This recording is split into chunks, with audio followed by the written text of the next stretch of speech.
colleagues. We will try to give answers to many questions, and I wish the best of luck to the conference. Allow me to welcome to the floor the organizers. The first is the President and CEO of Vertical Solutions SA, Mr. Edward Carrer. Mr. Carrer, the floor is yours. Thank you for trusting me for moderating this conference for the second year. Thank you.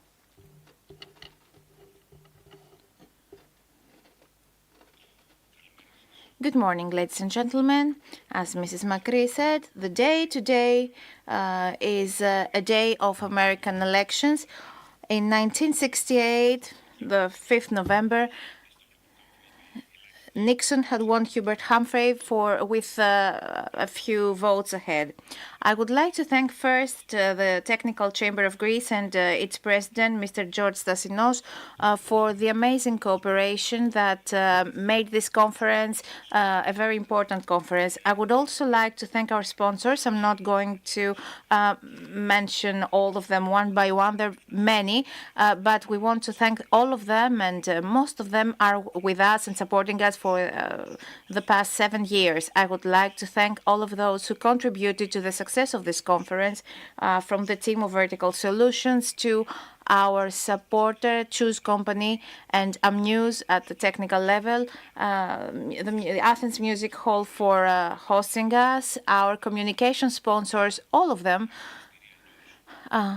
and especially Real News and Mono News, who are organizing the live streaming, apart from the whole coverage of the conference. Last year, we had 400,000 people attending this conference online. And last but not least, I would like to thank Ms. Macri, Katia. She is here. She never gets tired. She's moderating everything,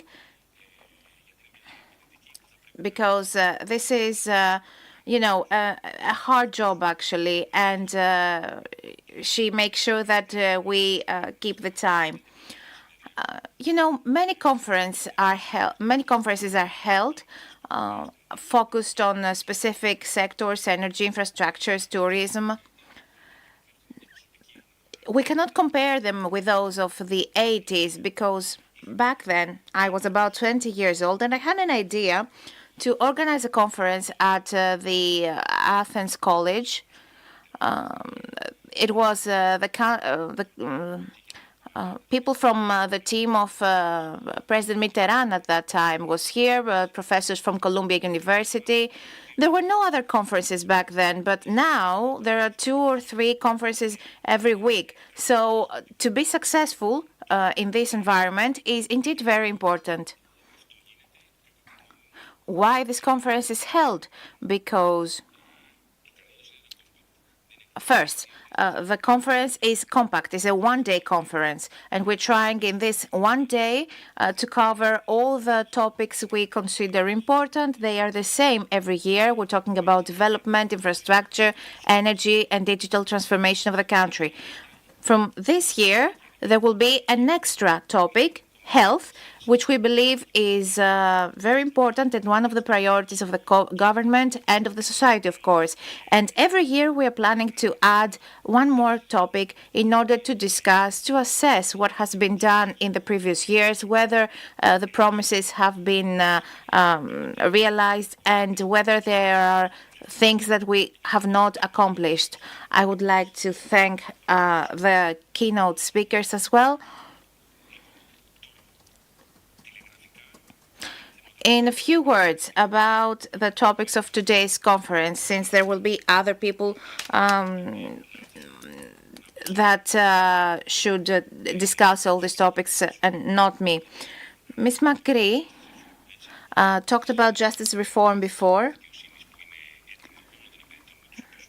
This is actually a requirement from all the investors, and also the licensing, which should be made more quickly. Either we're talking about grants or anything else. I think that we are not very quick in that. My recommendation is that we have more targeted investments based on the benefit on our country, which is the geopolitical position of our country. Yes, we have tourism, and the climate helps in that, but we need to target more in infrastructure, the ports, the airports. Now we are in the era of the renewables. We have no more fossil fuels transported by ships. For example, energy is now transferred by cables, and this is where we need to focus on, and this will bring more investments for the compatibility with Europe. Northern Europe seeks energy. There should be a transfer of energy from Southern Europe, and this connection is an area to invest in. There should also be people in order to do that. We have two categories. The first is the brain drain, but we also need manual work for the construction companies, for our agricultural fields, and this leads to the main issue of our country, which is the demographic. And I think that the demographic should be placed as a central policy and be connected to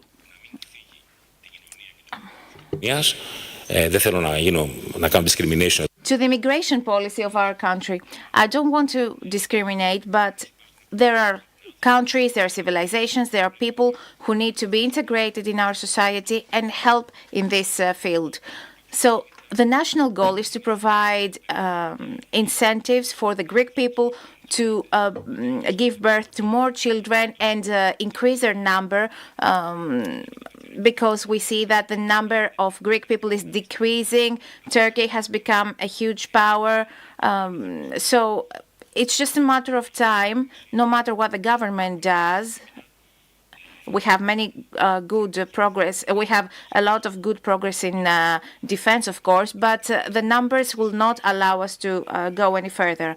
I will not go any further. I would like to thank all of you, and I wish good luck to today's conference.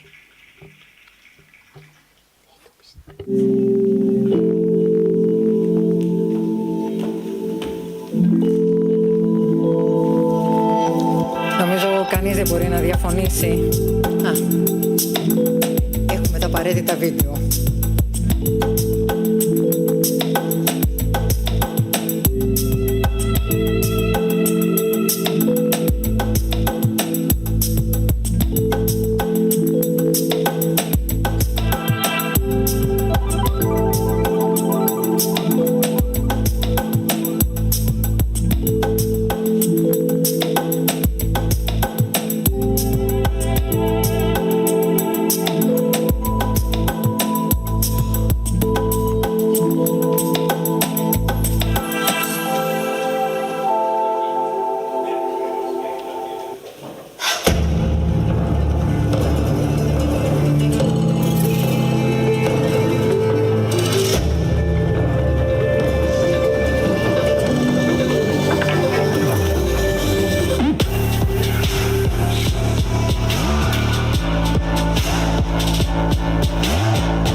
Λοιπόν, κανείς νομίζω δεν μπορεί να διαφωνήσει.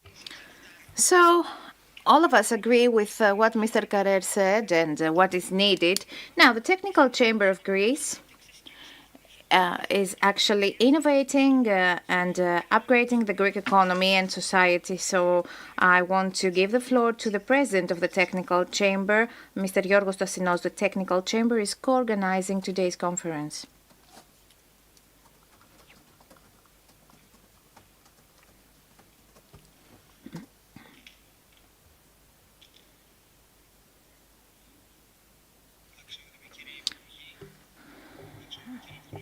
Dear ministers, guest speakers, Ladies and gentlemen, I would like to welcome you to the 7th Athens Investment Forum. I would like to thank the co-host for the collaboration, especially Mr. Carrer.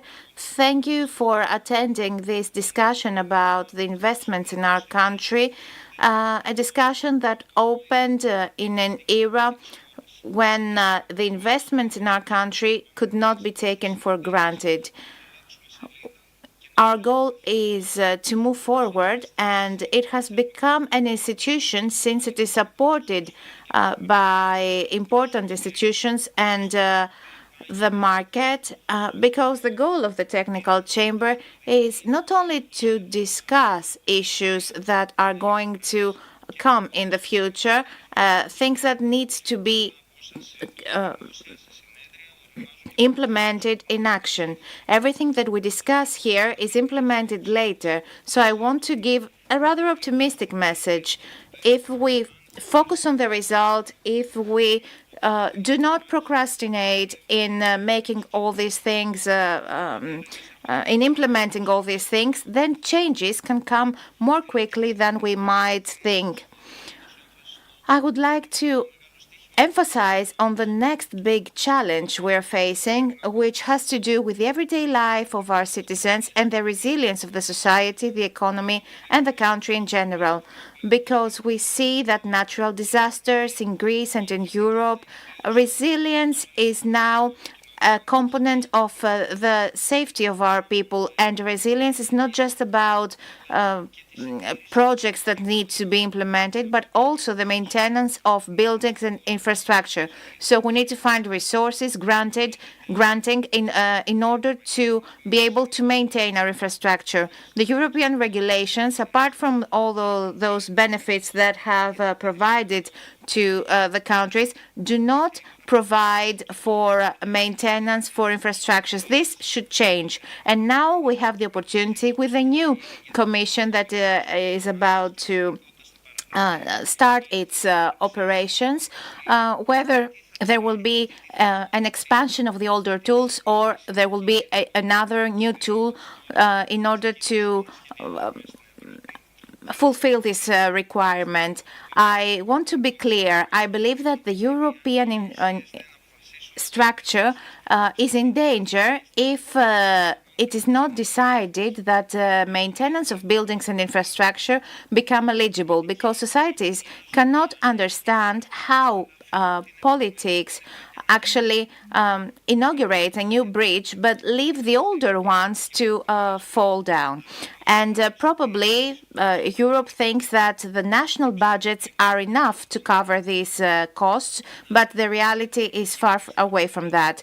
And if we see the challenges with the climate crisis, etc., everyone can understand. The Greek government can document the needs, provide tools and guidelines, and contribute to a mentality change in our country and in Europe, because in Greece we lack this culture of maintenance. And please allow me to mention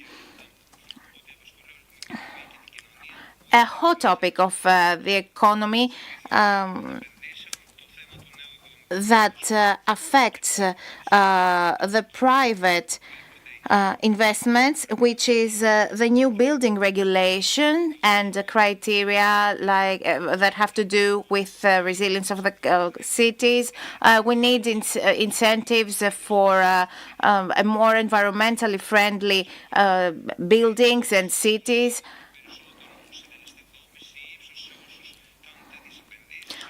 So there should be such incentives to those who proceed to such investments. They will be to the benefit of the whole society. We defended with too much passion and scientific basis on changes on the building regulations in order for it to be more sustainable. We showed how important incentives are, and we also filed to the courts our recommendations. we do important things. The whole technical world, the technical chamber, the ministries do important steps.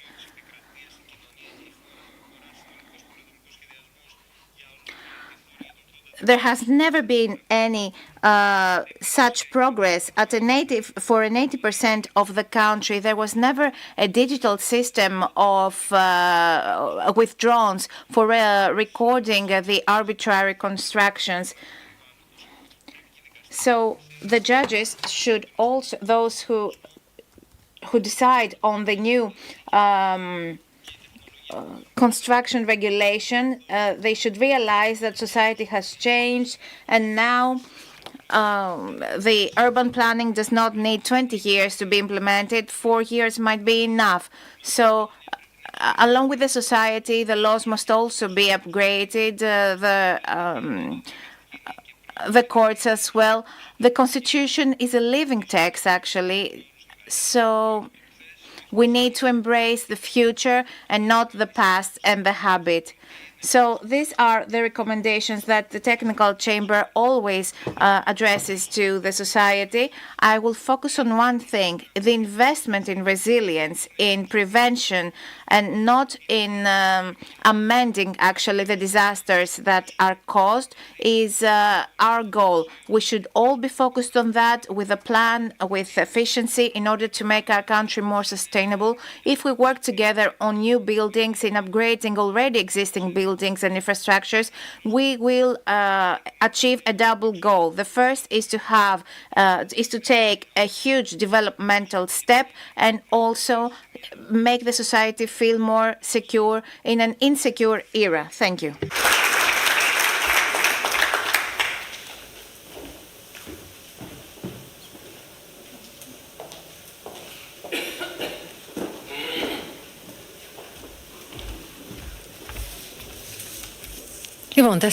So, the challenges of the economy are many, dear Minister of Development, but we have two that we can highlight. The first is that this development should be sustainable and resilient, and it should benefit each Greek citizen. So, having these things in mind, I would like to welcome to the floor Takis Theodorikakos, Minister of Development, in order to open the conference.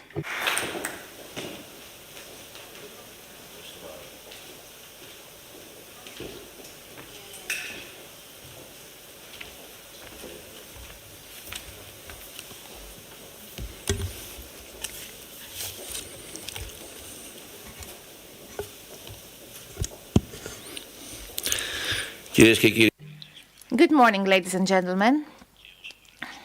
Good morning to all of you who attend the 7th Athens Investment Forum, both physically and online. Mr. Carrer, Mr. Stasinos, I would like to congratulate you from the bottom of my heart for this institutional forum, this conference. I wish that we can have it for many more years, because this is a space for serious discussion on the major issues of the Greek economy. So by opening this conference, I would also like to share with you a few thoughts on the topics that were mentioned by Mrs. Makri. So, ladies and gentlemen, Greece for the last 5 years has become a pillar of stability for the Southeastern Europe, and in the same time an important energy hub with a major role in whole Europe,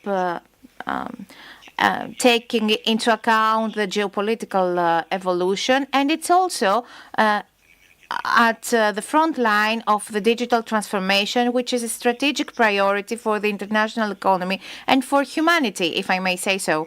And this has been already implemented for the last things have changed in the last 5 years. We have a fiscal stability in our country.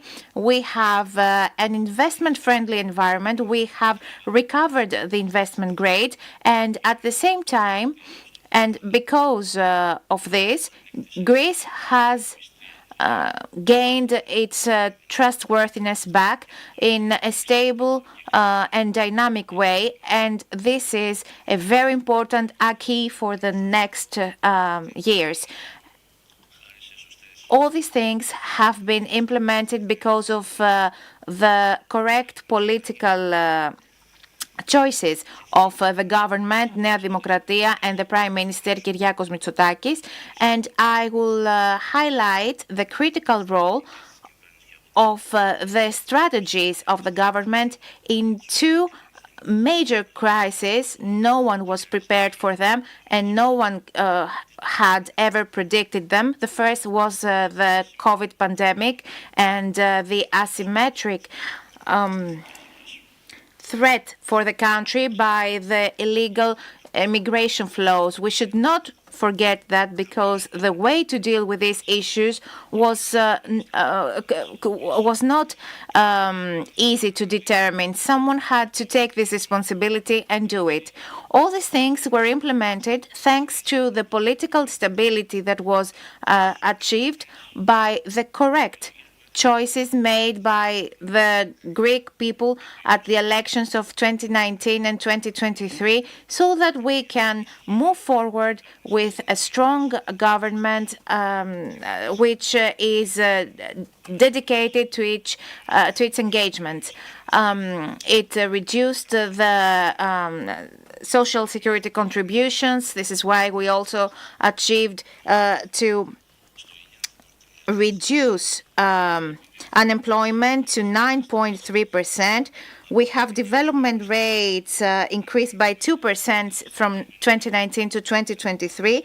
Now we have in the last quarter a 2.3% rate of development, reducing social security contributions and taxes. And at the same time, the base salary has been increased by 27% in the last 3 years. And we are engaged in proceeding with fiscal stability and responsibility in the next period of time, having strong development rates of 2%. A couple of weeks ago, we presented, along with the Prime Minister of Greece, our proposals for the productive transformation of our country. We want a change in the productive model, enhancing the industry, leveraging the scientific research, and enhancing the exports in industries and services. This is a program that concerns 3.3 billion euros initially, and is characterized by... Could I sit in order to proceed?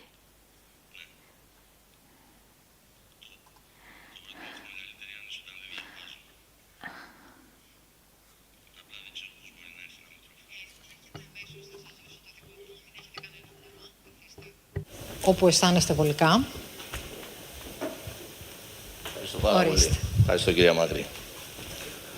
Σας έλεγα λοιπόν ότι... So I was telling you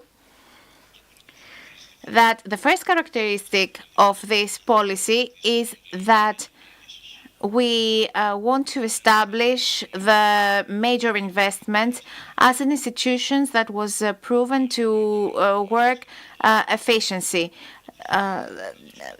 Up to now, it only worked through the RRF. Now we want to have major investments to be funded by other resources, by national resources as well, and European resources. And in this way, we're going to have the best results. The second thing we have already announced is that we are actually opening up the big investments from 10 million euros and over this amount, because we think that this could lead to a stronger footprint of our country. And we also focus on the investments to areas like Macedonia and Thrace, the Thessaly, which suffered the consequences of climate crisis, especially Daniel, and we also enhancing the processing industry, the verticalized agro-nutritional sector, in order to produce products with great export potential. So these 2 weeks after those announcements, some of you might have noticed that I continued with 2 interventions. We wanted to show that the blue economy is an important aspect of the economic model of the country. And of course, in this framework, the shipbuilding industry is of major importance. We cannot ever think of Greece as a country that does not have a strong shipbuilding industry. I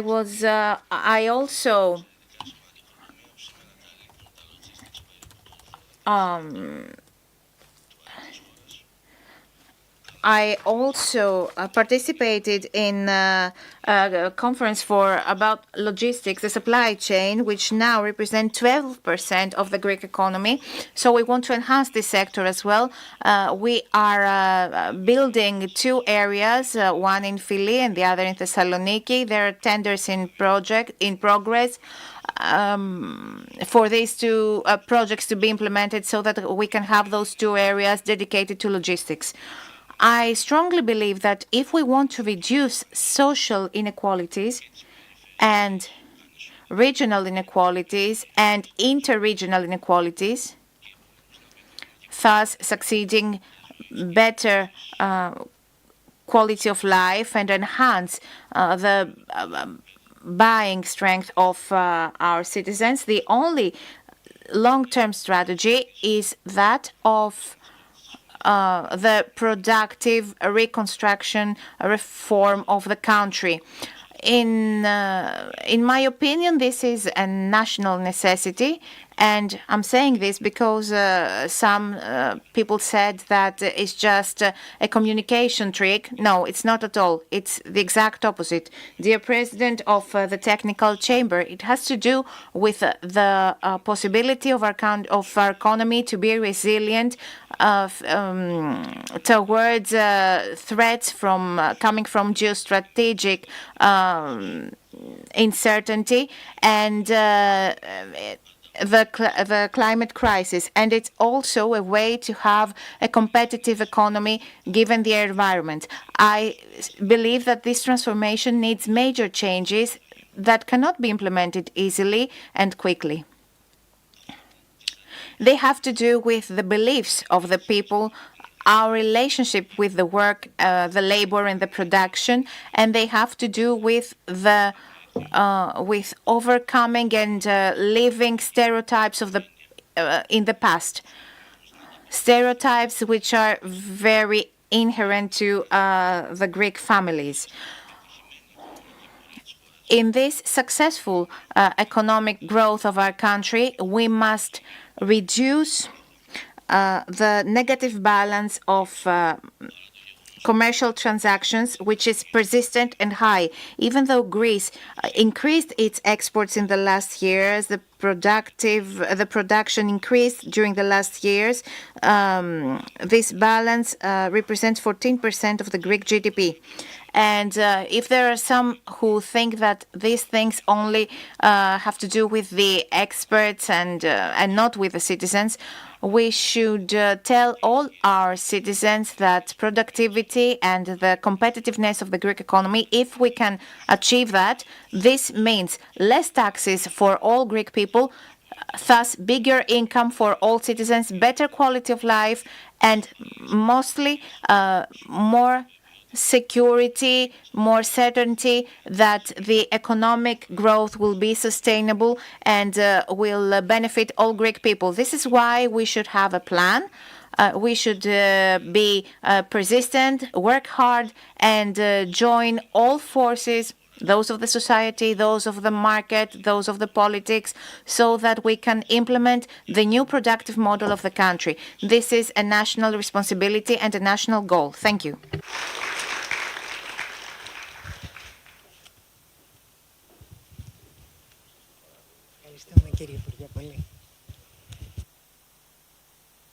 Ladies and gentlemen, banks are showing signs of returning to normality. How quickly can they become the champions that we need them to be?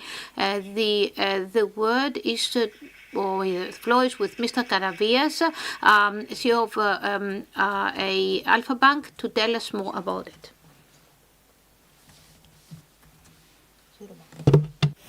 Of Eurobank, excuse me.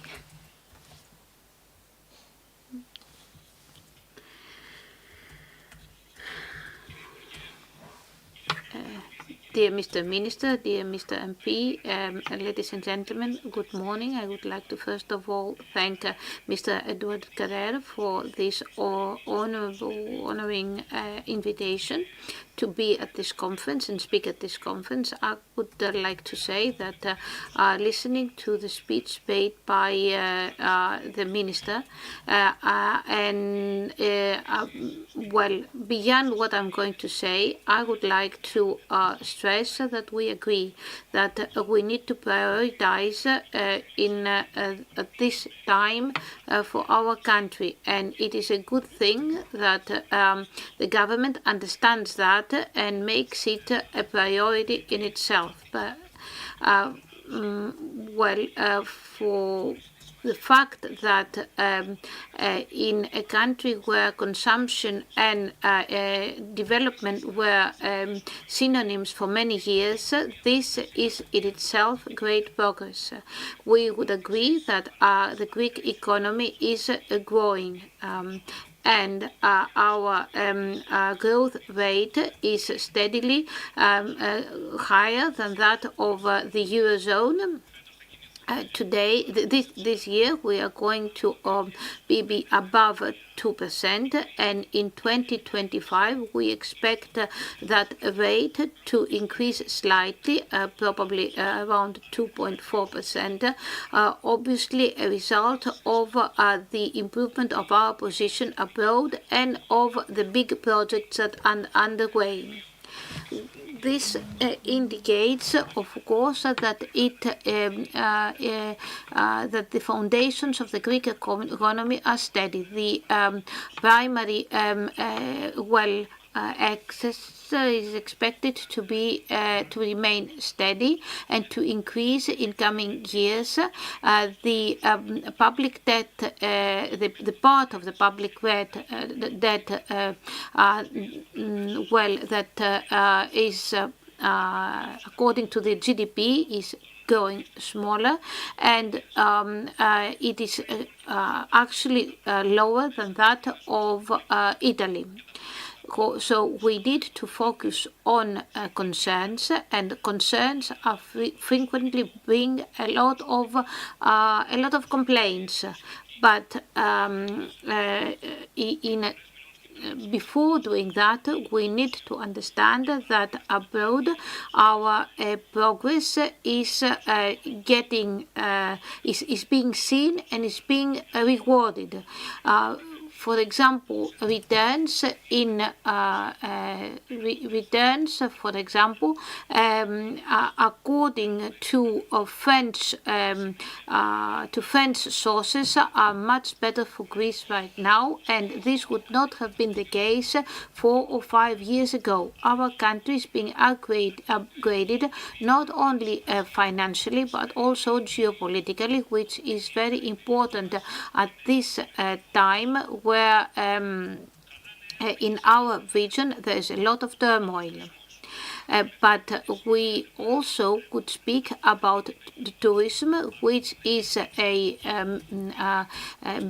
constantly breaking records in recent years and is now at the highest point in its development. But to develop it further, we need to draft a strategy that would improve the average expenditure per visitor and not only the increase of the number of tourists. We need also to reduce the taxes and the reduction to reduce also the non-salary, non-wage related expenditures. What are the immediate perspectives for Greece? They are very good, but there's always danger lurking behind the sandals. We're not there yet, or at least where we should be. We have a long way to go, I would say. But it is very important for us, now that we are in the right path, to understand the challenges and the way to prevent them. And the biggest challenge of all is what I've already mentioned at the beginning, the fact that our economy is still consumption-based. Consumption is the biggest part of our GDP, approximately 69%, 15 percentage points higher than that of the average of the Eurozone. As a result of this consumption model is the deficit of current payments, which was mentioned before by the minister, which in 2023 was 6.3%, and unfortunately the current trend is well on the rise. Transactions are showing a slight, let's say, reduction, but they are mostly due to reductions and in transactions with foreign partners, let's say, partners of the Eurozone. The consumption model is a response to the crisis that recently was experienced by the citizens and by our country. And this is what brought us to this conference, to state that for our economy to stand in strong and sound foundations, for the employment to increase, for us to keep our young people in our country, to tackle effectively the demographics of our country, which is one of the greatest risks, to resolve the social security issue, to reduce high expenditure, and to make our economy viable, long-term viable. There's only one way: investment. Investment in all the domains, in all the fields of the economy: infrastructure, industry, logistics, data centers, tourism, of course, and also in education. And this does not concern only Greece. Europe has been lagging behind and requires an investment, and a huge investment increase. This is at least what the Draghi report has recently underlined. We need to align ourselves in the Eurozone.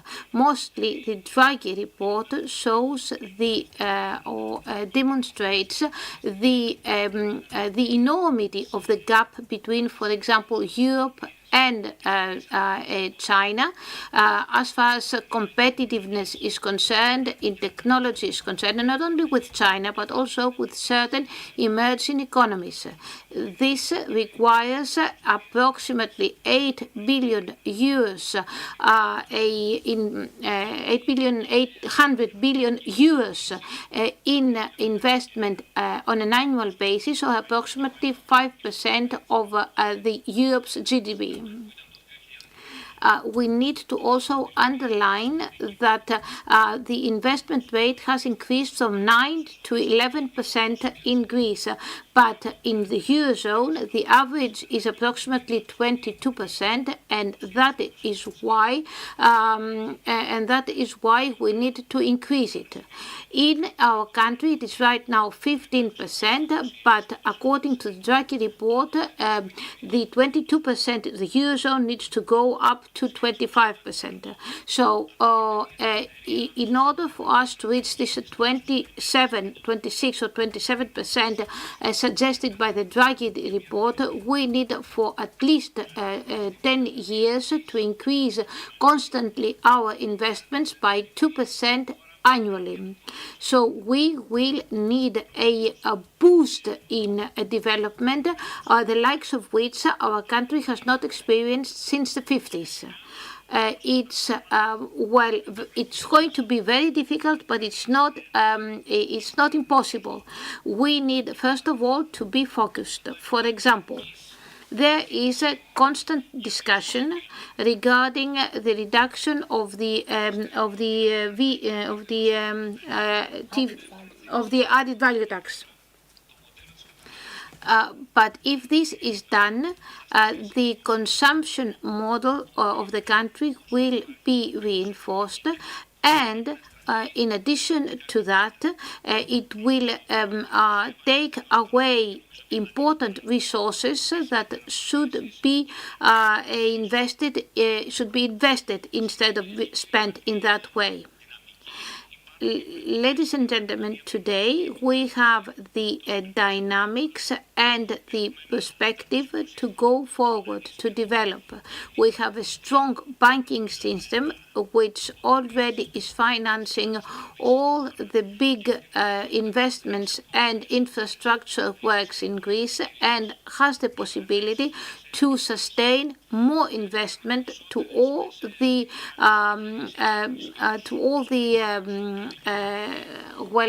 businesses, be they big, small, or medium-sized.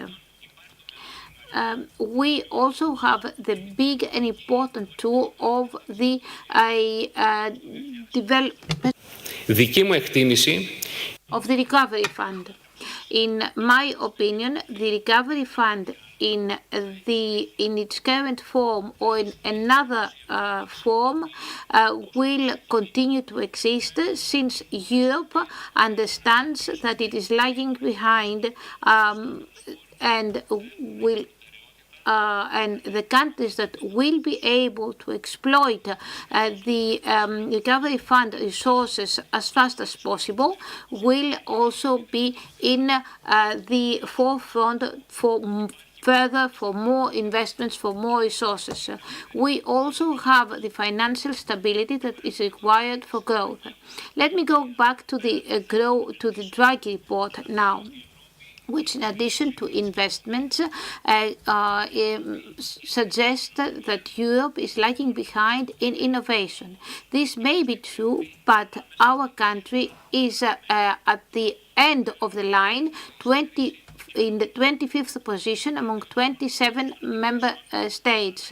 This, of course, is linked also to the height of the investments, but also to more complex, factors, such as, for example, the quality of education.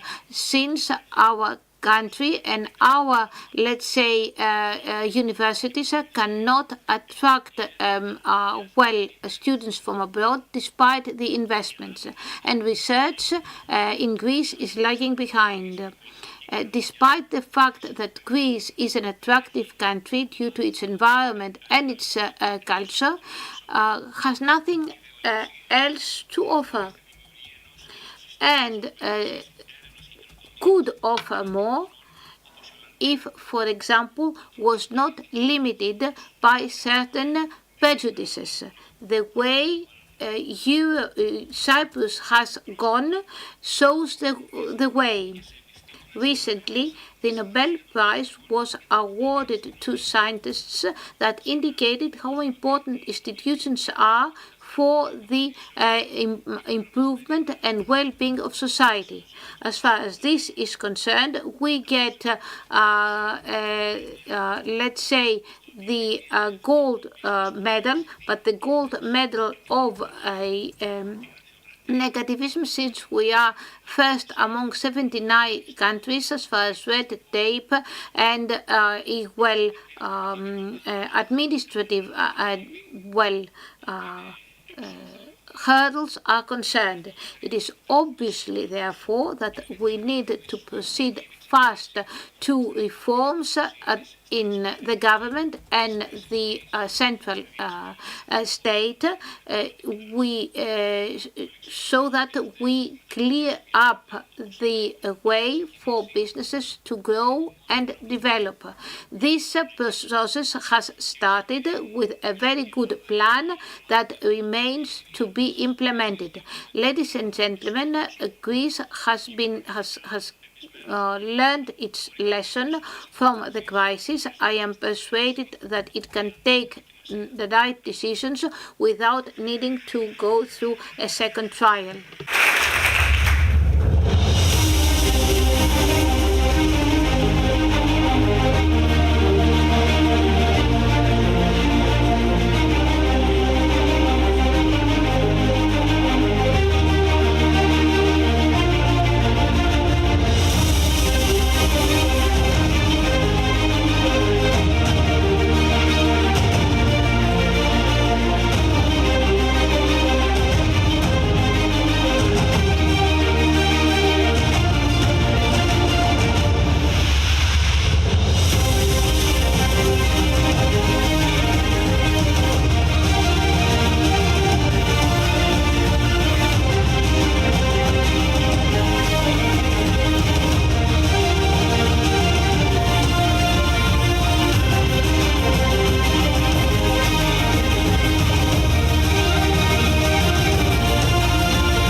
Αλλάζουμε πολλά για να στηρίζουμε περισσότερα.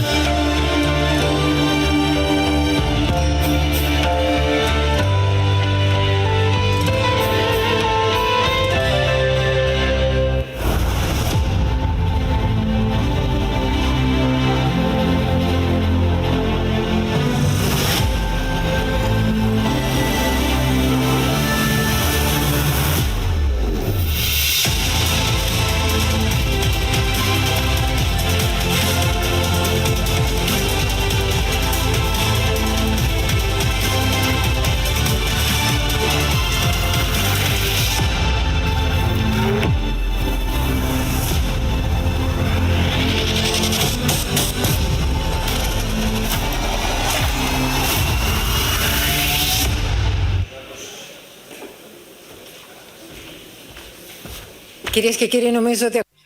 Ladies and gentlemen, I think that what Mr. Garavia said was indeed very interesting.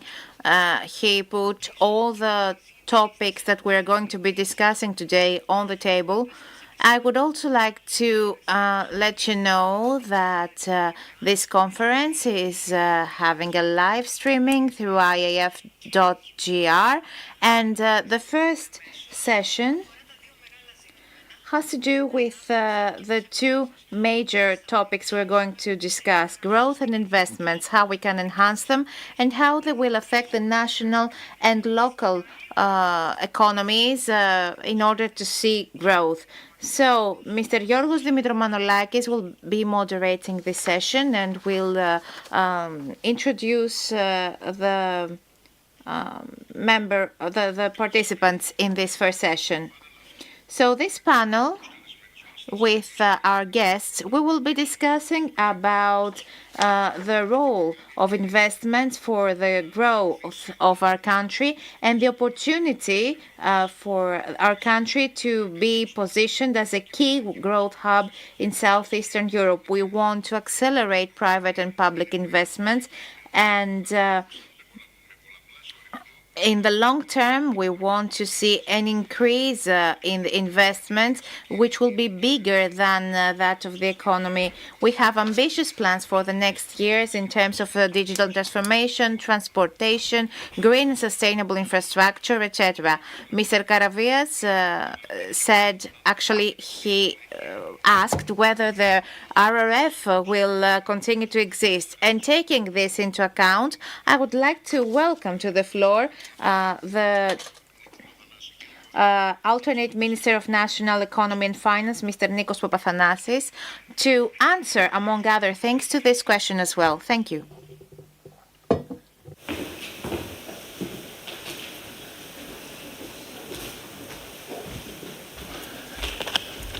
Καλημέρα σας. Good morning. So here's what's happening. I have a mic here. There's also the podium in front of me. So we'll have to figure this out a bit.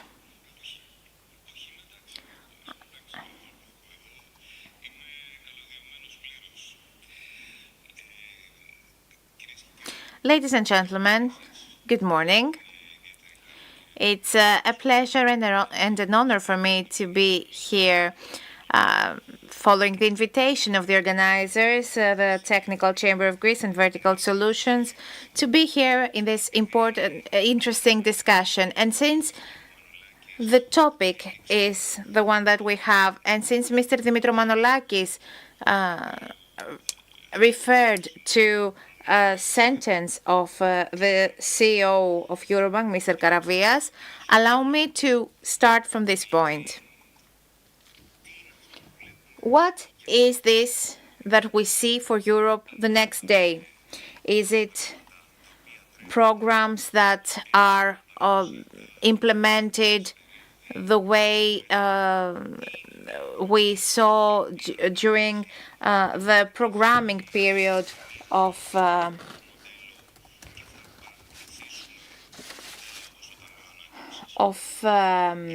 the National Strategic Reference Framework, or should we see other things now? The truth is that we have different things happening in Europe. On the one hand, we have the southern countries the northern countries that want to change their model, and on the other hand, we have the southern countries that want to maintain the same model. Which model I'm referring to? The model in which resources come from NSRF, for example, and projects are being implemented based on a specific prioritization. And this prioritization, we also have it in our national strategy, the programs that have to do with digital transformation, green transition, skilling and upskilling, which is very important, and the enhancement of the competitiveness as it is implemented through the enhancement of the industry. These are the pillars that we see in all programs in the plan of Pissaridis, in Greece 2.0, in the NSRF strategy. It's a strategy that we have as a country, and which for the first time, it's actually the first time we have a specific strategy that we follow. So what are the programs of the next day? Because the question of today's forum is Greece as a key growth hub in Southeastern Europe. So what are the main attributes of this discussion and whether this can be implemented? This is a topic that we should also bring to the public discussion. Greece is a country that went through 3 memoranda, and through this process and the negative aspects of the memoranda, we also have some positive things. That is, Greece managed to bring reforms at a pace that other countries cannot deal with.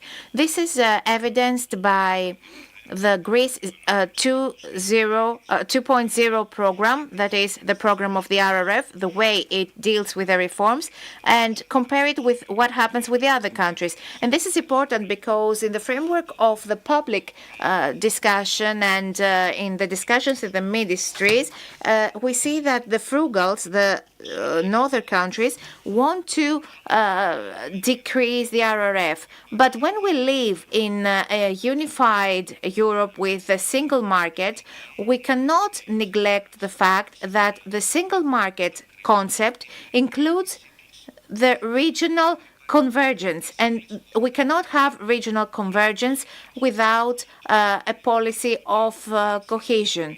So this is the first base in which we step on, and we want to see this policy cohesion to proceed, but we can have different terms on the table. That means that we can combine the different views of those who say that we don't just want money for works, for projects, we want money for reforms, and admit that as country we can accept any package that may come, but will include transformation reforms. So this is a major political, a major policy and a major requirement we have said that in whichever discussion, in whichever new plan for a new RRF, despite the fact that no discussion has been made, no thoughts about expanding the RRF have been expressed.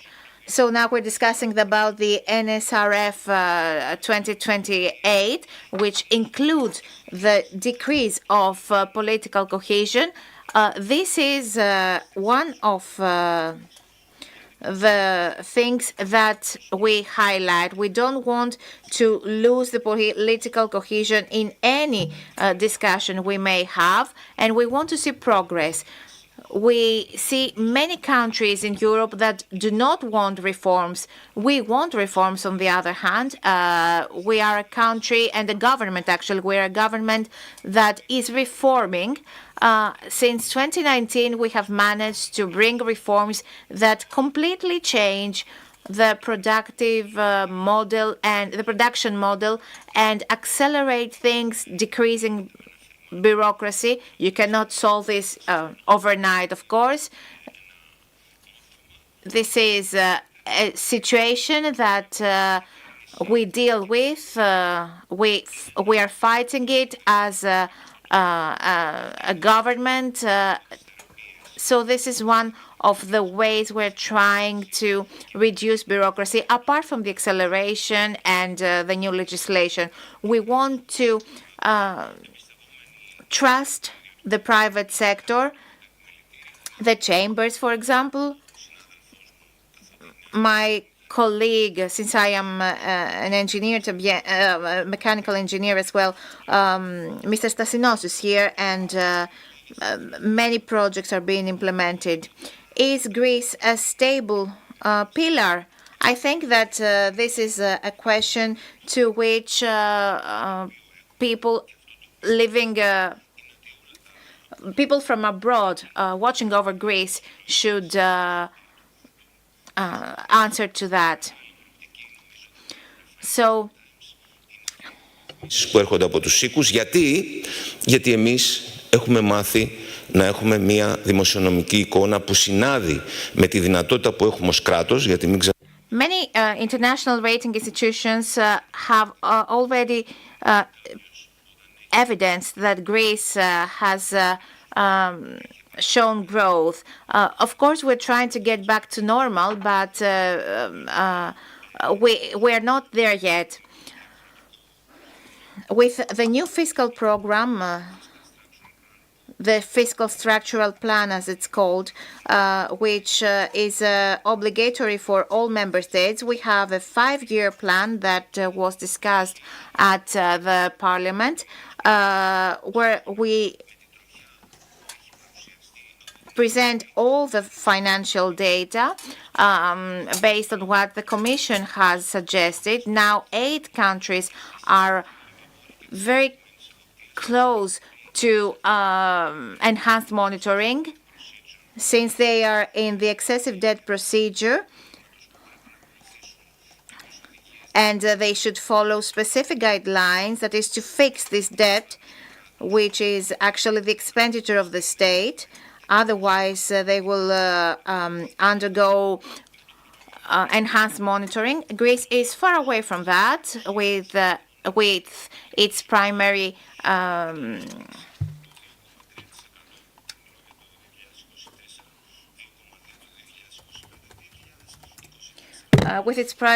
surplus, the growth of 2.3%, according to the plan that we have filed. So when Europe has a rate of 0.8%, this means that our number is 3 times higher. In Greece, we have the biggest decrease in unemployment compared to Europe, and this is why Greece can be considered a stable pillar. In 2028, Greece will be ahead of other countries with a reduced deficit in its GDP compared to other countries. So this is why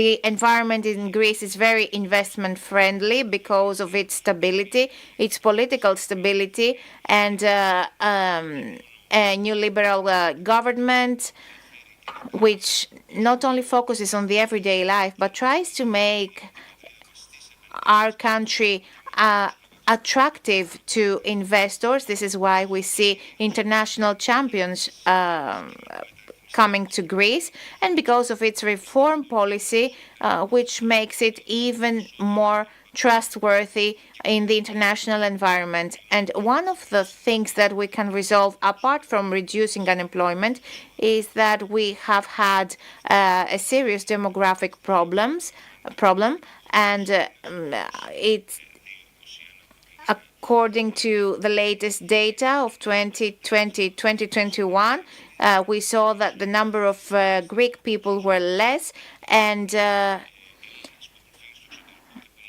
many Greek people who have left our country decide to come back to Greece because they find the jobs that they want and satisfy their academic level. So I would like to congratulate Vertical and the Technical Chamber for organizing this forum. I want to guarantee that Greece is a strong pillar in the region and will continue to be, because this government has made the decision to take our country to stability, give new opportunities to young people, and create this environment that will allow us to be an example for our whole European family. Thank you.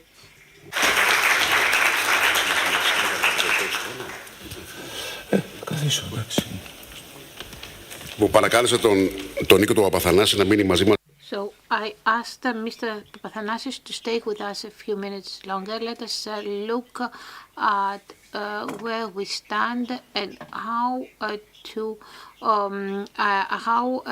what kind of investments do the companies that are represented here by illustrious speakers,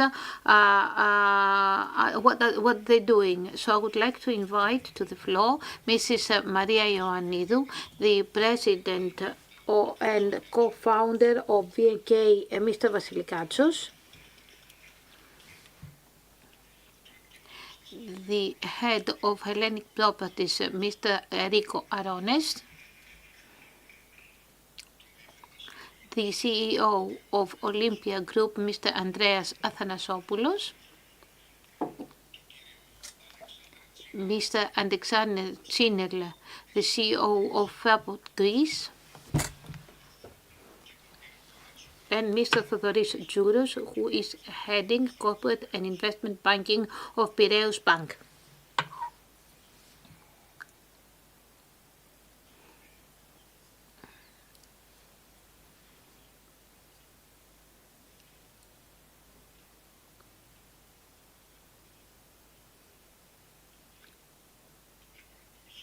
So as I said, I asked Mr. Karathanassis to stay with us for a few minutes so that to hear a bit, or at the start at least, of what our invitees have to say. Mr. Zinel, as I said, is representing Fraport 14 regional airports, among which Chania, Thessaloniki, and Mykonos. And Santorini, excuse me, not Thessaloniki, Chania, Santorini, and Mykonos. And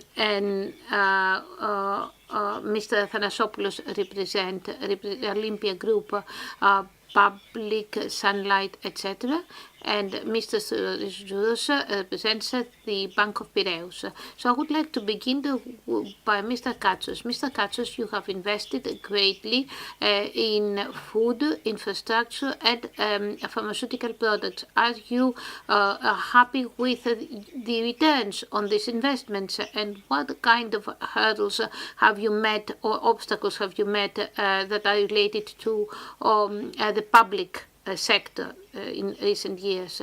KD is an investment, a private investment group in that actually is turning to places where there is room for investments. So we decided to invest in Greece. We started mostly investing in 2017-2019, and I'm saying that to link with what has been said in by the previous speakers. And to stress that if we decided in 2017-2019 to invest in Greece as a bet, now we are much more willing to invest since the bet has been won. We are very happy, in other words, with our investments because as BMT, we actually manage private capital. We do invest very let's say specifically. We focus on few and profitable investments, and we're interested in leaving our mark on the Greek economy. As a result, investing in Lambda, investing in pharmaceutical products, investing in Electro and others, and other sectors, have brought us excellent returns, and we expect even higher returns in the future. Our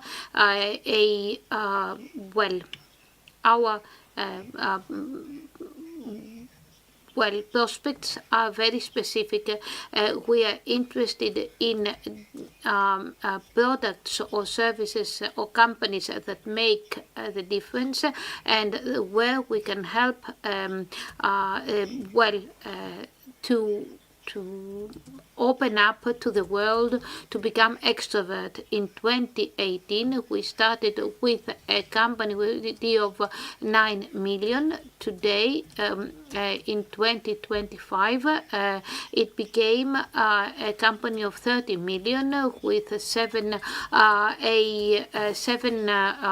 plants all over the world, 1,800 employees, and ambassador for Greece in the international markets. At the same time, also in Cafetex, we invested in Cafetex, a much smaller company in the area of coffee that has quadrupled in recent years, and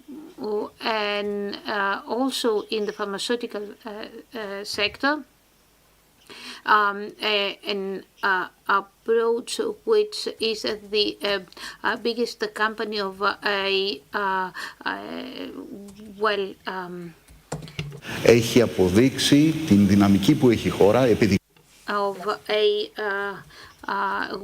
of label drugs in Greece. This shows that we can make the difference in both in Greece and abroad if we are open up to the world, if we are extrovert, and if we do what we believe and believe in what we do. I want to stress that exports are a logistics process, but being extrovert, being open to the world, is something that comes with a company's DNA, and that is what we are trying to invest into and to develop with our investments. The footprint of a business is what is important for value, because if you do not have have value already, you will never be able to acquire added value. Mrs. Ioannidou, the investments in recent years by your group, by the Volta Group, have been leading your company to constant growth. How was 24 for you? 23 was an excellent year. What is the amount of investments to date, and what are your investment plans for the future? First of all, I would like to thank you for not starting with me, because I'm a lady, the only one, a woman in the panel. And I would like to wish you to have a good Women's Day. I would like to speak about investments in airports. Investment in the duty-free in airports worth what they are worth, because other companies such as Fraport, for example, have invested in airports. Because if we had tried to invest in the airports we had in 2015, nothing would have been achieved. Then I must say that our budget for 2025 will be a record budget based on 2023, which was an exceptionally good year, and on 2024, which is expected to be an equally good year. What makes the difference is that the tourist season has grown, that we have a lot of tourists for Athens, even as late as in November. We also have more tourists in Thessaloniki, and this, of course, influences what we do, which is to try to increase the amount of money that tourists leave behind them before they depart from Greece.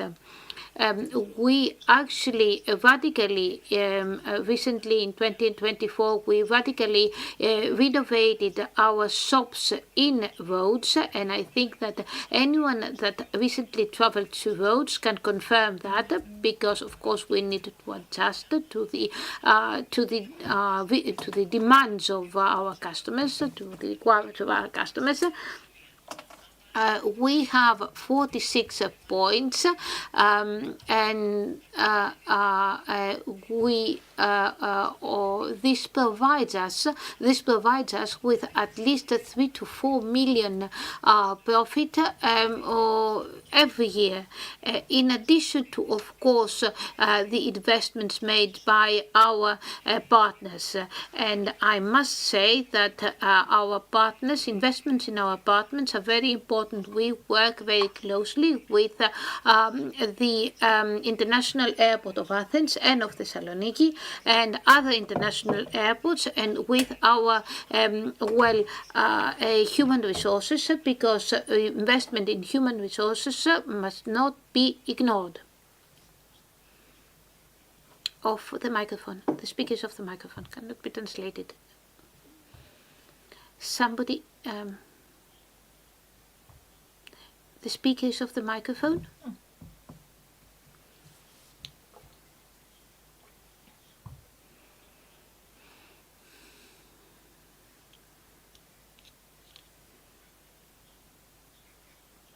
The speakers. Are you planning new acquisitions? First of all, good morning. Thank you very much for inviting me. The easy answer to all that is yes, we're planning. We're planning a lot of things.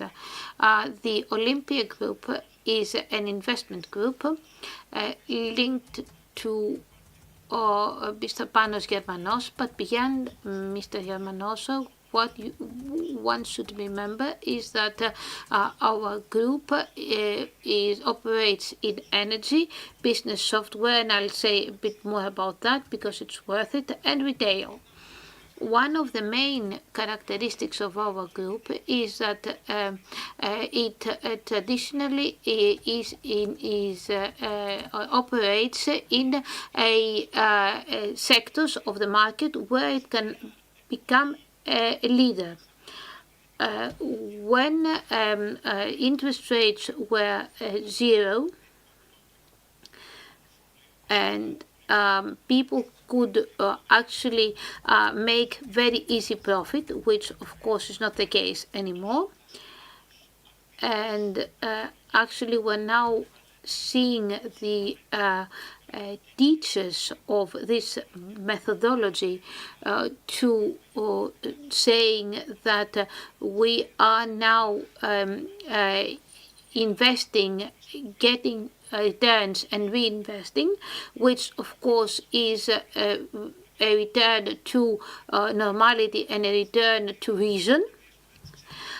We actually invest in companies that we don't know but that we trust and want to help them to grow, and that we also start launch companies from zero. Public was such a company, Sunlight was another such company with 28 employees that today have become 3,500. And is with a presence of in 14 countries all over the world and a huge turnover from exports. It is a pioneer in a field relatively unknown, well known for PVC panels and industrial energy storage that is becoming more and more necessary as time goes by. We have Sunlight has a huge investment plan with more than 500 million in the last 5 years, and also is looking forward to making more investment. Business software is a new field which is related to the 1 million companies, big, medium and small in our country, with many different technologies that actually make all these businesses be effective, from the CRM to the CAP to the warehousing management system to payment and payroll, etc. these businesses for many years did not use any software. We are now in the first evolution, business software evolution. The first evolution was in the 1980s when the first digital accounting was actually developed and installed in Greece. Now we needed to actually connect all these systems and connect them also to the public digital systems. And since the country wants to actually do that, wants to create an interface, why not help? We also want to help.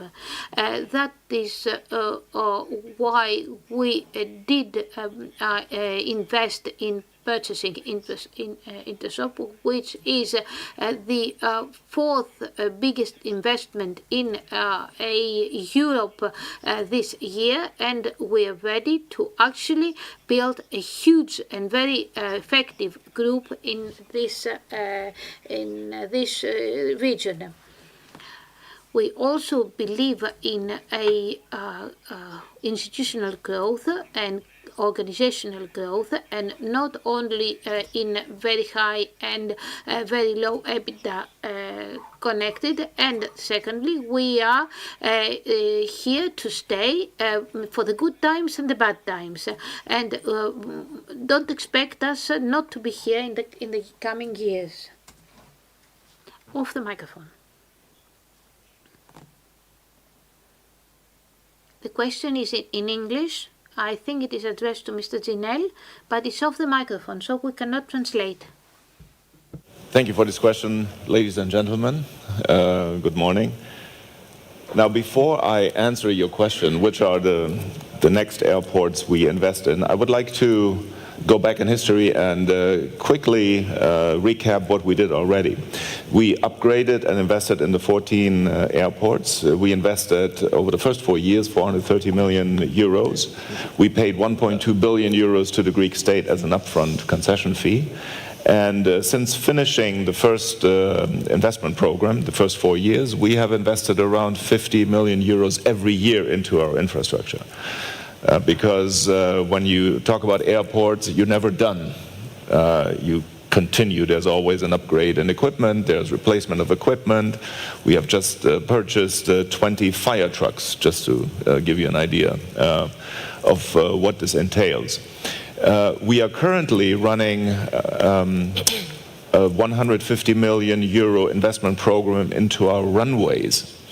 And that's important to know because you do not really see, as a passenger, you do not really see and feel that, but this is incredibly important for the safety and reliability of our aerodrome. So the 150 million are, by the way, funded by the Recovery and Resilience Fund that Minister Thanasis mentioned earlier on.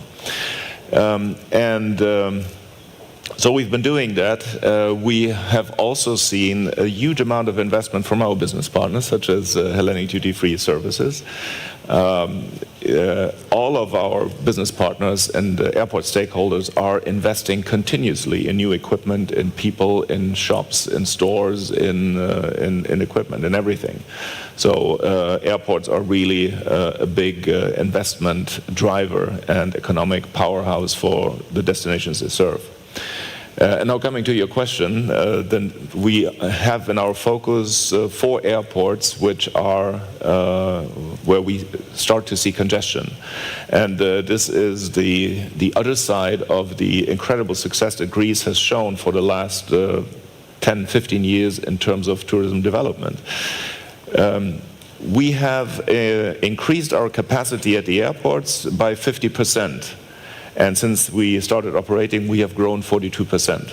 So we're coming very close to our additional capacity. The airports that are priority are now Corfu, Santorini, Mykonos, and Kos. These are the airports where we need to increase capacity, terminals, check-in areas, apron areas, in order to be able to handle more passengers. This year we will end around 36 million, which is again about 42% growth since we started operating the airports in 2017. We see investment from all our business partners. We see investment from all the tourism players, the hotel owners, the venue owners. And what is important now is that we see an equal investment into public infrastructure, because this is where we actually start to feel the pinch. We need better roads, we need better water supplies, sewage, wastewater. I mean, everything that is classically, typically known as public infrastructure, this is where we need to equalize and to synchronize with the public sector so that infrastructure delivery takes place at the same time and that we will be able to uphold this growth model for tourism. Thank you very much. Thank you. Κύριε Αρώνες, αν δεν κάνω λάθος, έχετε περίπου στην ιδιοκτησία σας 38.000 τετραγωνικά μέτρα σε επαγγελματικά ακίνητα. The question is off mic.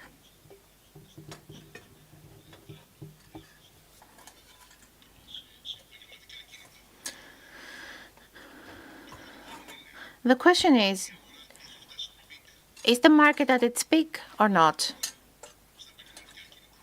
In terms of the business buildings.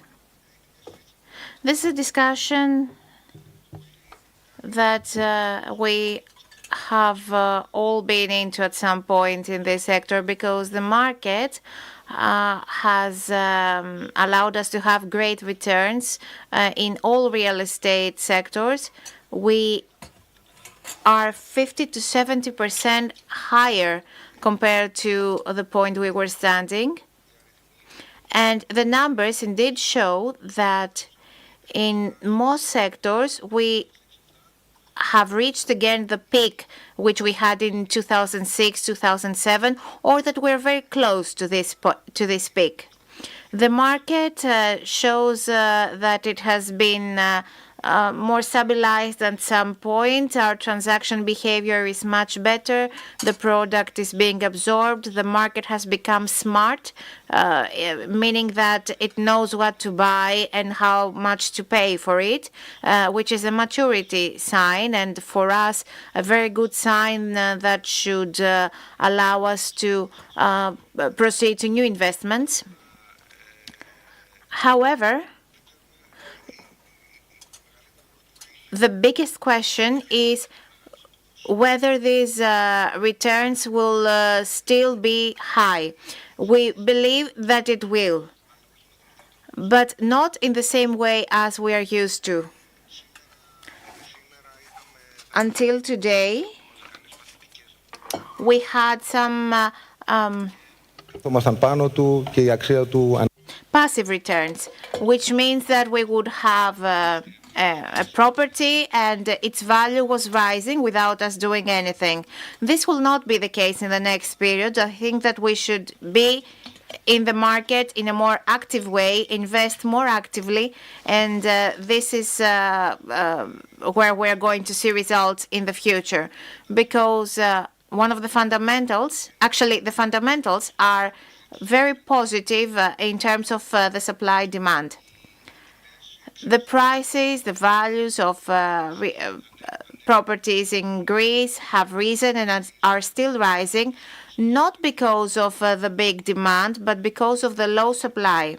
This low supply has been suffered even more pressure during the last years because of the high construction costs, the high funding costs, and more recently because of the turbulences in the legislative framework of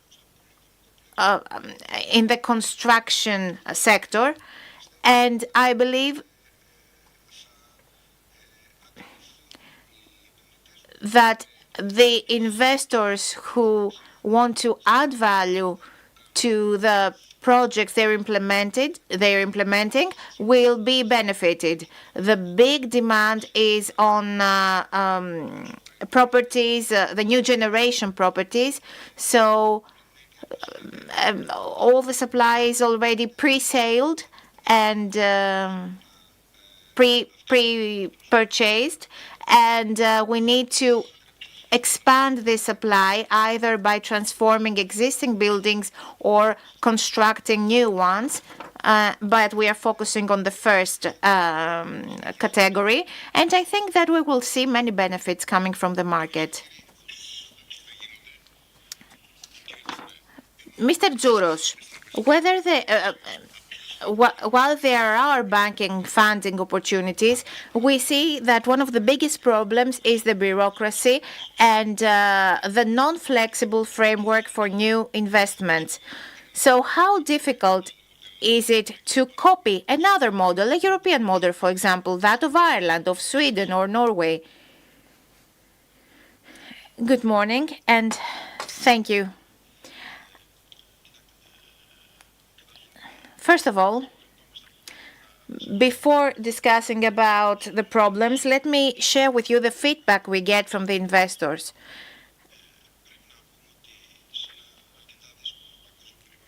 In a difficult international environment, with two wars in our region, one of the biggest energy crises after the 1970s,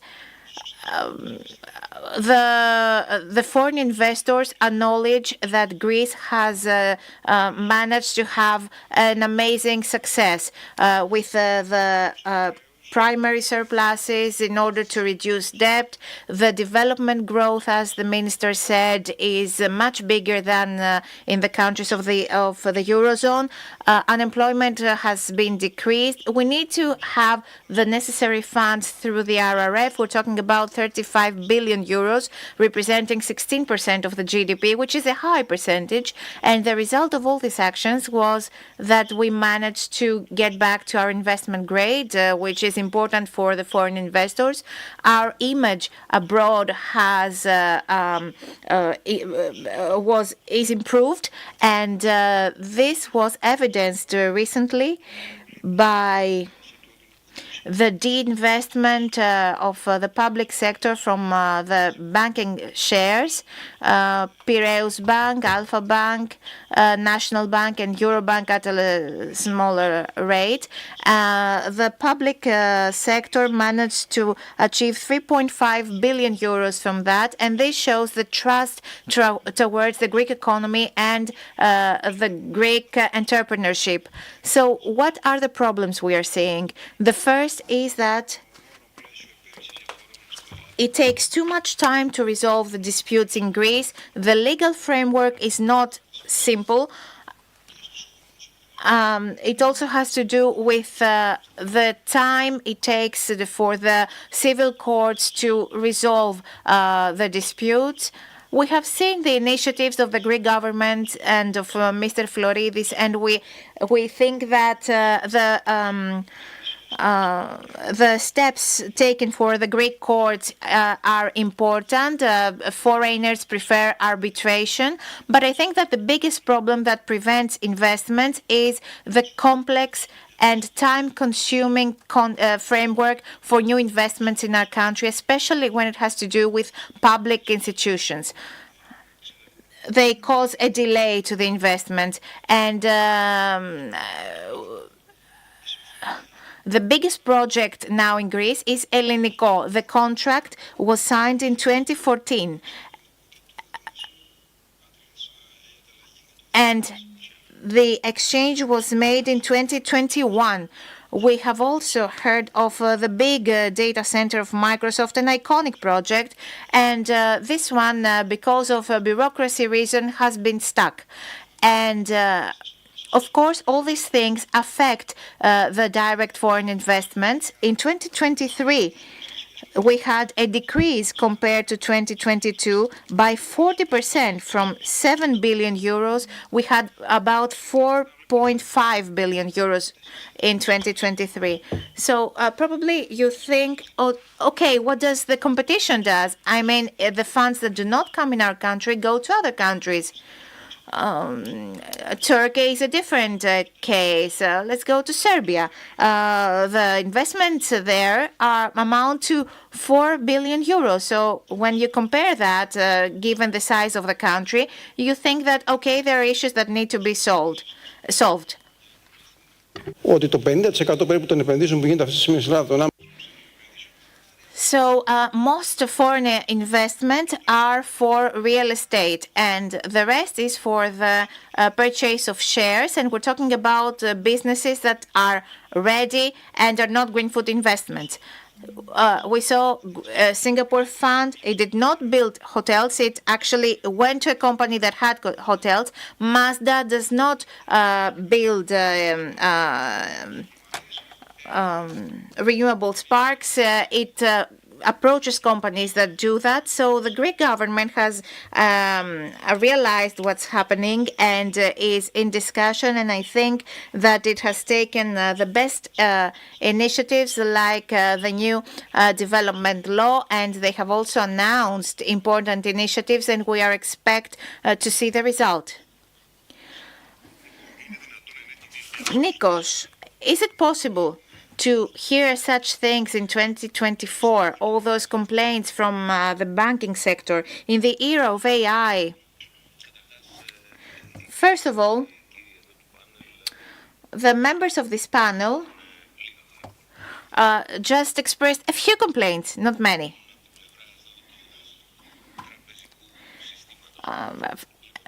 From the banking sector, actually. Okay, so let's start from the first thing. Nobody is celebrating what's happening. And of course, we cannot celebrate because, as I said before, a country that will be at 153% as far as its GDP is concerned must pay close attention to what it does. It must follow specific fiscal rules, and the reforming profile is of high importance. From the discussion we had, we saw that there is an environment in tourism, VCs, industry. It's an environment that has been improved significantly. And bureaucracy, of course, cannot be stopped overnight. I mean, do not forget that in our democratic system, we have three pillars. One of them is the judicial power, which is the pillar that is independent from the other two. The justice reform for the acceleration of the process at courts is something that we are working on. And in Europe, for example, this period of time is about 500-600 days, something like that, especially, and in Greece, especially with the new law of the tenders, the days are now 1,000 for a case to close, but we're trying to reduce these days as well. So we want to create this environment that the entrepreneurs want to invest in order to invest. Of course, we have the tools, but there is a problem. Greece has gone through 3 memoranda, and we're not talking about a European member state with no memoranda and with an entrepreneurship base. If we want to speak realistically, this base is very limited. We have 60,000 businesses trying to reach the banks, and we actually had 40,000 businesses, and we want to make this access to the banking sector even wider in order to create this entrepreneurship base. Of course, the direct foreign investments were at a record ratio, but let us not forget that the regulatory framework here in Greece is at a much better point compared to the previous years. In 2019, we had public investments of 5.5 billion euros, and in a couple of hours, Mr. Douros will be at a telco with all the bankers so that I can push them to proceed much more quickly with the loans. Why? Because we do not have digital projects. Because the digital projects which constitute the main pillar of digital transformation that must be at 20% are an obstacle for money to come from RRF in terms of loaning. So we must see things under the spectrum of a country that has covered part of the investment gap, proceeds to reforms in order to enhance the businesses and expand their access, but there are some limiting factors as well. And we do our best. And we do our best because we see the statistics. We are one of the first countries in the absorption of the resources coming from the RRF. And why this is the case? Because we have the reforms that are needed, so no one can accuse Greece of lagging behind in terms of reforms. Otherwise, how would we be in the first positions of these rankings? We are within the first 4 countries as far as the NSRF resources is concerned. So we do something right. So it is not a matter of luck. We work on that. So we have many tools. We have 81 billion euros, 36 from the RRF and 26 from the NSRF.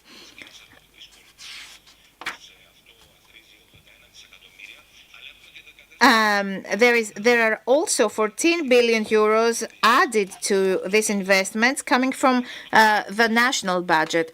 So the speed of the reforms, the absorption we are trying to achieve by feeding the market with these resources, however, despite the fact that there are limiting factors, and the reforms we're implementing, which we see from the results of the growth we see. Otherwise, we wouldn't have triple the growth of the other countries, of the other European countries. These are on the one hand. On the other hand, we have a business environment that, internationally speaking, has nothing to do with 2019. In 2019, we had 5.5 billion euros in public investments. Now we have 13.1 billion euros. There will be an extra 400 million euros.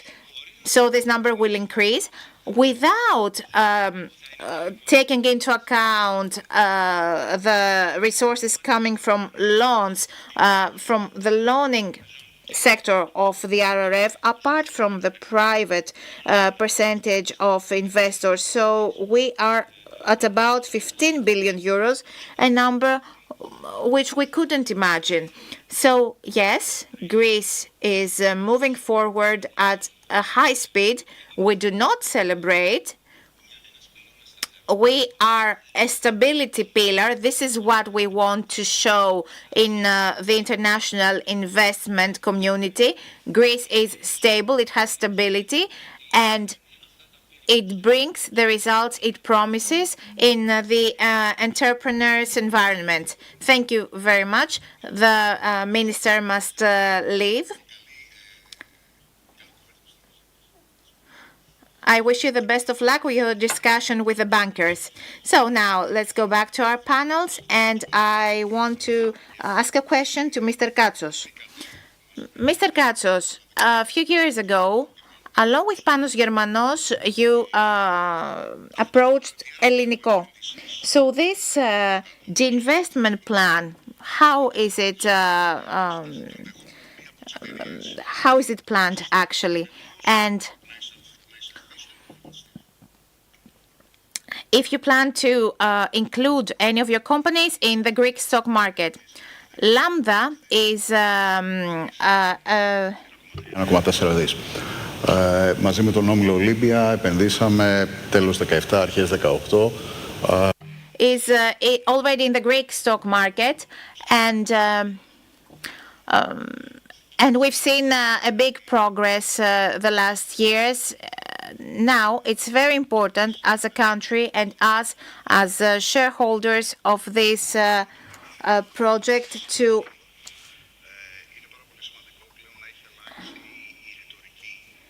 it's very important that our mentality has changed. And about a year ago, everybody, not us, it was discussed actually, and we were listening to these discussions, saying that these things cannot happen to Greece. But now we can see that when we are at Poseidonos Street, Vouliagmenis, we see how quickly the works proceed for Ελληνικό.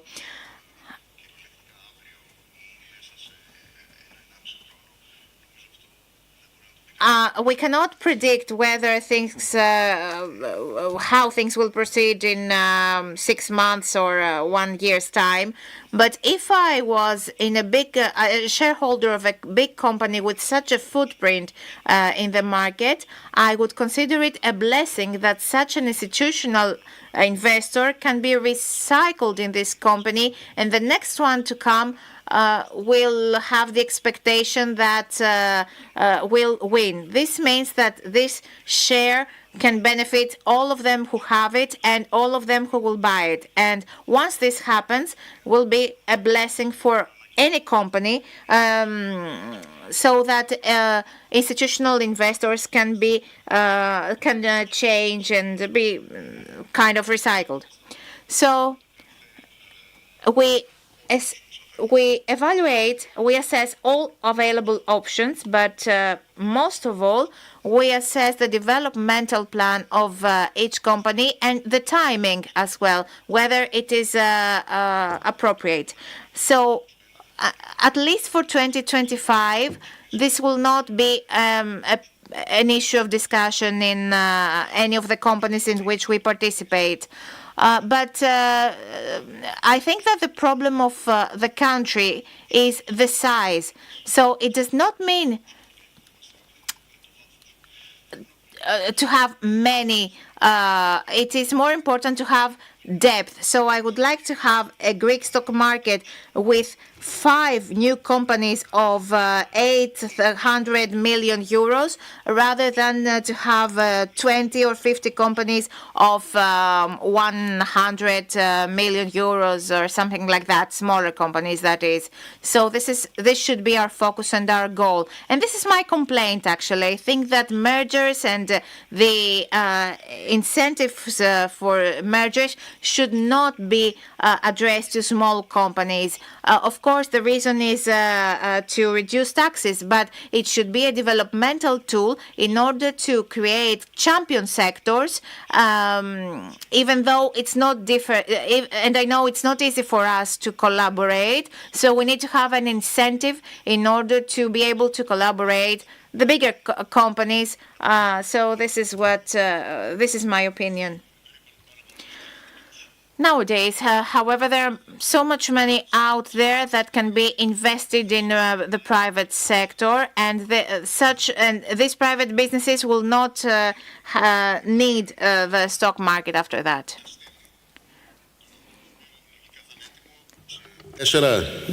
The airport will be ready in 4 to 6 years. Well, in February 27, but we hope in April for the season or out of the season in November.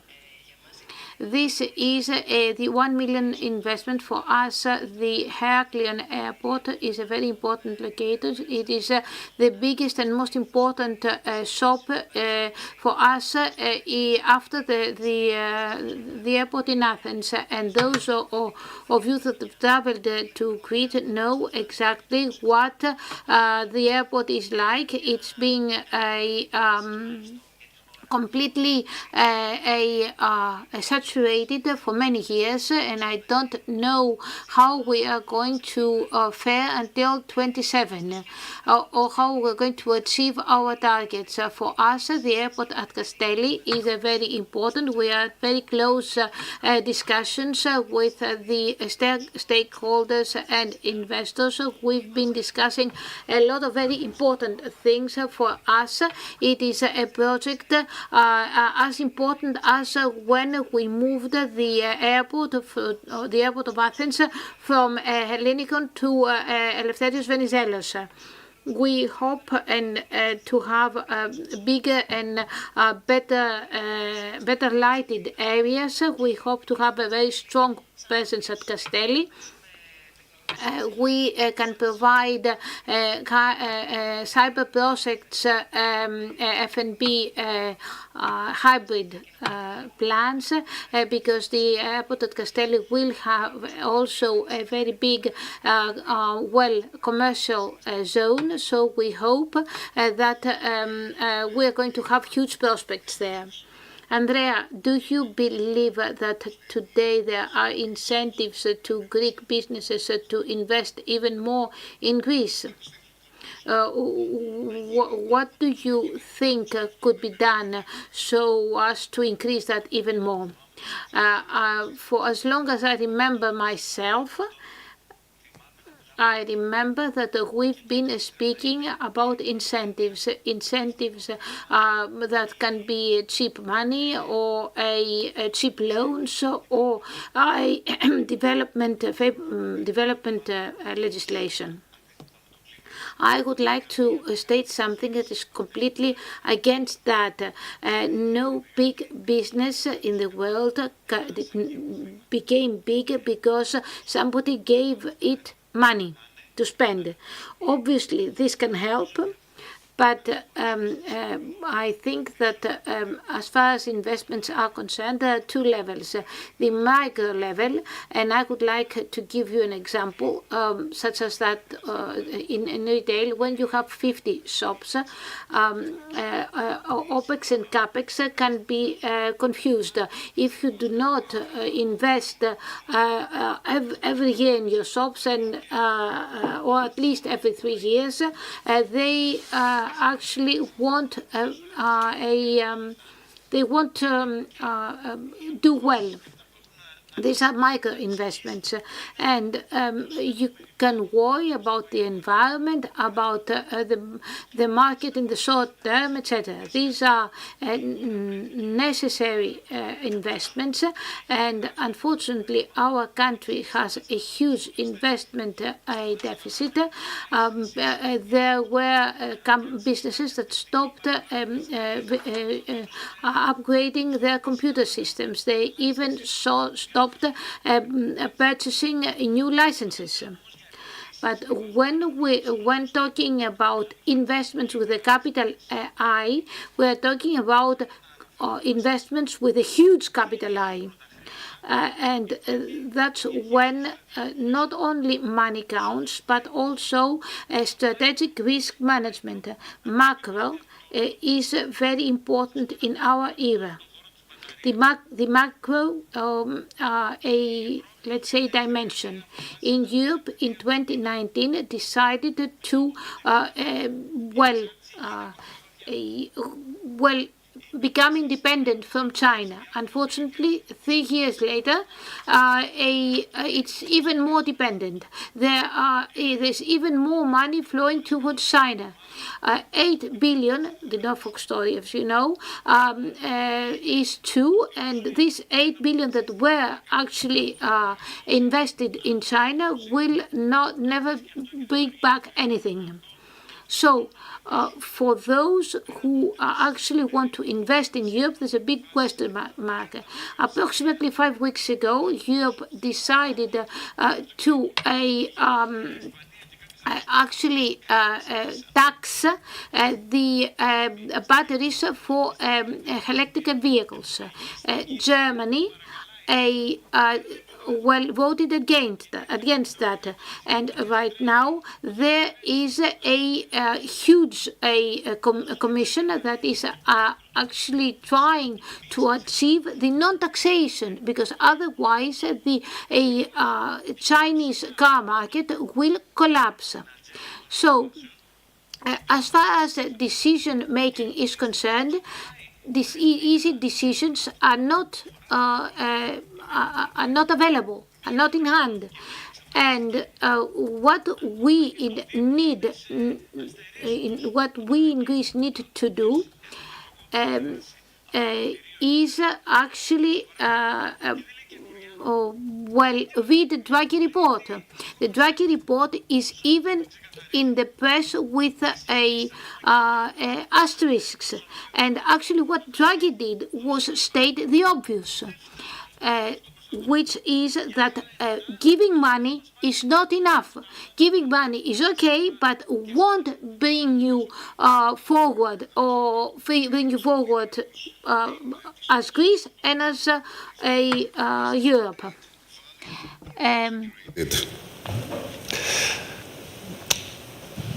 I think you have to ask people in affected regions whether it's valid or whether it's over the top. Just as an anecdote, I've been to the Kalamata area over the weekend, and I can tell you there's no over-tourism there in November.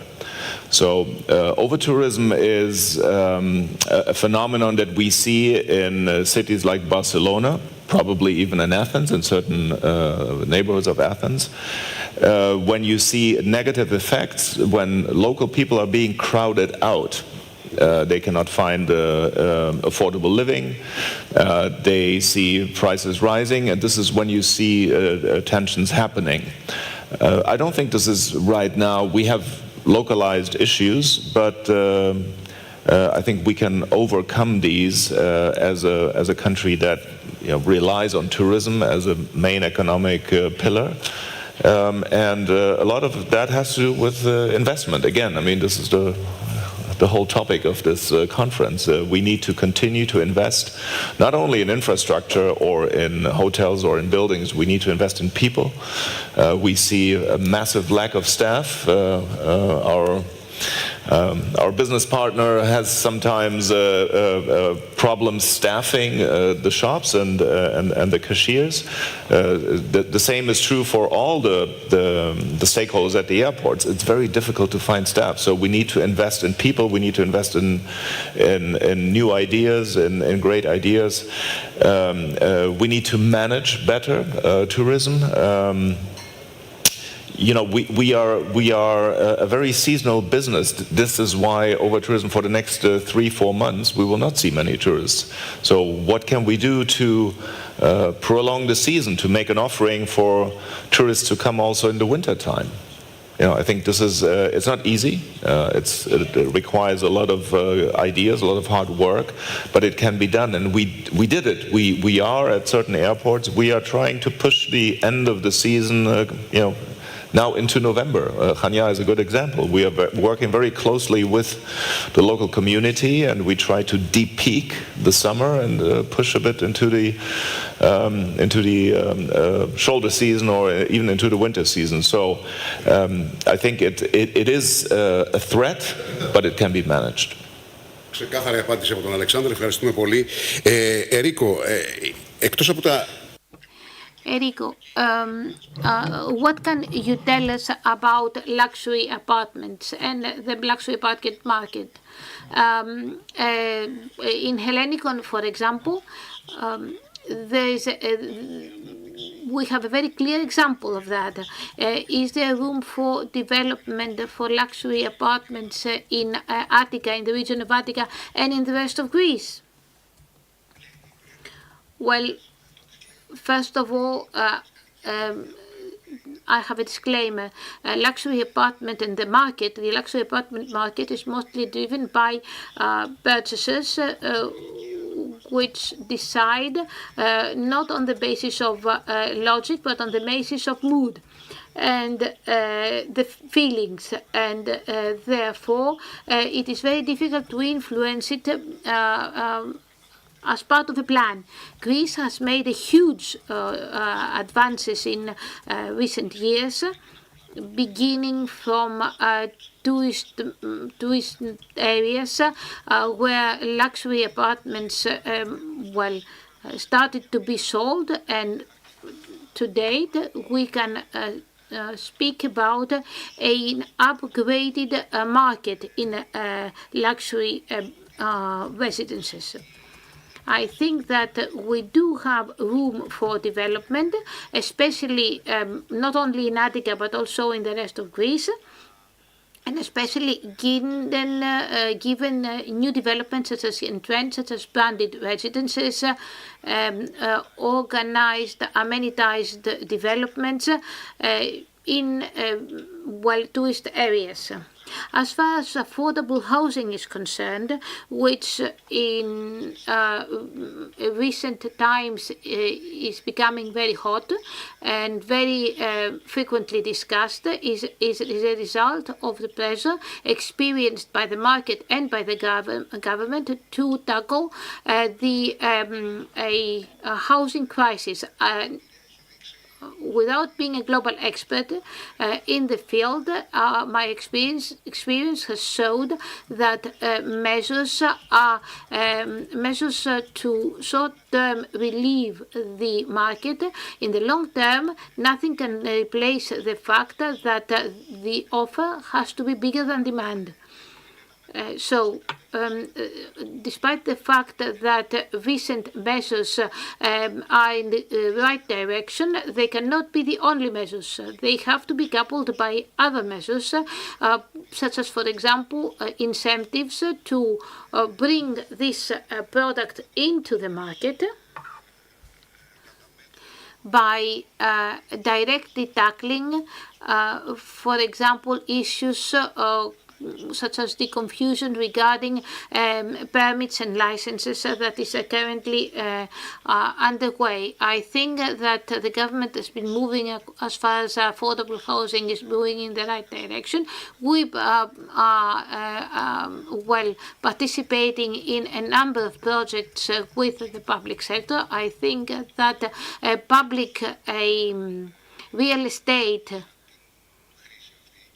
is very good for this use and needed to be exploited.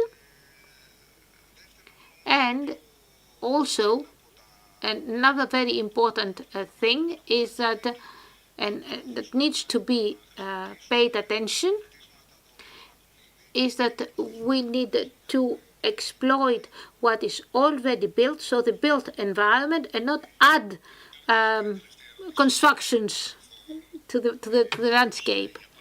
And I would like to also ask something to Thodos, since Mr. Athanasios and his presence have made us go late. Mr. Athanasios, what about the Bank of Piraeus? Do you believe that you are going to achieve your investment plan? Please allow me to comment on what Mr. Kathasopoulos said, Mr. Andreas said. First of all, after many years, the supply of new loans has exceeded the demand. So big, small and medium-sized companies participating also in a, let's say, borrowing partner plans, especially abroad, are capable of borrowing with limited spreads. So there is available money for loans. Now, as far as the Bank of Piraeus is concerned, we have made a number of moves in the Greek market to increase our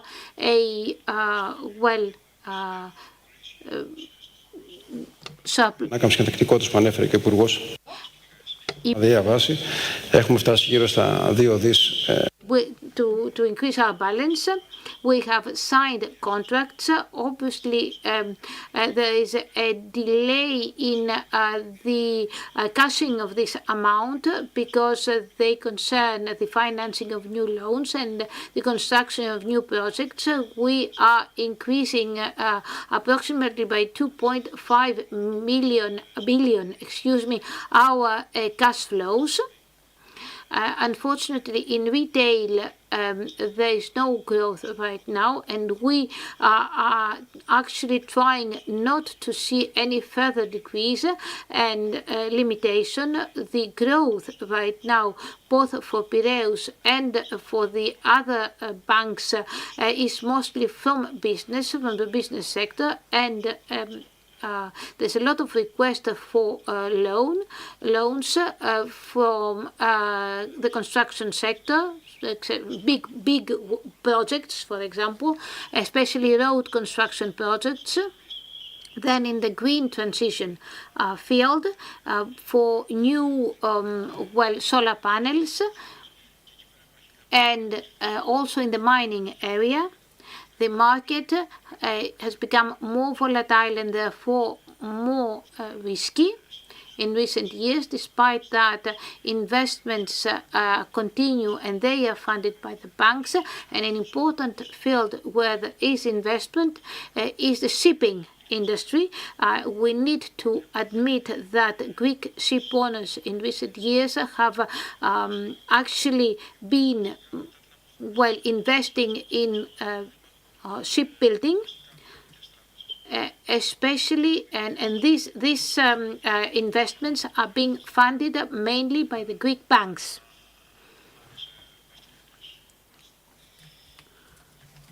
Okay, thank you very much. Thank you very much. Again, I would have a few more questions, but there's no time for that. I hope that our audience has become a bit wiser by your answers and our questions. Thank you very much for being with us.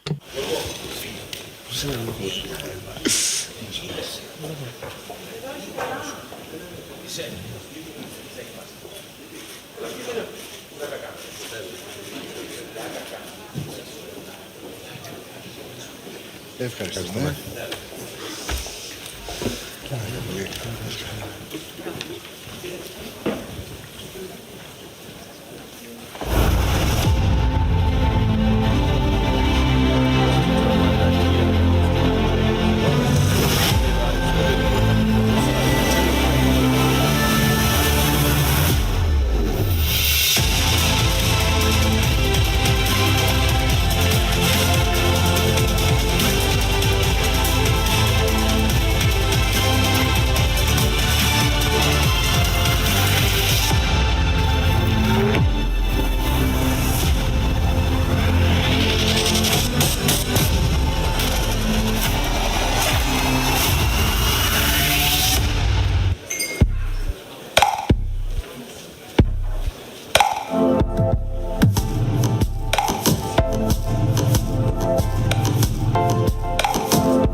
Κυρίες και κύριοι, συνεχίζουμε την...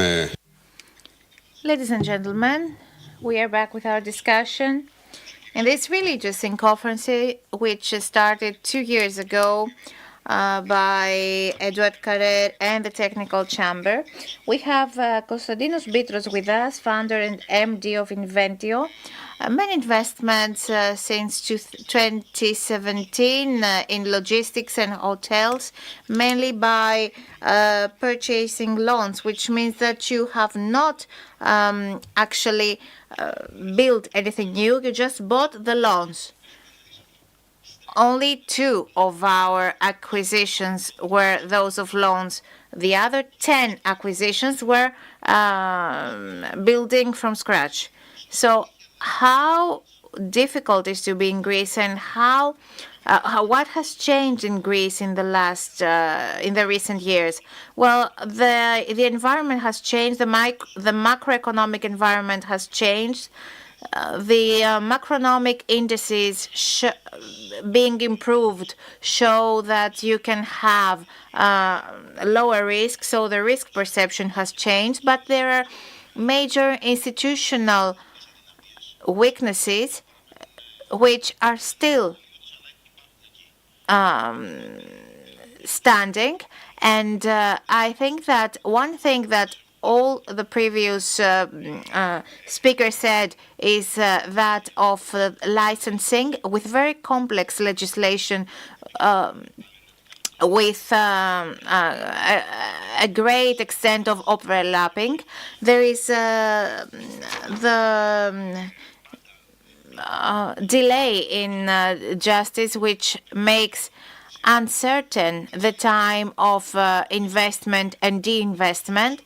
We are experiencing this at all levels, but this does not seem to have changed, and we're still expecting to see whether the latest legislative reforms will lead to an improvement.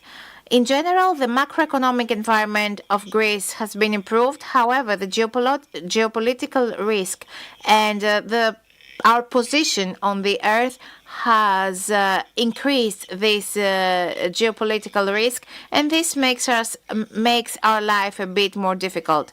We know that you have focused with your investment in the logistics market.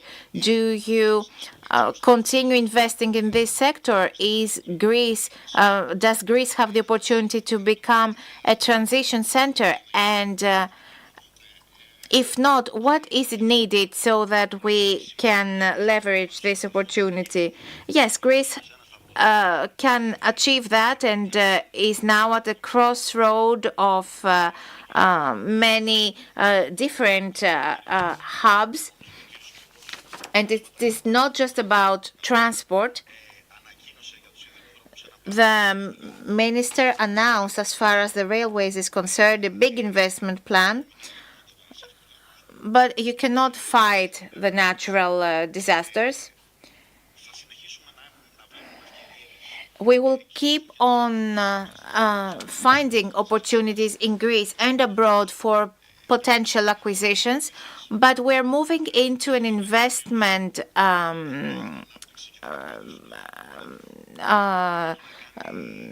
sector which has to do with reskilling and upskilling human resources, with improving the logistics sector, with the implementation of green transition plans, and renewing the whole fleet within an investment plan that will, as we expected, amount to 50 billion euros in the next 3 years. So we are interested in the organic growth of the logistics companies we are merging. So there have been many acquisitions, and you need to have a more relaxed period in your investments, isn't it? Yes. We want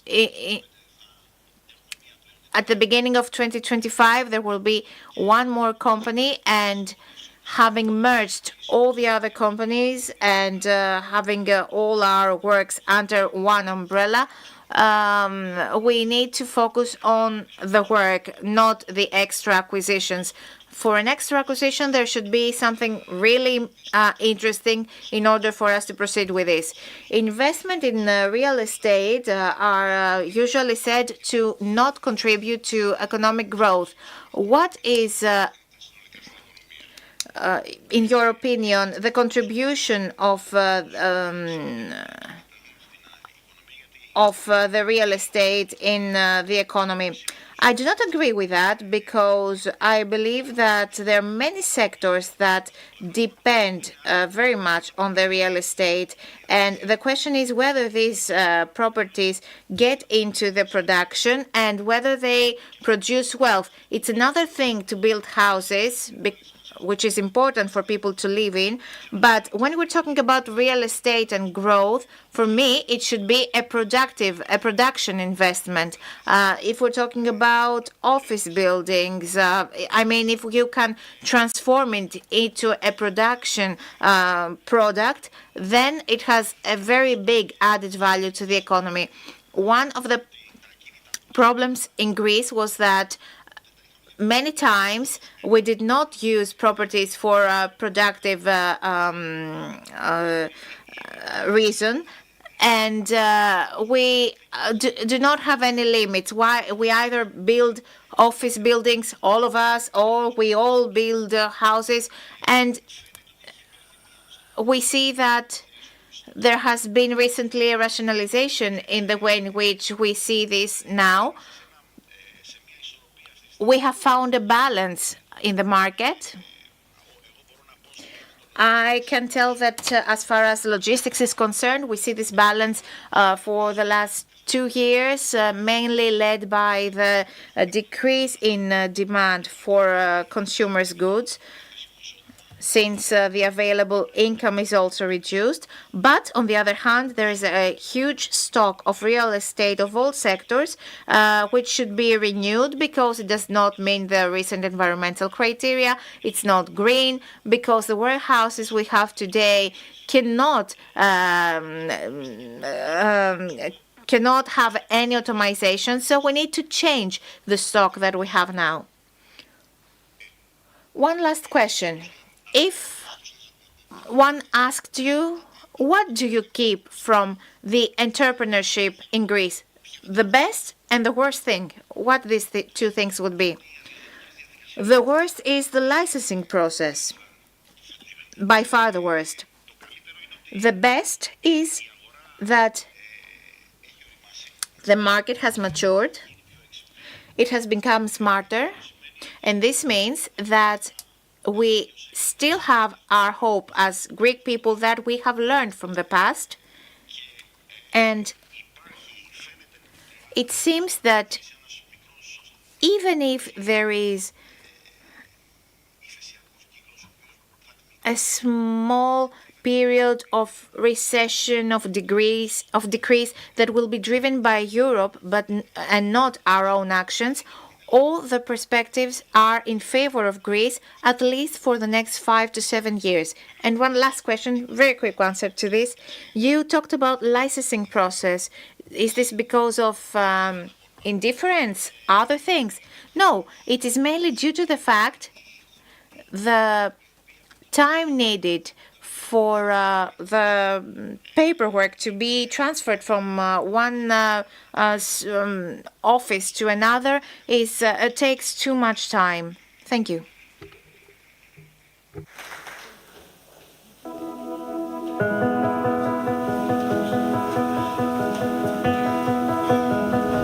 Over the last 45 years, we have built our company in the same way we deliver projects for our clients, by building trusted relationships and setting the industry standard for quality service. Our mission remains to be the first choice for global program, project, and construction management. The hard work and industry-leading expertise of Hill International employees is the reason for our success and the reason our clients trust us to deliver their most challenging and complex programs and projects. We'll continue growing our business and our global team of technical experts who consistently exceed expectations through collaboration with clients, suppliers, and stakeholders. The new Hill International website has been designed to foster innovation and collaboration and help us achieve our mission. Built to the same high standards that we bring to our global programs and projects, the website delivers an exciting new modern look, clear communication of our vision, values, and goals, a better user experience, and a robust career page. We have one definition of success: getting the best results for our clients. From concept to completion, we build an end-to-end partnership to help our clients achieve their vision. You, our employees, are the reason Hill has succeeded across decades. You are the reason our clients trust us to deliver their most challenging and complex programs and projects. Every day, we change lives, communities, and the world, one project at a time. We're Hill International, delivering the infrastructure of change.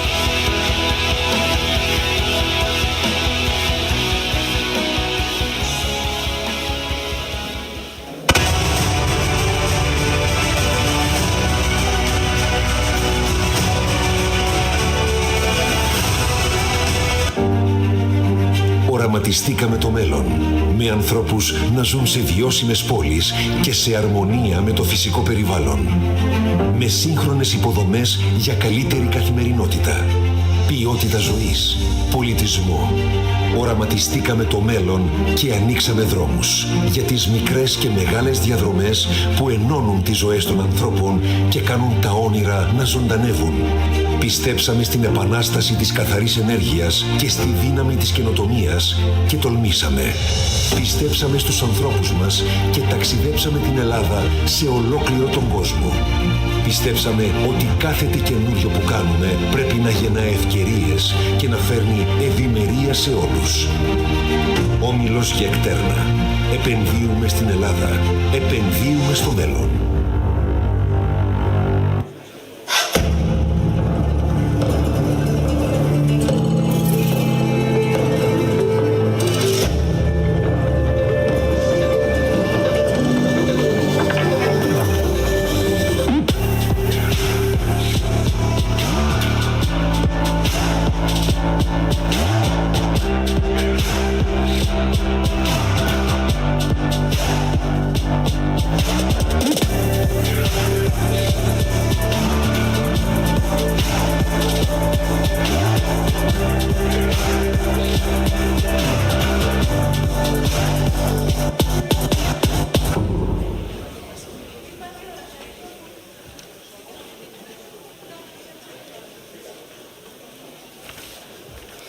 Τώρα να ευχαριστήσω πολύ τον Γιώργο Δήμητρο I would like to thank Yorgos Dimitromanolakis both for moderating the panel and second because mononews.gr is actually live streaming this conference. We would also like to thank students from Diri being here supporting this effort.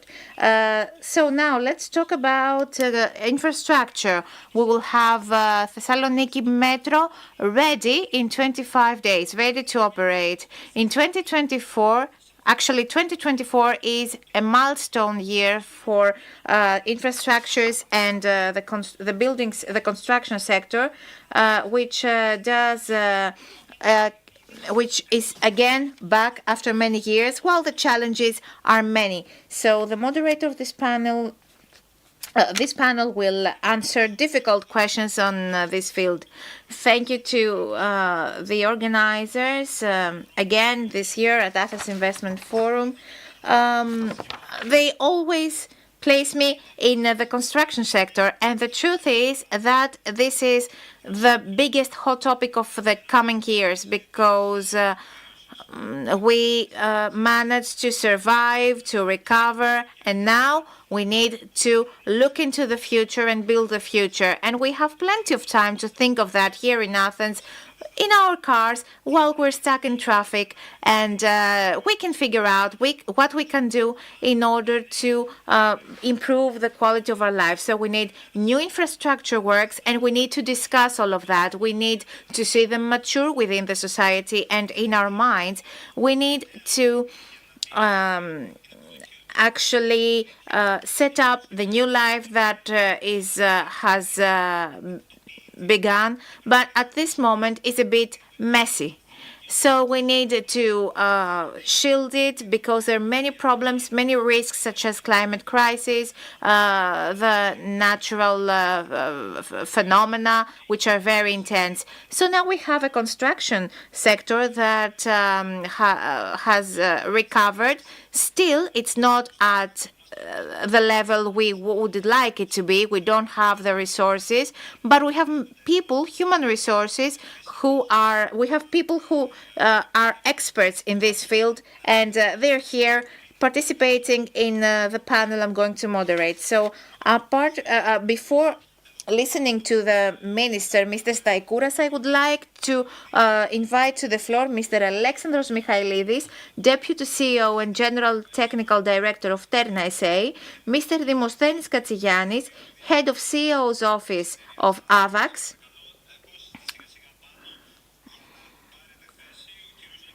Mr. Nikos Kouretas, CEO of Ελληνικό Metro SA, Mr. Manolis Sigalas, Senior Vice President and Managing Director in Europe for Hill International, Mr. Dimitris Nektarios, Partner Infrastructure and Capital Projects Leader of Deloitte, and Mrs. Argyro Banila, Assistant General Manager of National Bank of Greece, Structured Financing and Investment Banking.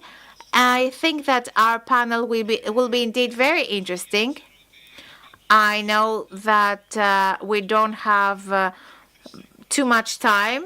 Now, Mr. Christos Staikouras, the Minister of Infrastructure and Transport, I would like to welcome him for his speech.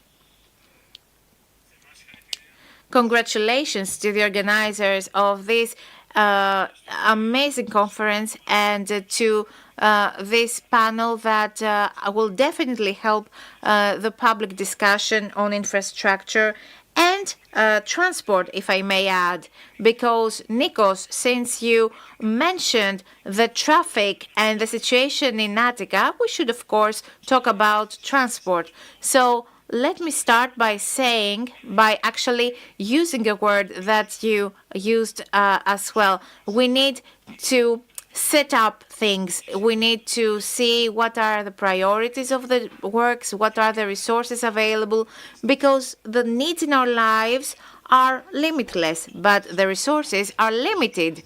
So I will give you a quick schedule.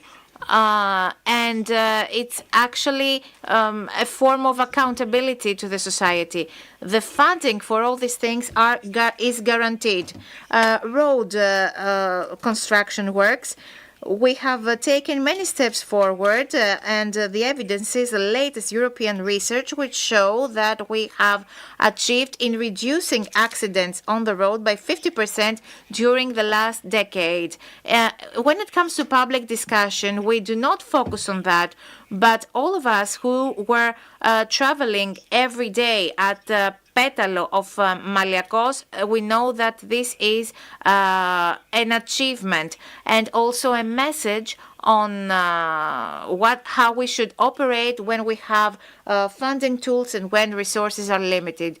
However, the country, the society, the government have prioritized several road construction works that are very important. Voak is the first. We have started works there, and we estimate that along with the undertaking company and the bank, we will be ready to sign the contract at the beginning of 2025 for the part Chania, Iraklio. And moving a bit more to the north, Patra Pyrgos, this project will be ready in 2025, summer of 2025. Works have also started in Bralos, Amphissa, and we will continue with other projects as well. Flyover in Thessaloniki, it's proceeding extremely fast. Yesterday I was in Thessaloniki. This is accepted by all citizens. They see how the project is progressing, and we see that the schedule we have set, despite the obstacles, will be followed strictly, and the project will be delivered to its Thessaloniki citizens in 2025. E65, the national roadway, will be completed within the first trimester of 2026. So, in a few words, these are the road construction works taking place in our country with a schedule, and they all going to be completed in 2027. So if you see the map of Greece and add to them the roads that we already have, and I want to add the concession of Egnatia Street for maintenance that will exceed 1 billion euros. And here comes the resilience and the maintenance of the existing infrastructures you talked about. We will be at a better point compared to what we are today, which is a good point as well. And where did our country lag behind in terms of investments? In the railway, and mainly in commercial transport, because we should be honest, we're not a country of the Central Europe, so that the main problem is how people will move from the one country to the other. We have a benefit which we have not made use of yet, the ports.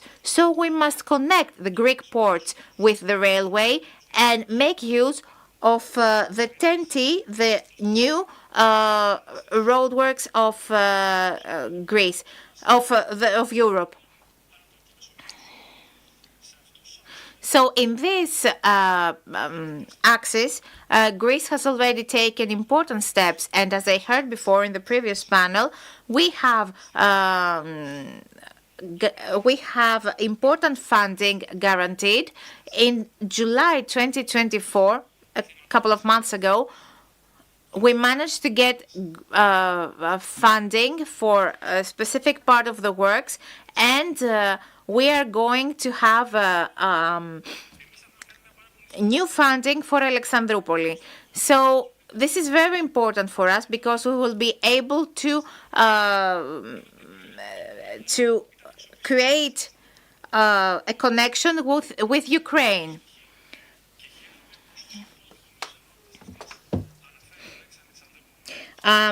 We managed to see the importance of the port of Alexandroupoli, and we had funding for that. And we also achieved funding for the railway of Promachonas. So this means this doesn't mean that we have not paid attention to the other railway journey, Thessaloniki-Idomeni. There was a very bad incident in Serbia. We would go there for in order to sign a contract. 4 ministers would do that for this railway to reach Central Europe. All those things plus one project that has already been completed in terms of its funding.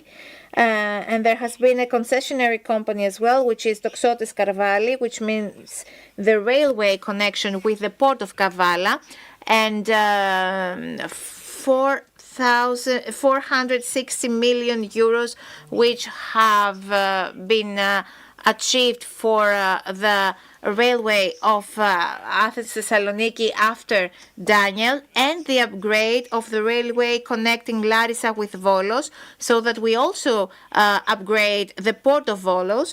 All those amount to 1.2 billion euros. We're talking about guaranteed funding during the last 12 months. Tenders already in progress or that will be launched in the next months. And the goal is common, to connect the ports with the railway and with Europe. And add to that the suburban railway of Western Attica with a guaranteed funding of 100 million euros, and the suburban railway of Western Thessaloniki, since the development of Thessaloniki is seen from its western point of view.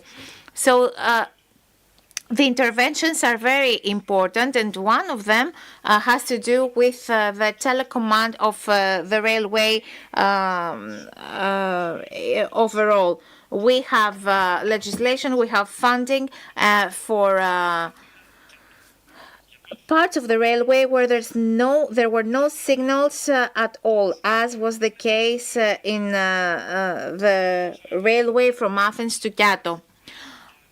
Other projects. The metro of Thessaloniki will be delivered to the citizens at the end of the month, as was our engagement. The expansion to Kalamaria will be delivered by the end of 2025.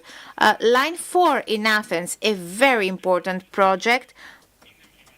an iconic project, yet difficult, not because of its construction, but also because of the surprises or difficulties we have faced with specific stations. All this, we all know of the judicial disputes related to this issue. However, works are still in progress, and we estimate that in 2026, and I think Mr. Katsigiannis can confirm this, the construction of Line 4 will be ready. And with the interchange in Evangelismos. I am happy that you agree with all I say, which means that time schedules have been agreed with the private sector. Another iconic project, Castelli. All of you who this summer or last summer landed at Iraklio, Crete, you probably would feel disappointed because of what you saw, a very bad image of an airport. But there are no magical recipes. 9.2 million visitors in 2024 in Iraklio. Thessaloniki has 5.5 million visitors. You see how the airport is after the concession. So if you believe that you can build a new airport in a year, then you are far away from the reality. The airport of Castelli is ready by more than 40%, and we recently had the opportunity to visit it. Many difficulties, many unexpected incidents, archaeological issues, the construction of roads, Admie, Devie, where will be the radar positioned and how. I mean, many issues, and you learn a lot of things when you're building a new airport. I estimate that the airport will be ready in 2027, and pay attention to that. Both the public and the private sector are working together in order to respect the time schedule and not to be like cities who find it very difficult to build an airport after many years, like Berlin, for example. We should take that into account in order to understand how important the contribution of the private sector is and the construction sector, and how much effort the public sector puts in order for this collaboration to be achieved so that the projects will be implemented within budget and within the prescribed time. So the next part of the project is the reconstruction after a natural disaster or projects of water supply. Yesterday we were in Argolida. 155 million euros are attributed for 5 specific projects for water supply in Argolida. 155 million euros, which are being implemented today. Now the ministry is actually working on other barrages projects of 300 million euros. And you may add to that the ministry implements 7 specific anti-flood projects amounting to 350,000 euros and 350 million euros, and you can add to that as well the fact that we recently signed for a significant project in Lesvos, a project in Lefkada, a very important project in Etolo-Karnania. So this is another 4th sector of projects with guaranteed funding, and even for those projects that we didn't have the time to implement, projects funded by the RRF, we managed to transfer them and guarantee funding from the NSRF. So I'll also add the projects amounting to 1.4 billion billion euros projects that need to be implemented in central Greece because of Daniel. This is hard to do because you had to find this amount of money. Not all of them would come from the RRF. Only 600 million euros come out of the RRF. And you need to design the projects in the way that will be implemented as quickly as possible. And add to that the 600 million euros that should be used in a very specific period of time. Now, the region has implemented projects amounting to 7 million euros. The region, there's accessibility. And we're talking about 1.4 billion euros. So you see how difficult it is. And to finish with infrastructure, in order for me to talk about transport as well, we are closing about 700 projects all around Greece, and unfortunately, they don't get the acknowledgement they should, because they are of much lower budget and they concern the local community. But for me, these are even more important. We visited Palamas in Karditsa a couple of weeks ago, which suffered a lot from natural disasters. And we managed to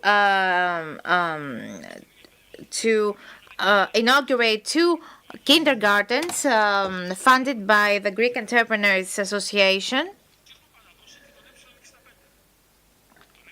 And E65 National Road from Lamia to Kalabaka is already ready. And you can't imagine how many young people, how many families came and said that this is now our everyday life, the everyday life we want to have in order for us to be able to come to live in Palamas. Better school for my child, a health center in order for them to feel more secure, and easier and more secure access to Athens and Thessaloniki. Such works in schools, in health centers, in court buildings and elsewhere are taking place all around Greece. Next week, we will be in Tripoli for a new court building, an amazing building, iconic building. Important work has been done in the previous year. So these are important projects, important works for that are very beneficial for the local community. For example, imagine a school at Nevrokopi, how important it is for the local community. So these are a few things in bullet points, and along with their time schedules, their time frames that will be implemented in the coming period. So there is a lot of work also implemented in terms of transport, because it doesn't matter how many roads we construct. If we don't persuade the citizen to use the public means of transport, we will be here 5 years later discussing the same things. This is why we are renewing our fleet. We have new buses, about 500 new buses, and there will be 950 buses in the summer of 2025. In Thessaloniki, 50% of the bus fleet has been renewed. We are moving more quickly in what we call electric mobility. And we are enhancing, we are improving critical infrastructures that need new vehicles, and where the life of the people needs to be improved. And I'm talking about the draft law that will be submitted in the coming days for a single railway authority in Greece. That will include in its umbrella OSE and ERGOSE, and I'm referring also to interventions in order to improve the experience of the citizens in lines 2 and 3. Because 20 vehicles used in these lines did not have any air conditioning, so it's not easy to achieve that. But Mr. Kouretas actually said that there can be one company that can do probably do it, probably in 2 years' time. And these are difficulties that we are trying to face in order to improve the life of the city, of our citizens, and help reduce traffic and congestion. There are also initiatives like for Kefissos Avenue in order to be able to remove the burden from this road to logistics centers, where about 20,000 transports performed there will be moved to other road access. This is how we are trying to reduce the burden from this road access in order to improve the everyday life of the citizens, without this meaning that we should not look into new concessions that must be performed in road access, and not only road access of Attica, in order to be able to deal with this significant problem that we see. So these are my thoughts, and I said what the time schedules are, and I want to thank the private sector for the amazing collaboration we have. Not always a linear relationship, but the collaboration is indeed amazing, because the goal is common: to help the society and to be able to have sustainable rates of growth and development, and to be able to have more employment of high quality, and always to improve social cohesion. Thank you very much. Would like to warmly thank the speaker, the minister. We'd love you to have with us here on the podium, or down by your seat. We will start the discussion with a set of let's say. What is it of statements? So I would like an initial statement of 3 to 4 minutes by each of you, and don't forget that there will be other conferences, so you don't have to say everything at this conference. You can get up, stand, or you can speak from your seat. First of all, I would like to thank for the invitation, and I think that I should also recognize that there's good news for the industry, because for more than 10 years we've had to fight very hard for survival. But in the last 4 years, there are very positive signs. We have completed a worth of 7 billion projects, and approximately 15 billion are still underway. The construction sector is a very important factor for Greece. Approximately 5% of our GDP, according to recent statistics. Also, we contribute approximately with 340,000 jobs, and we support approximately 1 in 7 positions, 1 in 7 jobs in Greece. However, there are a few concerns that we need to resolve in order to maintain this positive trend. Despite recent very hopeful signs, we're still lagging behind compared to Europe and even to the Balkans, such as, for example, our neighboring Romania.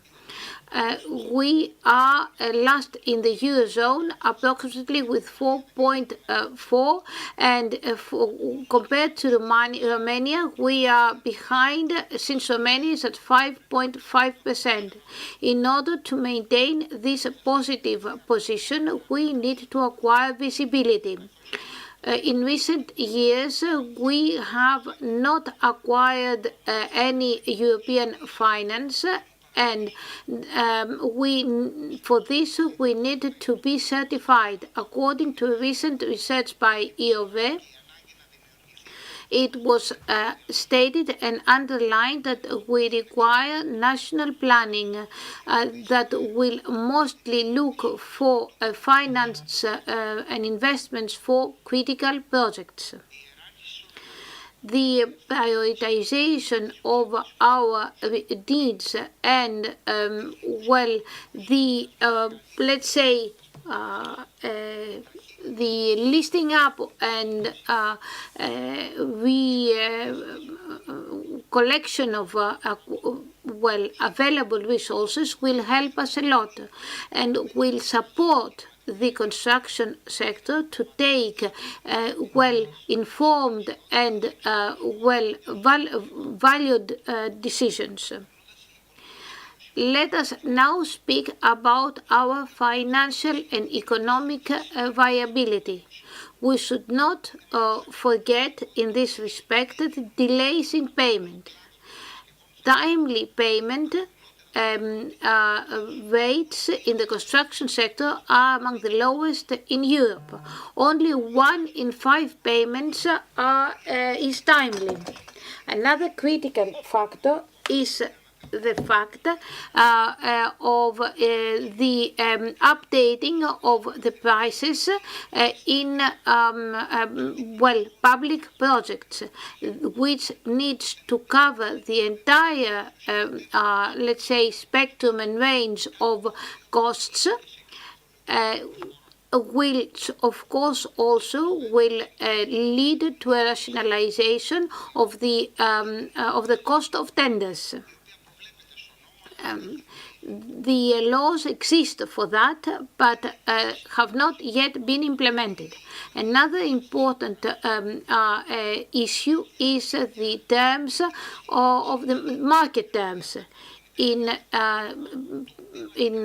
2019, a presidential decree replaced the existing law regarding the criteria for participation to public procurement. 5 years later, this law, this presidential decree, has not been implemented, and as a result, there is no evaluation. And of course, unfortunately, as a result, there is no, let's say, upgrading of the terms of participation for new and dynamic parts of the market, businesses. And of course, the number of unfinished projects is unfortunately increasing.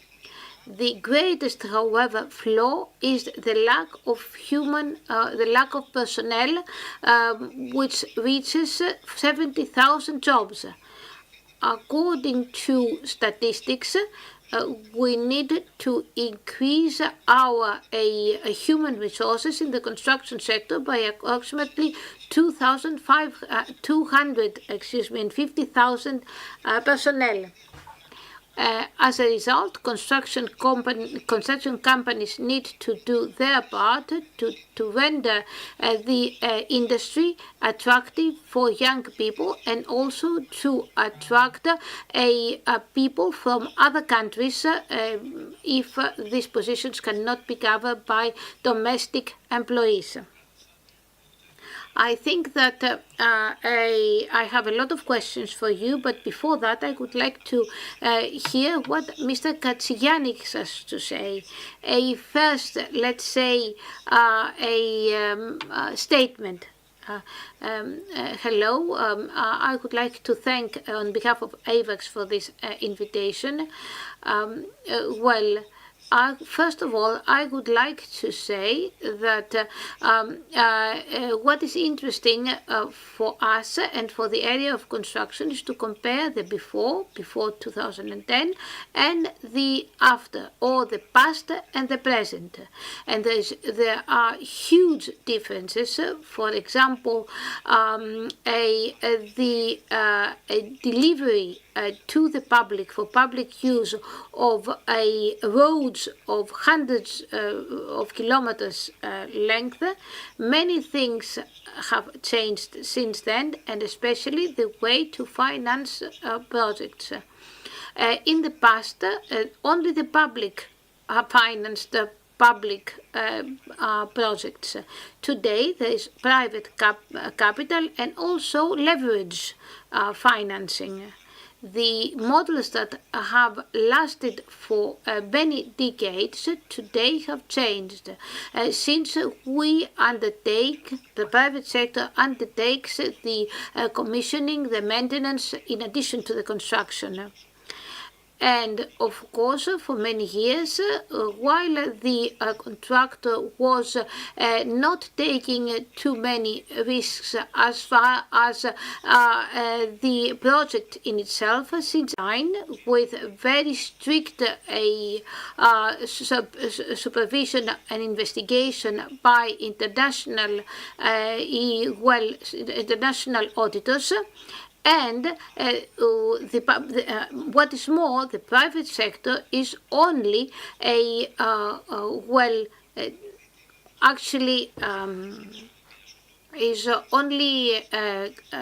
does not undertake only to build public projects on behalf of the state. And this is obvious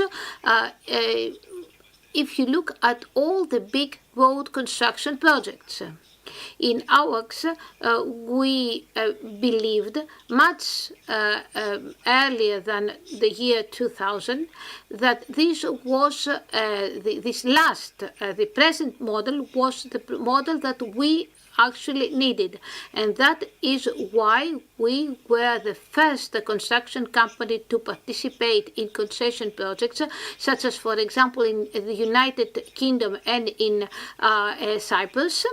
And also why we participate in most concession milestone projects, such as, example, the Thessaloniki flyover project. We also have undertaken the Athens Metro, and the biggest concession project yet in Greece, which is the construction of the 3 hospitals to be actually built by the Stavros Diakos Foundation. We also have a number of road projects underway and that are now at the contract signature phase. Our area, our industry part has gone from 200 million to 300 million, and during the last 4 years we have cut back on our loan down to 213 million. But the power of our group is mainly displayed by the size of the projects we build. To wrap it up, we believe that our industry has a perspective only if everyone believes in it and supports it. The infrastructure of a country creates a high added value for the entire economy. They actually also support its transformation, and that is why they need to be upgraded and maintained constantly, and they have to be protected by the result of climate change. They need also to be supported by the fund resources from foreign funds, by the private and the public sector, and by money from the European Union. So I would like, before I finish, to repeat our proposal for a national investment plan that will not be limited to a single government mandate. And with that, I would like to wish you good luck to this conference, and good luck to the new ministry. Thank you very much. Thank you very much, Mr. Katsigiannis. It's true that I would like to hear more about this national investment plan and what our works thinks of it, but allow me to give the floor first to Mr. Kouretis, a advisor to the Hellenic Metro, to tell us a few things about the Thessaloniki Metro, and it seems that the Thessaloniki Metro will make us jealous in Athens, because Thessaloniki will very shortly have a new metro, brand new metro, and we'll end up with an old metro. I'd like to congratulate the organizers of the conference. So, the days for the countdown for the Thessaloniki Metro has started. In the 30th of November, we will actually deliver one of the biggest projects in Thessaloniki, the metro. It will be very important for the citizens, for the tourists, for the entrepreneurs, and let me give you some hints on what we're going to do from now on until the 30th of the month. Construction works have been completed. There are a few small things that are left and are being done, and the only thing pending is the reform of Venizelos station, which we managed to complete despite the difficulties very successfully, and will be delivered to the citizens of Thessaloniki. All tests of the systems have been completed, and the assessment institution that will issue the certificates for the secure operation of the system actually has completed all tests. Before speaking about the operation, I would like to clarify a few things that, a few concerns that we hear about the safety. The safety is achieved by the use of automation and new technologies. The Metro of Thessaloniki uses the most cutting-edge technology and innovations internationally, which means that we have done everything we can, and we provide the highest level of safety that we can have at the moment internationally. This metro is of class 4, and the same will be for line 4 of Athens. So we're talking about a safe metro, and when designing the metro, not only of Thessaloniki, but also line 4 of Athens, Ελληνικό Metro takes into account other parameters as well, such as the anti-flood measures that we have taken, as is the case in the US, for example. Let me remind you that a couple of years ago, we were delivering the metro in Piraeus.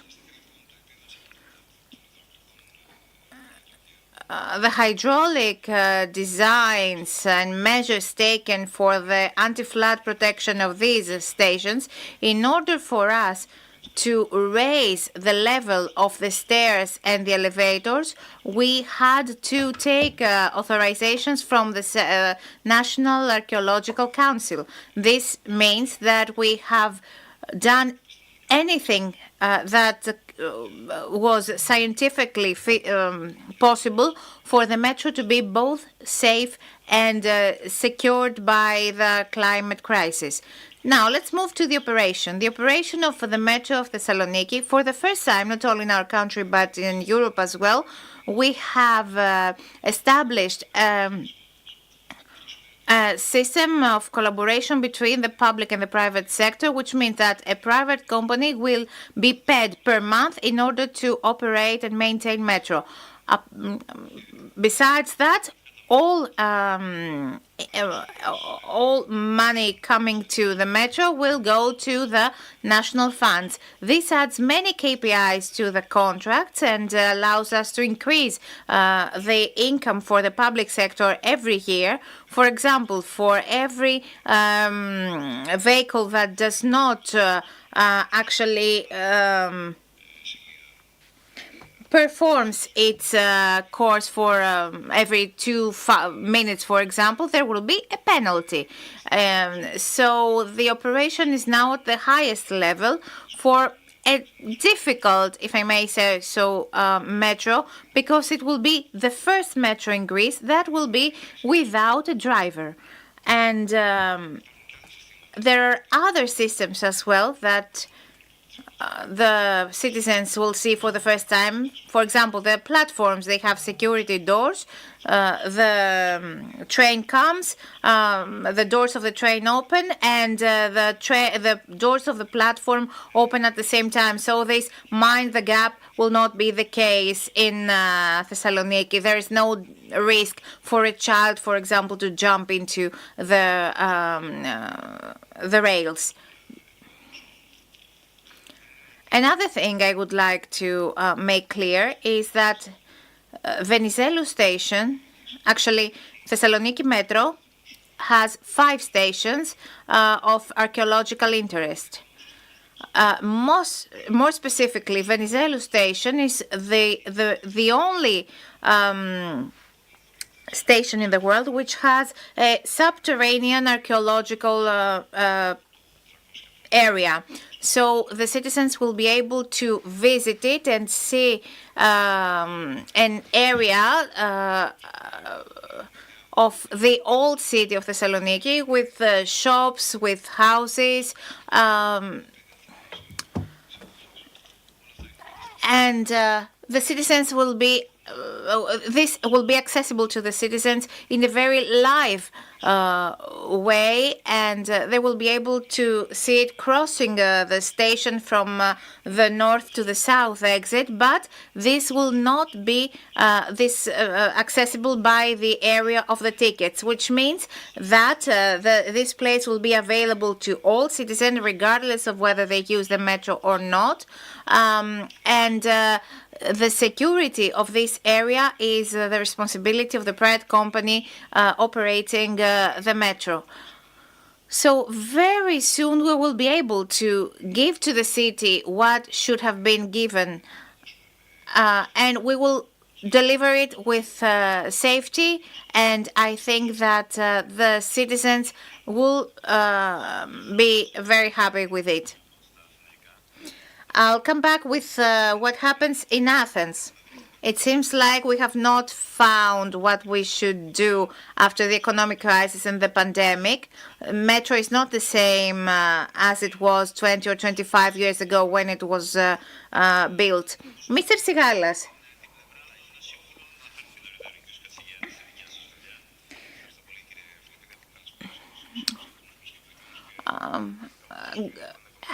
Good morning to all of our guests here and online. It's a pleasure for us and an honor for us to be here again in the 7th Athens Investment Forum. I was looking at my papers from my notes from the first conference, and the situation back then, it was very different in Greece. Of course, the perspectives were very different in construction infrastructure. So now let's move fast forward to the present.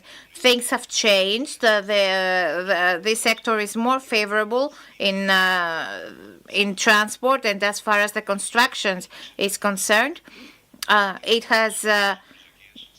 has come beyond the most optimistic predictions. We have these projects like Line 4 of the Athens Metro. We heard the minister talking about projects all around Greece, projects undertaken by the biggest construction companies. In Athens, we have more than projects amounting to more than 6 billion euros, and there will be another infrastructure work in 2025, the expansion of Eleftherios Venizelos International Airport. The market is proceeding. In terms of privatizations, we saw recently the new concession of Attiki Odos to be signed in the 12th of September, and only within 3 weeks, very quickly actually, the economic closure of the transaction has been completed, and the transfer has been made very smoothly from the old concessionaire to the new one. Of course, there are challenges. There are important challenges and issues that we must deal with at a collective level with cohesion and collaboration, making reference to issues that have already been discussed in this forum in the past, and not only here. Execution capacity of the field. Another critical parameter is the human resources, both manual labor and experts. Flow in all aspects of the projects and participants. Budgets that will be correct for each project, strategic planning, maintenance and testing of existing infrastructure, dealing with climate crisis, etc. However, the challenges, they will all be evolved in a new evolving environment, and within challenges we can find opportunities that we can make use of. First, with all these beautiful projects being implemented in our country, we are trying to collect know-how and create the new generation of colleagues that are looking into the international environment, and we are also planning the extroversy of the field in the next years. The Greek companies and the Greek experts and scientists, of course, have a role to play in the projects in Western Balkan countries and in the vertical axis of projects of combined transport that will combine Greece, Bulgaria, and Moldova and Ukraine, and of course in the reconstruction plan of Ukraine and the privatizations in Ukraine later. And why not make use of opportunities and skills and talent in Greece in the field of technology, combine them with the construction field, and implement establish AI applications in Greece that will be scaled up and be used internationally. So we look into the future, we work constructively, and we believe that the next years will be very productive and should be very productive for each one of us. So we should all make use of the opportunities we see, and all of us be driven by our goal to benefit the Greek economy as well. So the big picture is good, and I understand that all of you are trying to deal with a situation that entails many challenges, many projects, a lot of money, resources. Actually, there are resources, and and I see that your concern is what might go wrong. Probably we're trained to have this mentality. I don't know, Mr. Nectarios, what your opinion is on that. You are a capital projects leader at Deloitte. Yes, I would like to thank the organizers of this conference. It's a pleasure and an honor for us to participating in this panel. I would like to add the international frame in our discussion, especially today. Probably there is the day after in this frame. because things are very ambitious, very optimistic in Greece. So internationally, this sector showed a deceleration in 2024, as we see in all data. The growth was 2%, while in 2023 it was almost double, about 4%. The image is positive in general, yes, and the message is optimistic. Most of the analysts, company networks that collect data see a need for construction expenditure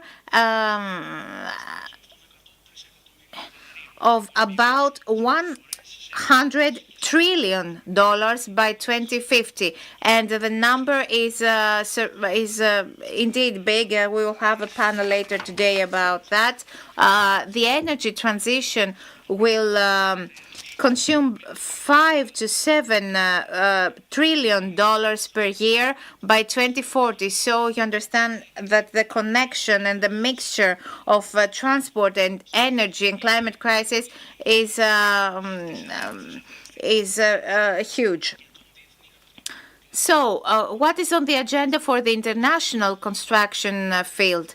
I would focus on three major things. Sustainability is the first. So, everybody has started talking about sustainable construction, sustainable cities, and what this means. When we're talking about new or recycled materials, new ways, new values, decarbonization of the field. The field by itself internationally is responsible for over 35% of the CO2 emissions worldwide, and the next day calls for new methods and ways of work for decarbonization. And the third axis is digital transformation. If we take into account these challenges along with the other pathogenies or the problems that the Greek constructions have faced during the last decades and is still facing even today, you understand how difficult it is to tackle all these issues. For the Greek market, I would like to focus on a specific observation that we will be discussing later. I think that for the plan to be, the program to be implemented, we must look into the funding, the private sector, the public sector. We need to look into the time of implementation, the time of the maturity, the signing of the contract. It takes too much time to do all that usually. So, compared to other European countries, the time we need here is more. And we need to tackle this issue if we want to have even more success. Okay, so I think we're at a good level, but we're discussing without banks, without funding, probably all these things. Probably there's no use in discussing all these things if we don't put the parameter of the banks in the discussion. So Mrs. Banila from the National Bank of Greece, you know all the challenges. There are doubts, of course. How much are you concerned about these issues? Indeed, we are the biggest bank operating over 180 years, and fortunately, we have been here through all these years. On behalf of the National Bank, I would like to thank you for the invitation. The Greek banking system is still supporting intensely the needs, the funding needs of the construction sector and the infrastructure sector, despite the difficult situation and the difficult environment around us because of the pandemic, the extended natural disasters, and the two wars in progress. These factors led to very high costs of construction, at least until the environment of high interest rates that existed. we have long-term banking loan with project finance conditions, making use of the resources from the RRF, and of course funding tools that are provided by the Greek law of investments. And in 2024, it was completed, and in some cases, there was cash flow for the construction and the transport. Egnatia Odos, the connection of fibers network, Eastern corridor between Greece and Saudi Arabia, making Greece a digital hub for Europe, the expansion of the infrastructures of the most important airport, the Eleftherios Venizelos, and the project in Philochia with the biggest physical battery in Greece. The funding that came from the bank was 6 billion euros, while the total budget was 8 billion euros. So about 70% of the budget for this project came from the Greek banks, who are trying to be to support the Greek projects to be more competitive compared to Europe. We have been doing that since 2022, which was actually the year for restarting the big investments in Greece, and we estimate that about 12 billion euros were provided by Greek banks in under project finance terms, including ports and airports, and the Greek banking institutions are supporting the construction companies of Greece. According to data from September 2024, the National Bank has a balance of 1.5 billion euros in loans and letters of guarantee towards Greek construction companies, and the other systemic banks have to have similar numbers to show as well.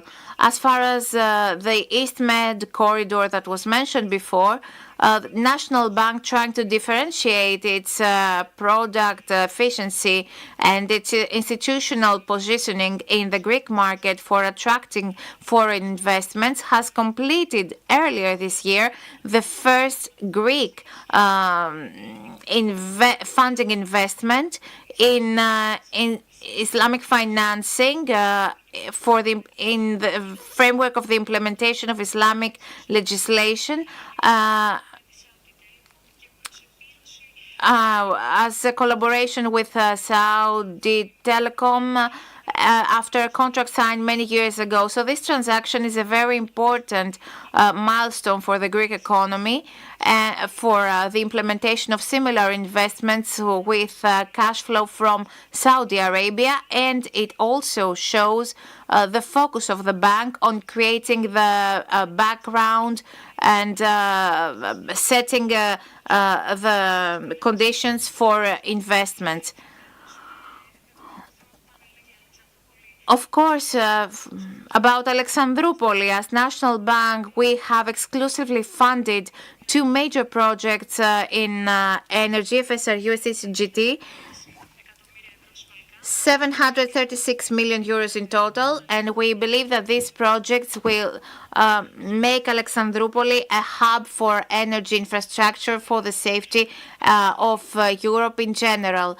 The same is the case when it comes to RRF, despite the fact that there is the technical involvement of cash flow in technology projects. This is not as dynamic as it was estimated by the fund.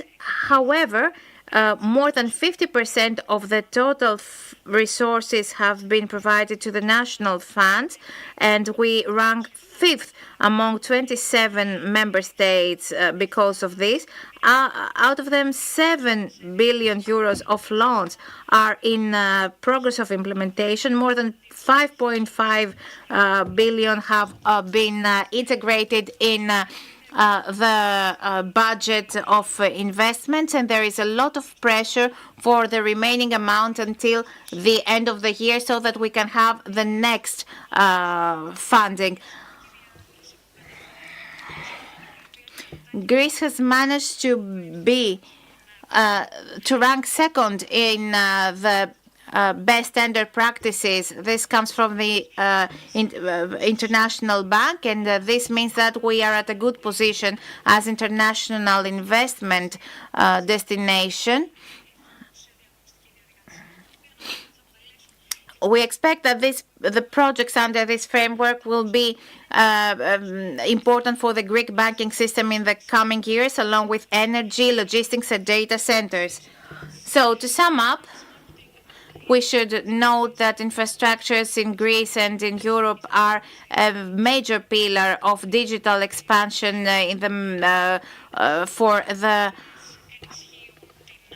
for the Greek banking sector, because infrastructures actually are resilient to the crisis that are brought by the different macroeconomic circles because of their strategic character, and this is how we feel more secure in order to guarantee the money of our depositors. For the Greek banking system to keep on having this significant role since 2022, more specifically, for the funding of these projects must face major challenges.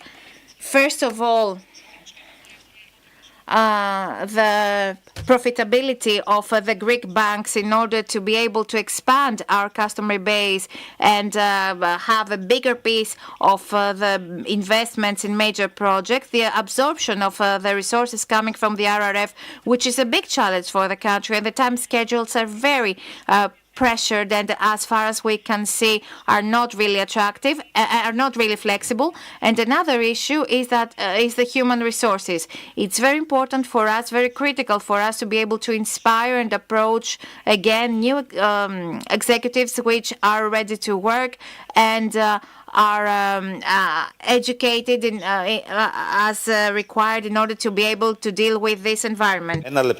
So now each of you have 1 minute for the second.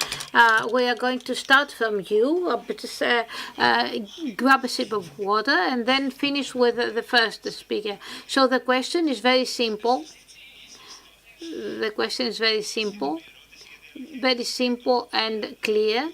It is true that it's been discussed, but we have not discussed this here. We're talking about guarantee bonds. What is going to happen with the bonds? What are you thinking? What the banks are going to do? It is true that a lot of complaints. There's a lot of grumbling, especially during the last 2 years, because practically, and I think you must have understood that from my initial statement, the Greek banks have been called upon to manage quite an important part of the budget of this project. So we needed to be rational about it. The bank capitals are not are not without end. So we needed to all contribute. Of course, the banks needed to be involved and are involved by being profitable and by growing as much as possible, based also on the recommendations of the Draghi report, but also by looking at past liabilities. Ever since 2008, we needed to actually do risk management in order to liberate more resources. But we have also Basel Terminal 4 in view, which will make things a bit more difficult. Construction companies have to enlarge their scope of partnerships. Greek works are attractive, not only for Greece, but also generally. So you need to look for more partnerships also in other areas, not only with the Greek banks. Mr. Nectarius, what can go wrong? Well, in a equation with so many parameters, everything can go wrong. But apparently, both the private and public sector are determined to go forward with this plan. And I remember that last year we did discuss about these things also. Many of the projects were then at the negotiation phase and they have moved forward. Of course, the timing and deadlines are important. We need to focus on that. Just think that only last week we finished a project of very important social meaning. In Thessaloniki, we delivered 17 school units.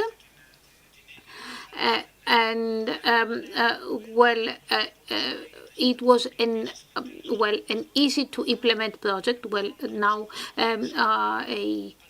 experts will laugh because no project is easy, but it seemed that there were hidden problems which led us to override the deadlines. Finally, we managed to deliver it. Please, could you tell us?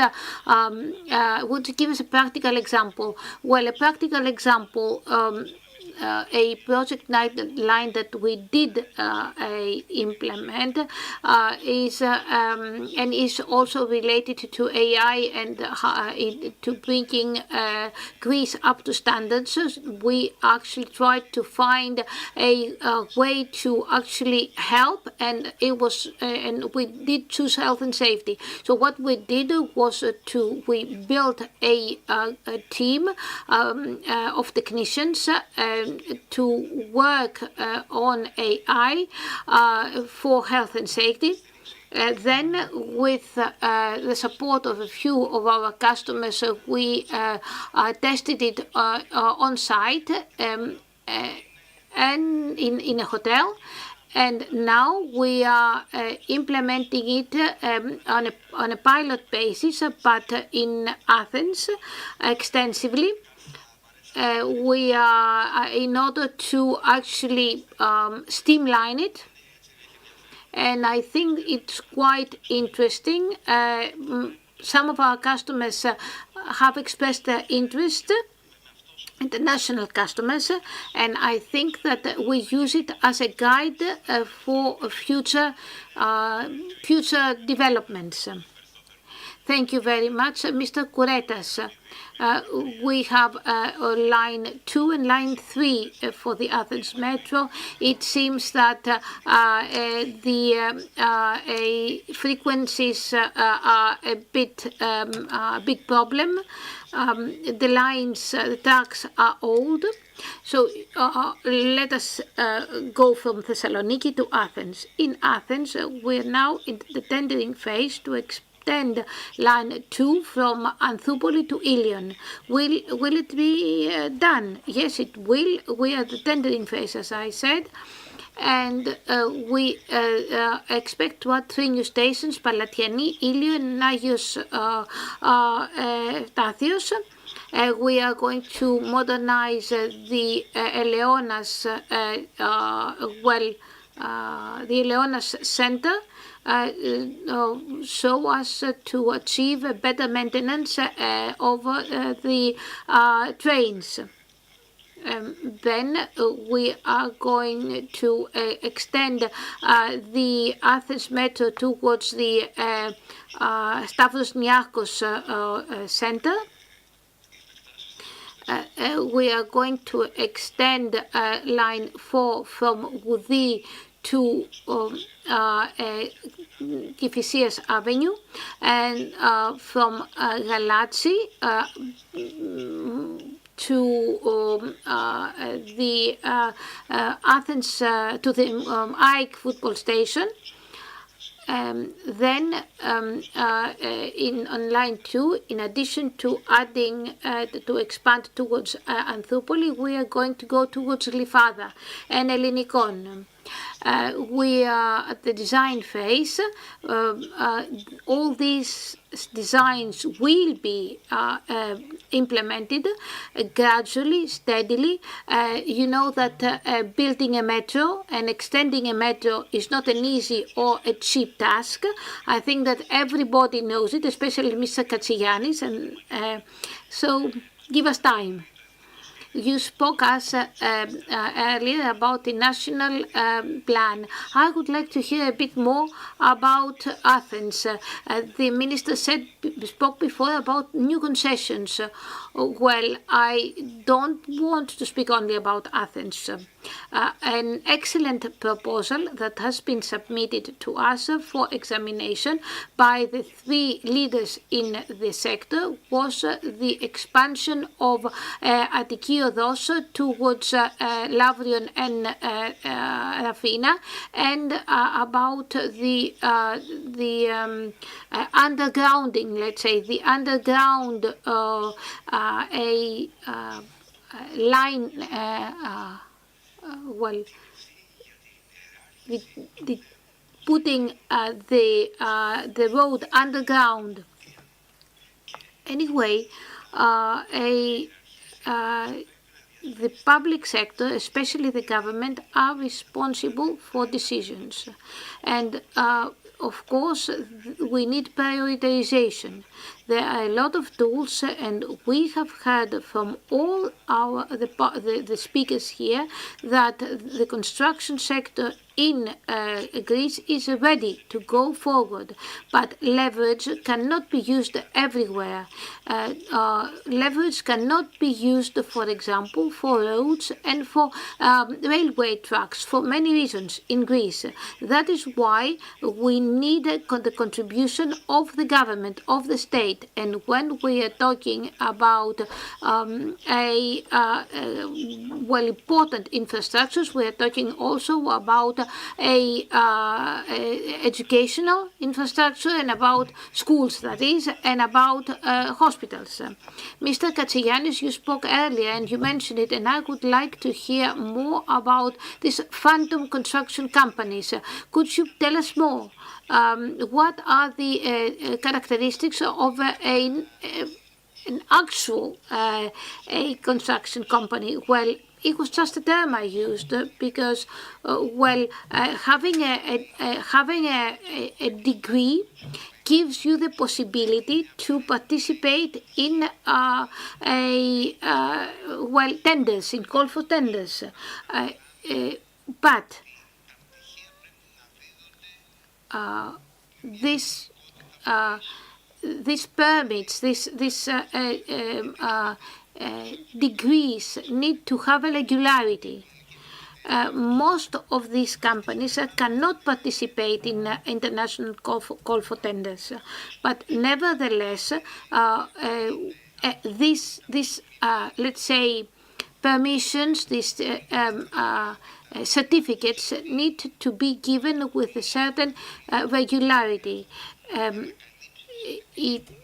For example, many companies have had to develop very fast in a very short period of time in order to cover the needs.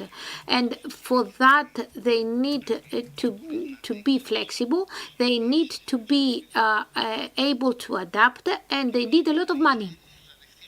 And of course, they need to be prepared to accept the, let's say, volatility of construction circumstances. I think that the minister spoke beforehand about where to place a radar. Thank you very much, Mr. Michailidis. I would like to thank you all. Also you, Mrs. Lachnidi, thank you very much for your participation. I would like to also thank the audience.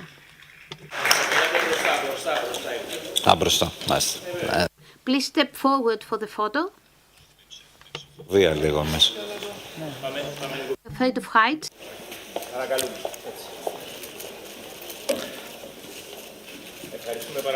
Να είστε καλά. Συνεχίζουμε.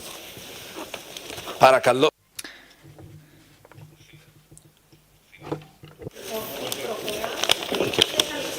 Πάρα πολύ ωραία. Πάρα πολύ ωραία. Very well, thank you very much. I think that Mr. Panagiotis Doumas is the next, and I would like to invite him to take his seat on the podium for us to have a face-to-face discussion. So, I think that we're going to cut back on time. We only have 10 minutes, so we have to be very concise and very brief.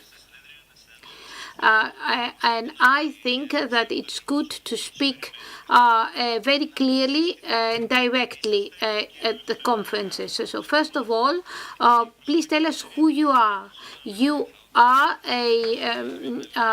Mr. Doumas, and you represent Halden,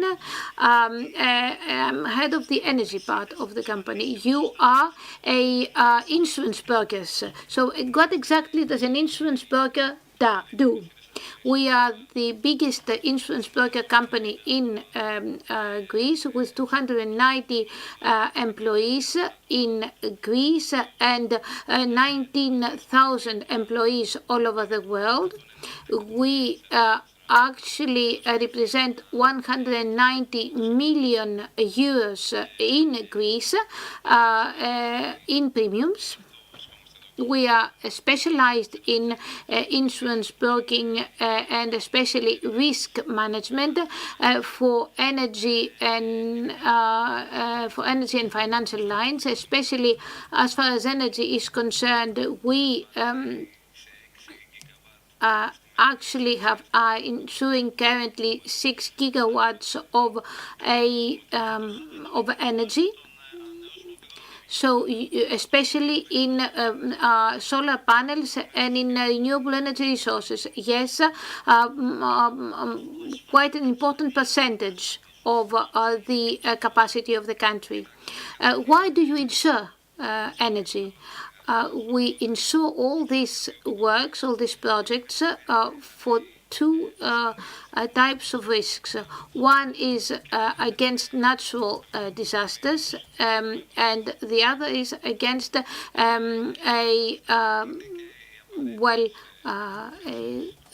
risks such as, for example, loss of profit.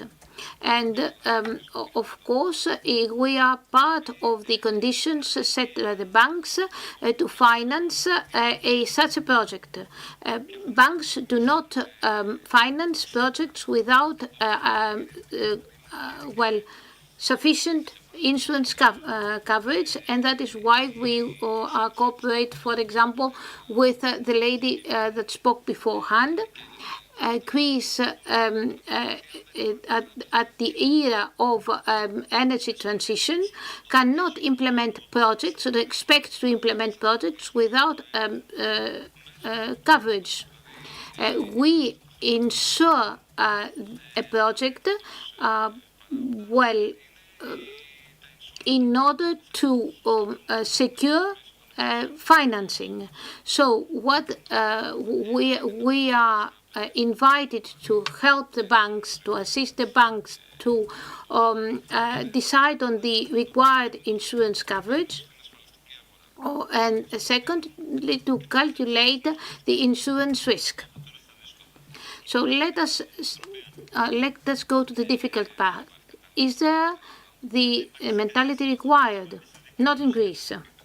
Not only for insurance and not in any at any level, says the moderator. Well, there's no mentality, but things are changing. There's a lot of modernization recently. Banks have contributed greatly because banks are currently banks require insurance for any financing, any type of financing.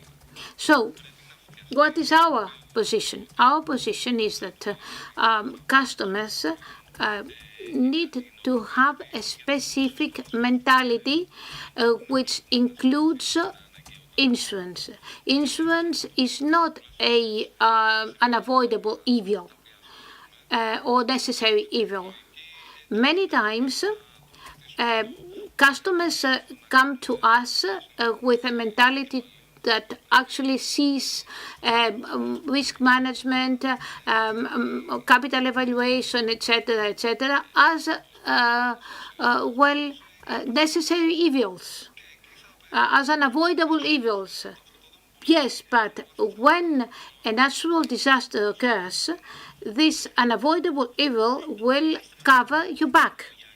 Tell us in these things with an example, a practical example. Well, in the case of Daniel, and since energy projects are exposed as far as natural disasters are concerned, we have observed in recent years that these natural disasters and unexpected natural phenomena are being intensified. So in September, we had the Daniel disaster. Then we had a disaster in Dubai. Then very recently, we had the floods in Valencia. And we need to expect such phenomena very much more frequently. So the banks are adjusting to that by asking a higher let's say, guarantees, which of course create financing issues for projects.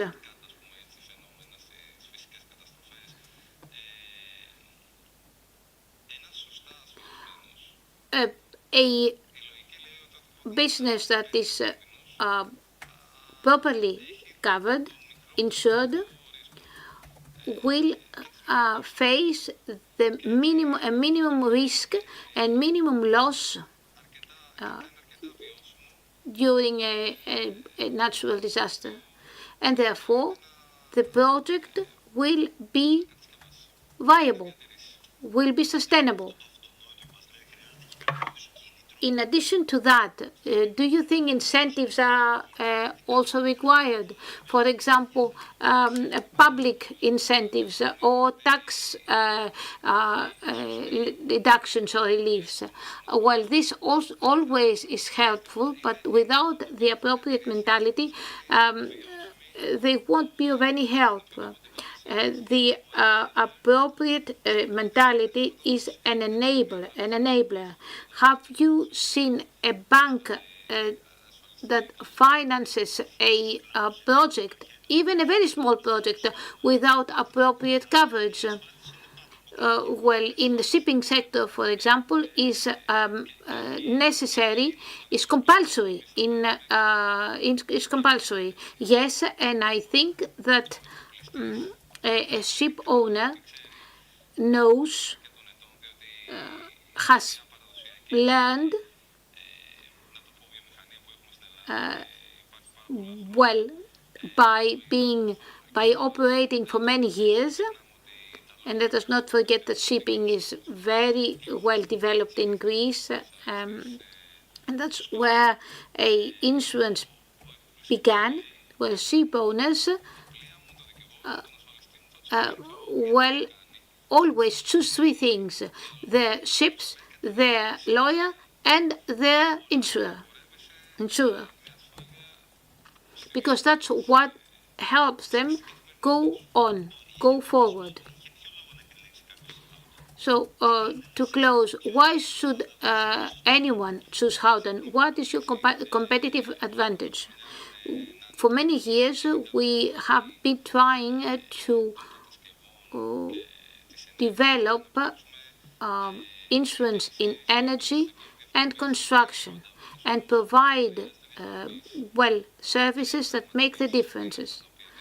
There are three things that differentiate us from the rest of the market. One, a specialized and expert energy team made up of 10 people.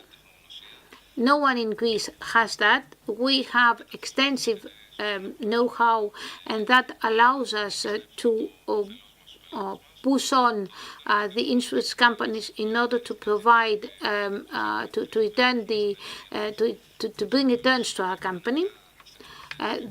We also have partners that to share risks and to assist in evaluation, which we provide free of charge to our customers.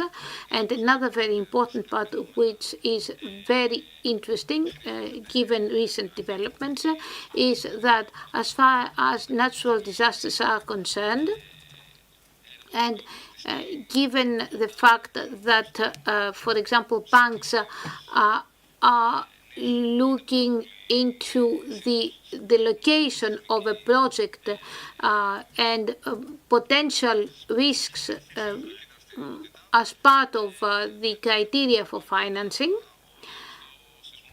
For example, if a project is to be implemented near an earthquake-stricken region, possibly there will be a clause for earthquakes requiring insurance against earthquakes. What we do is to unblock problems and reduce the risk and the cost of insurance. And we have an advisor group, Howden Cup is the name, that actually evaluates the climatic changes, the prospective climatic changes in an area where a project will be built. And based on this evaluation, provide advice not only on the insurance product, but on forecasts regarding losses, for example, in the area of supply chain. So these products, your products you provide, are tailored for the sector of energy. Exactly, exactly this. Thank you very much. I think you're giving us a very good pass for the next panel. I would like to thank the organizers and thank you very much, and have a good continuation.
Ευχαριστώ πολύ τον...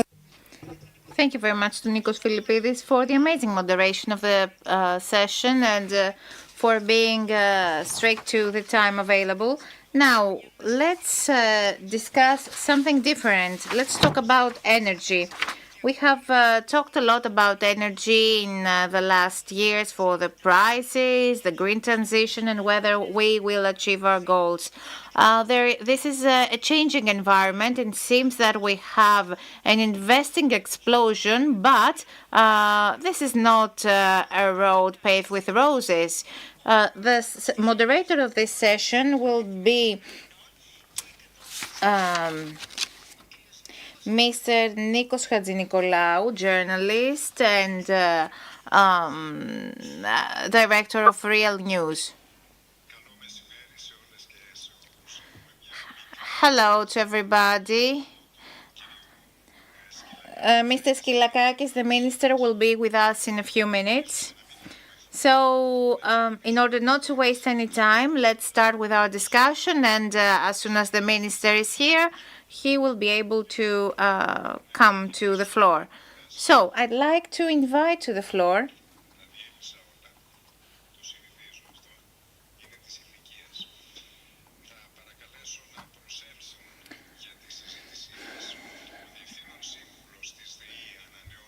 the CEO of PPC Renewables, Mr. Konstantinos Mavros, Energy Management Director of Iron Energy, Mr. Kostas Baslis,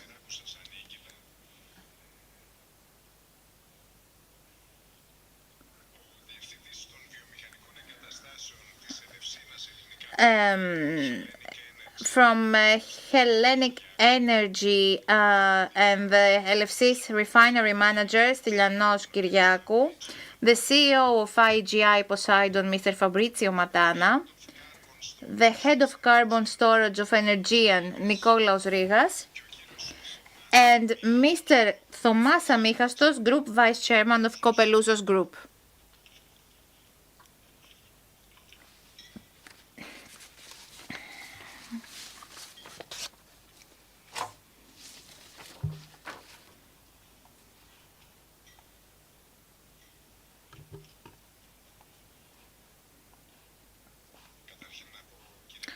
First of all, Mr. Mavros, thank you for your help in the mess I made here. So I might give you a few more time. I'm not going to address you with the order I called you here because Mr. Matana must travel later, so we'll start with him.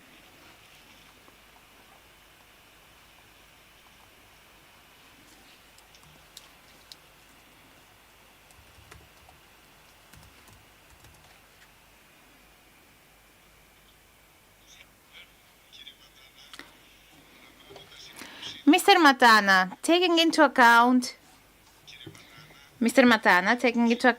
the way in which the energy sector is progressing in Greece, what role do you think natural gas will play in this environment and the infrastructure related to natural gas?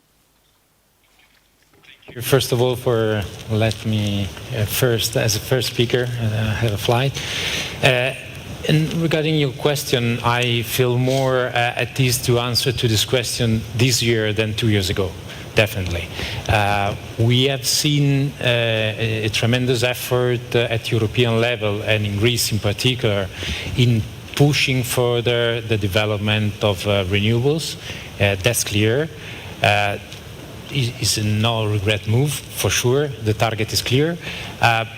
But I think that we all discovered that compared to the target that has been declared by the European Commission, the energy transition will take longer. That's why I feel more comfortable in answering you about the role of gas. The role of gas still is a transition fuel, no doubt about this. The role of renewables is clear, but the system is not complete. And I think that even if the target of renewables energy is let's take Greece over 50%, targeting probably 60%, some of the bricks or the part of the picture are not yet there. I'm thinking about batteries, I'm thinking about green gases. They are there in terms of technology, but they are not there, they are not in the money. And that means that the system that is more and more relying on intermittent sources cannot propose a complete set of answers that could be affordable in terms of economic terms, meaning that for sure renewables are helping to reduce prices, but these low prices have to be exploited in storing energy and using energy when intermittent sources are not there. And we are not yet to the target. Therefore, I see room for gas for a longer period, because it is there, infrastructures are there, investment are made, and we can easily complement the system in order to provide a resilient and secure energy system. And if we need gas, and we have a longer window for gas, I also see room for gas investment and gas infrastructure, because when we speak about using gas, we need to have reliable volumes and competitive volumes. And to have that, we need to have infrastructures. So that's why I see that today, compared to 2 years ago, I'm more comfortable to say, yes, we need gas infrastructure as well, because the concern was to have time enough to recover the investment. And probably now we have time enough. The second point is that is a point of attention for who is developing gas infrastructure, as IG Poseidon is doing. We have to think to gas infrastructure to be flexible and targeting the future, meaning that they have to be hydrogen ready. And that's the second point. So time to recover investment, but flexible infrastructures to be ready to switch to green gas in the future when they will be in the money. What is needed for Greece to be a successful as energy hub in the Southeast Europe? Well, let's start from what is the energy hub. I mean, every country wants to be an energy hub in Southeast Europe now. I think that Greece has a great chance to be an energy hub. Energy hub means being the center of connections, means having abundant resources and interconnected resources and competitive resources. And I think that Greece is very well positioned, first of all, in terms of geographical positioning at the center of Mediterranean, and is ready for that position to be at the center of the development. But of course, it's not enough. I mean, Greece had made tremendous efforts also in terms of interconnecting both on the electrical network and also gas networks. I mean, as IGI Poseidon, I'm glad to say that we contributed in small part interconnecting Greece with Bulgaria with IGB. But yeah, to be an hub, I think, and to complete the strategic positioning to be the stronger hub in the Southeast Europe, I think there is still a missing bridge. I think there is still a missing energy corridor in the picture to complete the strategic framework. And the bridge and the energy corridor that I'm thinking at is the connection with the East Med area.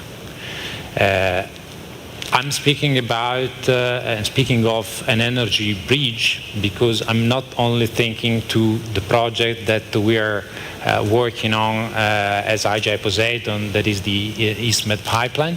I'm thinking about an energy corridor that includes gas pipelines, but also electricity cable. We know there is the Great Sea Interconnector. This is a great project. I think that strategically, East Med area is really the missing bits to have Greece really at the center of Southeast Europe interconnection. So I think that's the strategic move.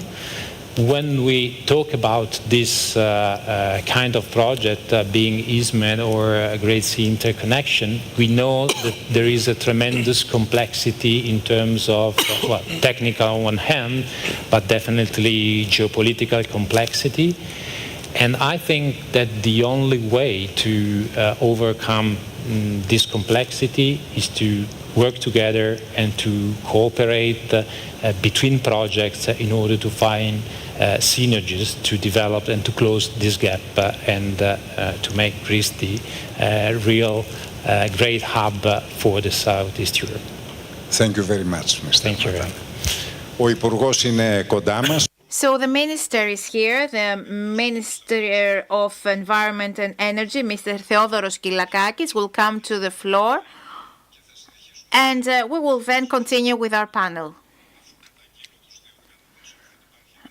Just a complaint that there is no table for me for my papers. This is why I always make a mess here.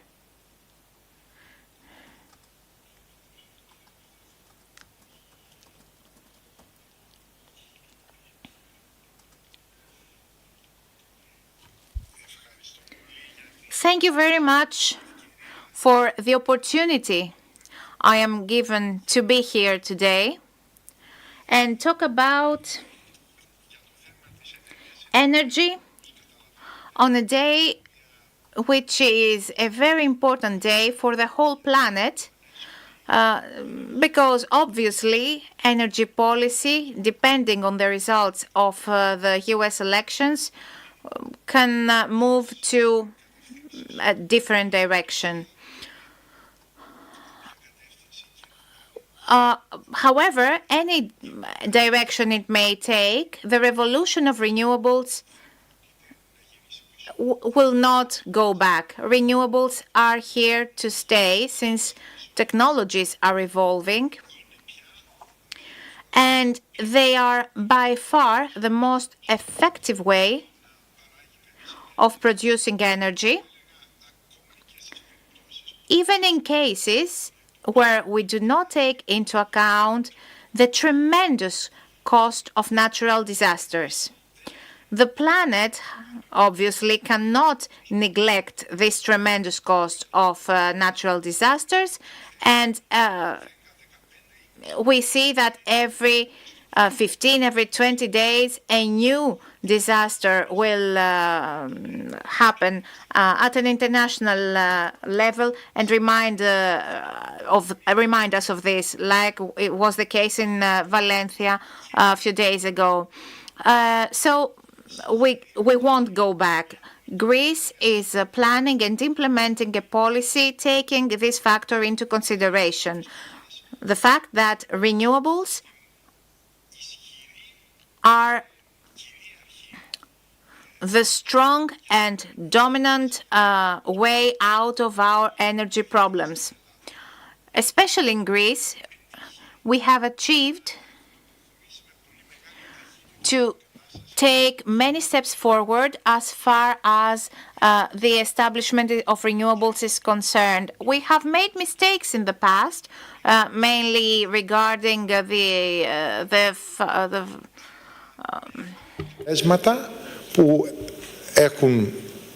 mainly regarding to the grants, and we will try to avoid these mistakes in the future.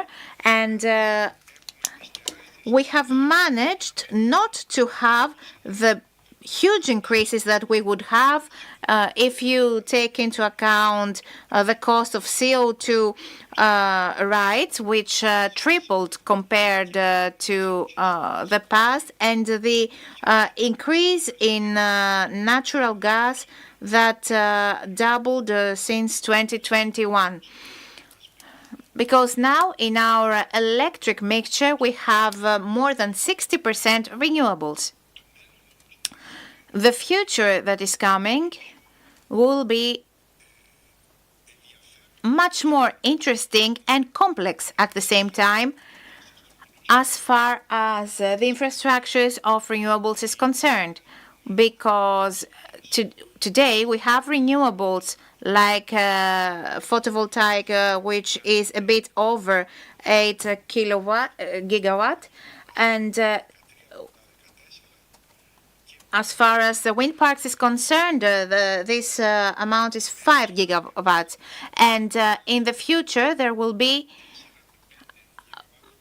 about 4 to 5 gigawatts for photovoltaic. This means that if you take into account that the demand is 6 gigawatt and 10.5 max demand, this means that we will go into eras when if we don't have big investments in batteries, any investments actually in batteries, we will have exceeding power and many hours of zero values. This is the future that we see. Exceeding power means also cut-offs. So Greece is one of the first countries that is taking huge steps forward compared to other countries and is facing with the challenges of the new era. The first is that the demand cannot be predicted with the same accuracy as the supply can be calculated. Investments have a period of time for their creation, and you know what investments you're about to have in the next 2 years. There is some time for their implementation, so you can have a better prediction of what is about to come. But this happens in the supply. But in terms of the demand, things are much more difficult. For example, electromobility is not progressing as quickly as we estimated. Substitution of heating means with electric means of heating is progressing much more quickly than we estimated. This means two things for us. First, we must build, and we do build, big interconnections with the wider region for our system to be able to decrease any doubt on renewables. The second thing, and at the same time, we invest and we encourage investments in, for example, the Egypt cable, which changes the quality of the mixture that we will have. Because in the future, in the new energy system, it's not the quantity that will matter. The quality is what will matter even more, the quality of the mixture, because based on this quality, we will be able to design major industrial investments that will be not only based in photovoltaic, because this is not feasible. Photovoltaic, which is very cheap at the moment, but without a battery, they cover in Greece, they have a capacity factor of 15% of the time, which means that you cannot have any, you cannot base any industry investment on this. But if you can combine αναμολογικά χαρακτηριστικά και wind-based and other elements that can be used complementarily, hydroelectric and batteries and big interconnections, then you can achieve what was very accurately described before, become a hub, an energy hub for the production and the distribution of green energy, and manage to combine the industrial investments that become possible if you have this combination. And we're not just talking about industrial investments. I'll give you an example of the possibilities you have when you have cheap and abundant energy. You can attract data centers. What do data centers do? They actually have great production of energy. And what is the subproduct? The subproduct is thermal energy. So there's a huge consumption, and the subproduct is thermal energy. And you can have greenhouses next to them to make use of this thermal energy, which means that you can combine in a future system, make full use of this chain. In order for these things to be achieved, which bring value to the economy, first because you have national independence in terms of energy, because you can substitute the big imports of energy in the form of petroleum and gas with your own production. Second, you can build industrial or even agricultural investments on this base of the abundant and cheap energy. And this way you can build a different economic profile, change the macroeconomic profile of the country. This is the vision that we are trying to implement, and it's not a vision, it's a realistic thing, but it takes big investments, and we need to realize what the benefits are. And we must deal with the new phenomena, actually, the phenomenon of the mentality, I don't want this to happen on me, that we see during the last years. We're talking about phenomena that were not the case in the past. It's kind of a paradox. No one had ever refused to have electric power at home because of the optical structure at home, because there was the old infrastructure, which was not beautiful, but we see it everywhere in our houses, in all these columns of the electric network provider, who actually takes 100 more space, percent more space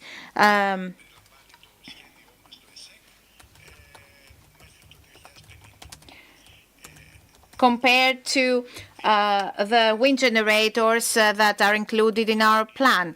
So I'm saying that because we run the risk as a society of losing a great opportunity if we are trapped in our mentality, which starts from the emotion, and it's our responsibility to do it, the emotion, the feeling that the local society has nothing to win from what is coming, and someone else will actually be benefited. So we must deal with that. We must change our systems. We should see compensation to more people, to the local societies, the local communities. There's not much time left. This is this thing about. So, but it's not only the compensation that will make people accept the new technology and the reforms. As a society, we must realize that we have to face huge problems, climate crisis, green transition, fiscal cohesion, the demographic. All these things need us to be much more effective and have long-term policies. And this is of much bigger value compared to any compensation policy. Thank you. Thank you very much to the Minister, Mr. Skylakakis. Mr. Mavros.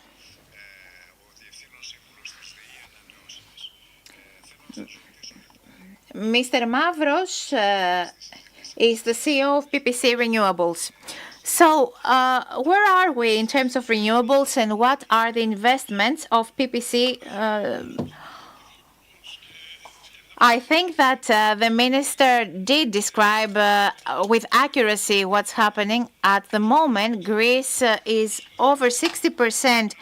Actually, the mixture of Greece is green by more than 60%, which was not to be taken for granted a few years ago. But now, Greece is one of the 10 countries with the higher rate of progress in this field.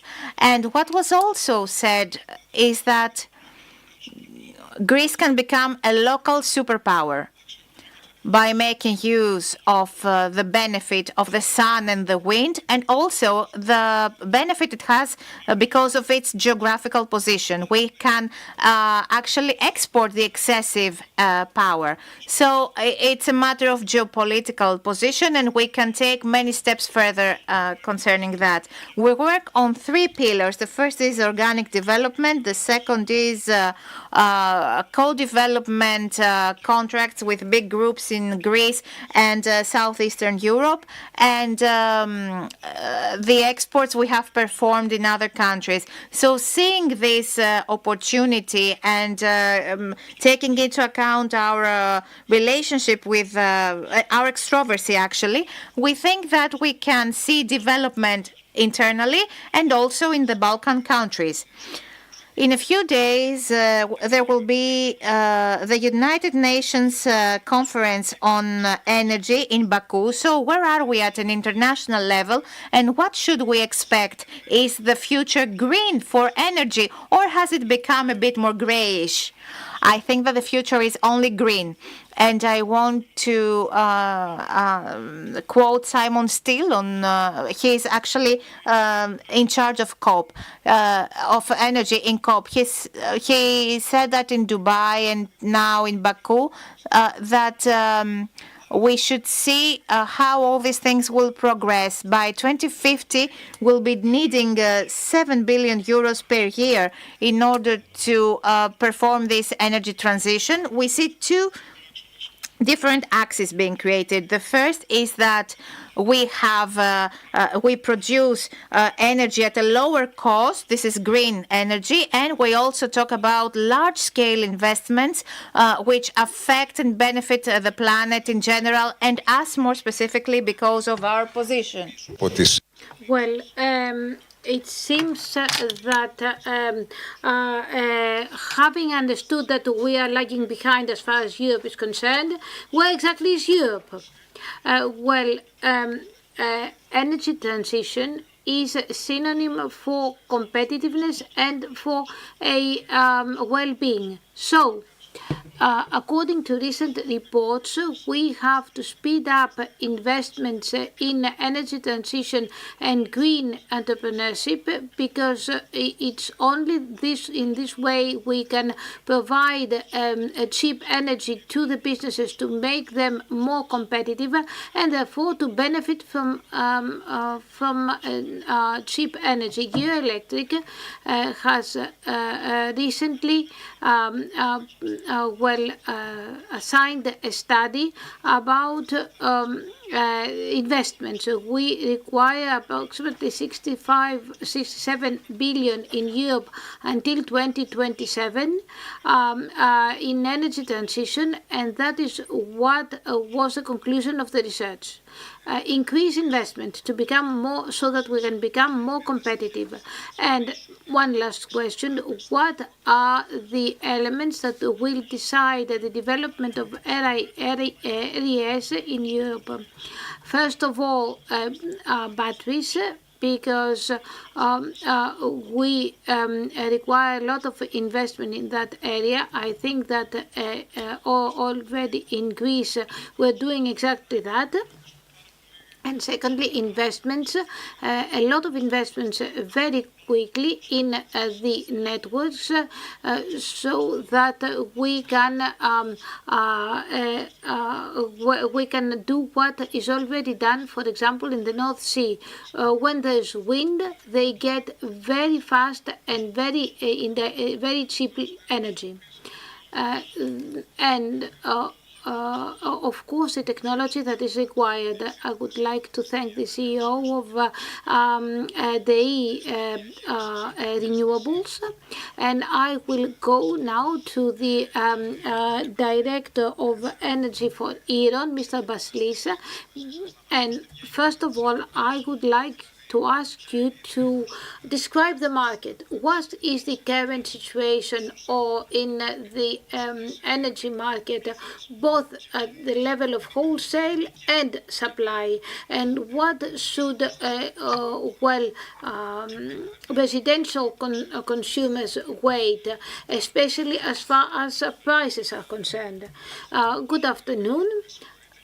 And something else, excuse me to interrupt, and some practical advice. What should we expect, and what should we be looking at? Both residential consumers and businesses, as far, for example, as energy decisions are concerned. I don't know if you know, but my mother and my grandmother and my mother-in-law are looking at the stock exchange. Well, we're at the crossroads right now. We are at a point where we are really looking out for answers to provide to our family and friends.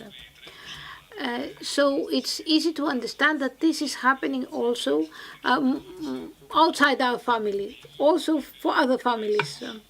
We are getting out of a crisis in energy prices into a smoother era.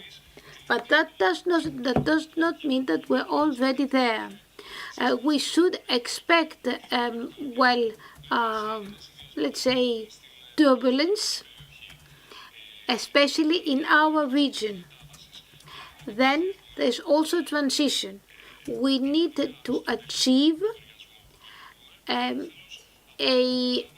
reflection of the benefits of transition in user invoices, in user tariffs. In the past, our experience was that we got the bill every now and then, and we had to pay for it. And we, as companies, this is what we had to manage. During the crisis, we had a very expensive bill, and we tried to do something about that. We, from the private sector and the government as well. The next day is not a return to the previous situation. We can no longer provide a PDF document as an answer. We need to try to attract consumers to understand what their energy consumption represents, so that they can, in themselves, affect the amount that they pay, the amount of the energy bill. Of course, there's quite some way to go, because we require, for example, let's say smart meters, and smart sensors. But first of all, a first step would be to change the previously known as night tariffs to turn them into afternoon tariffs. This is a first step that will actually bring practical outcomes. Then we need to make people understand that this is not that electrical cars, electrical vehicles are not just a trend that will go away, but a practical advantage that will remain.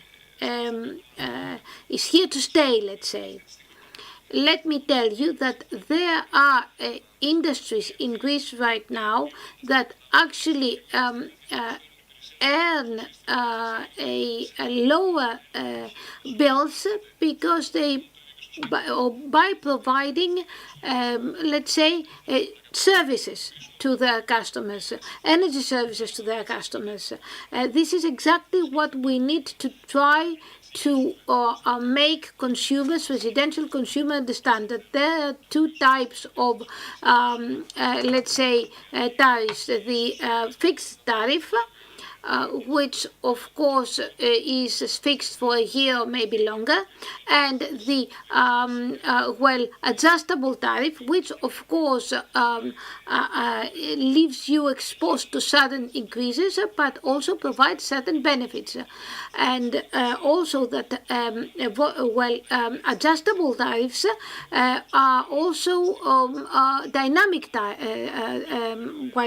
that may allow you to, for example, get energy for your house at a very, very low price.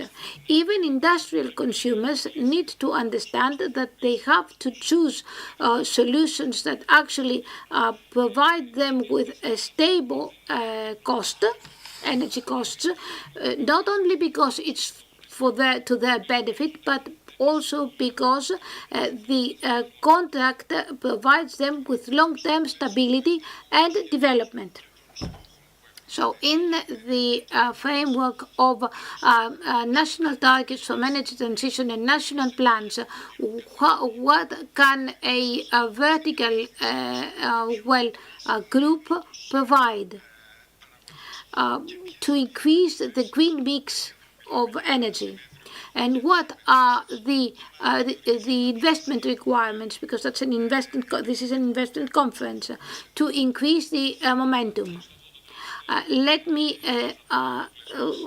speak about or start from your last remark. I will try to step out by staying in the energy mix. We are in a context where single technologies are not the answer. For example, batteries are not an answer in itself. We need energy safety, and to get energy safety, we need to diversify. We have done exactly that, and in milestones that where this was necessary for the country. For example, during the Olympic Games, where there was a boosting, an explosion of demand in Greece, and we're doing it now for the Komotini project by co-investing in that project. This, of course, shows that we are a dynamic group that actually operate in all the range of the supply and consumer chain, and can prove that to the consumers. We, for example, in the summer were one of the few providers that maintained our prices stable, which of course shows that we could provide both short-term and long-term solutions to bring demand towards, for example, stable costs, stable energy costs with agreements, contracts. For example, in the area of renewable energy resources, Mr. Mavros is aware of that. To stabilize energy costs and provide, let's say, the similar services to other businesses that cannot do this by themselves. Thank you very much. I will now go straight to Mr. Stylianos Kyriakou. Mr. Stylianos Kyriakos is the manager of LFG's industrial plant of Hellenic Energy.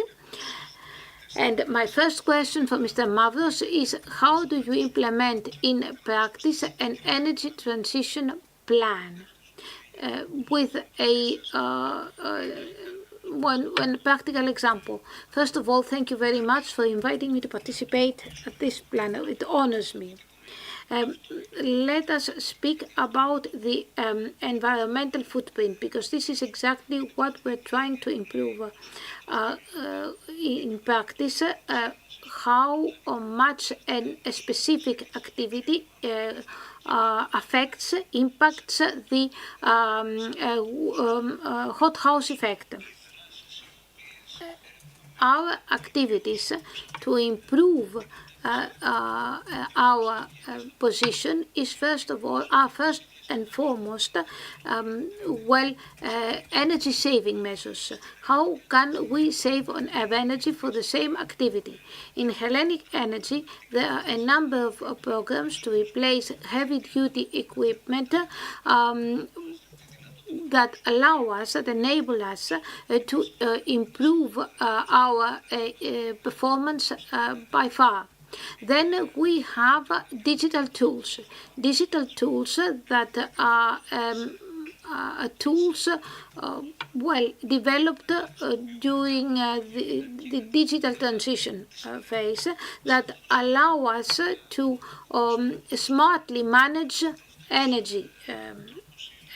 Another way is to use CO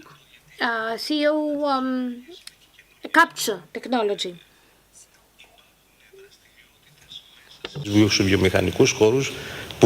CO2, capture technology, which of course enables us to intervene even in hard to abate technologies, which are, for example, the CO produced during production activities.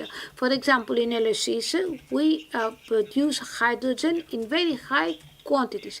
This is absolutely necessary for us, but the byproduct is the production of CO2.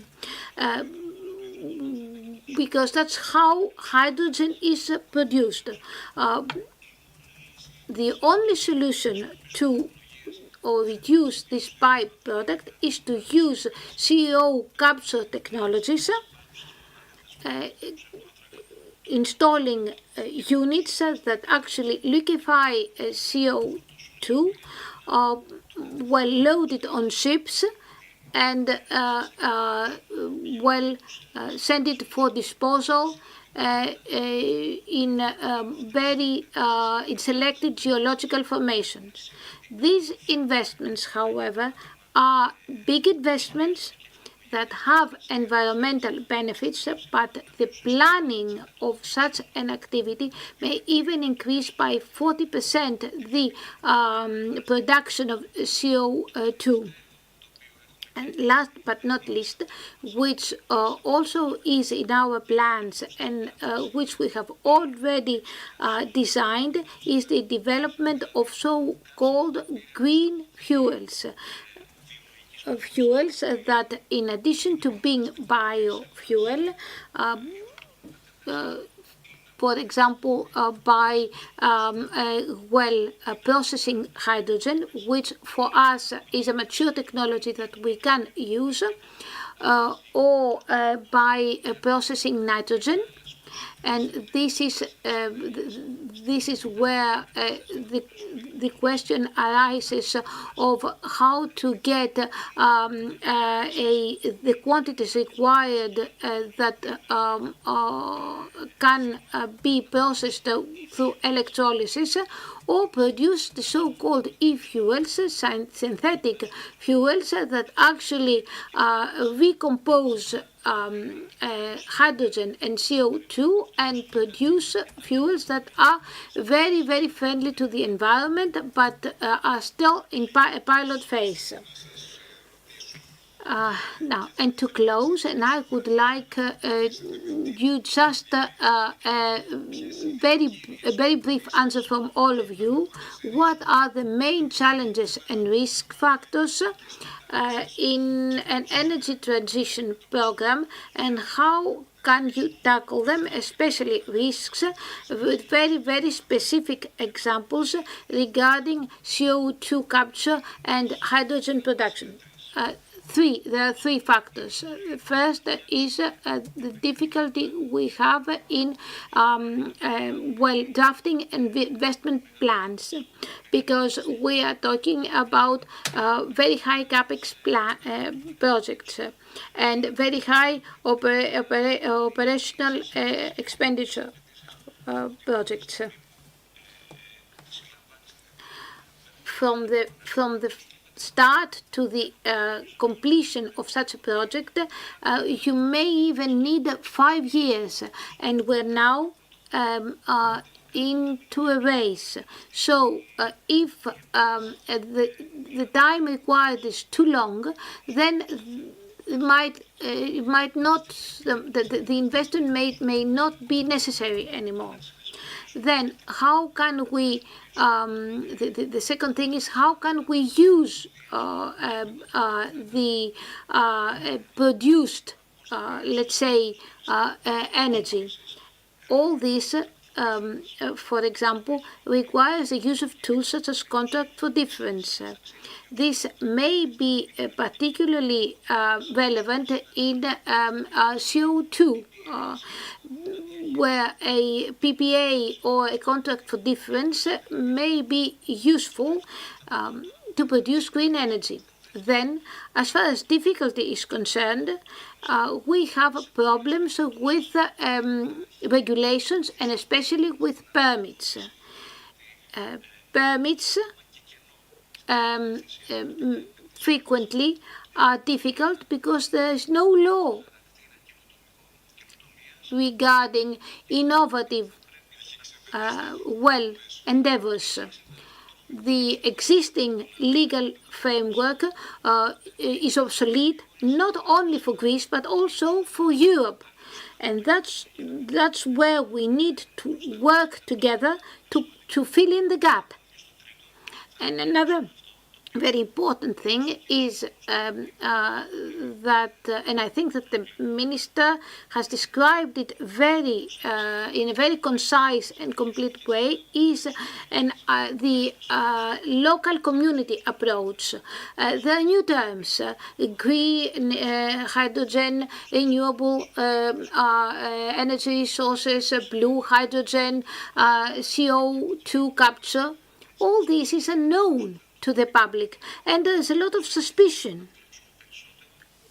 So we need to actually work to educate the public. I would like to ask him if the CO2 storage project at Prinos, which is one of the biggest investments in Greece in the coming years, can be both sustainable and profitable, because that's the big question. Thank you very much for this question, and I would like to ask you to excuse me for speaking in English. Start by giving a little bit of context. In 1902 is the date that the first Greek cement plant started. 1911 is the second major Greek cement business. That's when they started. That's when Greek industry essentially started, and it's part of our history. And when we talk about with the fellow panelists and the minister about decarbonization and our energy mix and our essentially electricity, we tend to forget, as Mr. Kyriakou said, there's certain elements that electricity won't change.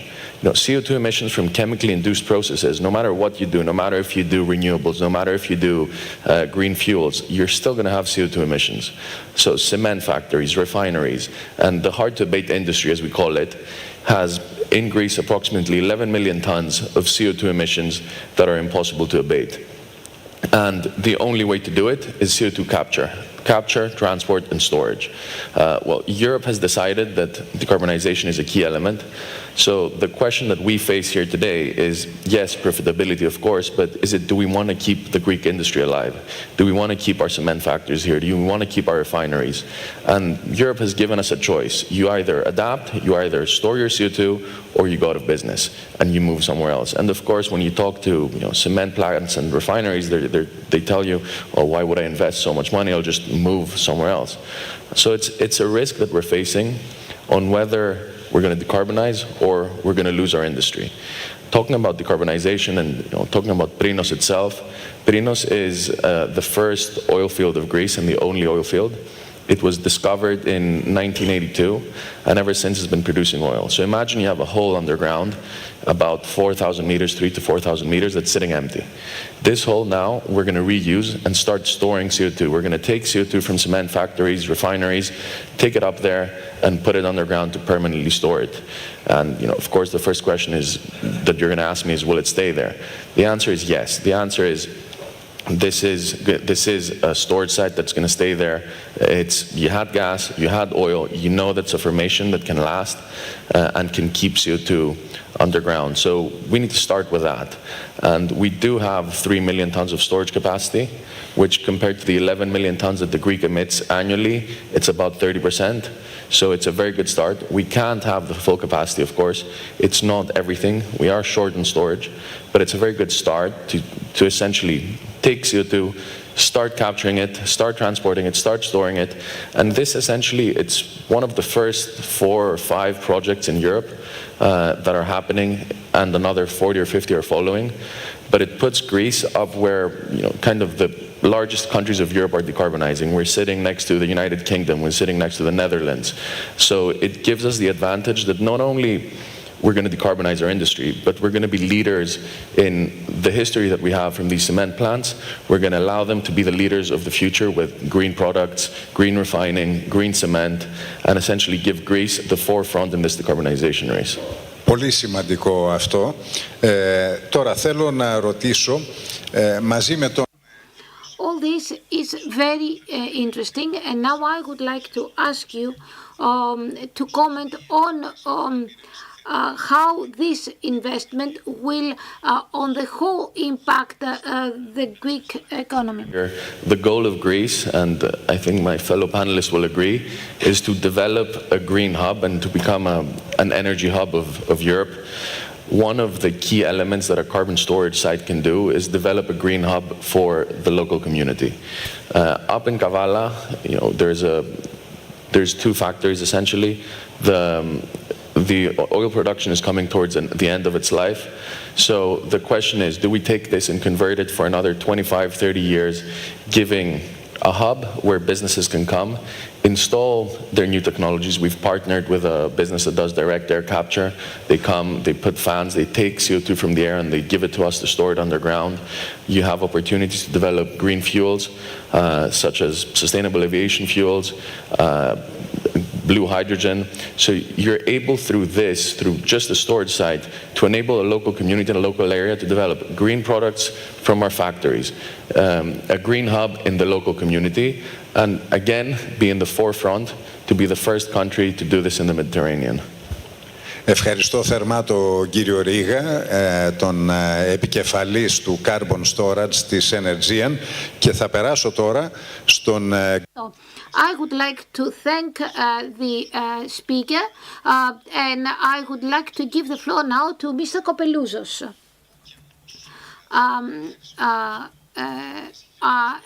I would like to ask him where you will where do you plan to use the 4,000 megawatts of the contract with Egypt when they come to us.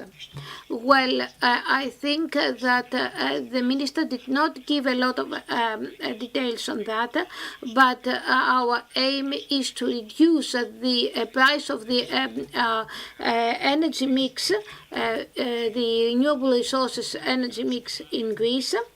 This 4,000 megawatts will come with from projects in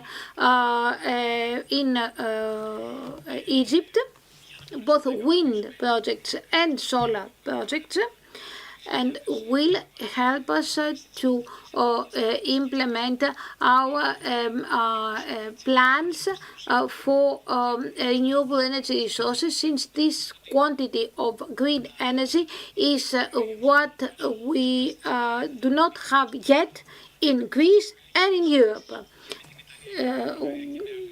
you understand that this energy will not stay in Greece or will not be used entirely in Greece. 1 megawatt, however, will exclusively be used in Greece. Then 1 more megawatt will go to Italy and to Bulgaria. And the 3rd megawatt, we hope at least, will stay here in Greece to be used to produce green hydrogen. I think the previous speakers have already spoken about the challenges and risks of this endeavor, and I think that the Greek industry is ready to avoid the first and use the second. It is a very big project, a very investment-intensive project. The cost in Egypt is approximately 14 billion euros, divided into the cable, which is approximately 1,000 kilometers long to connect Europe to Egypt through Greece. The cost will reach 4.5 billion euros. It has already been budgeted by Europe. The European institutions will finance the production of competitive green energy in Europe. It is part of the mutual benefit funds. It is part of the global getaway of Europe. Part of the projects that are important for Europe, but will be implemented in third countries. One of the first project that will interconnect Europe with Africa. Its design started in 2008, and we're now in 2024, and we've just been able to speak about having the first benefits in 2030, which of course is aligned to the green transition targets of 2030. And I would like to ask you how and in what way our country stands to benefit from this very technically challenging and ambitious plan. First of all, the price will be competitive. It will be competitive. I cannot give you further information, but I think we all understand why it will be competitive. The Greek industry needs to green up, and to do this for cement industry, chemical industry, etc., we need to provide competitive energy prices. So the first assumption is there, will materialize. Then, to add to what the previous speaker said,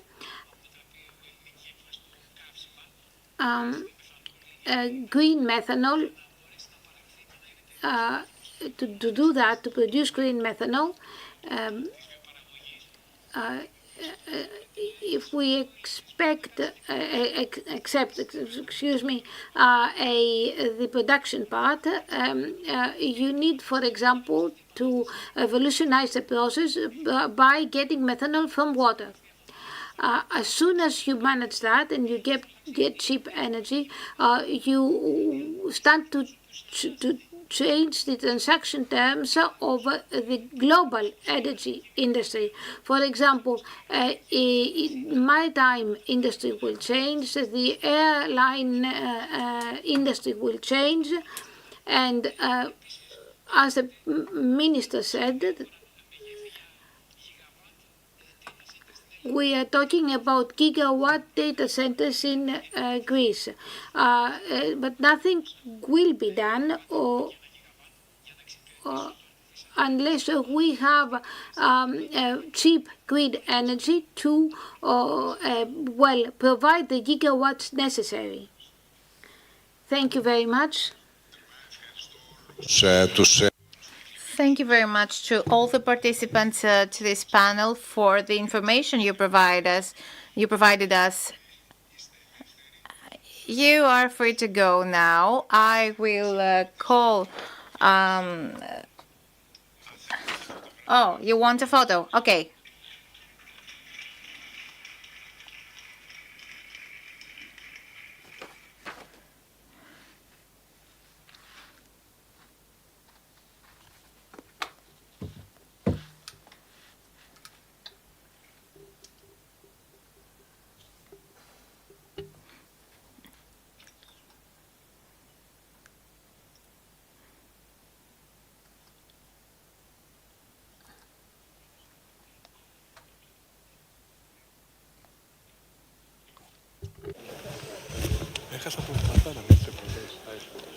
Λοιπόν, παρακαλώ τον... So now let me welcome to the floor the CEO of DEPA Commercial, Mr. Xifaras, for a short dialogue.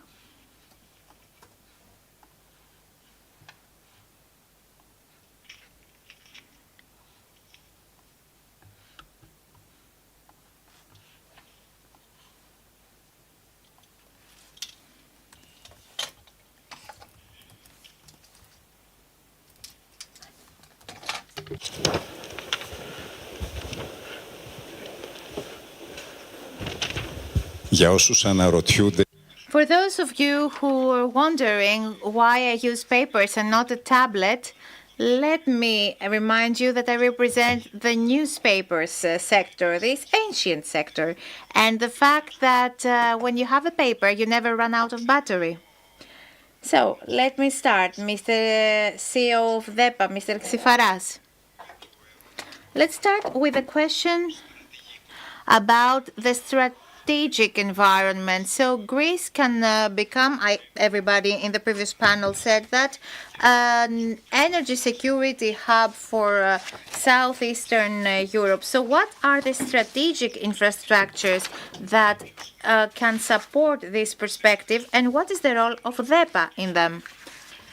First, I would like to thank the technical chamber and Mr. Carrer for his invitation for me to be here today, and you for moderating the discussion. So I think that Greece is actually could be an important hub, like the terminal of Revithousa is one of a major project and was a subsidiary of DEPA in the next decade. So DEPA had started with a terminal of Revithousa.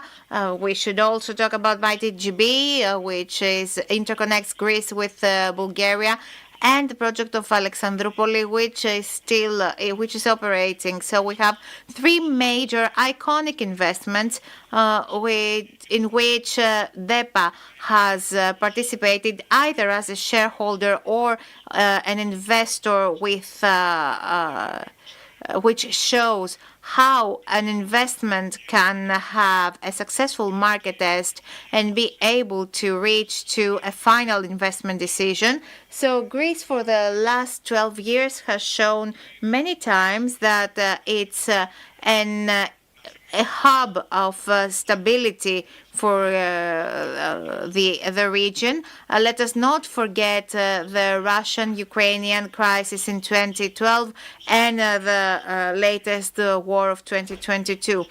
Greece has helped countries like Moldova for them to have the required energy when when the right time comes. So it can be a stability hub and can help its the countries around it when they need the country's help. So DEPA has participated as a shareholder and by feeding Bulgaria, Moldova with natural gas. DEPA may be the only Greek company, one of the few European countries which has sold gas to Bulgaria. So this small corner of the southeastern Europe has managed to provide Europe with energy, and not only that. So now Greece must become a regional gas hub, and this will lead to better prices in natural gas. Now Greece brings natural gas from many different countries apart from Russia and Azerbaijan. It also brings NLG from different countries, and not only DEPA, other providers as well. So apart from being a country that can safeguard the supply for other countries, it has achieved to become independent from any provider if it decides to do so. Green transition is a central goal both for Greece and Europe. So the question is, how is DEPA aligning with this strategy, and what are the priorities in terms of renewables? Both the minister and the panel indicated, actually referred to green transition. I keep that investors will experience an investment risk, and this should be taken into account even for companies like DEPA.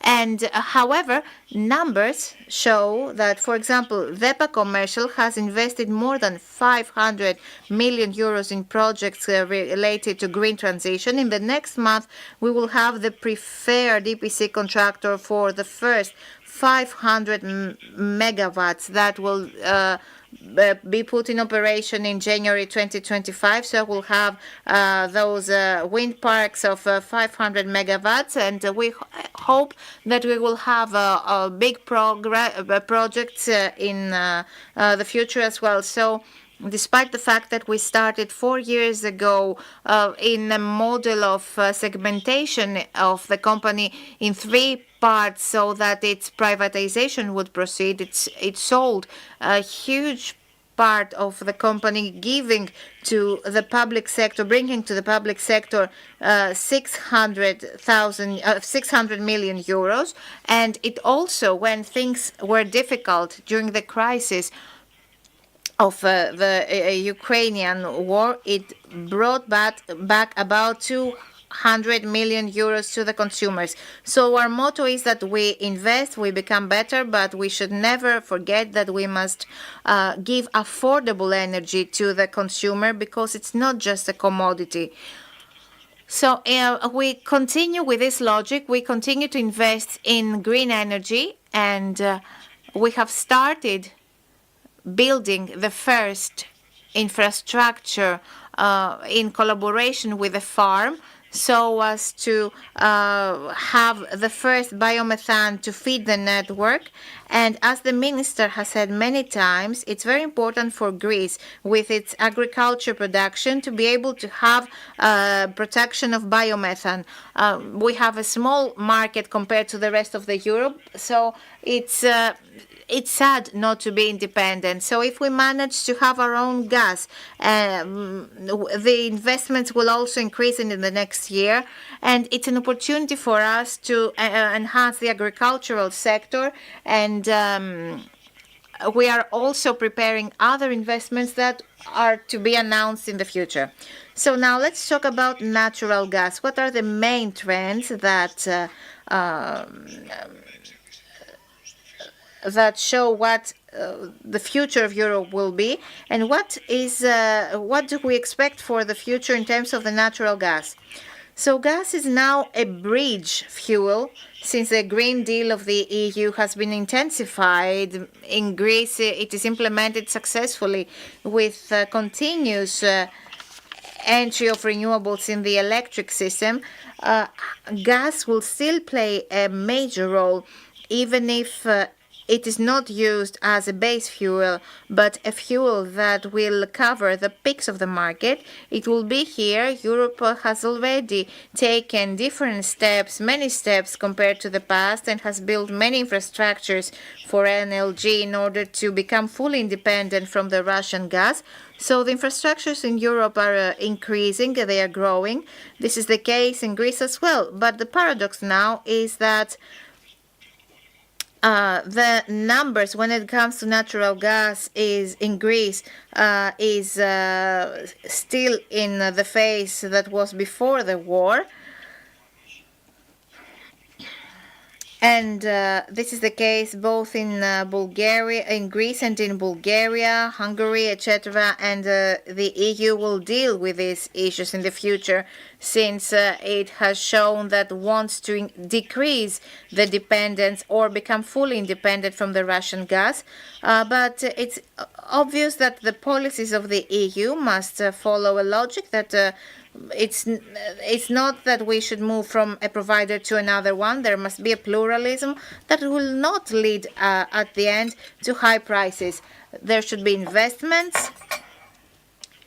In Greece, they have exceeded 1 billion euros in infrastructure. There will be also investments in pipes for natural gas. I think that the price will be very low in the coming years because there will be a high quantity of NLG coming from Africa, the US, and other countries that want to have a share in the market. And I think that there will be competition even with renewables. So the gas is here and will still be here for the next decade. Now, let's finish with the electric, the power market and the introduction of the renewables in this sector, and what are the challenges. As was mentioned by the panel, which was a very strong panel, since our activity as citizens and as consumers is around electricity, and as consumers we want to have products that work with electricity. So this is what we should change if we want to see changes in our consumer behavior. The need for electricity will always be bigger. Either we're talking about the electric network. Let me remind you of electromobility. Yes, and the Real Group has very successful sites and a radio station, right? And we are also on live streaming from Real GR and Enikos GR. So our consumer behavior leads to the consumption of electricity. The electromobility requires high consumption, high production of electricity, and there will be tension in the next years as far as the consumption of electricity is concerned. So we will need to have a base production and some peaks. So this will be a mixture of renewables, hydrogen in the future. In some countries, a discussion will open about nuclears, and I think that this discussion will open everywhere. And this needs two factors to support it: electric networks and smart systems. And I think that the VA and ADMIE are heading towards this direction. The countries around Greece as well. Και πρέπει να καταλάβει και ο καταναλωτής ότι αυτό σημαίνει και κόστος. This means more capital and cost as well. And the consumer must understand this. We may want to produce low-cost energy, and this will be shown on the electricity bill. We have big penetration of renewables, but we don't have very low prices. This is a matter of competition, but this relates to other mechanisms. The most important is that these big investments, when you have a big investments, they must be implemented, thus supported. And in the next period of time, we will see electricity bills or gas bills. The price of the product may be lower, but the cost will be higher because the production and the distribution actually and transportation cost will be high, since we didn't have many investments in Greece in the previous period of time. Now, luckily, we have this investment so that the next generations will have low cost energy. Thank you very much to the CEO of DEPA Commercial, Mr. Konstantinos Xifaras. Thank you.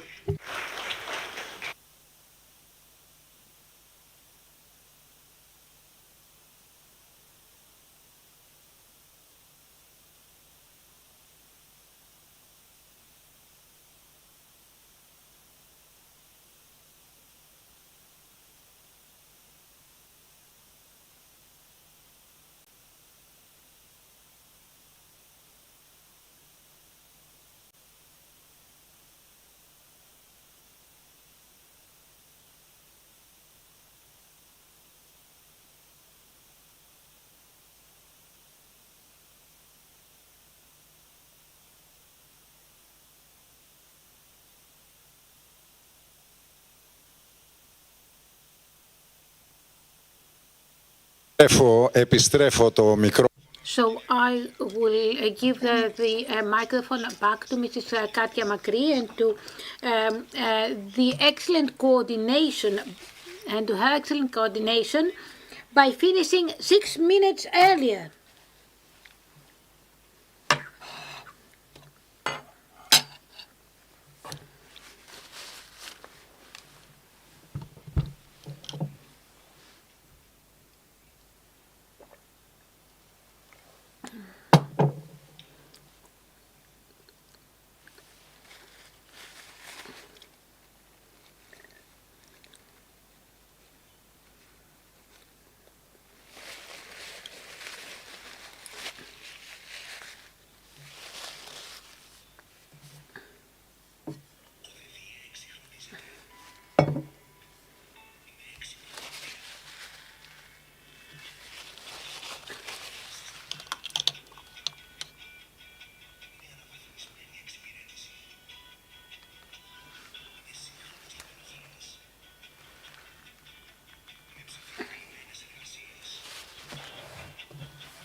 Would like to thank Mr. Hadjinikolaou not only for the 6 minutes saved, but mainly for his very interesting discussion and the very good coordination.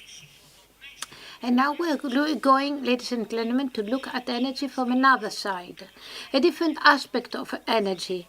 I think that that side is the so-called infrastructure. And I know that Mr. Manousakis is a part of that. He's going to tell us a bit about the very interesting controversy side in Cyprus. Mrs. Zougou is also here.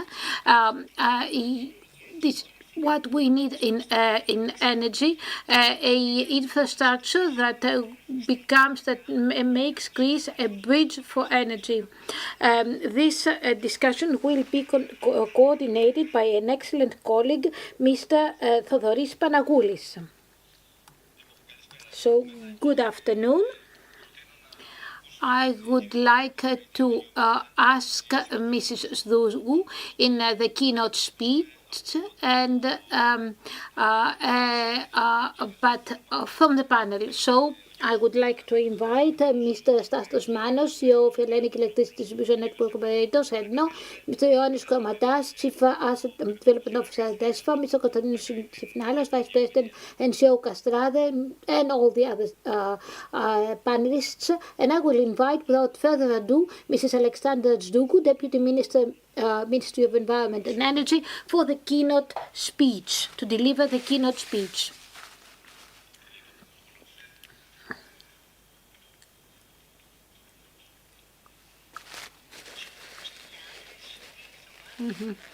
Dark suits, all men in the panel. I suppose that you have a lot to say, and I will try to be very brief. First of all, I would like to thank for this invitation. 7th year in a row. I haven't realized how so many years have gone by, and this is very interesting, very important, because this forum has become an institution for the country with many illustrious personalities from the area of politics, entrepreneurship, energy. So the title of this year's conference is Greece as a stable development pillar in Southeastern Europe.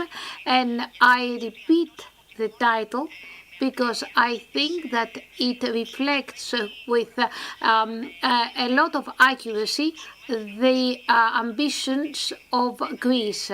Greece actually aspires to becoming a leader in its region, not only in energy, but in many other areas, infrastructure, port infrastructure especially, tourism, industry, research, innovation, to mention but a few. But as far as energy is concerned, I think that, well, as the minister said also beforehand, we need a road map for green transition in Greece, because I think that green transition is the only way to go forward and to achieve our targets. There's no going back about that. I would like to add also energy infrastructure, which is an important aspect of this process, and start by speaking about safety. Why do I say that?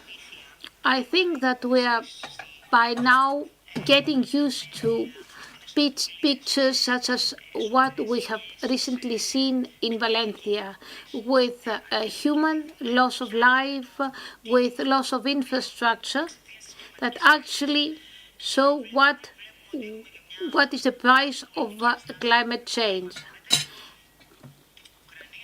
If you add to that the geopolitical instability in China, in Taiwan, in Ukraine, of course, and in the Middle East, to say the least,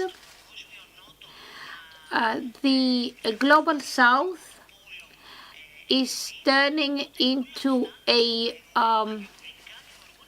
pool of attraction and influence that actually,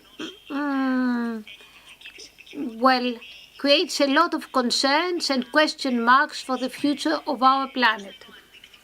It is for us very difficult, for example, to say what the impact of the result of the American elections will be in the area of the environment.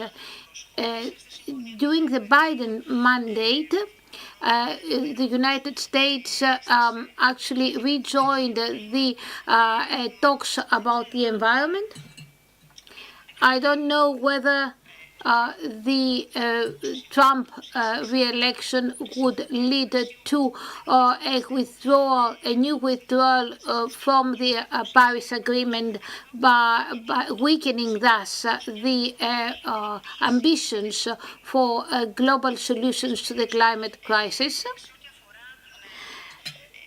And of course, by reducing the pressure that we can put on the United States for the reduction of greenhouse gases. So China is leading as far as emissions are concerned, followed by the United States of America, especially as far as CO2 emissions are concerned, and followed by Europe, which is around 2.5 billion, and Greece about 80 million tons. Just a drop in the ocean, you can tell me. Yes, but imagine that a river is made out of drops. What we need, therefore, and what also the times require, is an international cooperation, an international partnership for climate and for energy. I believe, therefore, that the issue of security and safety of energy infrastructure is of primordial importance. And I think that I have already mentioned it in the past, that we need to talk about a triple production, supply safety, cyber safety and planning safety. I suppose that you already know what our energy policy is in Greece and what is the role that Greece aspires to play as an energy hub, as a diversifier of energy solutions, and in supporting energy infrastructure. I don't need to speak about critical infrastructure, the importance of TAC, the importance of the Vithousa station. That actually sustained and supported this safety in difficult times, the importance of Alexandroupoli. We're certainly feeling more secure and more confident now that Greece can become independent from Russian natural gas and also benefit the entire region.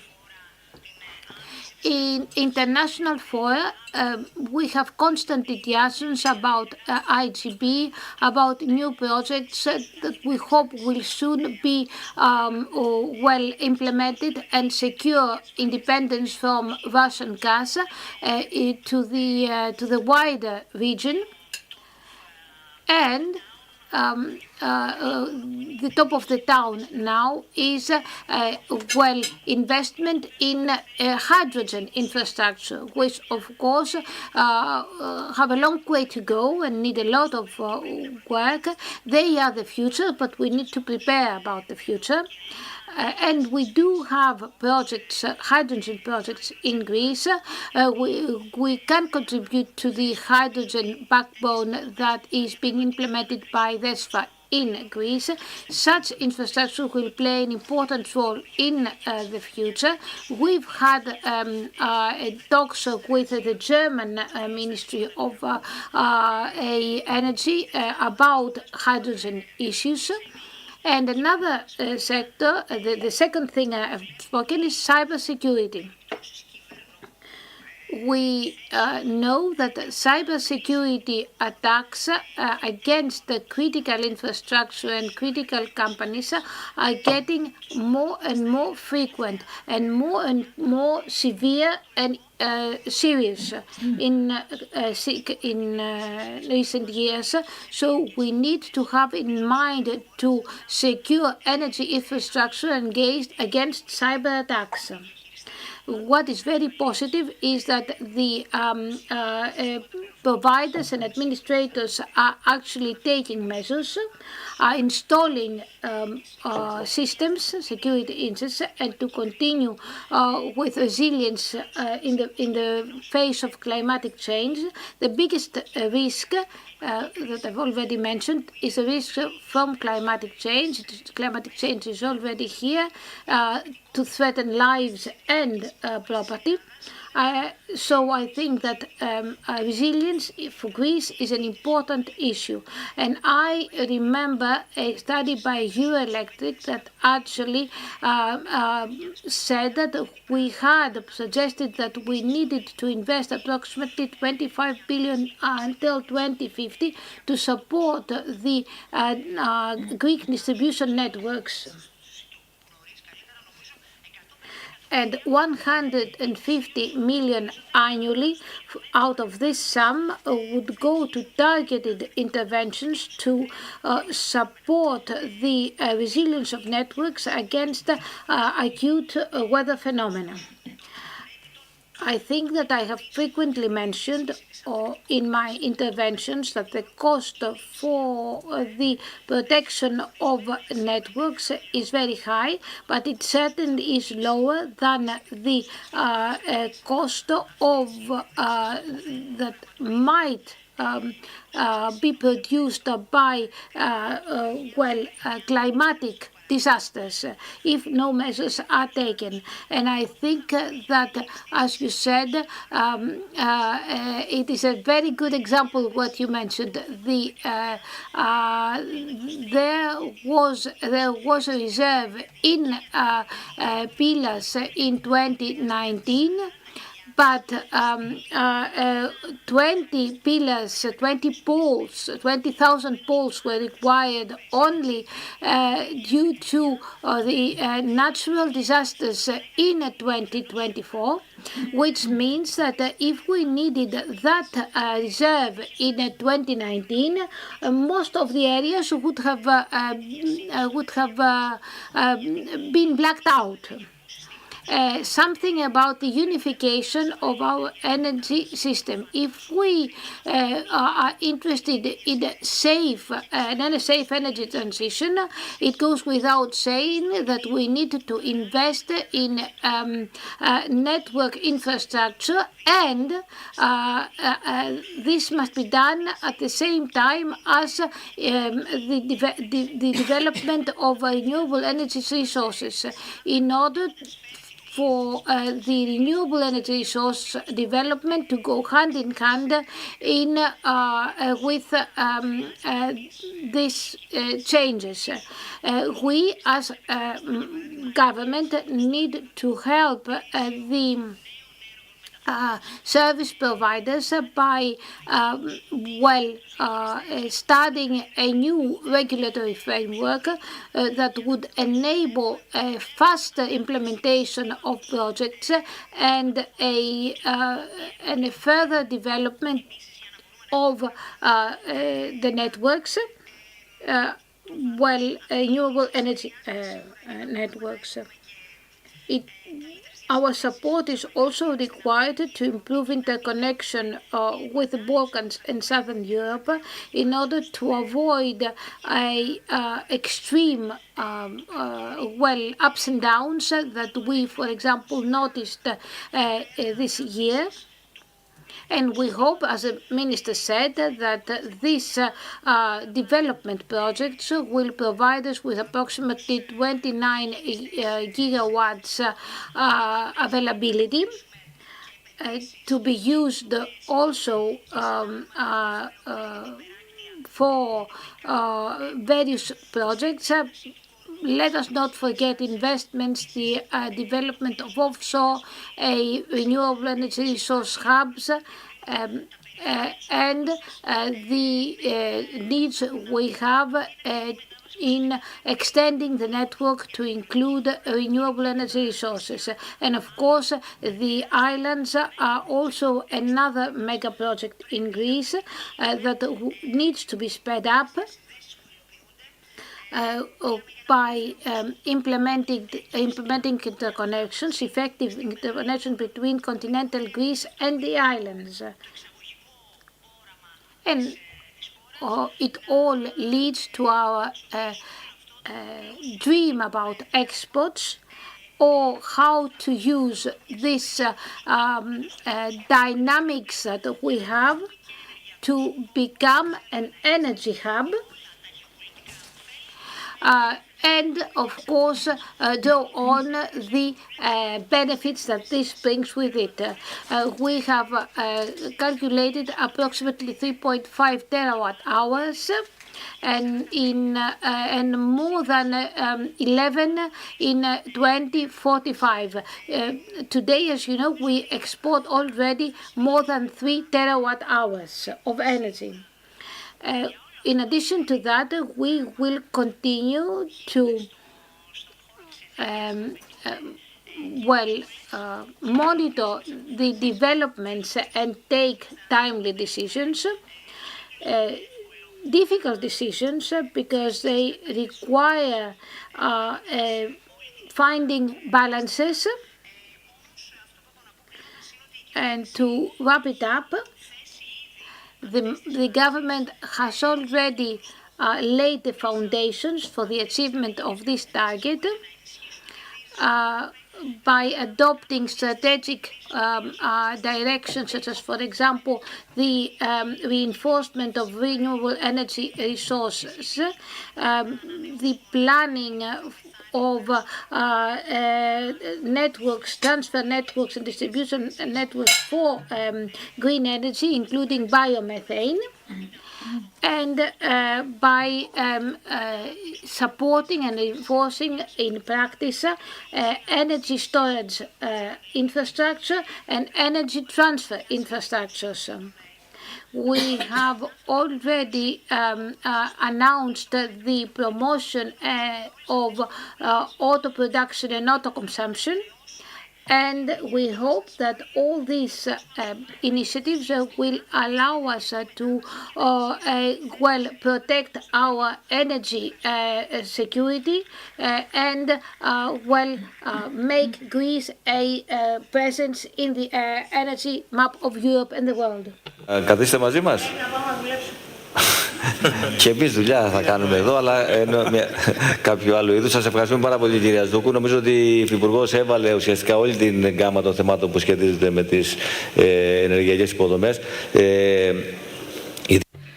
So it's nice that we emphasize on the security and the supply chain and cybersecurity and the security from the effects of crisis and the climate crisis. Very interesting what was said for the new infrastructures and the existing infrastructures.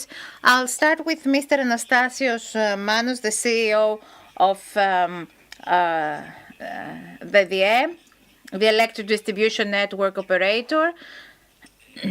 Mr. Manos, everyone has realized the role, the importance, the difference that is brought by the distribution network at all levels because of the use of renewables and because of the importance of secure and continuous electricity supply for the consumer. Can you tell us a few things about this framework? Hello, and thank you very much for the invitation and for this interesting conference. There are 8 factors who have to do with the supply in Europe. Some of them are the electromobility, the aged equipment, because the electricity came in the 70s, the 60s, so the equipment is already old, the climate crisis, the aged human resources, the economic possibility to support all that, and of course the pressure by the operator and the regulators. So this has led to new models out of the box and emphasizing on scaling up the investments and focusing on digitization. And why is this important? Because electric supply has changed in the at an international level. We have PVCs, we have batteries, so energy is heading toward different directions. The energy system that we deal with is different compared to the past. I'll talk about the climate crisis. In 1982 to 1992, the average cost of climate crisis in Europe was 10 billion. The last decade, this number has risen to 50 billion. We have spent, for the last period, 12 billion. Last year, we spent 4 billion, which means that all these years we have spent 12 billion euros, while only last year we spent 4 billion euros. We all remember what happened in Mati, where we had 7,000 people without electricity, and it took 7 days to actually recover. In Varnavas this year, the recovery came in 1.5 days, 1.5 days. We have never seen that in Europe. What's the problem in the networks? We have high temperatures, we have floodings, we have wind, we have snow. And what is the problem in all of that? They are either of big intensity or of big duration, and this changes everything. And of course, we get prepared. I received the email about cybersecurity earlier, and the auto assessment we do with the Ministry of Digital Marketing shows that we have completed 90% of the coverage, and it shows that we are complete and adequate. Cybersecurity is something silent, but we have the security that is necessary. So now about climate crisis, we have conducted research which proactively shows what a rise of 5 degrees in temperature will mean. We do have this research, and based on that, we build our plan. And based on that, I will also give you numbers. And why I'm doing that? Because for changes to be performed in the network, it takes time, too much time. Probably we needed, for example, to change 10 or 15,000 meters of cables at the subterranean level. So this does not happen overnight. But we gave all that intel to the ministry, to ESEC, and it was taken into consideration. And what we have achieved is that as of 2019, with investment of 150 million euros, have actually reached 600 million euros. The average is higher, so we need to increase investments, and we should not only reach this average of the Europe, but we must also cover the gap of the years when we didn't do investments in Greece. And it's also the opportunity cost, what the minister said before. In Varnavas, for example, or in Daniel incident.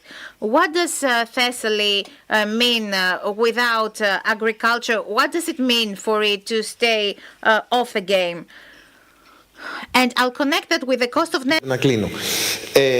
Το 2022 με In 2022-2023, we connected about 20 gigawatt of renewables.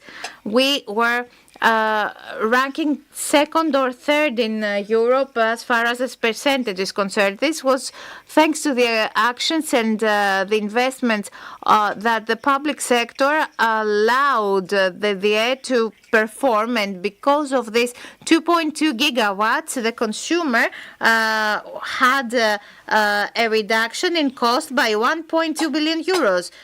So it's not just the opportunity cost in times of crisis. There's another factor, for example, in electromobility, in renewables. I actually absorb all my theoretical costs for the Greek consumer. In 2022-2023, it was free for the VA. Yes, the costs were increased, but it came free. So we should not forget that when we see the bigger picture.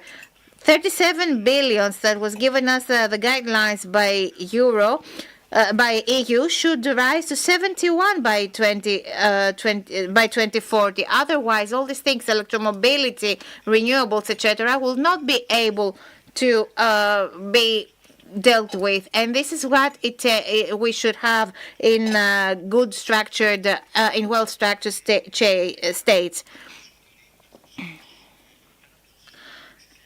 The DA employees are more than 6,000, and with its external partners, it actually employs more than 30,000 people, and over 85% of its investments actually stay within the country. There are not many companies and many sectors where the investments of which stay in Greece. The percentage here is big, really big.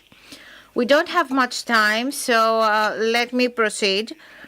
I want to ask you, in relation to renewables you mentioned, we have the big challenge of the autonomous production, where our country is lagging behind. And it is heard that the VA does not do much as far as the speed of establishment is concerned. how do you deal with that? I mean, those who want to install PVCs on their roof, can they do that? Can they offset this amount? We have connected more than I can't remember the number, but we have exceeded 15 to 20,000 applications. We have already connected the majority of them. Those who were about to get a grant from the ministry, most of them have already received it. We have no problem with the PVCs at the roof. The rate was reduced from net metering to net billing because of this change. There is no any issue of capacity as far as the roof is concerned. And since we are being really proactive during the last years, we have already planned the necessary investments in order to significantly increase the electric space of the distribution network, whatever the requirements may be. So with this planning and this proactivity, there is not any issue in terms of connectivity. So now I would like to ask Mr. Yannis Chomatas.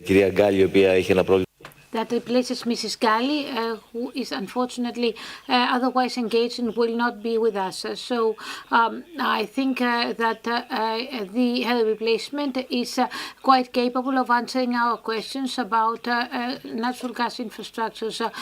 Would you like to give us a few insights into the 10-year investment plan by DESFA? First of all, good afternoon. Thank you very much. Our 10-year plan is a plan that includes 72 projects. The total budget is 1.37 million euros. 69 of which will be completed within the next 3 years. 1.4 million is the total budget. We have already completed the public consultation phase, and the plan has been submitted for approval by the government. 3 new projects are included, 2 of which are related to the energy transition. One is related to the connection of Amideo with a new pumping station at Komnimna. It will be a pipe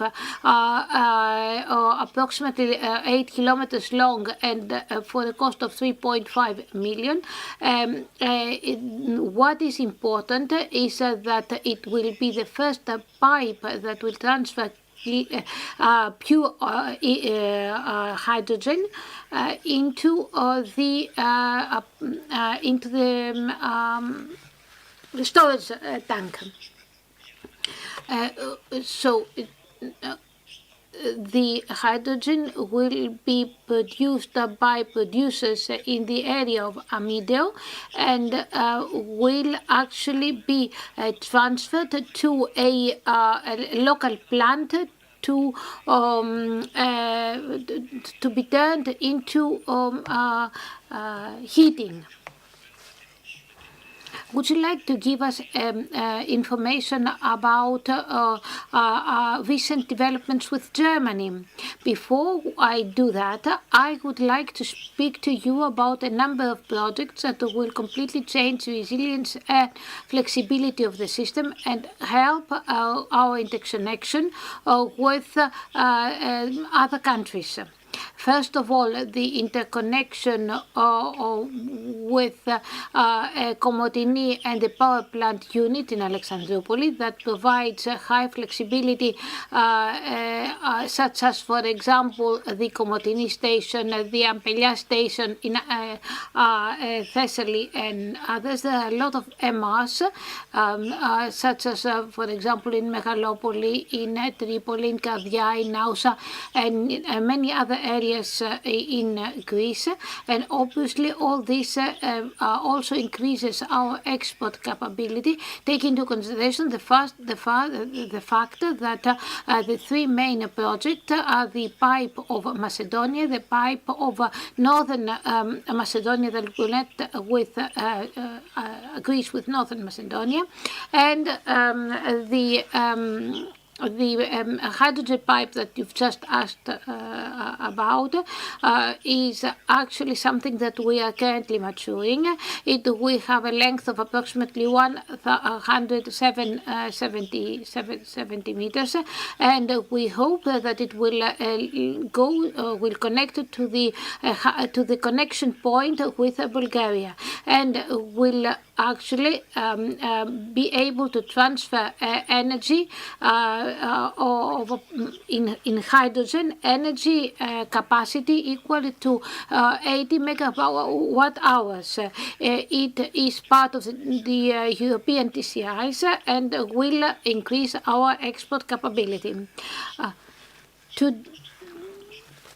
Currently, we are discussing with the Bulgarian provider to check what the consumers are and try to plan the relevant infrastructures, which because if this takes time, it takes time, it takes years of maturing and construction. What will be a very important part of the hydrogen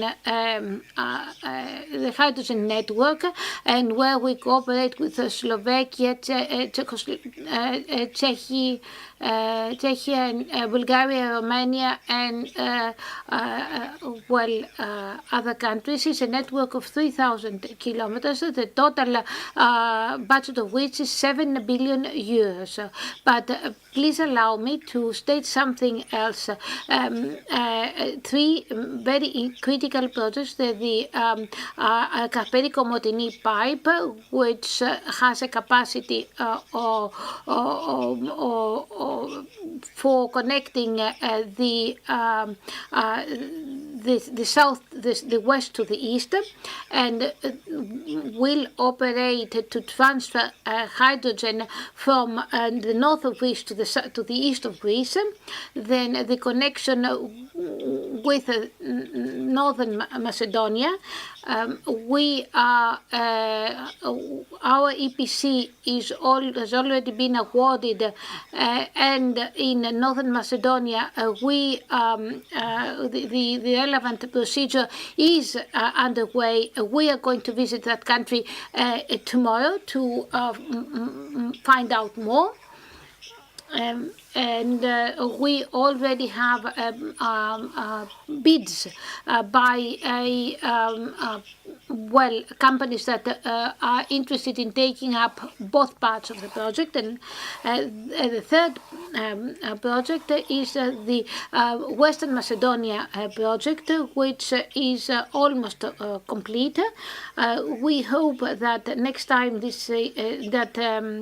year this time the pipe will have been commissioned and in operation. The total budget is 166 million euros, and is expected to connect with the already existing Southern Macedonia pipe. I would like to ask you to tell us a bit about the CO project, CO2 project, and the storage at Prinos. Could you please give us more information? Because I think that it was difficult to finance this project. So CCS, that's how it's known. DESFA actually timely decided to find a solution as far as decarbonization is concerned. And we opted for this project, which provides a chain economies and also the capability to store a CO2 that is produced by plants in Attica and Biosia. The hydrogen will be liquefied at Revithousa, as you know, we already have a plant at Revithousa that actually can be used to liquefy CO2 in addition to hydrogen. And then we are in partnership with Egypt to find areas in northern Africa that could be used for storage of CO2. We already agreed with Italy as far as this is concerned. There are two important milestone points as far as these projects are concerned. As soon as the design phase is completed, we need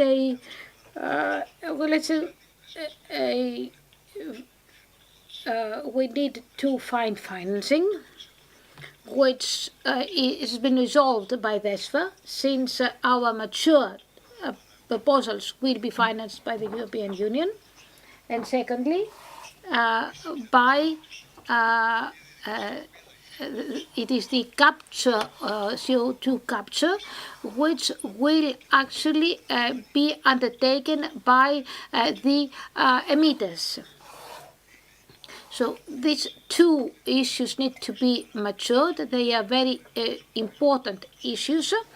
And I think, are you optimistic? Yes, I am. I think that the CCSO will be our next step, our next project to be implemented. We have a dedicated team that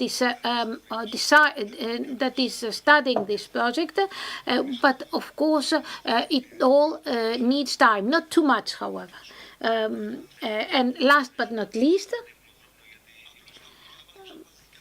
I would like to say something about biomethane. DESPA is also participating in that effort, and we plan to implement it as a pilot project to cover our own needs in Greece. And thank you very much for your very descriptive, very lively, intervention. Mr. Sifneo, CEO of Gastrade, will actually now take the floor. So, your effort of all these years has been finally implemented, and recently there was the commercial launch of this project. So, are there any data that you can share with us after that? Let me tell you first that you're very lucky, because this is the first panel I'm speaking to today, and we have started after the operation of this project. So we have started on the 1st of October, and we send every day about 30,000 megawatt hours, and they are mainly heading towards the Bulgarian market at this point. And under circumstances which are not really favorable for NLG, but there are long-term collaborations, and this is why we are not very much concerned for the sustainability and the economic wellness of the project. And let me add something to that. As the minister said, she talked about security of the energy infrastructures, which translates to economic security, and after that to the security of the country, because the collaborations in this term actually protect the country in the southeastern area of Europe. So let's have a brief video. Let's watch a brief video of the history of this project in the last 2 years, which started in 2010. So after 14 years, we're now at the point at which we managed to implement and operate this project. So are we ready for the video? Okay. Recently, there was your collaboration that was announced, the Investor Global NLG. So what does it mean for the project and for gas trade? We're talking about an American company, right? Exactly. And in this time of the progress of the project was a support that we received for geopolitical reasons by the Americans. So in this course of the 15 years, the U.S.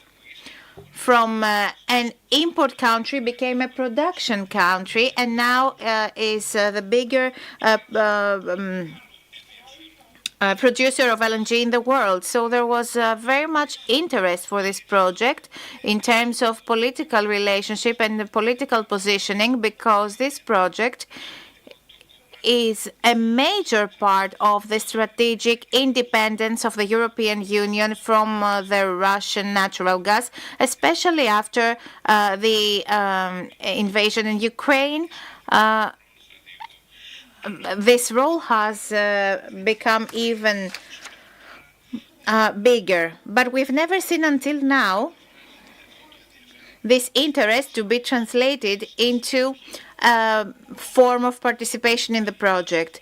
So this is why I think that the agreement with Venture Global, which is one of the biggest LNG producers in the U.S.,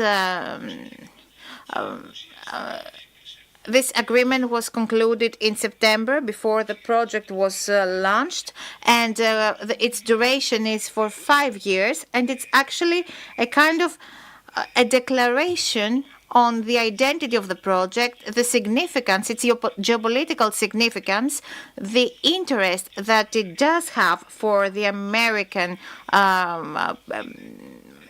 factor.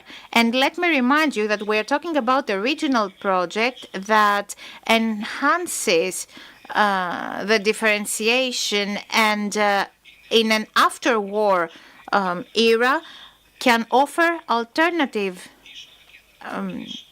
entrance and alternative ways of natural gas supply for Ukraine.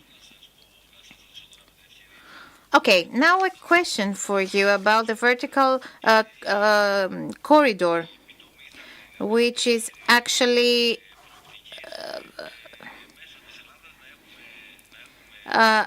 the epitome of the perspective to have, through Greece, natural gas to the wider region of Southeastern Europe. So this project of the vertical corridor, are you optimistic about it? Are there any requirements that should be fulfilled in order for the project to operate smoothly? Yes, this is an initiative I believe in a lot. And if we can go 2 slides further, you can see the geography in which we are to which we are referring. So VESFA also participates in this initiative, and in general 9 providers. This is an initiative that makes Greece a point of entrance for the whole Southeastern and Central Europe.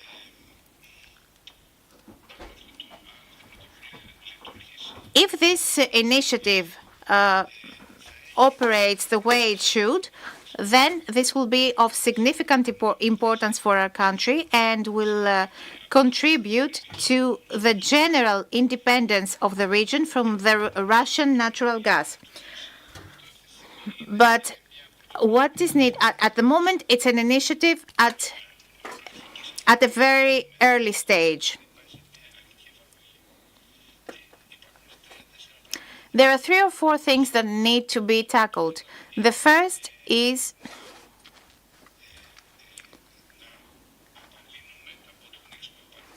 to smooth out the bottlenecks that we have, which means that we need to proceed to investments that will allow the natural gas to flow to this corridor, and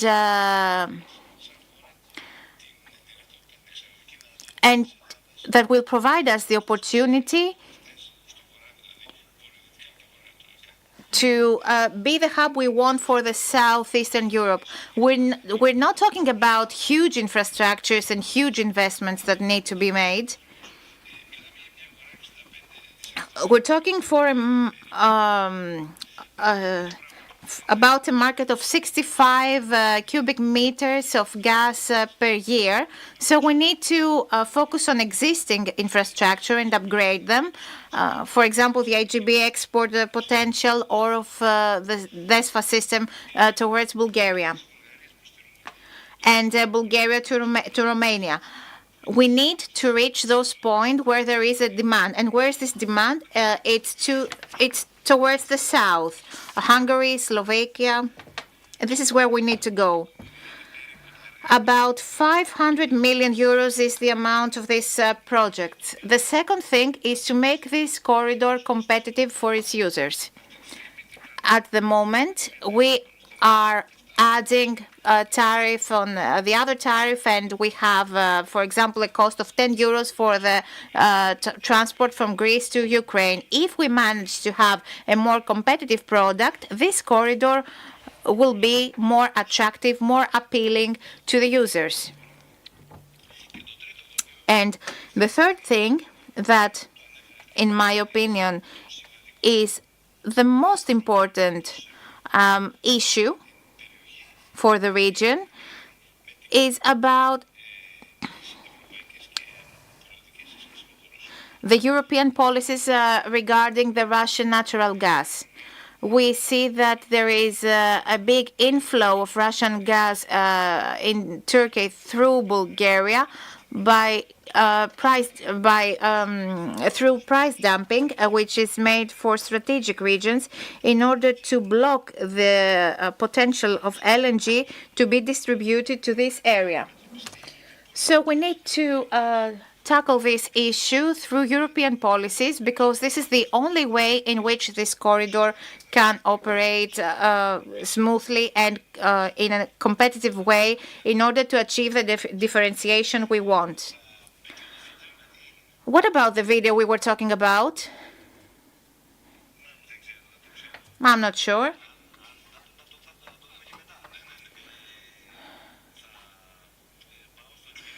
Now, I want to ask Mr. Stefanou,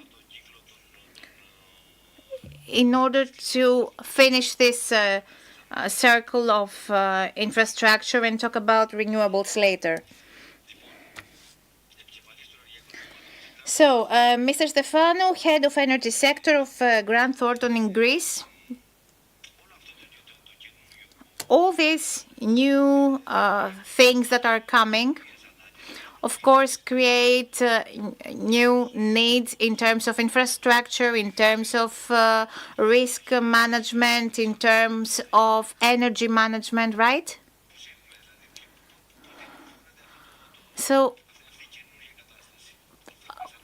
how can we describe this new environment in terms of the needs that are being created? Thank you very much for the invitation. Let's hope that as far as the results of the elections in the U.S. Is concerned, let's hope that it will not be necessary to talk again about the need for the green transition. So energy transition, apart from the obvious environmental benefits, also plays a role to the energy independence. And of course, it leads to the long-term reduction of the energy cost, and in general, the national energy planning is based on these principles. ESEC includes various infrastructures, over 400 billion euros. Many of them would come either way. New job positions will be created. By 2030, renewables will represent 75% of the consumption and 95%. And there is also, we also expect an increase in the demand. We're talking about huge changes in our energy system, and they come with a series of challenges. The rate and the speed in which the energy transition is taking place, determine the exact mixture of the technologies needed. And this is a complex equation, and we should move with accuracy, because every time we have an investment, we actually lock a specific cost, which we are going to have for the next year. So for the energy planning, the major role is on the demand. I focus on the demand very much, because around demand there will be many infrastructures that will be built. And it's realistic, but under specific requirements. The increase in demand must be sought through energy. In an active way. We were trying to save on energy, so there must be specific policies to support demand. We're talking about electromobility, the electricity supply, the interconnection of the islands with the rest of the country. And there is also a series of uncertainties that come along. I was looking some statistics, and I want to mention that last year there was a reduction in heating pumps sale, but by 47%, which means that the moving to electricity when it comes to heating takes some time.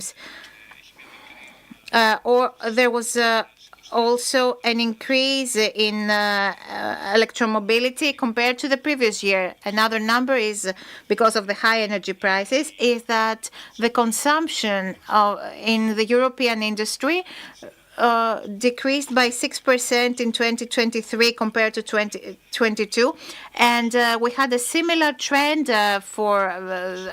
when comparing 2022 to 2021. So we should think that we are maybe shifting to a new economic model as a continent, as Europe, shifting from the heavy industry in which our economy was based to an economy of services. So will this trend continue to exist? All these parameters affect the demand at a great extent. Let me ask you, since this issue of demand is indeed very important for the other predictions as well, we're talking about the progress in renewables, developments, etc. These are all on the base of an increased demand. So how will things proceed if there is a delay in the increase of the demand compared to our expectations? How will the energy environment be affected? It will be affected significantly, and we need to ask what we should do. First, when we when we calculate the demand in the long term, there should be high confidence, and we should not be very optimistic in our calculations, and we should support demand with specific policies. For example, electromobility. There should be a continuous support in electromobility. This is also a chicken-egg question. For example, people might buy electric cars, but we don't have the infrastructures for charging them, for example, or the heating pumps. There should be programs. There should be support by the Greek state. And we should also mention that, for example, I asked Mr. Manus, I listened to Mr. Manus, who said before about the importance of the networks. Of course, it's obvious. The energy transition means networks, and again, networks. So we're moving away from an environment where we had the margin cost of a unit, and now the margin cost of the units will be almost zero. And we should not only assess whether the cost of networks should be increased. This is something that we should take for granted. It should be increased so that the energy for the the end consumer and the state is lower. This is something that we need to achieve. We need to increase the investments in networks, mainly in distribution networks and the exports. And in a more active way, politicians and the regulator must put a creative pressure, if I may use this term, to the distributors in order to have more investments, because there is no electromobility, there are no renewables without networks. And another point to which I would like to focus on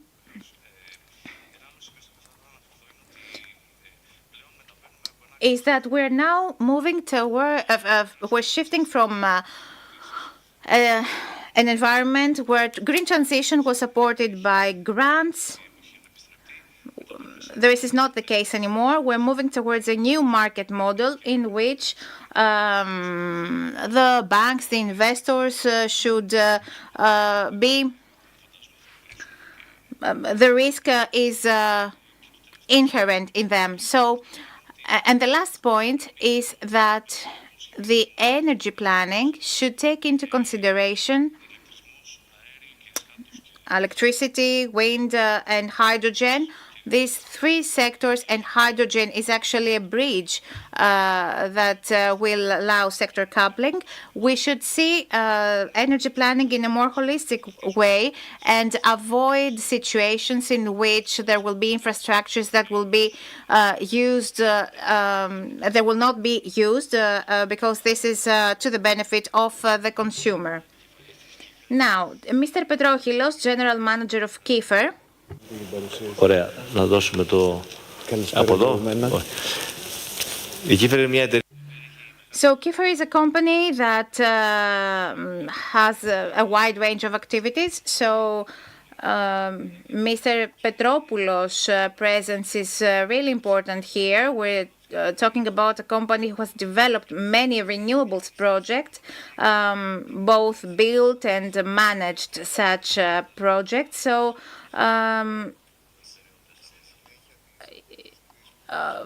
following the energy crisis that we experienced recently because of the situation in Ukraine, I think that in Greece we need to invest in two sectors. The first is the networks, and the second is energy storage.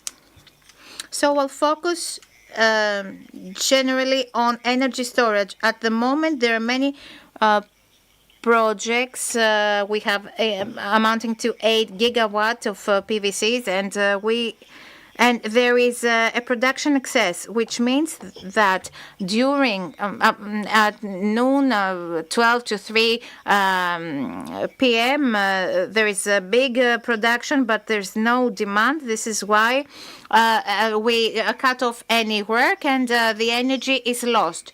In order for the EU to compensate this problem, it has a 4.3 gigawatt goal that we increase the participation of renewables in the energy mix. So it actually stores the energy and provides it when the demand is high. If you see the graph in 2025, we only have small storage systems and 0 batteries.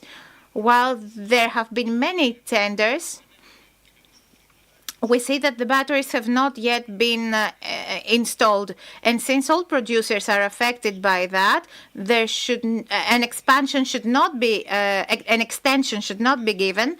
And for me, the best thing to do is to free the market. In case big batteries are used in the system, we have an effect in the prices where systems with batteries are depicted with the green color, and with gray color we see those that do not use batteries. This reduces the cost for consumers. This is the cap payment phenomenon, where you cut off 30% to the power, and a reduction in the production is taking place by about 10%, which in case we had a battery for the same hours, we could have stored the energy and give it with a much lower price at the system. What is unfortunate here is that we both lose the energy and we create energy of a higher cost, because if we talk about PVCs, wind, renewables with batteries, then we will be lower than 100 euros per kilowatt hour, 24 hours per day. We had a moment in summer where the price of the kilowatt hour in the stock market was 800 euros. This means that this price goes to the electricity bill of the consumer.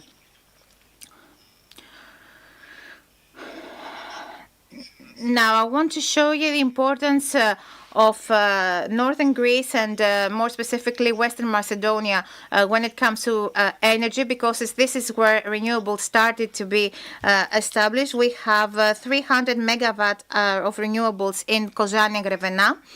We established the first substation of ultra-high as Admie, and this is the first station in Kozani that can have photovoltaic of 2 kilowatt, and it takes time, it takes effort, it takes time to invest and to build such infrastructures.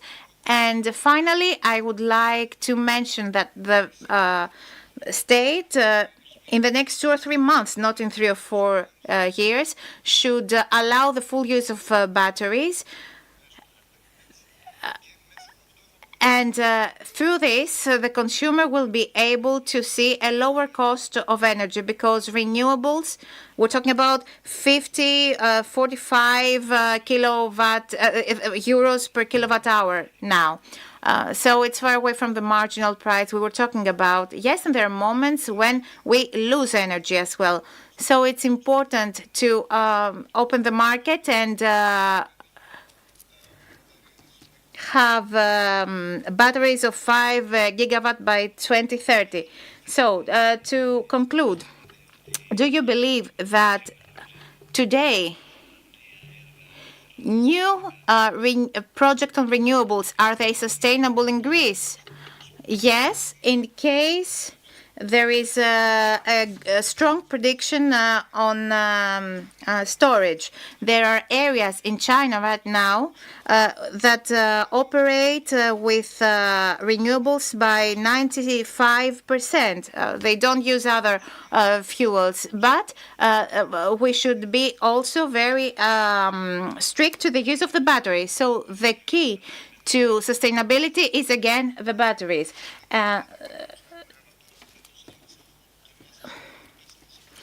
The price of the batteries, the megawatt hour, when it comes to the batteries, was about 300,000 megawatt hours. Now this price is 100,000 euros, 1,000 megawatt hours. Thank you very much, Mr.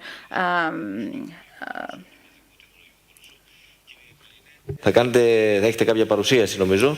Mr. Plainos, I believe you have a presentation. Yes, everything is possible. 2 minutes and 30 seconds that are left to me. I do not know if I can do my presentation in these 2 minutes and 30 seconds, but I would like to start a bit. For 30 seconds, I want to talk to you about and tell you that our company is a Chinese company, LONGi, that is based on the development of new technologies.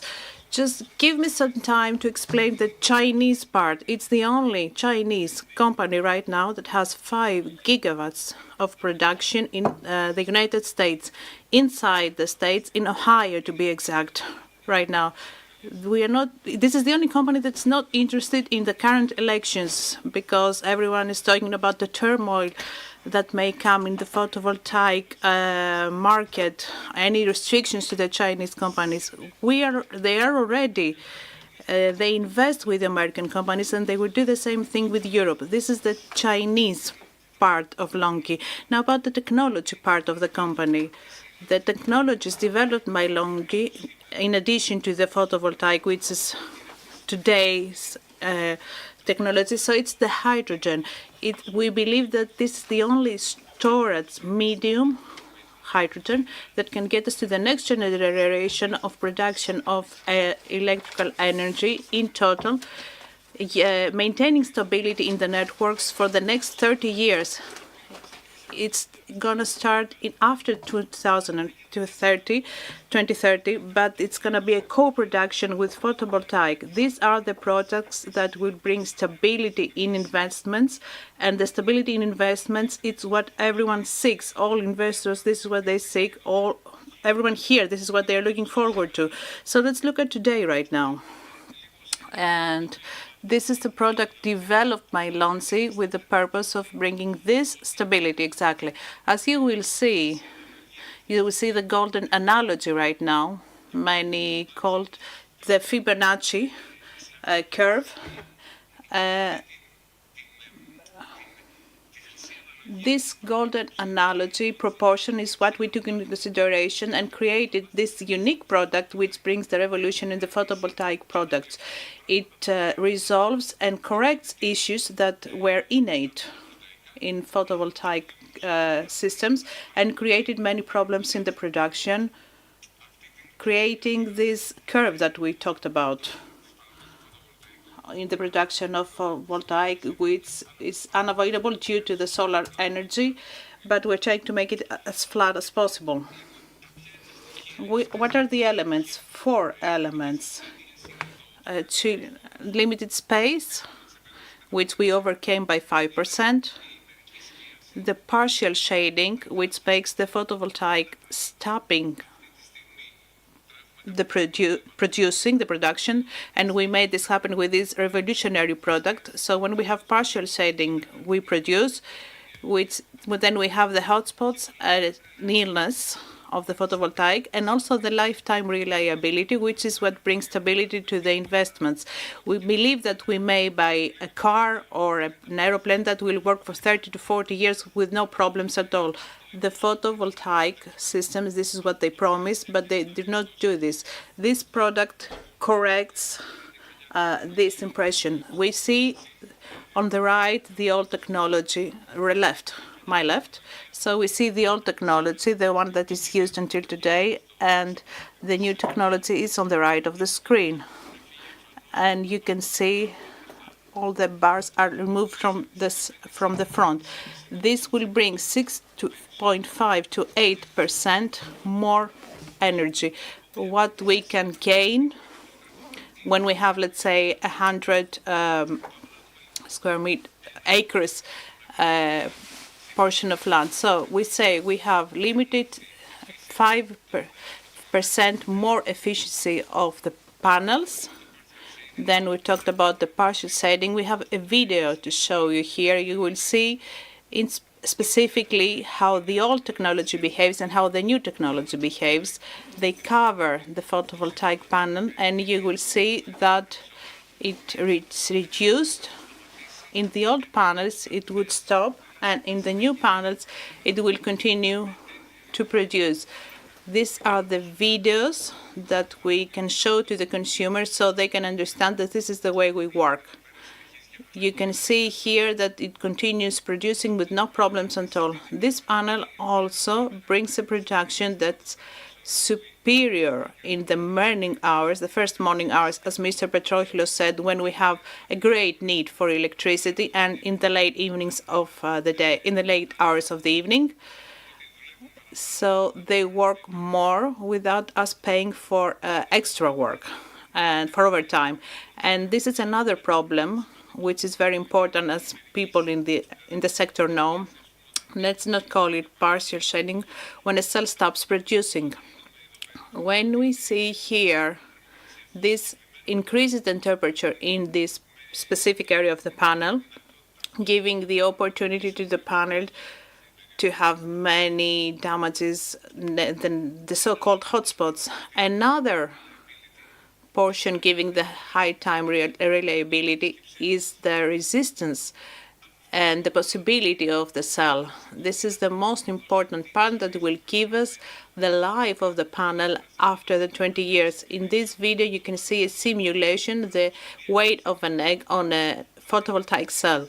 You will see slowly that as the weight increases, the tie-array cell, this is a new cell marketed by Longi Solar only right now in the market, so that all investors may take advantage of. It stands way more than any other panel, does not break, and this gives the stable investment for the investors for the next 30 years or for as long as any investment lasts. So I will not talk more. I already managed to reduce the time a lot. Any further details we can talk in person, we can discuss in person. These are the technological news of Longi. Thank you very much. Truly, they are interesting. This is a technological revolution. Thank you very much, Mr. Pleinos, for your presence.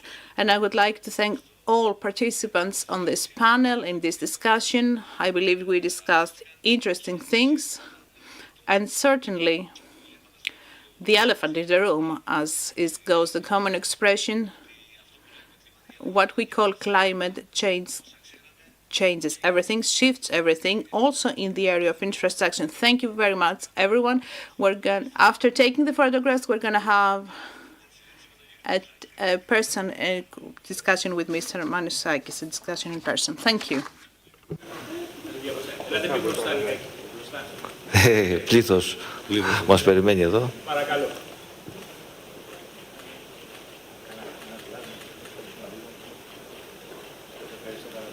Ευχαριστούμε. Θα καλέσω λοιπόν τον...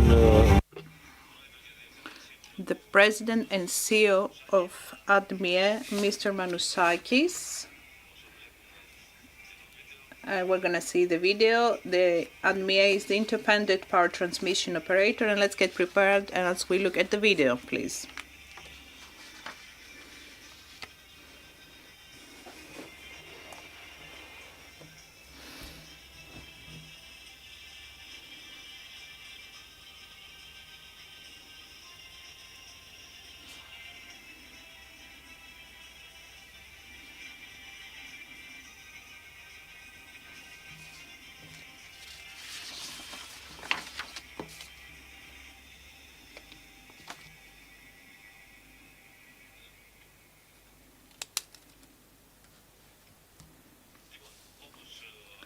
So as you already heard, and as you can see, I'm sitting next to Mr. Manusakis, the President and CEO of the Independent Power Transmission Operator, for a 10-minute discussion. First of all, welcome, Mr. Manusakis. Thank you very much for the invitation.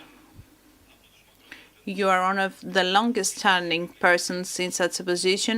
For how long? 7.5 years. It's a fact that in the 7.5 years that I have been watching the energy reporting, the change, the shift in this organization is phenomenal. So is there any margin for further changes? Thank you very much for what you said. Many things have been done. That's true. Our capex has grown 10 times since we took over, and this is important for our shareholders. And we also have turned our organization from a company. We did not have any directorates when we went, and we have a group of 5 companies right now. We have ADMIE, Ariadne, Greek Telecom, and our subsidiary for development. And we also have many development plans for the future. The main pillars of our strategy is to take use of any infrastructure that ADMIE has, not only the electrical system, but we want to produce value and to digitize the maintenance of the system. So yes, the citizens know the service, the quality of our service, but to do it in a cheaper and more efficient way, and to see this also reflected in the bills. These are 2 main plans. What is the horizon for these plans? Listen, every 3 years we renew our strategic plan, and what I told you right now is this our strategic plan for 24-27 this cycle. So I wish you the best of success for your planning.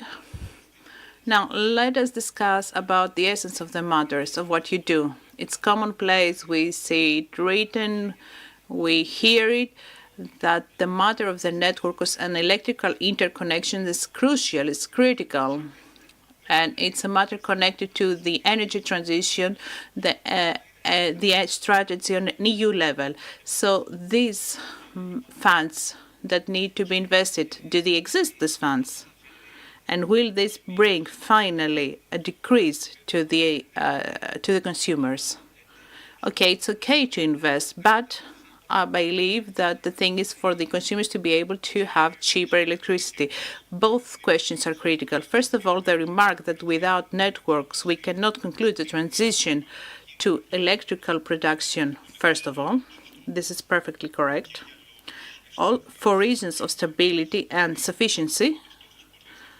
Having so many sources without networks connecting them, we cannot be certain that we will always have electricity. But on a financial level, to achieve the percentages of intrusion for this green transition, so to have electricity flown in an area that does not has so much electricity. And this is why it is necessary to have the networks. The investments that we need to make, I told you before, we have increased our capex by 10 times, and we need to multiply this even further. No matter how strong an organization is, and we have increased our capex and we have greater funding, and we can do those things, but overall, this green transition, as was said before, and it's a matter of funding. It's a very crucial matter how the private with the public sector will collaborate in order to have good funding. Now, the second question, who will pay for these investments and if the final result will be positive? The minister, as I heard before, said that we need to calculate in the cost for this for our society if we will not make these investments. If we had the mega fires in 2021, and yes, we can continue with the fuel, but if we only continue with the fuel, then things will get even worse. We saw what happened in Valencia in Spain. So we need to be honest towards the consumers. Yes, in the long term, when we reach the 100% of the system, we will have a product that will be, from a cost point of view, will be totally different. There will be no operational costs. There will be no marginal values. So they will pay the access to the production, and it will be only a small part of the fuel that they will need to pay because the sun and the air and the water is cheap, is free. But we need to pay for the infrastructure because we also have to include storage. So in the long term, we're going to go to this reduction of prices. But what happens in the meantime? As we see things, we see it on two levels. First, on the short-term level, we have to have greater intensity in the demand response. We already have tools where we provide high-quality services for the demand response area. But to move the consumption from the evening to the noon, the way to smooth this cost in the short term is the demand response. In the midterm, it's our interconnection and the storage media, and we can use water in this case, also in Greece and otherwhere, because this will have a smaller ecological impact and also greater performance in the storage projects. Yes, these are midterm projects. We have to be honest towards the consumers. When this project took us 9 years from its beginning, we understand that we're talking about the next 10 years. Yes, it's clear and it's very interesting and very honest towards the consumers, as things should be. So we have the energy transition strategy. We have the investment project. So we have the conditions for Greece for the first time to be an exporter of energy, and in fact green energy. But do we have the infrastructure? Do we have the time to build these infrastructures, or will we not make it? So where we are ahead in comparison with our neighbors, we are ahead in this explosive wave. We have a greater, in the midterm, it's more beneficial for us to change this import-export balance and to export as much energy as we can. But we need to be self-sufficient on an energy point of view, because we had to import fossil fuel in the past, but we're now at the 60%, and together with storage, we will be able to be self-sufficient. In the midterm, with the development of the interconnections, the second interconnection with Italy, we have a second interconnection with Bulgaria. We have also plans, great plans with Albania. We need also in Romania, we have great needs there, and through Bulgaria and Romania to have an interconnection there. We also promote the interconnection for us to get to Austria even and Germany. Those projects will give the possibility to Greece to be able to export energy. Of course, by then it's possible that other countries also have renewable energy sources. But in this case, to go back to what I was saying before, because it's going to be totally different from a cost point of view, Greece will have the opportunity to offer capacity, to offer strength, because we're going to have an excess of energy. Now let's go back to the domestic demand. Data centers, can we support their installation as there is a tendency? And from an infrastructure point of view, can we support this tendency, this trend? Listen, as for the next wave of renewable energy sources, also the data centers, it's important how they are positioned, because it's reasonable. The hyperscalers and everyone who wanted to have data centers, they came in Attica because this is where the center is. But we also have the greater consumptions here. So if we not have more space to have more renewable energy sources, you do not have the capacity to take out these energies. So if someone comes to invest in Attica, they need to construct the kits and everything, which is midterm planning. This will take some years. If we're talking about direct investments, we have to have a position either by funding from the government or with the planning, and we will tell them that this is where we have the space and this is where you can go. We already do this in collaboration with the Ministry of Digital Governance, and this energy map for the data centers. And not only that, because we cannot tell the other industry but that we have electrical space for the data centers, but we also have other interests, cable interests, for example, that also want to invest in this.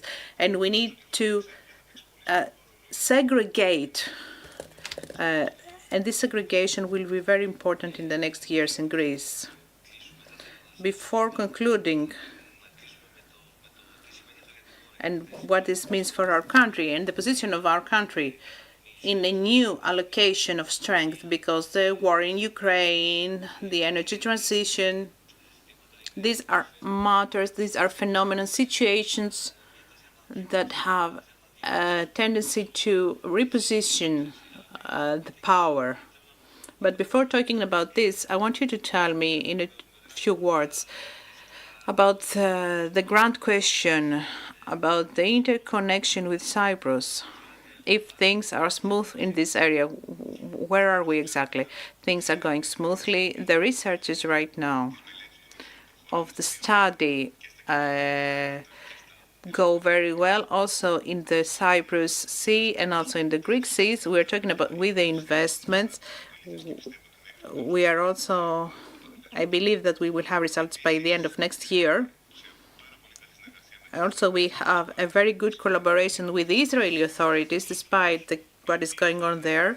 So we already have a cost analysis, cost-benefit analysis taking place. There are some regulatory pending issues, but we have an intergovernment agreement, and I believe it will be resolved because the Cyprus government say that by the end of December they will have taken the decision. So they need to resolve things on a regulatory level. These are common decisions between Greece and Cyprus. Okay, we can conclude with this. So how do you see the position of our country? I believe that the green energy for Greece is a huge opportunity. And because, as we said before, because the power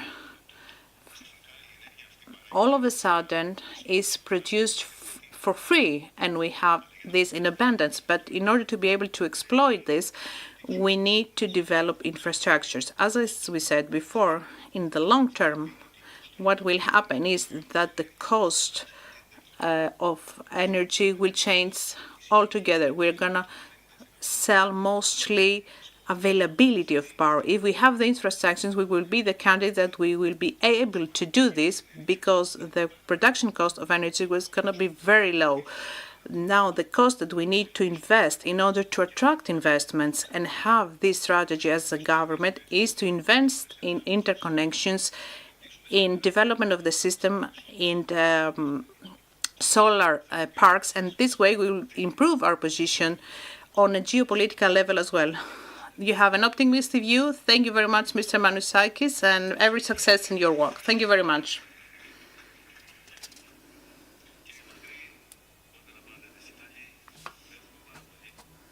Mrs. Macri will take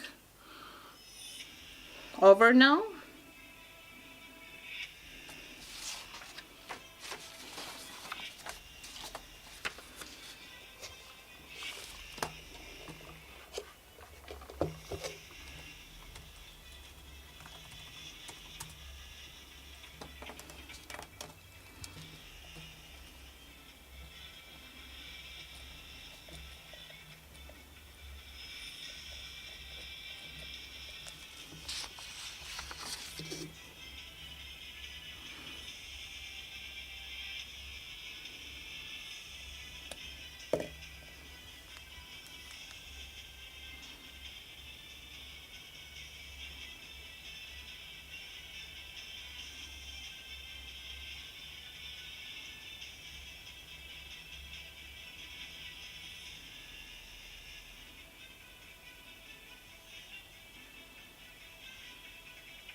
Κυρίες και κύριοι, να ευχαριστήσω θερμά. I want to thank, first of all, Theodoros Panagoulis, my colleague, for coordinating the previous section relating to energy. Right now, let us move to a new section for this conference, which is also very important and very interesting. We're talking about health. We're talking about health all the time on many and different levels. We're talking about the health care of patients and the expenses that increase even dramatically throughout the world, throughout the globe. We're talking about the investments on the private sector, and these are many. And in Greece, we're also discussing about the very strong pharmaceutical company that we have. So this interesting section that has many and various equally important aspects will be coordinated by the director of Real News, Mr. Konstantinos Rombotis.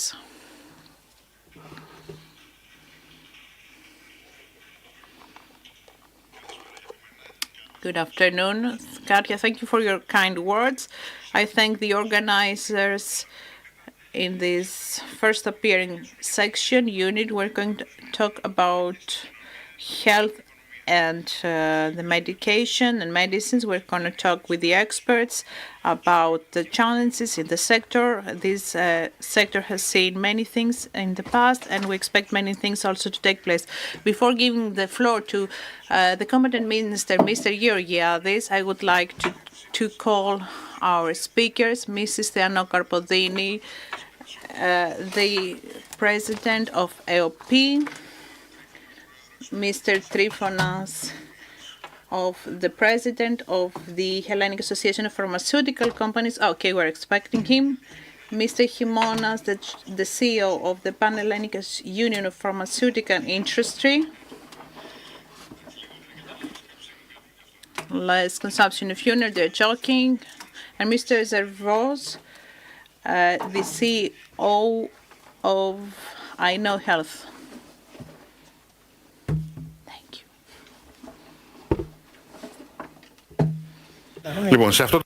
At this point, I would like to call Mr. Georgiadis to take the floor. The minister, he's gone.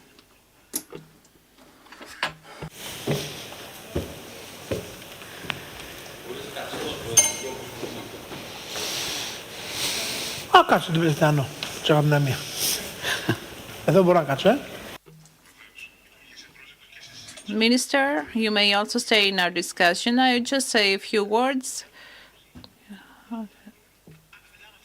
I can talk like that. Okay. First of all, I would like to thank you for the invitation. I would like to thank Vertical Solutions and Mr. Carrer and their associates. Everyone that contributed to see this conference taking place this year as well. I have been participating in all past conferences in my capacity as Minister of Development, and now I'm here as Minister of Health. Truly, this era, our era, as regards the expenses for medication and health services, is the most interesting era of our most recent history. This is not necessarily good because the Chinese have a saying, a proverb. They say, I wish you to not live interesting times. It is a very wise proverb because interesting times are always tumultuous times, turbulent times.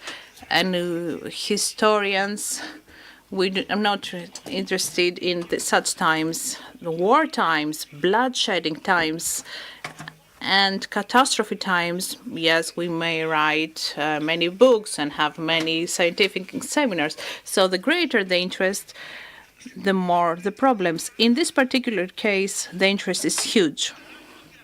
This huge interest stems mainly from the exceptionally incredible and speedy progress of development and science. It's an unknown before rhythm, and it's difficult for the common person, the average person, that is used to seeing changes at a specific pace in their life to understand the technology changes and the speed of these changes, and to realize the speed that we are looking forward to. Because if we believe that today discoveries are at a very increased pace in relation to the past, so we have more innovative treatments that will cure incurable diseases or extend the lives of people that used to pass away very quickly.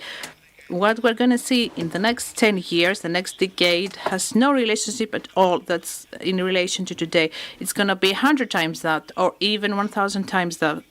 This comes mainly from the fact that the IT industry today is in a transition going into two new worlds. The most famous is artificial intelligence.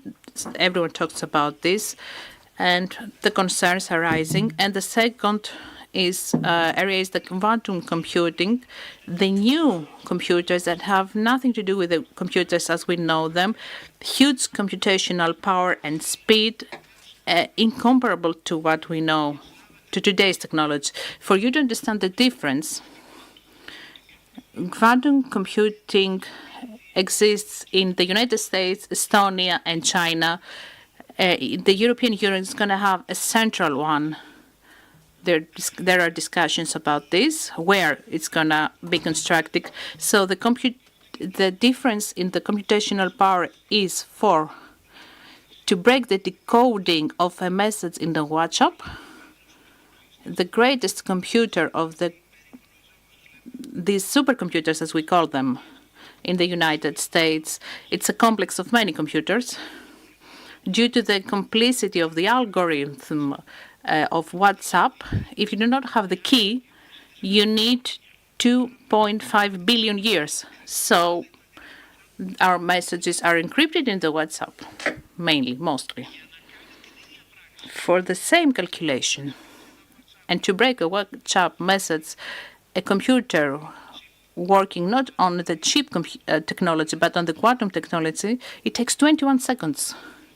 If you can grasp the difference between the 2.5 billion and the 21 seconds, then you can understand the difference in the computation power at our disposal. So if you use this to produce new molecules for new medications and new treatments, so if a study took X time, now it's going to take X time, but in milliseconds. So if the companies that used to produce 10 years ago 1 or 2 new drugs per year, now they produce 6 to 7 drugs per year. In a few years, they're going to produce 100 drugs per year. These new therapies also have a big cost, great cost. So they're patented, they're protected, these treatments, and they refer to very rare diseases that you have nothing else to offer. So practically, it's very... Let me give you a practical example that the Minister of Health in Greece faces, namely me. We have the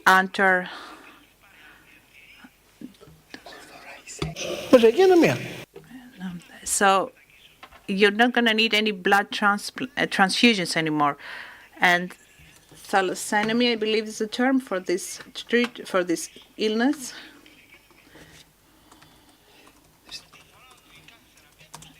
But its treatment costs $2.5 million US dollars. So if you multiply per patient, so if you say that we need everything, you do not have enough budget. Not even the EU has such a budget. So this is the great challenge that all European states have to face in the next years. We prepare in Greece as much as we can. We have closed treatment protocols. And we also have a new drug prescription system, and the doctor cannot prescribe the most expensive drug. They need to take this step by step. It's a closed protocol, locked protocol, and there are many complaints that it takes a lot of time, that there are delays. But the effort to control these expenditures in drug prescriptions is an effort that we make, and to be able to make use of the innovative treatments coming our way. Not all of them, but as many as we can. So this is for today, because in the next 10 years, things are going to be very different.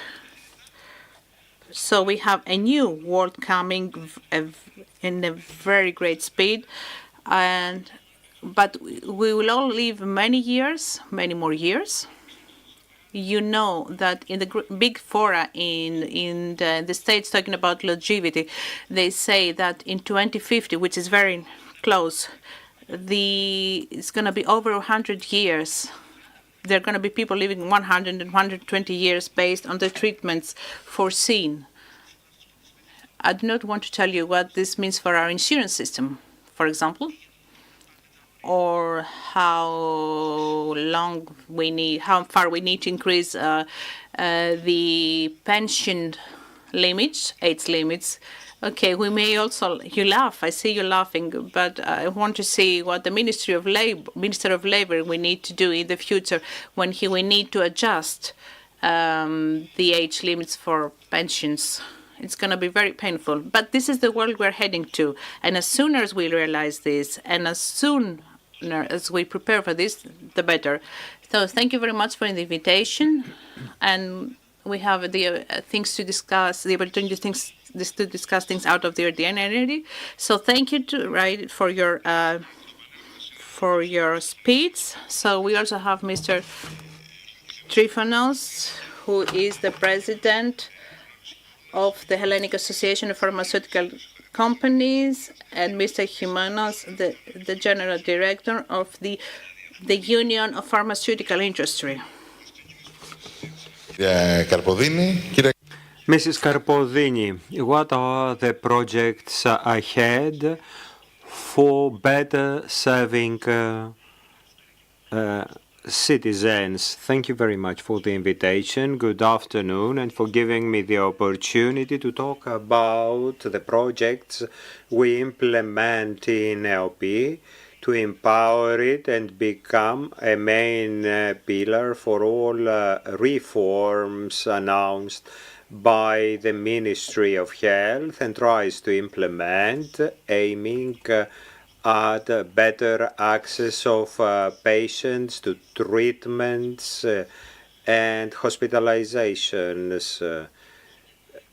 We have a big project which is called Control at Real Time of the hospitalization services. That means in real time we will have the opportunity to see the treatment for the patient if they need it, and see what the organization pays for that. It is quite original for us, and beyond saving money for the organization, the patients will benefit as well. The second project is the distribution of expensive drugs at home.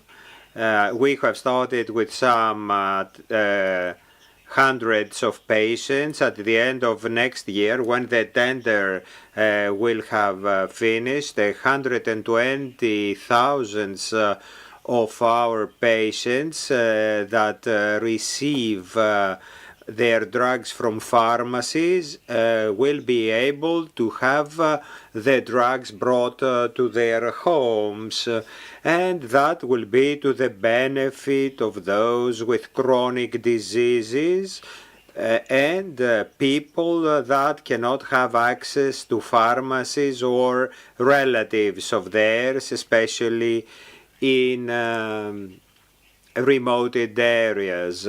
This is a big project as well. At the same time, we run the project of digital transformation along with the internal audit project that will allow us to have transparency and better control of our expenditure, and additionally to be able to use new digital tools for excess prescriptions, etc. So we use all means necessary to allow people to get what they need.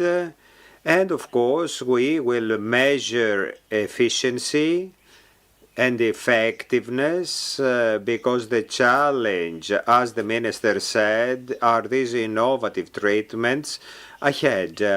And beyond the cost, an organization like ours needs to know if what it pays for brings results. The benefit for our citizens is the digital medical file, which means that all patients will have access to all tests and medical background, and of course doctors. That will be best for both. For the healthcare providers, what is the benefit? First, the fact that we will be more efficient in control because we will limit excesses of the budget, and we make our lives better since all these tools allow us for better control, better remuneration of patients. Mr. Trifonas from PEF. The country all these past years has received a lot of investments. What is the local industry's plan for investments, especially in Greece or outside Greece? Good afternoon. Thank you for the invitation. After all these interesting declarations of the minister, I will share with you our point of view. Let's see the framework today and what is going to happen in the future. In this framework, I think that we need to help the Greek society and the economy to tackle the problems of the present and the future. Right now, we have two main problems in the Greek economy. In an investment conference, in order to gain ground, industry should reach 17% of GDP. And in order to be more competitive, we need to decrease the trade balance. These are two national objectives, and the Greek pharma industry contributes alone. We are the sector with the biggest footprint in chemical industry. And the part of increase of production, industrialization with the investments of the last years, and despite the fact we get 5% of the clawback, we as a sector have left an interesting blueprint. In our industry, we have a project of investments of 1.2 billion. The wages in the pharma industry are 30% higher than the average wage. We contribute to brain regain. Since until now, only 1% of those who have left Greece are back, and we contribute also with our exports to decrease the trade balance of Greece. It's important as well. In innovation, Greek industries and clinical trials have a positive footprint. The next years are years where innovation, digitization, AI will play an important role in our sector as well. All those create a positive footprint for the investments of the Greek pharma industry. Another part is the following. With the investments we carry out, we will be able to meet 60 or 70% of the needs of Greece until 2026. Today, what is this percentage? We are around 40% right now, 40-45. But this very moment, it's clear that if we have a policy, and hopefully we will conclude with this 3-year framework, a new policy will be to cover more than the Greek population and decrease imports more in drugs. The second message is that this very moment, in this framework, besides rare diseases, we have 70 or 80% of the population that have daily needs, not only in chronic diseases, but general diseases. So with investments we carry out in new drugs, blood drugs, oncological drugs, generics in general that will be produced in Greece, and with an agreement that we will have with the raw material providers, we have 3-year agreements with them, we will be able to say that Greece will be better in dealing with shortages. But we need to have an agreement with the state to create these 3-year programs. And I was glad to participate in the conference in which Mr. Theodorikakos talked about the new investment program of Greece. So now we are discussing with Mr. Georgiades to have a 3-year agreement in order to be able to move forward. Mr. Himonas, a comment from you about attracting investments, the investments underway, and the approach of the ministry. I want to show you only, this is the problem we all face, and the minister faces right now. You will see between 2012 and 2023, the top line, the bottom line, sorry, the dark blue, black, are the investments by our country as regards public expenditures. This is what it's 2.8, if I remember correctly. The red line is the money invested by the industry, and the top line is what 700 million approximately by the patients. This is the result. Clearly, I believe it's not a matter of the minister, it's a matter of the memoranda.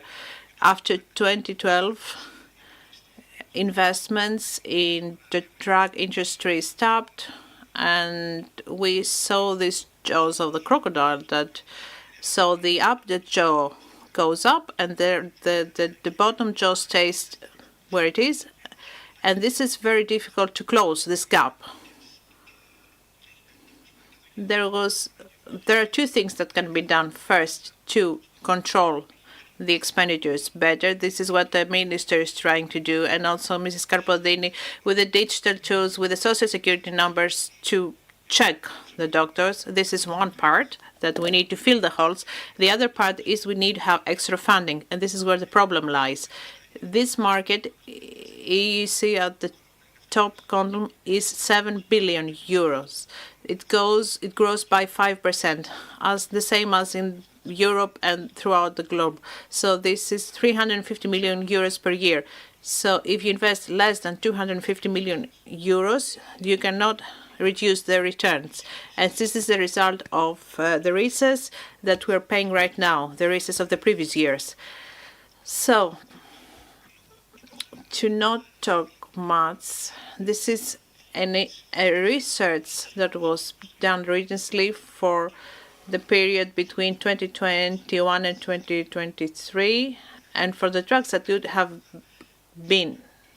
come in Greece, that only 43 out of them, 20% of these drugs, 1 out of 5 drugs comes to Greece out of the new drugs. And we believe that under the new conditions, it's going to be even harder. We are talking about returns to 83%. For 2023, the minister did an effort to decrease this gap.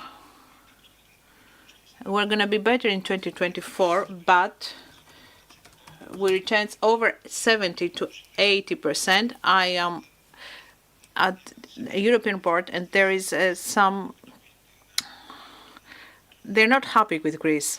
And when we had this meeting with 22 CEOs of the industry this year in April, there were commitments about funding, investments to go to bioclusters on a new level, new drug level.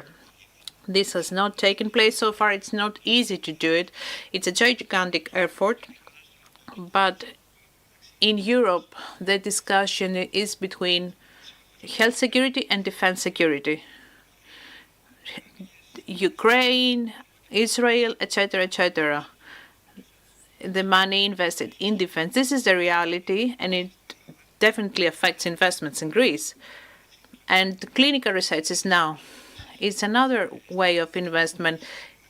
In Greece, the centers need to be developed better, to be improved. They're not so attractive to perform clinical researches. We take less than 100 million euros per year from Europe for clinical researches. Thank you, Mr. Himonas. Now, Mr. Servos, you are the head of innovative company driving the digital transformation of the health sector, horizontal health projects implemented by the government. So, do you believe those projects will have the ecological footprint that they need to have, or more things need to be done? Thank you, first of all, for the invitation. Obviously, big health projects, especially horizontal projects, will have a financial impact on many sectors, starting from cost reduction due to the better harmonization of processes, but even more apt results. I will give you an example. Our company was a contractor of OTE, and we ran a system for them. This is a system that all citizens of the country soon, they will not go to the hospital to take their, we're talking about scanning, x-rays. They will not go to the hospitals to get the results of their x-rays. They will be able to access it from their homes. This is a climate. So this reflects, this will be helpful to all. So also as regards performance, all people in the health sector, we're going to have more streamlined processes, greater efficiency, and get better results.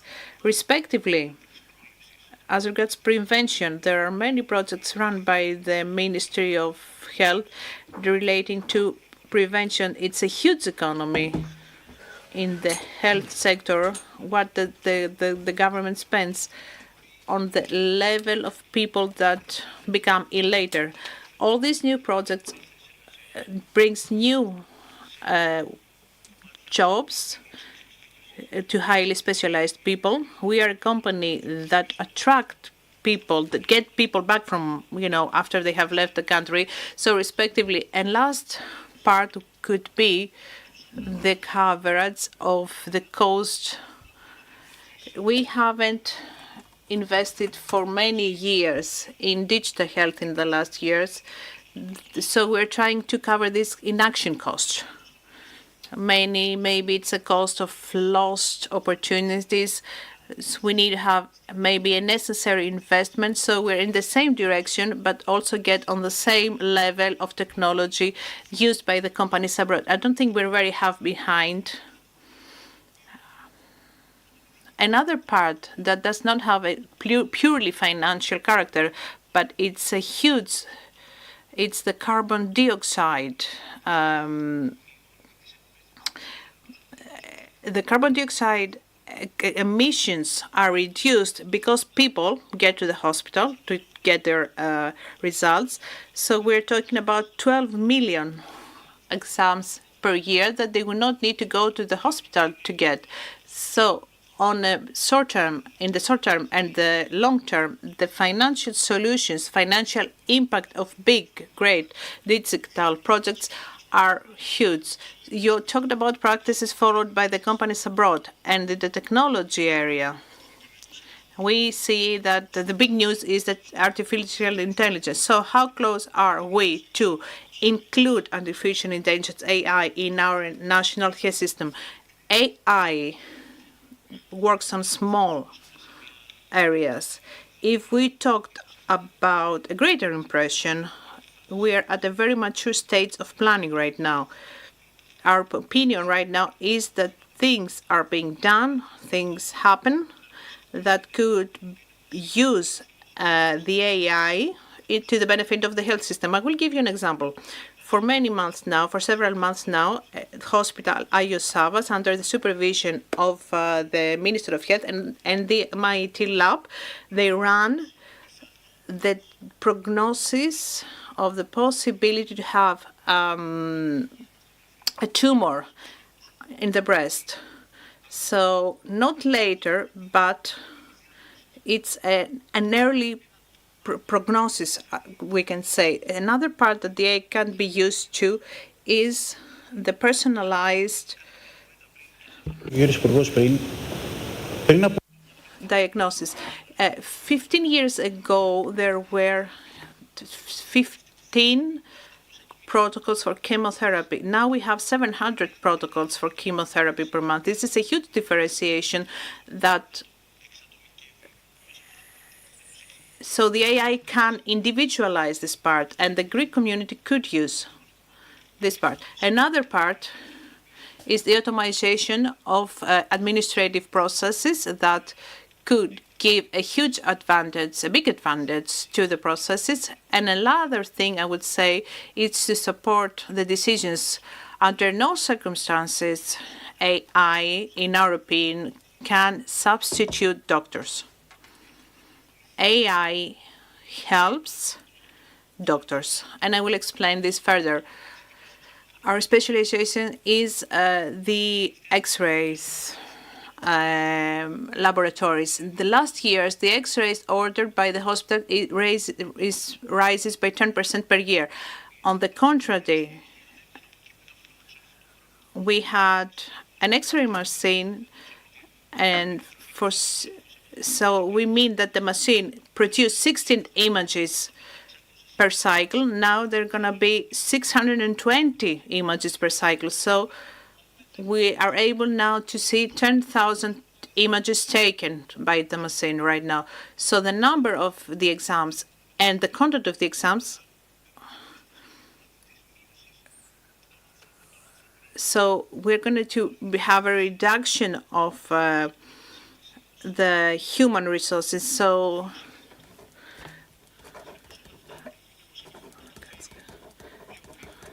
AI can make this happen faster, quicker. The AI will not substitute anyone. On the contrary, it would create specialized jobs. And of course, the AI does not work with the human intelligence. Thank you very much. I would like to ask a question to all members of the panel, and then, Minister, you can comment on what is being discussed. There is a discussion about the production model of the country, the health sector and the drug sector.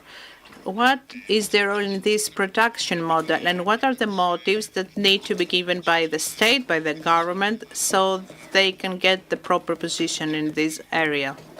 Mrs. Carpodini, thank you for the question. I believe that this is the question of our time. You're absolutely right. I believe that this government, our government, has given significant motives.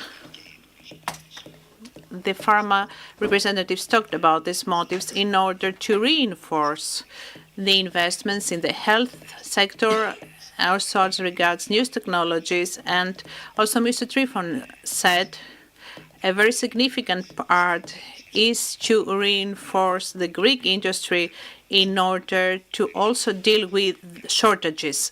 So for us, an overall approach is that we have an overall framework for having a better health. By investing in health, in addition to the innovation, we also have many other parts, such as the direct access to any necessary treatment, the reduction of excess prescriptions with using all those tools and special applications that have been created. I believe this will give us the possibility to exploit, to make use of all this revolution taking place in the area in the infrastructures to the benefit of the patients and for access to all services. Thank you, Mrs. Carbodini. Mr. Trifon. I mentioned earlier some things. I need to say that this is the bed of the new European policy. This very moment, we know that after the pandemic and the wars, a new reality is about to be formed. Europe must become competitive, fast compared to Asia and the USA. So competitive and self-sufficient. In Greece, we have understood that, and we have understood that we need to make haste. Foreign companies and local ones play an important role in that. It's important to set certain objectives. Investments means development. Development means added value. And this comes back to the society. So all of us need to contribute more in better social cohesion. That is what we put in practice. It is one of the main benefits of the investments of the pharma industry. Performance of the employees. We have a higher salary, as I said, 30% more than the average.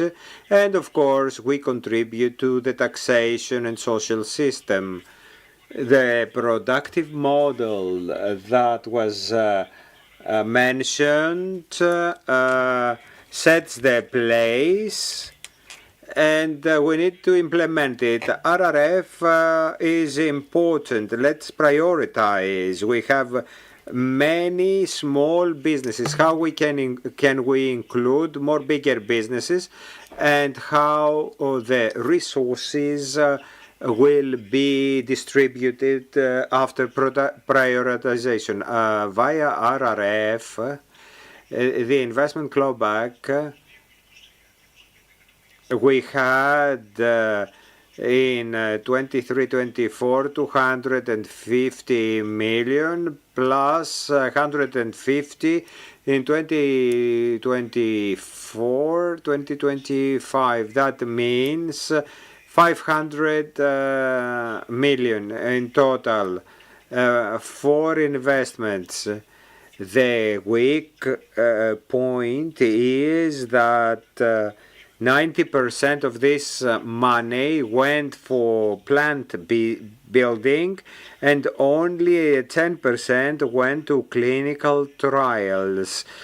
We believe that in clinical trials we can do more. Let me give you an example. A patient that will be part of a clinical trial in a new oncological drug will save the state 70,000 a year from its pharmaceutical expenditure. With regard to the pillars, I see 4 pillars: investments, plants, we have enough, cooperation between Greek and foreign companies, that we can produce foreign drugs abroad, and the 4th is the Pfizer approach, logistics, biocenters, data hubs, and services. These are the 4 frameworks that can work better for drug in the years to come. Mr. Zervos, the health sector is not different from the others. R&D must be a part that need be reinforced in order to have a future. We cannot omit public and private sector cooperation, cooperation that can bring added value to both sides to bring growth. Education. Everybody needs to be trained and dedicated to give better added value. Respectively, as I said earlier, prevention, care will give better savings, resources that can be used elsewhere. And enhancing prevention will give more growth and will be part of the scale economy. So these expenditures can be used elsewhere. Minister, we have some issues on the table. You have the floor. Let me recap. The government has shown from the beginning, when we came into power, that we believe that one of our priorities is pharma industry development. It's not just words. We have introduced a new law for the investment clawback. At the beginning, we said that this will operate from the program of public investments for financing. There we had better grants for clinical trials. Then when we had RRF in the picture, we included in a 3-year plan the RRF, in the RRF the investment clawback. And we added 3 more years in the second 3-year period. We increased the amount by 50 million in order not to cut any of the proposals, so to implement more investments in the drug sector. This tool has proven to be very successful, so we have funding of 600 million, and we have announced that this program will continue after the expiration of RRF. So I ask you, have you seen any government of the past supporting pharma industry the way we did? No. So we have supported you more than any other sector. Back in the 1950s or 60s, the laws about shipping can be compared to the benefits we have given to pharma industry. Someone might argue that this clawback is our own money. No, it's not your own money. It's the state's money, and they don't get it to allow you to invest. So, in conclusion, it is true that I believe, and I'm glad that I have played an important role in that. I believe in this investment clawback because it has created new jobs, it has contributed to brain gain, it has contributed to the expansion of social security in Greece, and I believe that in the years to come we will have positive surprises because the pharma industry has proven that it has tolerance. They survived during the crisis. I think that the Greek pharma industry will do much better in the next decade. In the past, it was strong, but it was just producing drugs for foreign brands. Now we are producers, and in the future, probably of original treatments, because we have very serious investments. If you go to Tripoli and see the plants there, you will understand that these are plants that do not produce drugs only for foreign companies, but they include R&D, etc., for original drugs. It is something that we have supported in the past, and we will continue doing so in the future, because for us health is very crucial. Clinical trials. Greece can do much better than we hope for. And we make efforts to achieve that. The level of grant subsidization.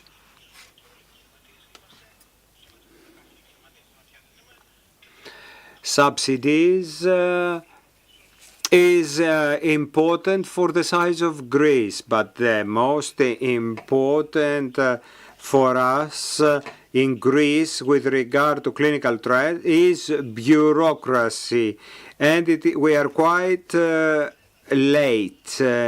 We have a lot of red tape. There is a very complex program of approvals.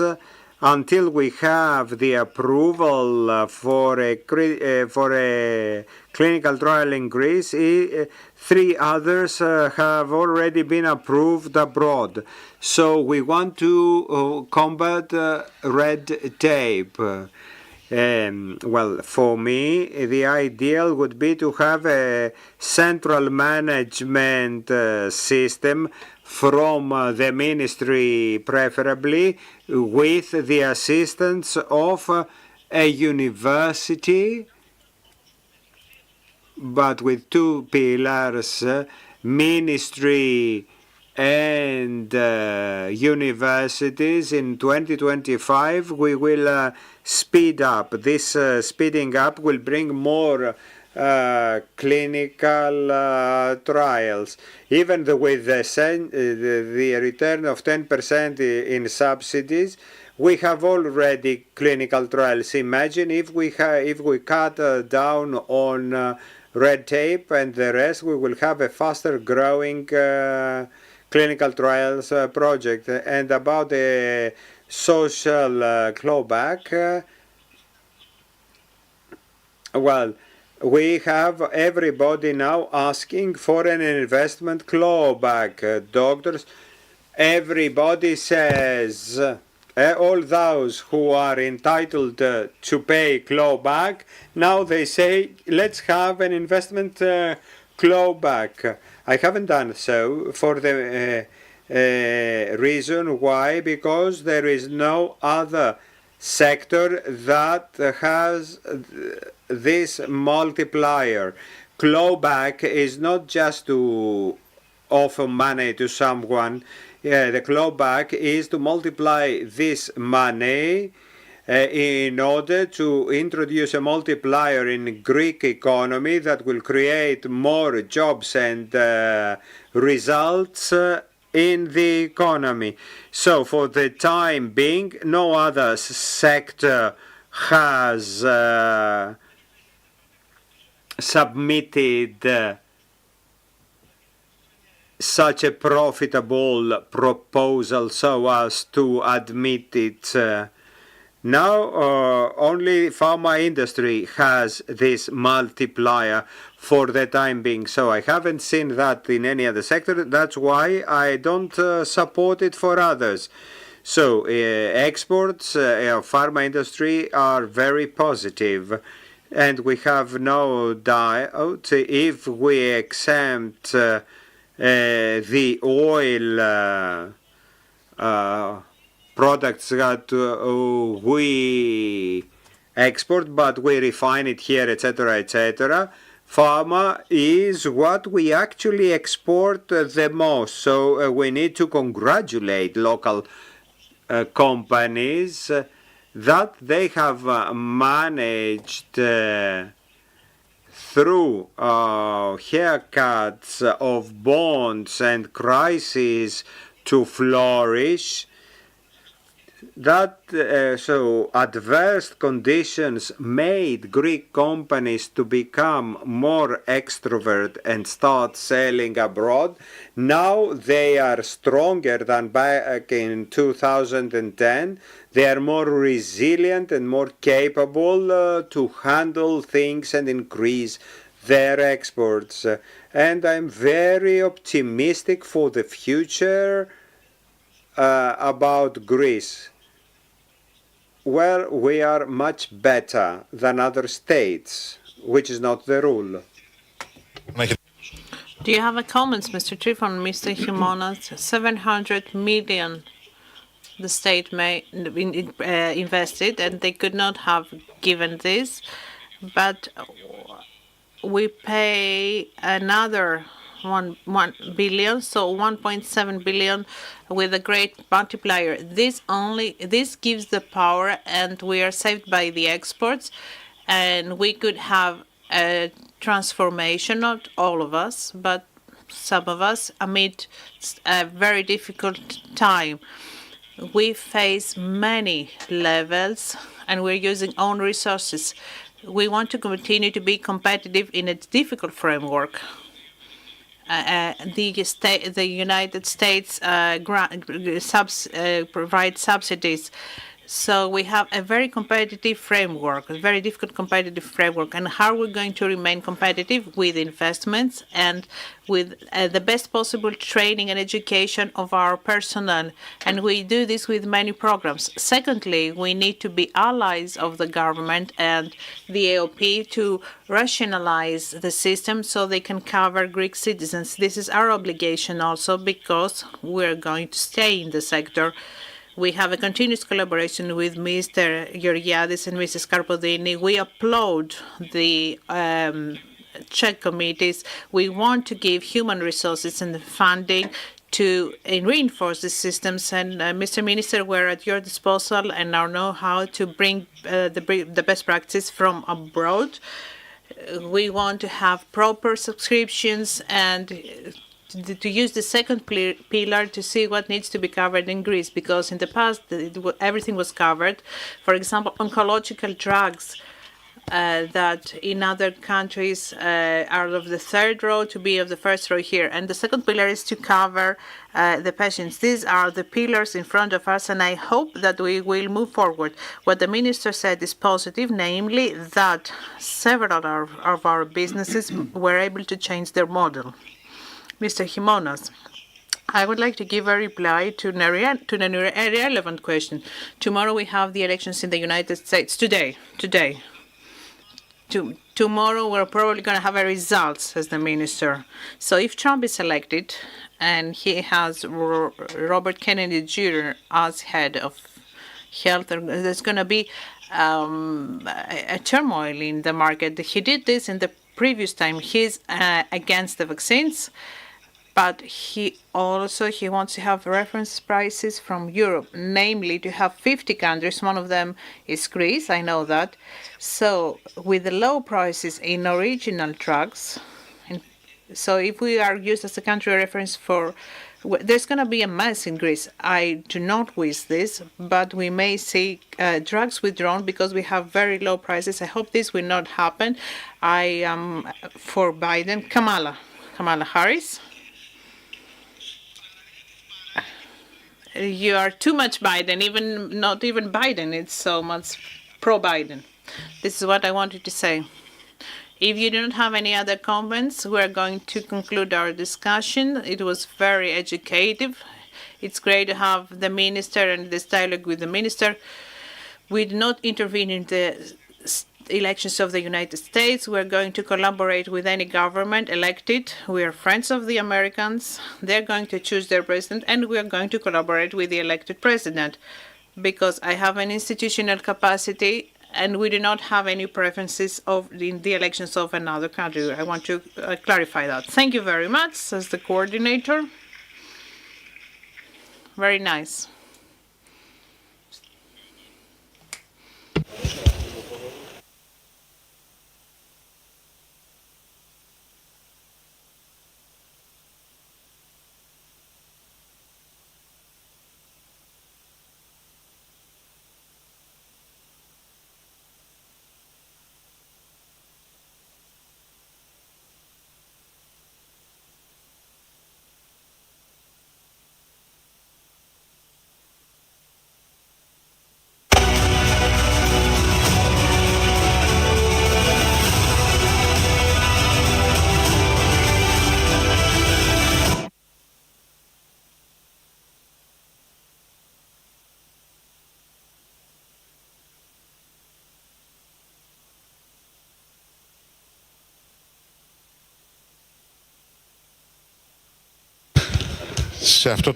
At this point, I have the honor of having a discussion in person with Dr. Apostolopoulos. He is the CEO of the Athens Medical Group.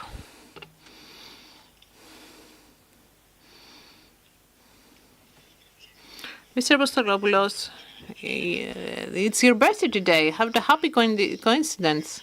No, not his birthday, the anniversary of the 40 years of the Athens Medical Group. Yes, it's a milestone year for us because it's the result of very important career path, and we have offered many things also in health. So this is the beginning of the next phase in the history of our group by building on our timeless values and what made us successful. We will continue with an even greater pace of development. So we have been for 40 years on the first. We have been first in the health sector. So let's look back and let's see what has changed in this time, what needs to be changed, and what should be the interventions in the future in this sector. Listen, I believe that the contribution of our group was crucial to what is going on in the Greek health sector today. No one can dispute this.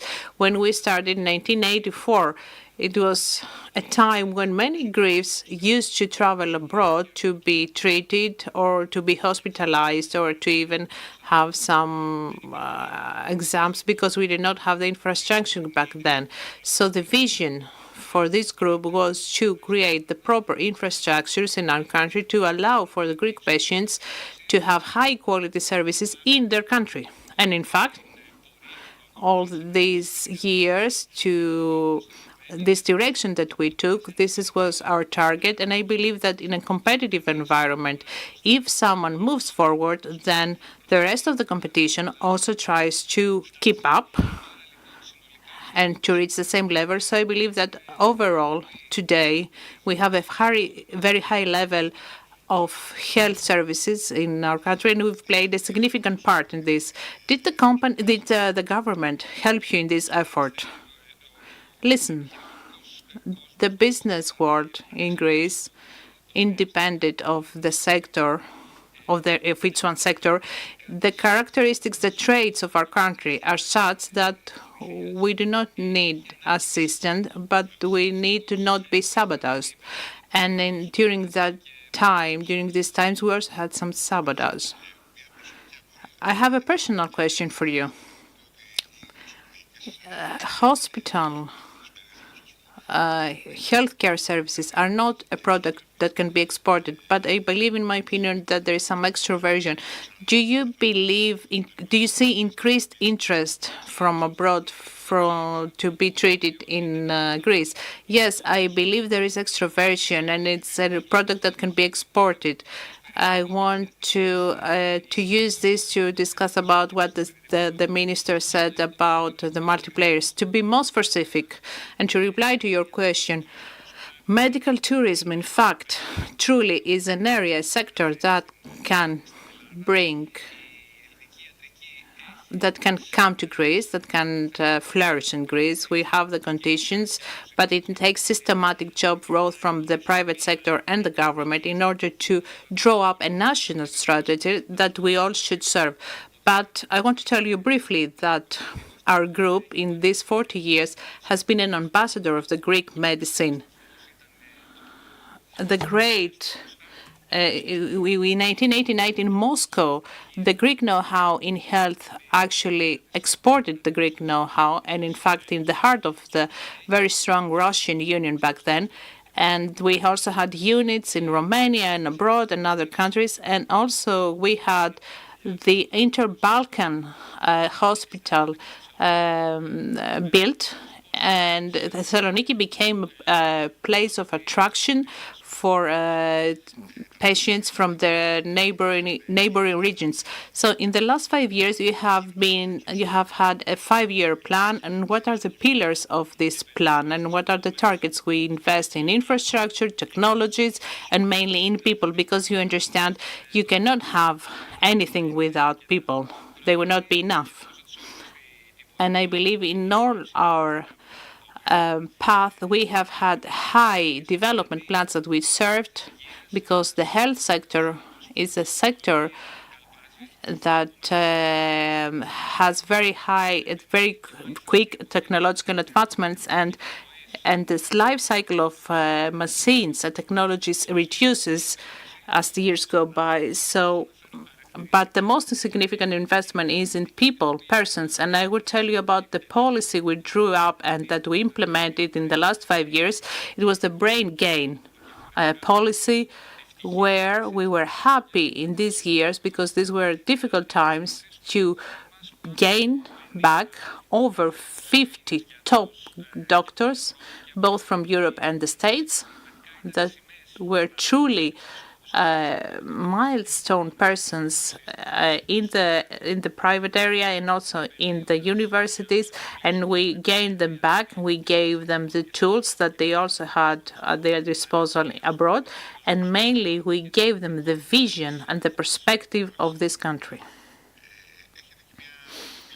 You have a double capacity. Besides being in the helm of a medical group, you also have taken significant initiatives for the development of businesses. You were the president of the Greek Association of Greek Businessmen, and you're honorary president of this association.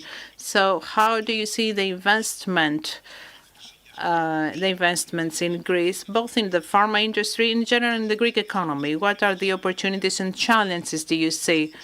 And do you identify, and how do you see these developed in the next years? I believe that right now, as a country and as an economy, we have a window of opportunity that we need to exploit, to make use of, because there is also this business momentum. There is the willingness to take risks. There we have the funding tools and the banking system that are more present, more active in the support of investment plans.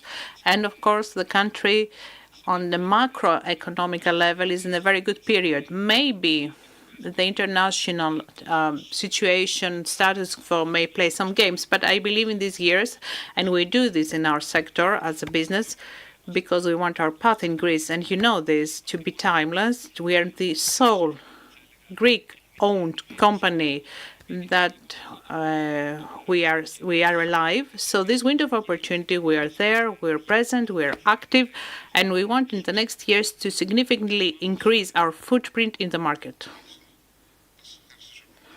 Thank you for this discussion. If you do not have anything else to add, then I believe we can conclude our conversation, our discussion. Thank you very much, and also for this opportunity, both on 11, to have this one-on-one discussion, this conversation.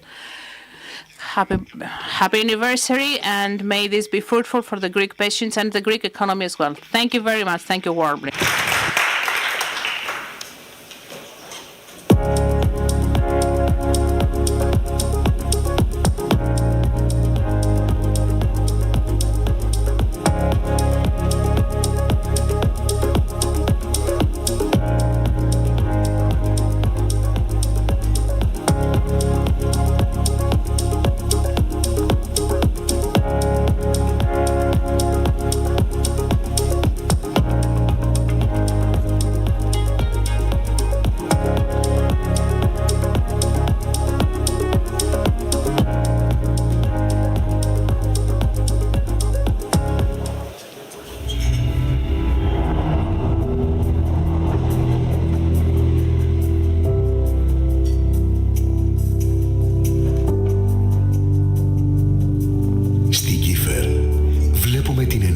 μέσα από τη γνώση.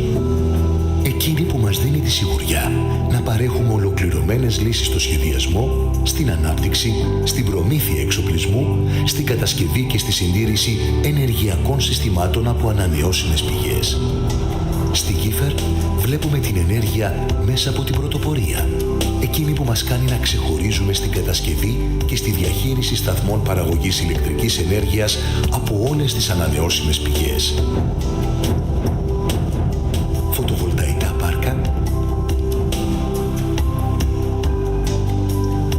μονάδες παραγωγής και εκμετάλλευσης βιοαερίου με σκοπό τη συμπαραγωγή ηλεκτρικής και θερμικής ισχύως,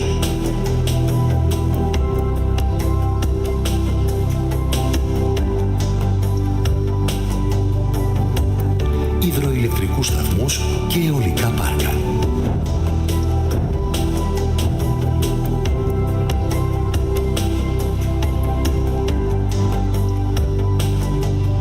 Βλέπουμε την ενέργεια μέσα από το πρίσμα της αποτελεσματικότητας και της αποδοτικότητας. Σε όλες τις φάσεις ανάπτυξης ενός έργου ακολουθούμε και υιοθετούμε τις τεχνολογικές εξελίξεις. Αναζητούμε συνεχώς τις βέλτιστες λύσεις, εκείνες που μεγιστοποιούν την απόδοση μιας επένδυσης. Παρέχουμε ολοκληρωμένα προγράμματα παρακολούθησης και συντήρησης των σταθμών παραγωγής ηλεκτρικής ενέργειας, ώστε να προσφέρουμε αδιάκοπα πράσινη ενέργεια για τις αυξανόμενες ανάγκες της κοινωνίας και να λειτουργούν στην κατάσταση της απόλυτης τελειότητας.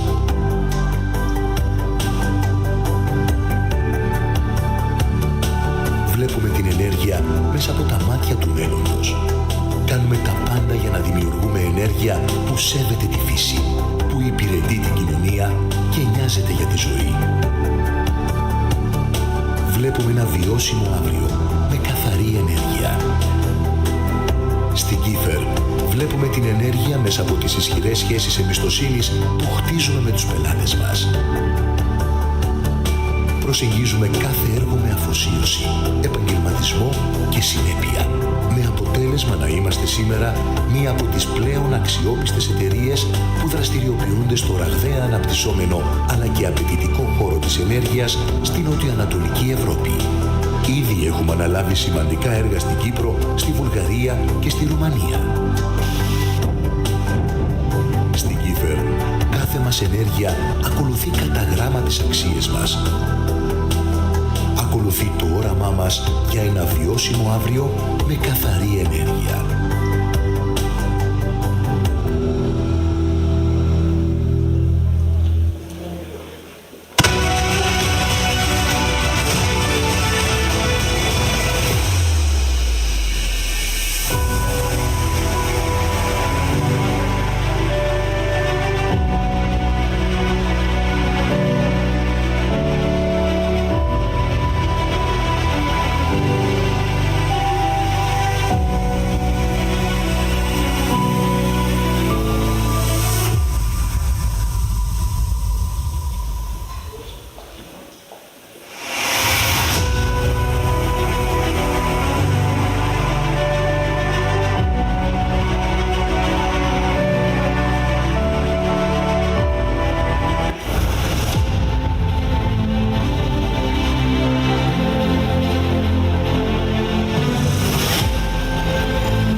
Λοιπόν, ευχαριστήσουμε πολύ τον Κωνσταντίνο Ρομποτή. To thank Costantino Roboti. The panel about health was exceptional. Now, ladies and gentlemen, we will focus on digital transformation. This is a field where we have a reversal. Public sector has taken great step forward. The big companies of the private sector are making haste, but SMEs are lagging behind. But digital transformation is the lever for big and horizontal changes. So all of us need to run faster.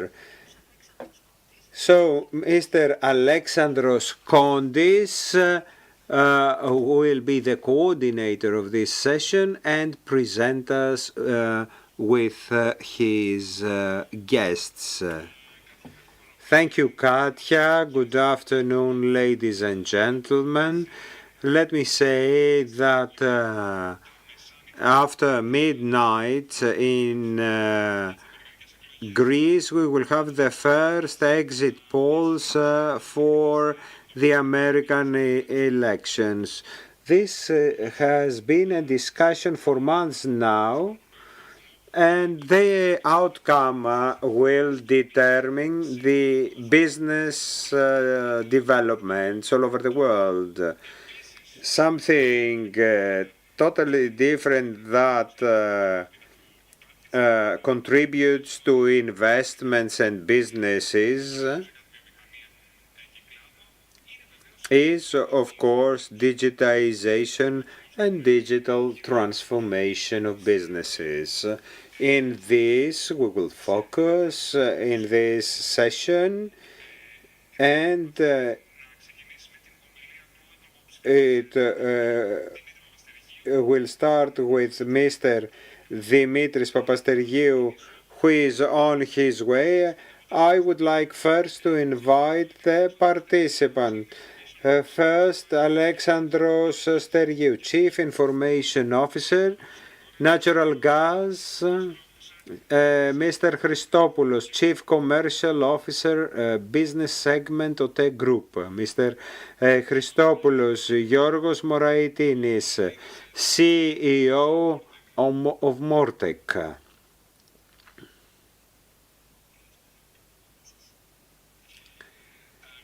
Grigoris Kotsikaris, founder and chairman of the board of directors, I Know How Group. Nikos Christodoulou, partner, technology and transformation leader, Deloitte.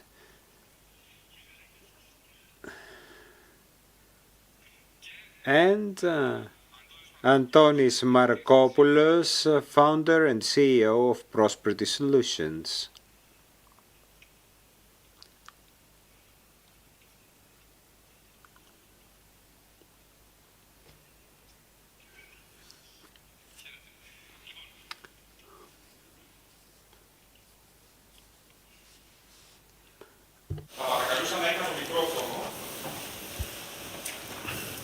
So we will share a microphone. Thank you very much. Thank you. Good afternoon, everyone. Now, we will need to start. I have spoken to all of you, and we will talk about the pros and cons of digital transformation. Not to nag, but in digitization, to talk about impediments, it's an opportunity at the same time.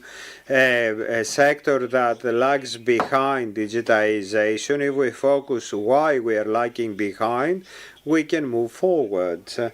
I would like to start with Mr. Steriou.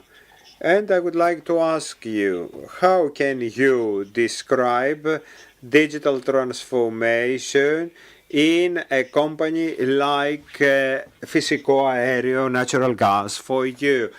I need to describe, before that, I need to mention how energy sector is today and how it evolves. We observe that there is a competition in the among providers, but the producer area is beyond the traditional, moves beyond the traditional borders and moves towards households. We have PVs, we have peer-to-peer transport of energy, plugs, so it allows energy companies to transform and become service providers.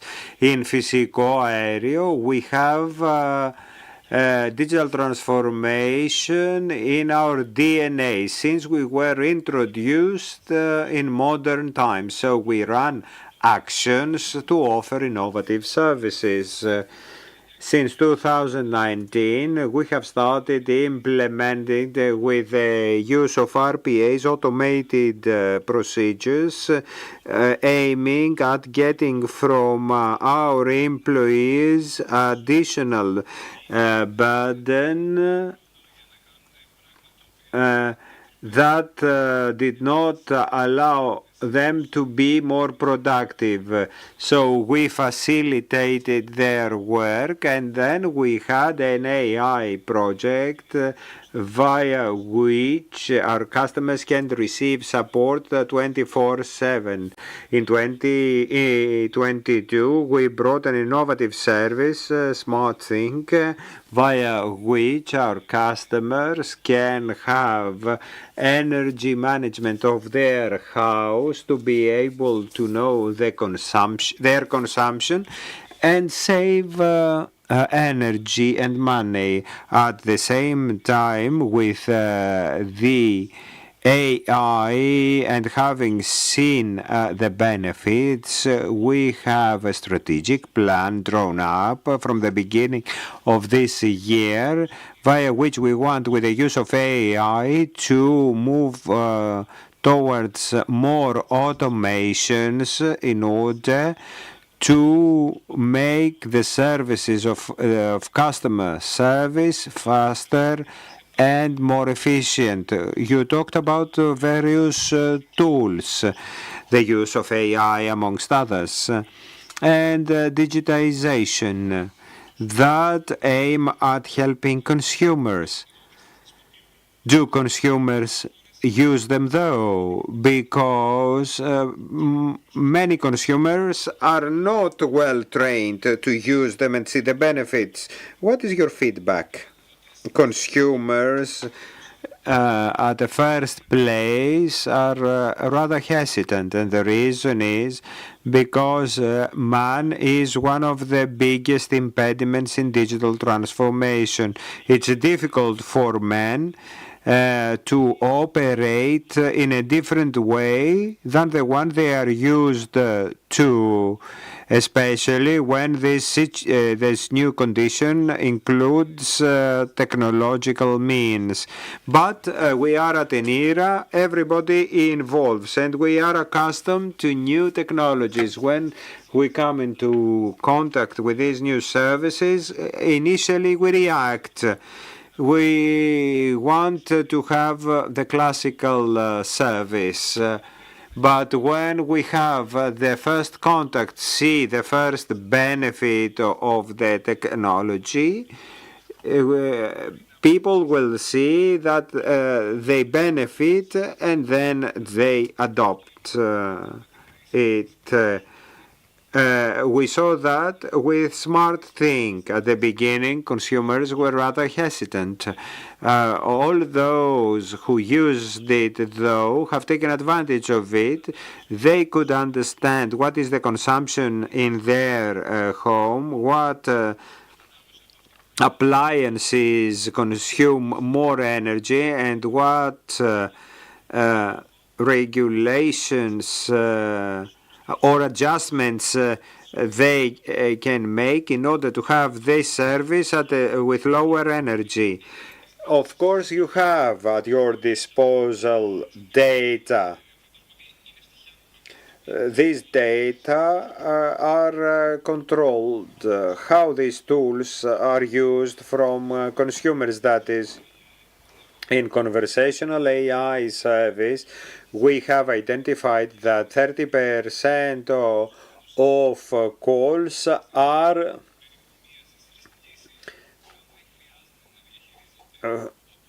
managed digitally. No representative intervenes. This is a benefit, which means that we free resources of the company to offer services to other clients with more complex problems, and at the same time, customers receive services anytime they wish, because no organization can have numerous personnel to serve everybody whenever they wish. So with AI, we can serve everybody anytime. But this 30% that stays at this level of communication, are they satisfied? Yes, they are. And these customers train other customers, because this is a service that circulates with the word of mouth. If you're satisfied, you will tell others that you had a great experience with AI, so others try it, and that's how we build digital transformation. So we have touched upon an interesting field, training. Mr. Christopoulos, OTE Group focuses on SMEs, trying to enhance their business opportunities, and contributes to their training in digital transformation. What is your data for this procedure? As you said earlier, we focus with consistency towards this direction, because we deeply believe that SMEs are the the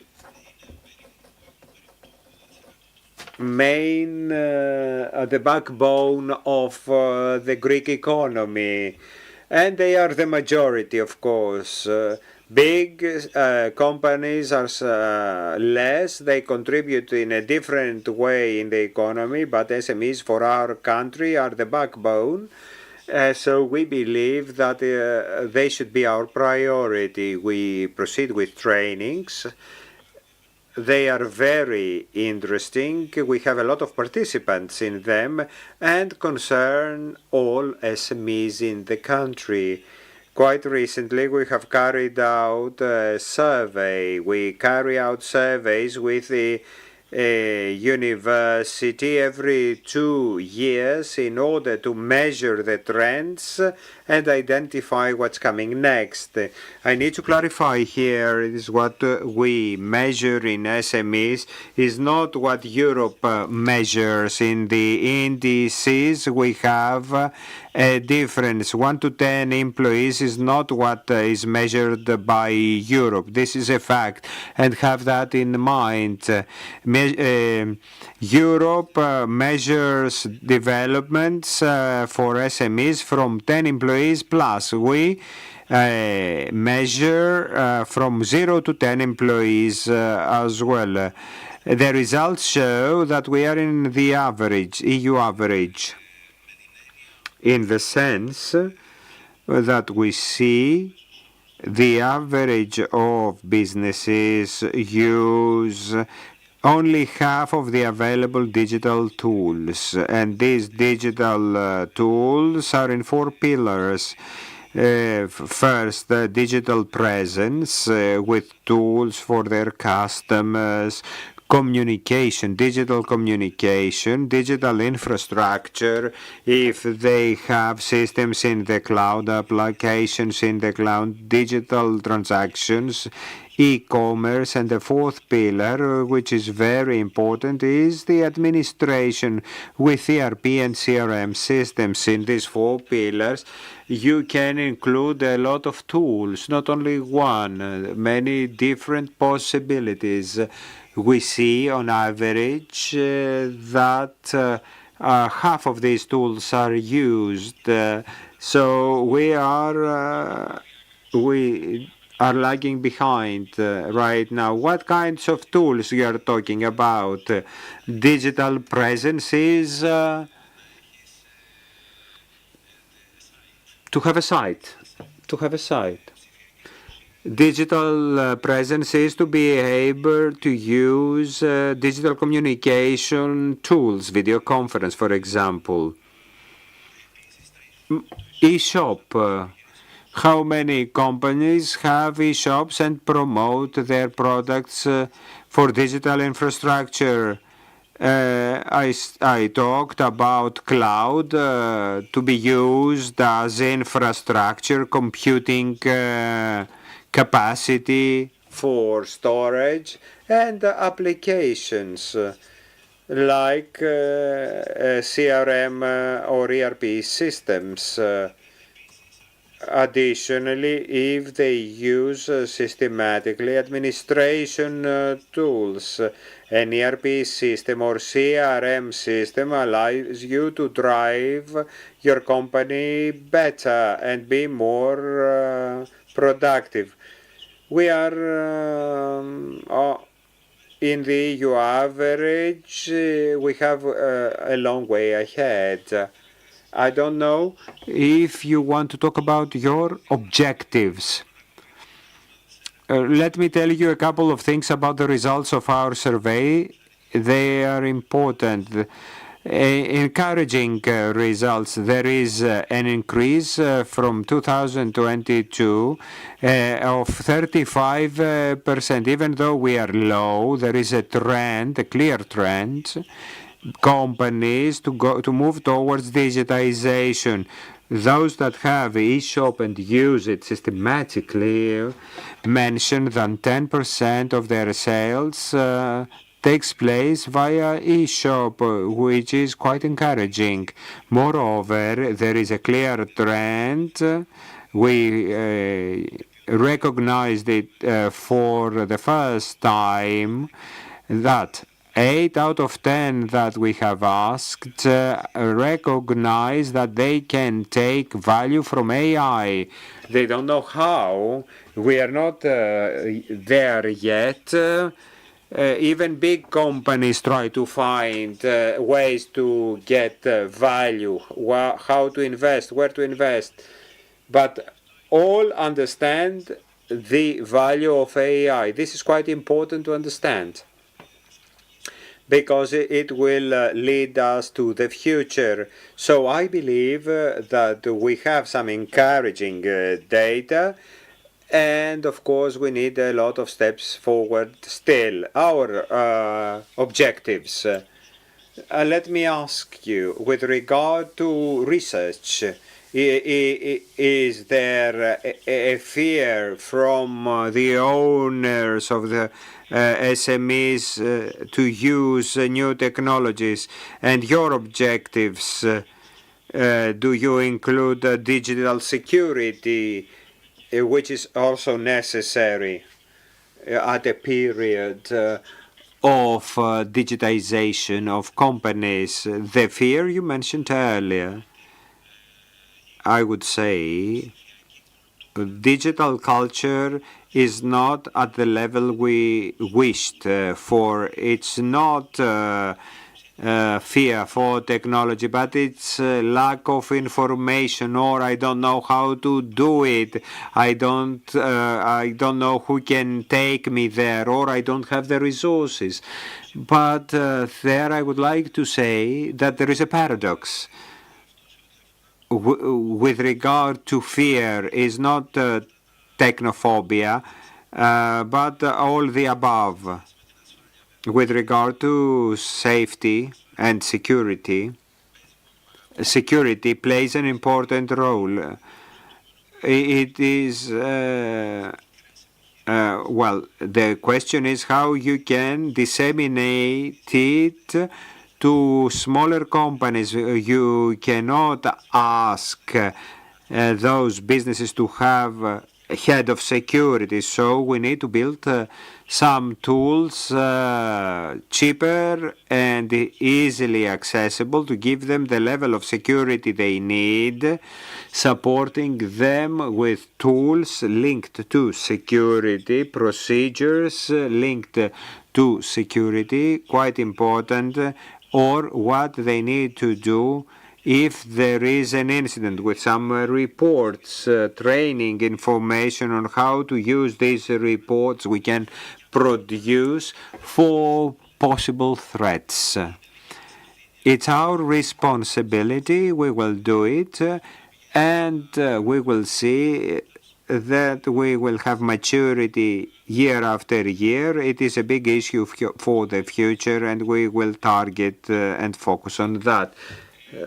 Exceptionally, let's go to a company that I will characterize it as a hardware company, given the facilities of Motec, and Mr. Moraitinis has been supporting for years telecoms.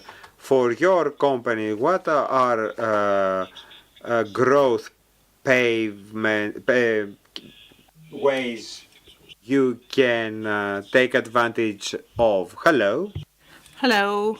I'm Mr. Moraitinis. Our company deals with remote communications, and we're representatives in Greece of Motorola Solutions. Regarding the digital transition, we have focused on providing some information on what this transition means from the analog communications to these new digital communications and what these offer. Before going ahead, before starting, I want to share a personal story, a personal experience that I had some years ago. We were visiting with my wife. We were attending an event and with our children together. There was confusion, many moms, many families, many children, and my wife goes to the memorabilia shop. I take my kid, my boy, to the canteen to buy a thing or two, and my wife returns and she asks me, "Where is my kid? Where's our kid? Where's the boy?" I'm looking around, panic. Yeah, where is the kid? I don't wish this to anyone. Thankfully, the organizers had a good system, a good security system, and they had a wireless network, and they immediately notified each other, all ingresses, egresses, and all other surrounding areas. And in 3 minutes, we found the kid. We found the boy. I had lost, I began, my hair was white in these 3 minutes. But with this small story, I want to show you how important wireless communications are. They are. We cannot say them, but when we need them, we expect them to be there and that they work perfectly, and that without any noise, they will help us resolve our problem. And especially during crises or catastrophes, we all see what is going on in Valencia right now. And the first thing by the media is that anything, internet, telephones were down. So what were the networks that the first responders could use? So the medical teams, the people looking for survivors, these were the critical communications networks. We need to clarify that by critical communications, we mean the networks that first of all deal with human lives and the protection of human lives and human property, and they're there for operational projects like the metro system, for example. Now, as a path of development, communications in Greece, when we're talking about critical networks, we are mainly referring to state networks used by the fire department, by the police, for example. And in this sector, there is great room for development, because in relation to the old technologies, we have all heard, for example, that there are listenings by the police, that there are interventions. We can have a great shift. You mean that we have stayed behind in this area? I'm less polite than you. Yes. Yes, the government also has the willingness to digitally move to this path, and we have heard the message, and there are already conversations to have the proper investments in place to have this digital transformation. So you're referring to security of very critical communications relating to the police. You said the fire brigade. Yes. Let us imagine that some of the main differences with an analog and systems is that they can offer security in communications. Secondly, they are over wider range, better sound quality for those talking. They can go into deeper areas, more difficult areas, or high buildings, let's say, or the internal of buildings. How is this possible technically? By using a radio? Yes, radios, and also networks set up with repeaters and communication centers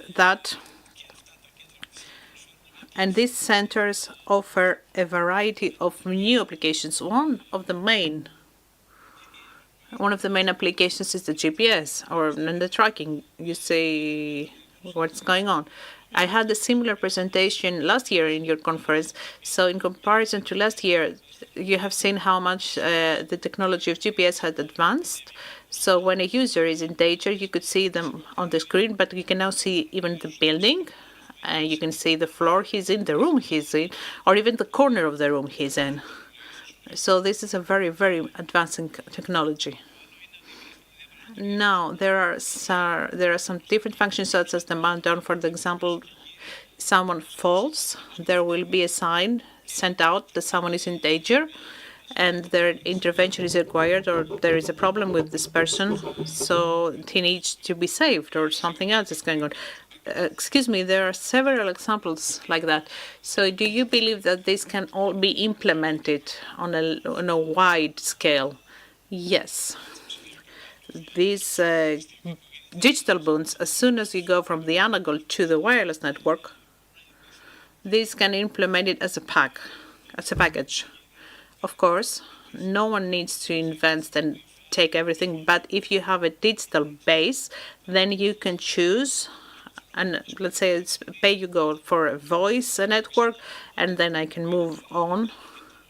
This also involving the AI, also involving the image with digital networks. For example, you can have a whole system where you have a radio transmitter, there is a setback, there is a man down, and if you have cameras connected to the system, then you can see from the GPS where this person is exactly, who has the issue, and then look at the camera. This can also work vice versa. For example, you have industrial infrastructures and you have cameras. You cannot have people looking at 200 cameras at the same time. But with the use of AI, if there is a change in the cameras that is scheduled, then there can be an alert, an alarm, and you can see which radio is closer to this area. A message is sent, either a voice message or a written message, and then he can go and see what's going on. So there are many things in digital communications that can be to the benefit of people, of the users, also the citizens at the end, because these are services of protecting the life and properties. So this is a glorious area for the companies to develop new tools, new products maybe, not only for the citizens, but also for organizations, other companies, for the state, of course. These networks primarily can be implemented in the protection services for the lives and properties of people. Citizens then can enjoy the proper and organized services provided by the state. They are quick, they are efficient and flexible. And if you have such services, then this means that citizens enjoy a greater sense of security. And this sense of security is also moved when you have a state. When the state works properly, then investors also feel safe, both domestic and investors from abroad. So this creates a sense of stability and things move forward. Very nice. Now, since we are talking about progress, which is inherent to the AI sector, I remember last year there was a presentation in the American Congress by scientists, AI scientists, because AI moves quickly and there are many things that have already taken place that we need to see their use, maybe even their risk. Then I believe now is the time to go to I Know How, which is a company that primarily deals with this digitization part. Now, Mr. Kotsikaris, we're talking about the huge advancement of the AI, which is the scope, which is from a production point of view. Is there a similar production of tools and products for the consumers and also other organizations? Good afternoon from my side as well. Thank you very much for the invitation. I confessed that today, in particular in the AI area, the production of innovation, as was said before, is much more intense than we can digest. Any company today can clearly be the recipient of this innovation produced mainly on the other side of the Atlantic, but also in China in the last years. We're talking about AI, but they can also be producers. It doesn't matter where this innovation originates from, because it becomes even more important how this AI is used and enters everyone's reality, everyday reality. The production of innovative algorithms, LLMs, is a relatively easy process. The difficult thing is to find a way that this idea can be practically used and implemented and enter production to resolve a true problem in the industry. Our experience in the past 20 years in the technology, in the IT solutions and robotic solutions and technological development solutions shows that innovation is a 1% genius, a 90% sweat, to paraphrase Thomas Edison.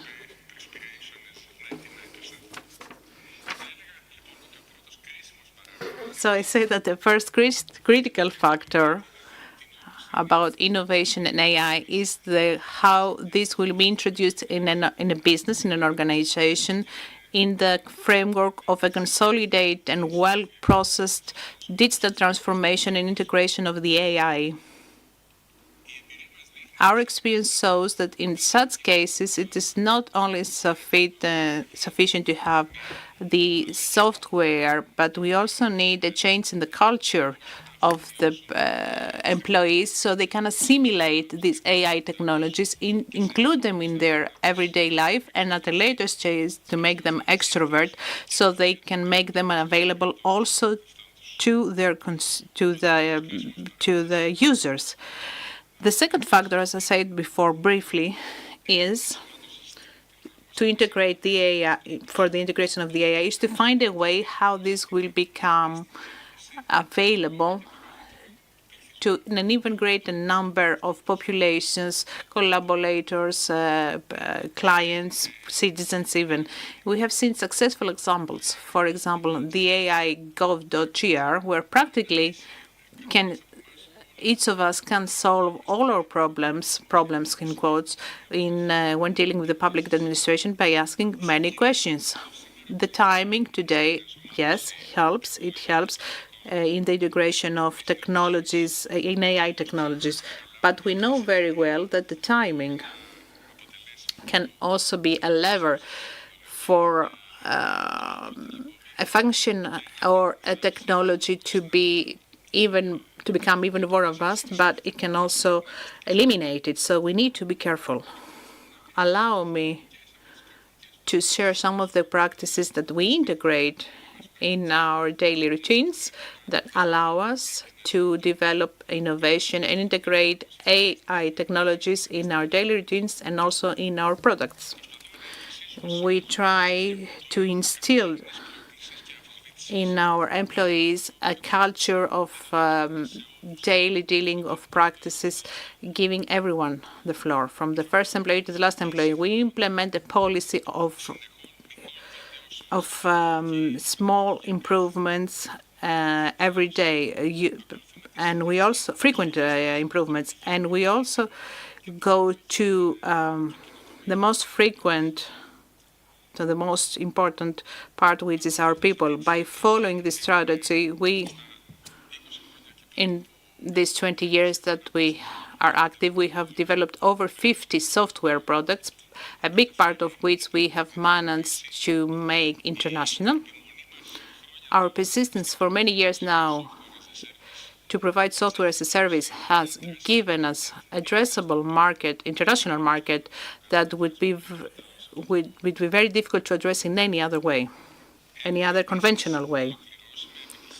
We have also concluded the planning and development of 10 automated robots that use technologies of mechanical vision, AI technologies. Indicatively, I will say now that robots that are manufactured 100% in Greece, they can mow the grass 100% in solar parks, or they can clean ships, international ships. This brings a huge financial advantage to our customers, And this brings implementations of the AI that we have not seen before in the past. And last but not least, I would like to talk about the successful integration, as was said before, of the AI in the health sector, that I personally believe is one of the most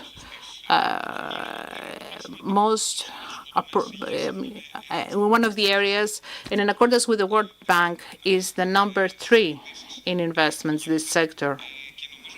And I believe that AI can also, in this case, be developed very, very much.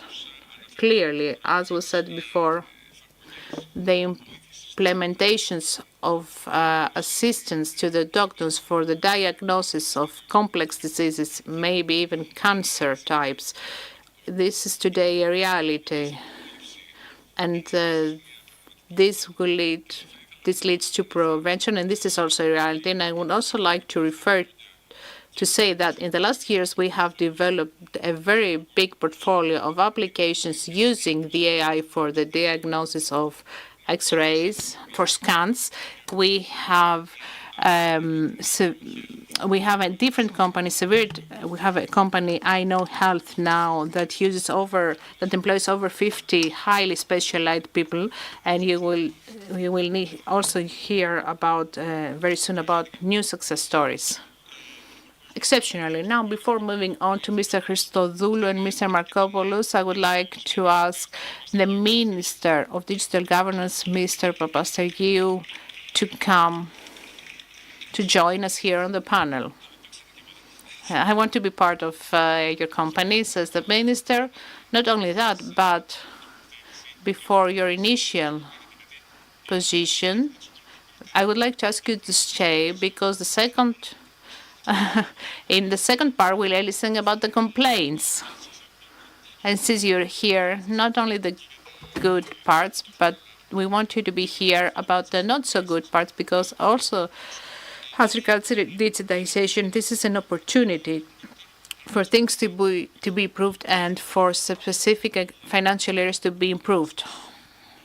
Yes, I would also prefer to have this discussion with you, share our worries and challenges, and move forward in this way. And I will agree, from what I've heard, that in particular, as regards the AI, which is a big game changer, steps are targeted and are stable. Yesterday, we submitted our proposal for this European initiative to have local ecosystems created that will not only be public, but on the contrary, they will be open to society based on the data in order to resolve problems that are actual problems.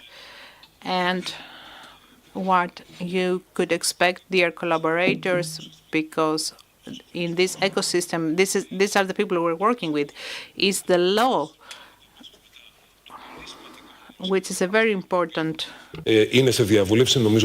The data governance bill that I believe was concluded, the consultation was concluded yesterday, in order to move in a constructed way safely. And this opens new areas of opportunities for the market and also covers huge needs. And the next step is how to open the data. And I believe, and the public data,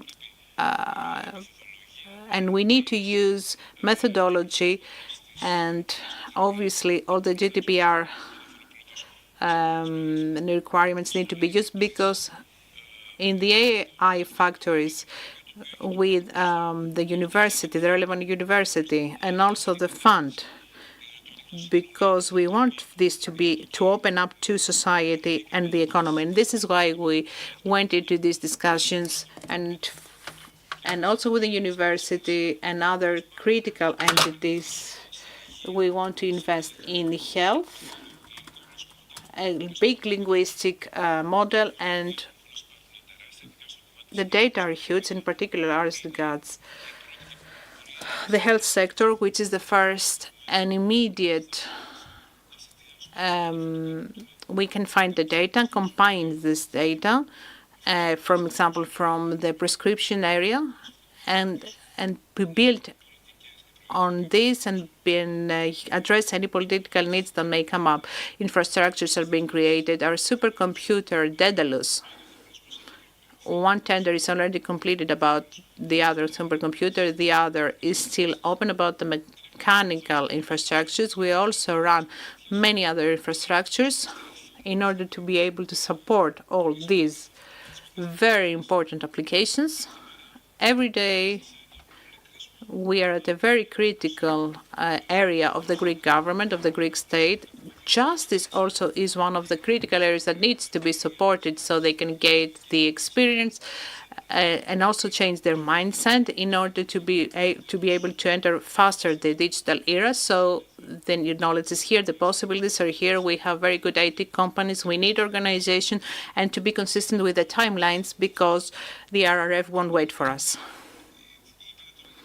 You talked about justice, and I remember back in March the Ministry of Justice made an announcement that they will start on a pilot phase to implement the writing of the minutes of the judicial decisions by the use of AI, which would be great for the rendering of justice, because let us not forget that several decisions may take even up to 1 year to be issued. So I will not ask you what is the development in this particular area, but you are, let's say, the ministry above all those ministers, and also in the Ministry of Health and many other ministries. The Ministry of projects from the Ministry of the Environment. So do you feel that you are the supervising authority governing the whole of the state? We are going to have a horizontal ministry, and it is very important, and it's very beautiful to be able to see this because you learn new things every day. For example, and I talked about justice on purpose. We met last week with Mr. Floridis and the whole Ministry of Justice team to see how the GDP goes, how the trials by video conference goes, the remote witness statements. So this is one of the most crucial areas in order to be able to help to the simplification of the processes in the courts, the health, the hospitals. We want to make the timelines. So we feel during this period, and we feel that we're very useful to this transition of the country to a digital era, and we are happy that this transition is run with the use of very strong collaborators.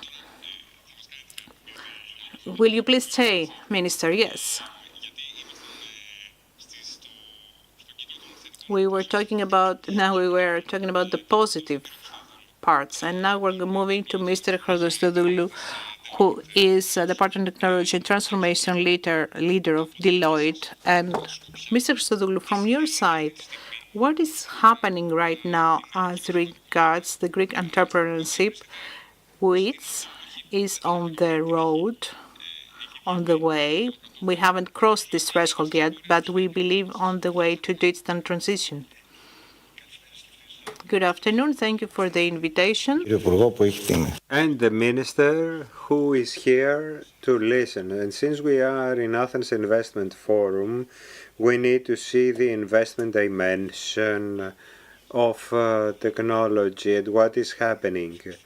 There, I would say there are 3 or 2 points of view. The first is what is the role of digital transformation in the economy. This role, as Minister said, is an horizontal role, because I have the opportunity to talk to many companies that ask consultancy services and want to proceed with transformation. Behind every thought for transformation lies technology, either in public or private sector. So technology has an horizontal dimension, which if you don't have it, you cannot be competitive. big companies have embraced that, and we have similar results with the ones mentioned by our friend Grigoris from OTE. So big companies have embraced digital transformation. SMEs nonetheless do lag behind. So digital transformation plays an important role in the aspect is on whether we have the fertile ground for foreign direct investments. We have results from the Lambda Helix, Microsoft, and other companies that we see, or funds that show interest for the Greek market. What are these characteristics? These people are interested beyond the geographical position of the country. We have a stable environment, competitiveness with regard to the economy, the wages, etc. And they see that Greeks have this algorithmic thinking, the way they can support new technologies and digital transformation, because this train of thinking is behind all these thoughts. And the third is digital transformation does create any requirements to bring investments, and the answer is yes. And the third aspect, which is an ambition of all of us, is on whether this digital transition create an industry from Greece which substantially will be innovative and create exports for Greece. So we cannot only brag about tourism and shipping. Now it's high time we bragged about digital transformation. This is a big challenge, as we will see, but this has interest. Why? Because today we can proceed with leapfrogging. We don't need to learn things from scratch in order to become pioneers with AI and the Gen AI, and we hear with what the minister has said about opening the data of the public sector and other projects underway. This is the fuel to create the industry one. So possibly we could, and this is our ambition, at some point IT, new technologies become a locomotive for growth for the country, exceptionally. And I think the next question that will suit you well has to do with the branches, the sectors that could be empowered by digital transformation and attract investments. Let's ask nonetheless Mr. Markopoulos. Real estate is one of these sectors. If this sector is not digitized, it cannot attract foreign investments. Yes, you're right. I will come to Mr. Markopoulos. And I follow the course of prosperity from the beginning. What is interesting is to marry the uniqueness of Greece, competitive edge of Greece, and include their digital transformation. what are these fields? Agricultural production. It could be in some tourist products that we can add digital transformation, and because of the plot we have as Greece, it could be the area of real estate, land, etc. So I believe if we can find these areas where we have a competitive edge and marry that competitive edge with new technologies, we will have a product for export. Mr. Markopoulos, I think that there is no property agency that cannot be digitized today. As a company that you combine property and prosperity together, property, was that your initial target, to be a fully digitized company? The goal is not to be a fully digitized company, but to bring digital experiences to our customers. Real estate, the biggest asset class of our country and the world.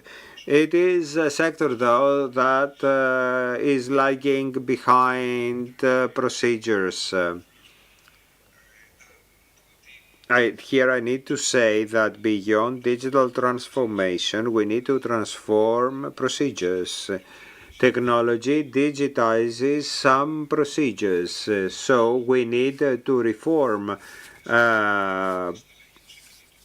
real estate sector on how we have the technical check, the financial check, and I think that the government should change procedures, and then we will have companies from prosperity that have digital tools to offer these procedures in a digital way to more people.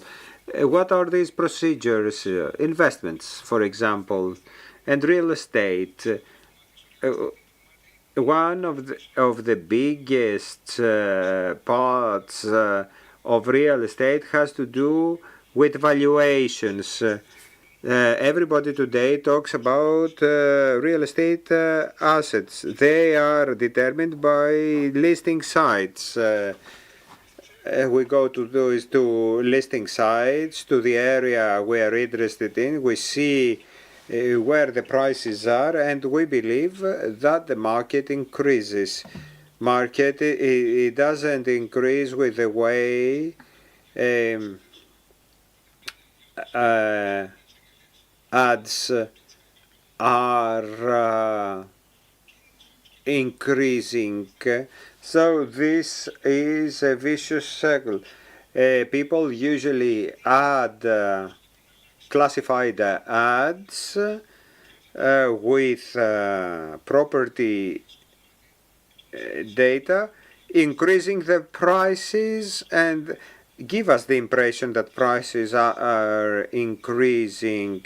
So we need to open all transactions and understand what is the big picture. When this platform with public data will be ready, I think soon.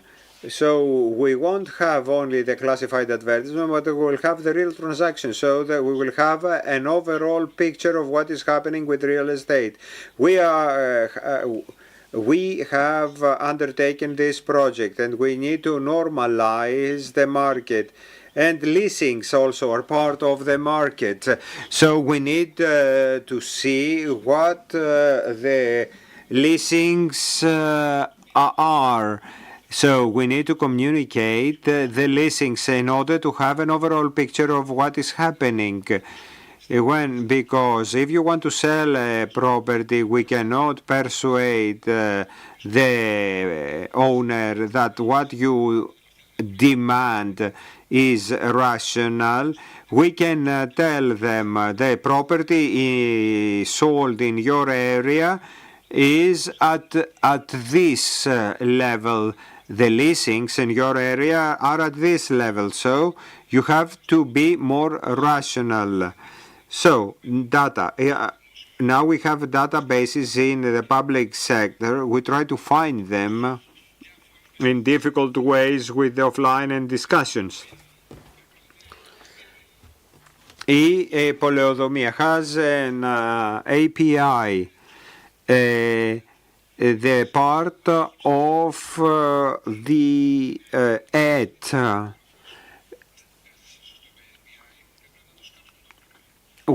This is not published in a proper API, DEPA. The natural gas connections, the metro, all these influence the price of properties. Data are out there, and we hope that in the next 2 years all these will be combined. This is our strategy, and we will in that way we will normalize the market. To create an investment environment is to persuade the investors that data are available.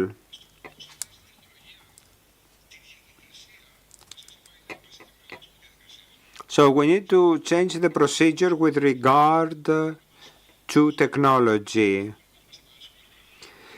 Contracts in our country will always be made by by notaries. So on whether they will be digitized at some point, it depends on us. For example, how transactions are carried out. There are ready tools that everything can be digitized. Real estate is a sector, and a big one, that not only in Greece but globally is lagging behind. The industry of property has grown in the past 10 years, starting from USA. Brief question. Could this digitization in the sector balance the prices? Because in some areas, many say that they're quite high. Balancing prices has to do with opening data to be able to compare and assess the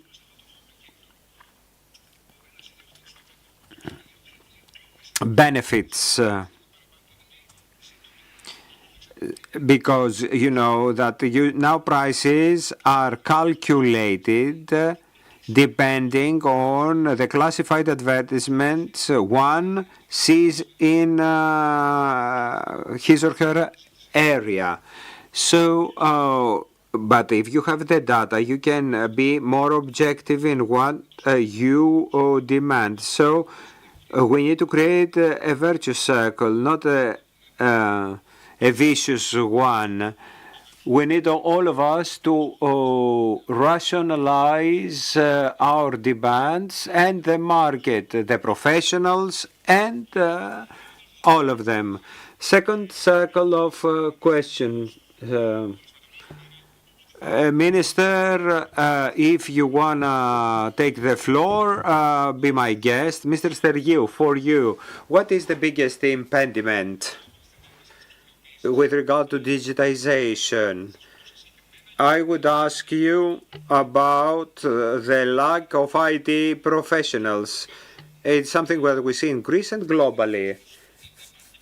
Is there anything else? Would you ask for something else from the state? There are two main impediments in the digitization process. The first impediment is the person. The people will resist any process that will overturn the way they have learned to work with. It takes them out of their security in which they operate. So the first important bet that we face is to be able to bring people close to the new technologies, to explain the benefits that they can gain by using digital services, to explain the benefits of using the AI and how this can facilitate their everyday life so they can embrace it, make it part of their everyday life, and to propose ideas which can help automate and offer new services to the clients. So the first impediment is the person, because it has an innate tendency to go against the way things are developed. As regards your comment, yes, there is a lack of professionals in the area, in this sector.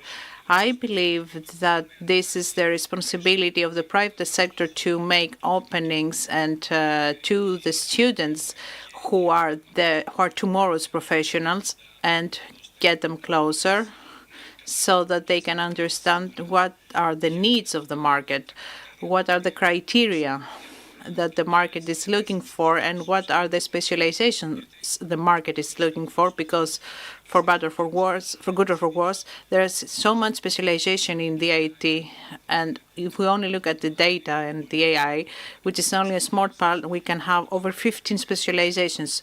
The bad thing is that students do not know the needs of the market, do not know the specializations that are required by the market, how they can gain this technological background so that when they enter the market, they can be integrated instantly in the working environment, and how they can be integrated and in which companies, what are the expectations of the companies, and what are the opportunities for them. So I believe that an opening by the companies is for the companies to get the students closer to them when they're in the first years of their student years. For example, in the gas company, we have the career day, the regeneration day, we have the career day in the Polytechnic School, Polytechnic University, so where we reply to critical questions by the students as regards their professional careers. Mr. Christopoulos, you talked about the digitization of SMEs. What do you want to see improved in this area so we can have better results? Yes, I said before that there is an oxymoron, because the first reason, I will talk again about the findings, which are very credible, because having this survey in our hands, we have a very good picture of what is going on in the SMEs. The first reason they mention is their lack of resources. And the oxymoron in this case is that there was an initiative by the ministry to fund with 90% the digital tools for the businesses, 90%, 90. And this was not absorbed, this percentage, following many extensions and a great effort. I cannot explain this 100%. And I cannot explain it because we made several and continuous efforts to approach at least our clientele and tell them that with this you have the possibility, with 10% participation, to get digital tools for your business. We saw that there was an ignorance as regards their use. We saw that there were doubts about the bureaucracy they had to deal with. I believe that the digital maturity is not at the level it should be, and this is why the results we have are still, as I said before, we are a bit below the average, and we have a long way ahead of us. But in particular as regards this, which is an exceptional tool for the digitization, we need to give it back to the market and to find more effective ways of communication, of its communication, and more effective ways to explain how easy it is for someone to get this and how quickly they can exploit this. This was a big question for me. I believed that with a 90% funding, we would not be able to make it. But there was no absorption where we wanted it to be. So the first reason, which is the resources, I believe this is also combined with the level of digital immaturity that we need to manage, and an ignorance surrounding this, and also an impression that the bureaucracy would stop them from handling this quickly. This is the second reason, is the reason you highlighted and that you referred to before as regards human resources. They tell us this. They tell us this in various ways, that they do not find the appropriate people to guide them, I do not know. Someone should show me. There were also instances of bigger businesses that they do not have the appropriate people for them to help them with the digitization. I believe work should be done in this area following two roads. First, from the universities, and secondly, from the companies. The maturity in Greece is not at the level it should be. We have very good engineers, we have very good polytechnic schools, we have very good IT schools, very good IT scientists who are not connected to the market when they exit the university. This is a two-way road. The research programs of the universities should have a real idea of specific companies so that the best students get into communication with this ecosystem of companies, and also the companies should invest in the direction of establishing education programs in areas they deem very important. It's not only the companies going to the universities, it's not only about career days, but all of us who have graduated from the Polytechnic School, we believe that we learned about entrepreneurship after the 5th year there. So we need to resolve this immediately, because the minister must be released. But we have the deputy minister, Mr. Kinarnakis, so we're going to have him on the panel. He's very good at basketball, I should point this out. Also in basketball, I was second scorer in our championship, reporters' championship. He excuses himself, the minister. They thank him.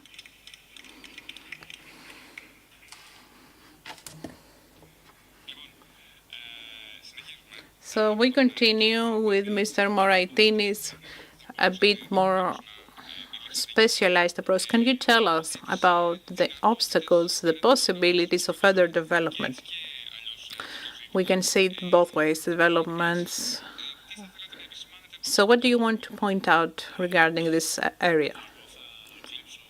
I will steal the expression used by Grigoris about the digital immaturity. And as the minister goes away, I will say this so we can hear it. We want a rationalization.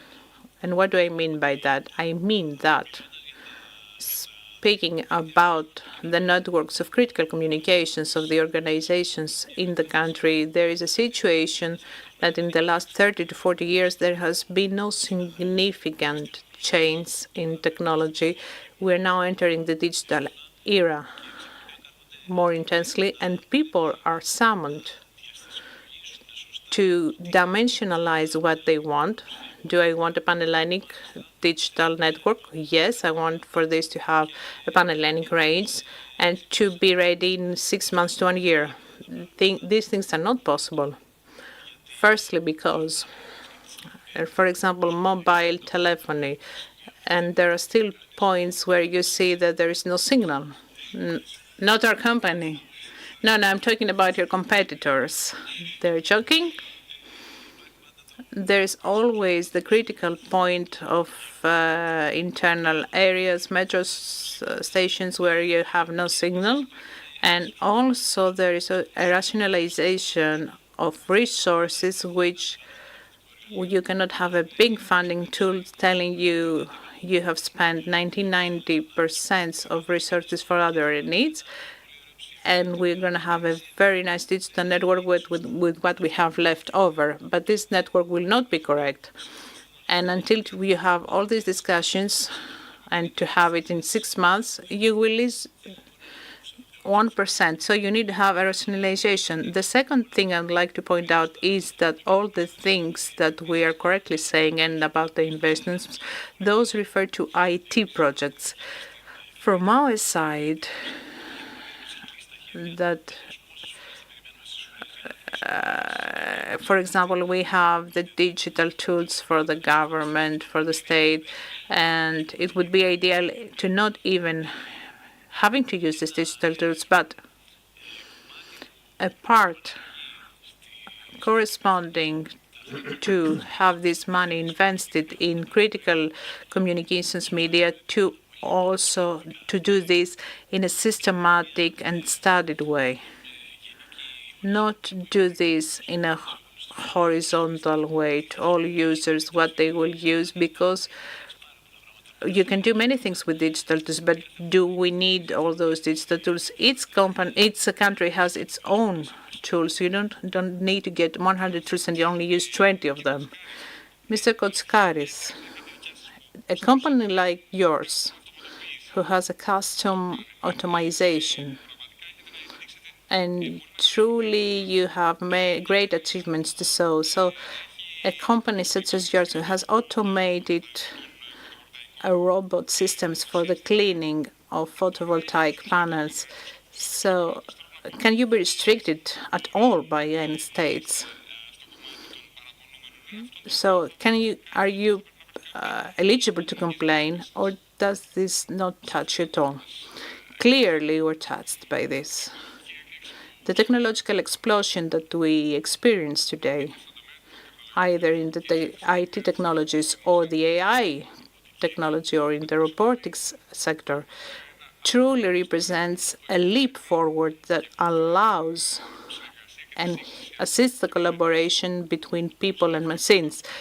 As much as this is self-evident, it also creates very serious problems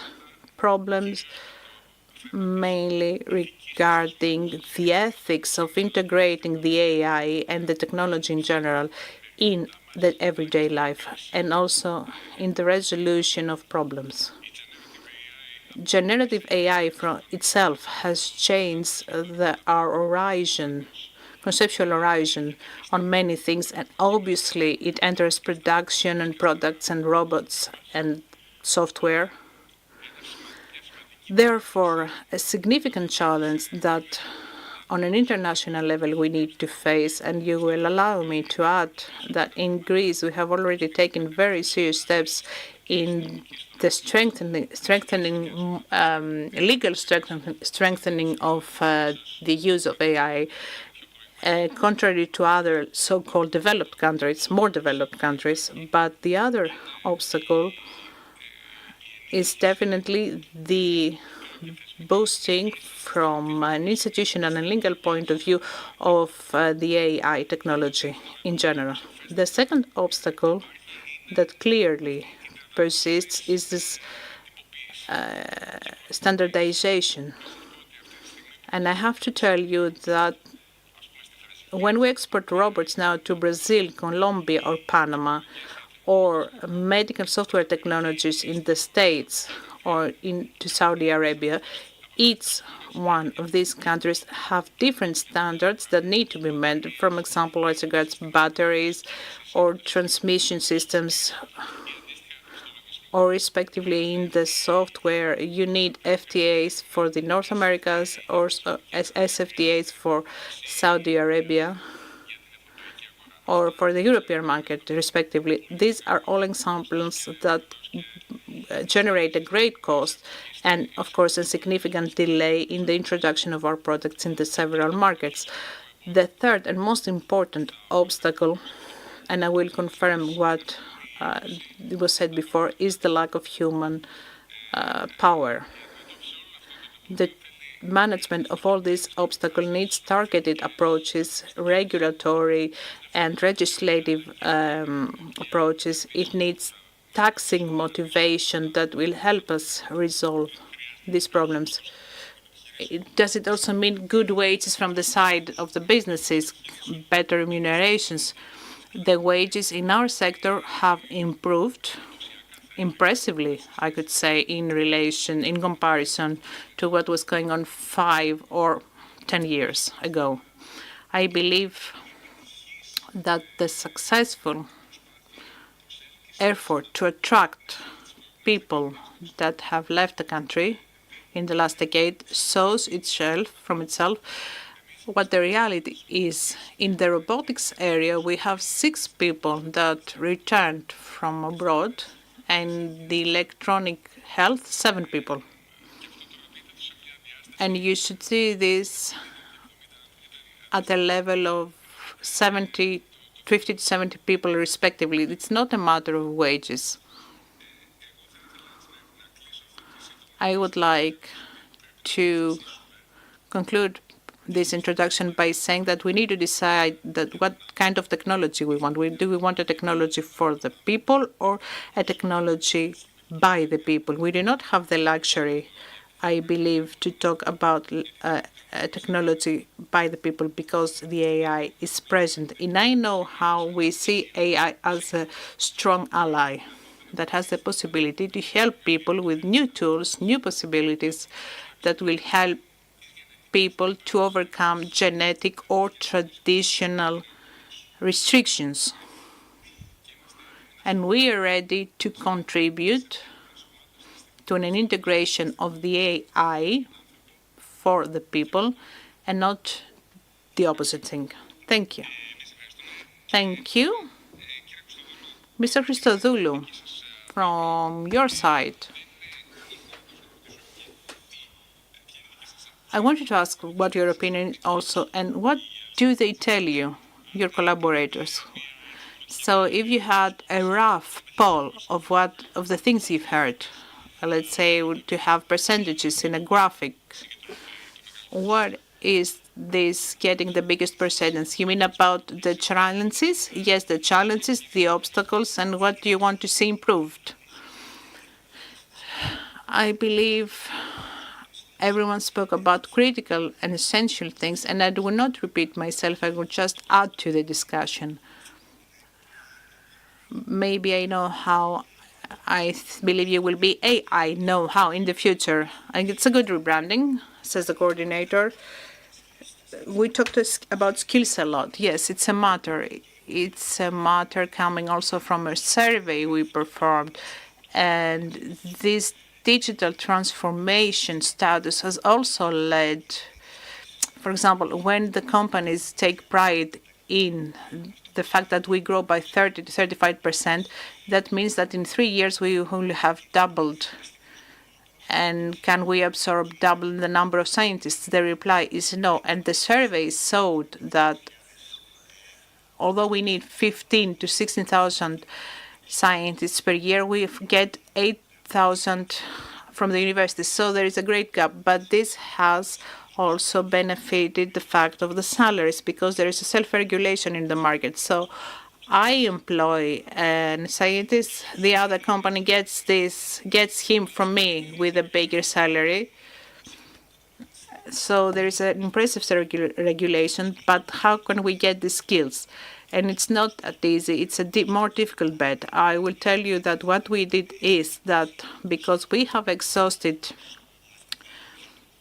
engineers, physicians, mathematicians that we can convert into IT experts. Now we are collaborating with the University of Macedonia, and we take people that come out of philosophy or French literature, and we give them an MA that we pay ourselves, almost to 95%. So these people can be converted, that can be useful to the IT area, in the IT part.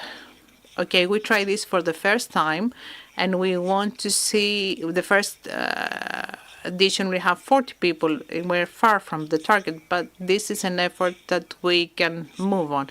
Another challenge is that the R&D needs to be improved. If we want to have our own IT technology, the research and development needs to be developed. And we also need to have the contribution by the state. And in this, we have to increase the percentage from the turnover. And the second challenge,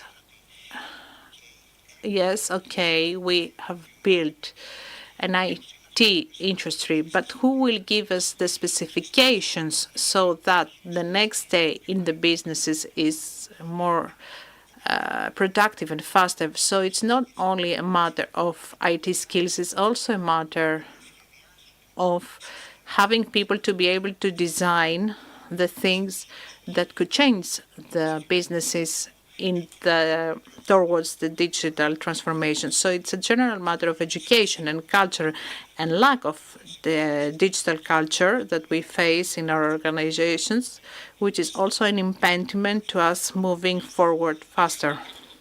Mr. Markopoulos, you said before, how can digitization help the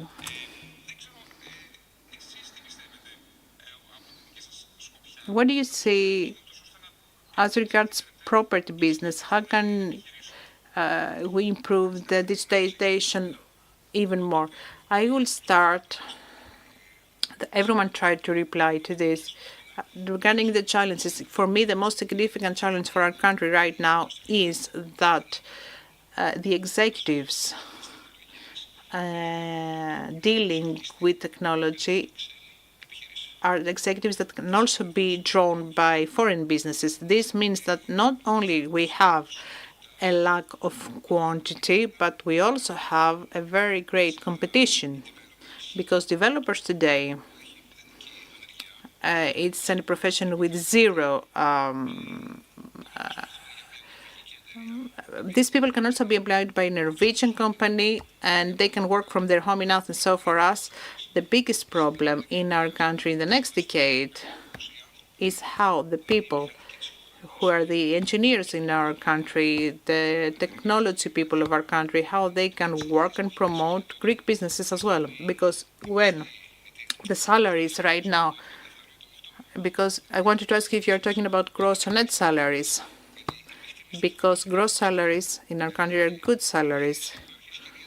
Businesses with serious scientific background offer very good salaries and competitive salaries, because if we need to keep a developer, retain him, so he's not pitched by a German company who have other possibilities, then we need to pay him good money. So this is the biggest challenge for me. It's not only producing new engineers, it's how we retain these engineers against more competitive countries. Now, as regards the digital transformation, as I said before, I believe very much in the reforms of processes and laws and rules. If you have rules and if you have processes established in a more simplified way, the technology will always be there, and the technology will only come to make this experience more easier and more accessible. And to sum up, because I need to tell you that another big challenge in comparison to AI is how the AI will affect professions of the future. This is not widely discussed. For example, in the property sector, I do not know if any of you may have renovated your property and you paid for an architect or a designer. Do you know that today, in 3 seconds, someone may render 10 photographs showing how the room can be, load products from catalogs, from stores, and essentially give you everything in 3 seconds. So I say that the big challenge is how we will implement the AI in various industries. But let us discuss at some point how the AI may affect some professions in the future that we believe that are established professions right now. Thank you all very much. It was very interesting discussion. It could go on for hours. Φωτογραφία.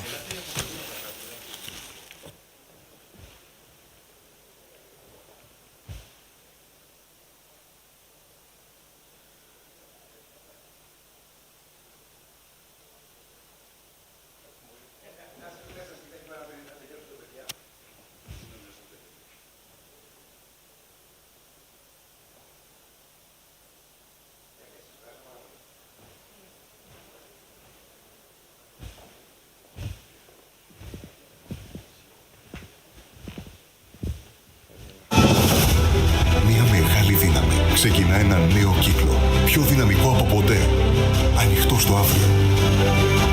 Δημιουργεί νέα θεμέλια, εξελίσσεται και εξελίσσει, τολμά να καινοτομεί. Μια μεγάλη δύναμη αλλάζει το τοπίο και τους τόπους. Κάνει την ιστορία της μέλλον. Η Intracat αλλάζει σελίδα. Γίνεται actor όμιλος εταιριών. Ένας πολυδιάστατος όμιλος που πρωταγωνιστεί στον κόσμο των υποδομών και πολύ πέρα από τα σύνορα του. Μια δύναμη με τόλμη, ευθύνη και αποφασιστικότητα. Με ένα όνομα που πάντα σήμαινε πολλά και τώρα σημαίνει πολύ περισσότερα, επεκτείνει τη γνώση, τις δυνατότητες και τις δραστηριότητες του. Δημιουργεί αξία για την κοινωνία και την οικονομία. Μεταμορφώνει το μέλλον.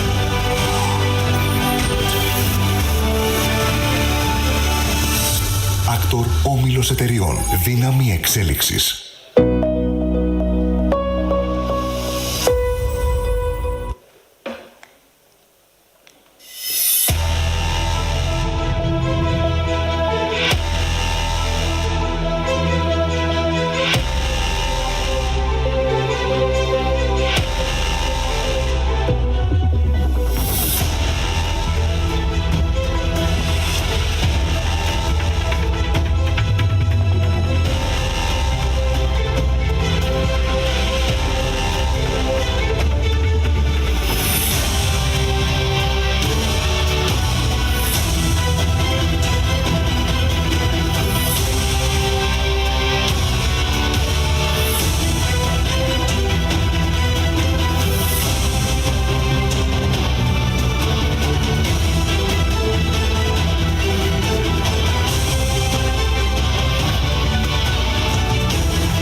Και τώρα, κυρίες και κύριοι, χωρίς περαιτέρω χρονοτριβή, καλώς σας... Without any further delay, I welcome Mr. Kyrianakis, the Deputy Minister of Digital Transformation.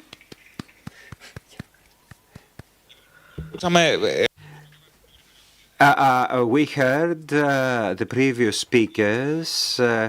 This is the sector of IT and digitization. And if you see people that have something to say, you can talk hours on. You personally, are you satisfied from the level of investments in digital field? Okay, are you satisfied, or what can we do to improve things? There are a lot of margins for improvement. I agree with the speakers of the previous panel with regard to wages. We have the Ergani survey about the well-remunerated sectors of the economy, and IT experts have an average of wage of 2,000 euros monthly. Gross wage. So we have telecommunications following, etc. So two very strong sectors related to IT in our country show that they want to remunerate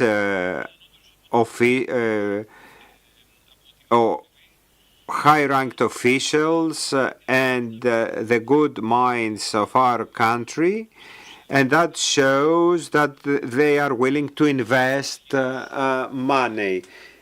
So in the previous speakers, we saw investors that need better personnel, and I think that this is an opportunity for all of us as a country to bring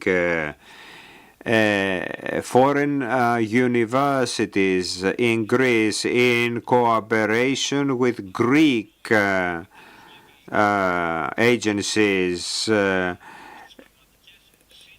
dealing with flexibility with the needs of enterprises. This is not a recipe for growth.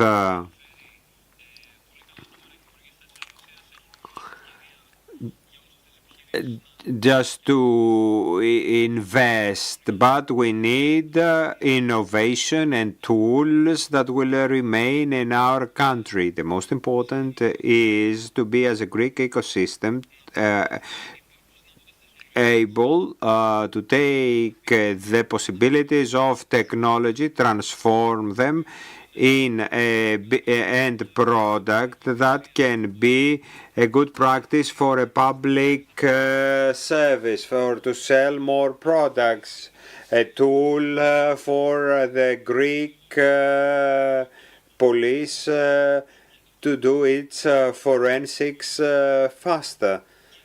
All these, since we have overcome the impediments of what works, what doesn't work, what is feasible, what is not, where bureaucracy intervenes, and try to export them.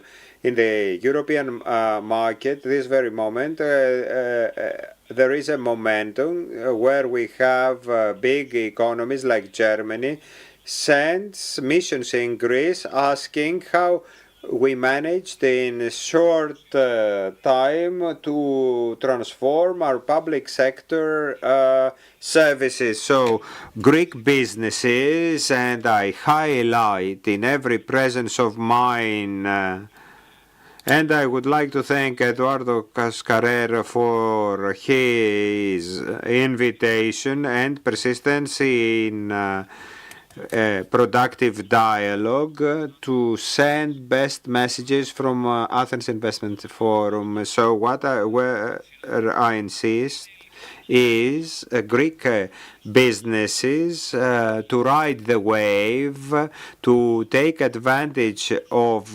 this momentum and the good image of Greece abroad,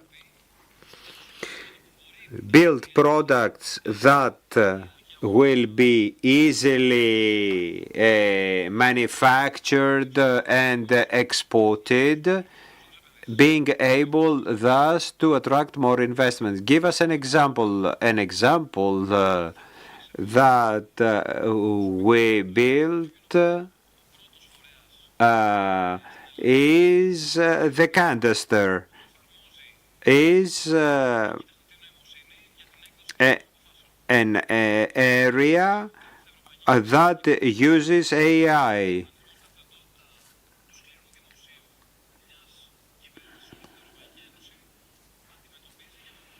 This is quite important in order to have speed and saving resources. Other examples include pensions, or legislation, courts. So generative AI is programmed for these kinds of tasks. Now that we have all these available, Greek businesses should think more creatively from what public procurements provide for. So we need to think outside the box regarding public procurements that were issued in the past. and use European money to build technology and products that can be exported and exceed the expectations of the past. If I understood well, in reality, the biggest investment for you was in manpower. Am I wrong? Yes, manpower, education, and training. The chain has different parts. We start from the last part, the needs and our vision on how our economy will work. This responds to the business ability of the businesses of our country. These business abilities are implemented by people that need to be trained. Yes, at the end of the chain, we need to find the 16 or 17 years old and bombarded by messages about what they need to do in the future. I saw a survey by the economists that say that 65% of the new generation want to be influencers. So have more people that want to become influencers than those who want to be influenced.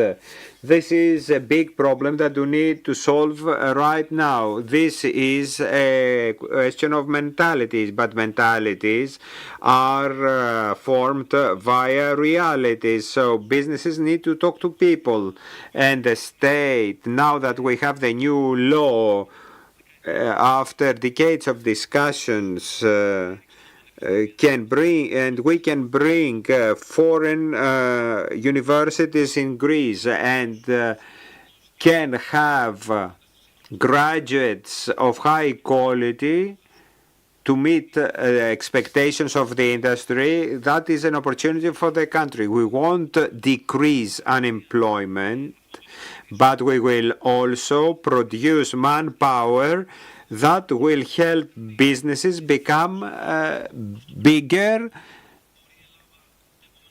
Can Greece in the next decade have 20 big businesses in the country that will have international presence in 10 other states?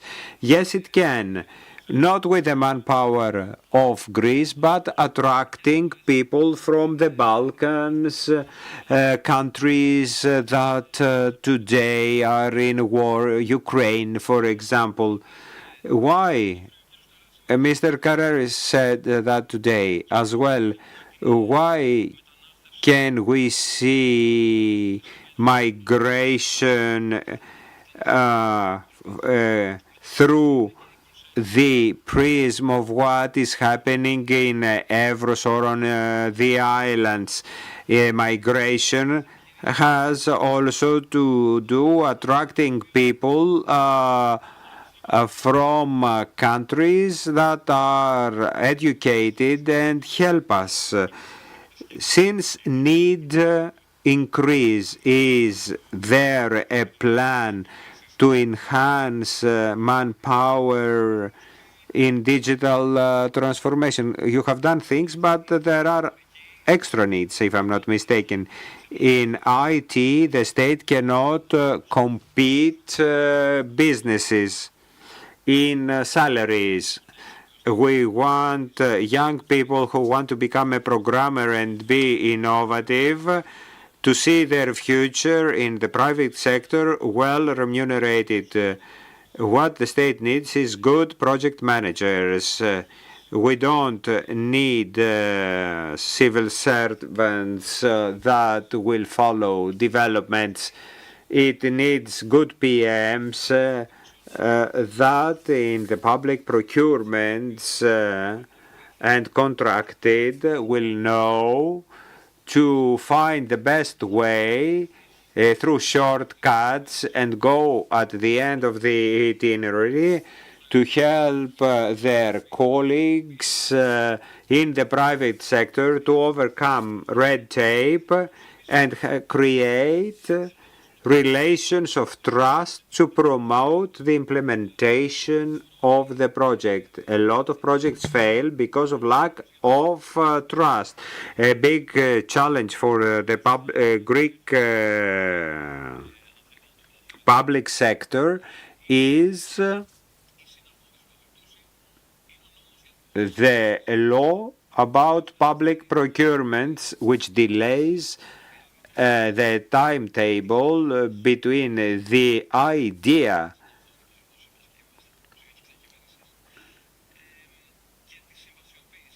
and contract. Some companies that see their job seriously run faster, but delays unjustified are from the moment we have an idea on paper until contracts with the Council of State, appeals with the co-responsibility of ministries, etc. This is a counter-incentive for companies to invest in Greece. In closing, briefly, let's take as a landmark 2027, where we will have the elections. Where do you want us to be then? Do you have a vision for 2027? For Greece, I can talk hours on. No, specifically for your portfolio, digitization. In our portfolio, in 2027, young people who have chosen IT to study and work either for the team of GovDR or for the ecosystem of IT companies to feel that they have made the right choice. This is the vision. Below that, there are parts, pillars that keep this edifice stable. Public services to be digitized. These services to be modern and usable. It doesn't mean that digitization solves problems. We have also digital bureaucracy. So by implementing an app, we try to cut down on bureaucracy.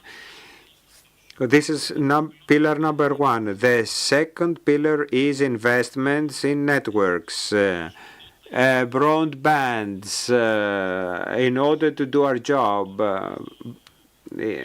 I will give you an example with the cadastre.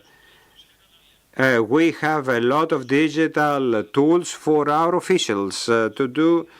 Some of them use AI, etc., etc. Internet cannot lag behind in cadastres.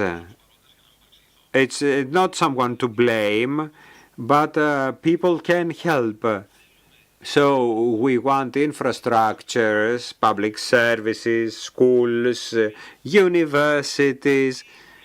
When the state demands digital operations to be supported either from submerged cables or from land fiber optic, either it comes from a satellite, from wherever it comes, we should have choices in order to meet our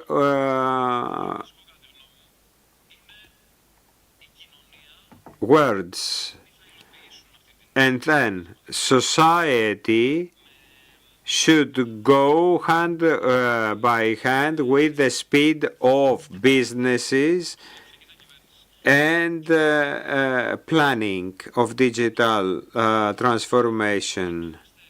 We need to move in parallel, and in 2027 to have two Greeces.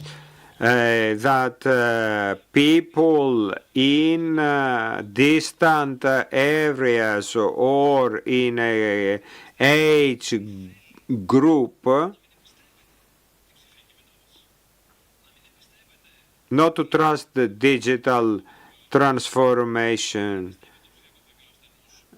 or the medical files. That is the big challenge, not to have everybody trusting digital transformation. This is our vision. Thank you very much.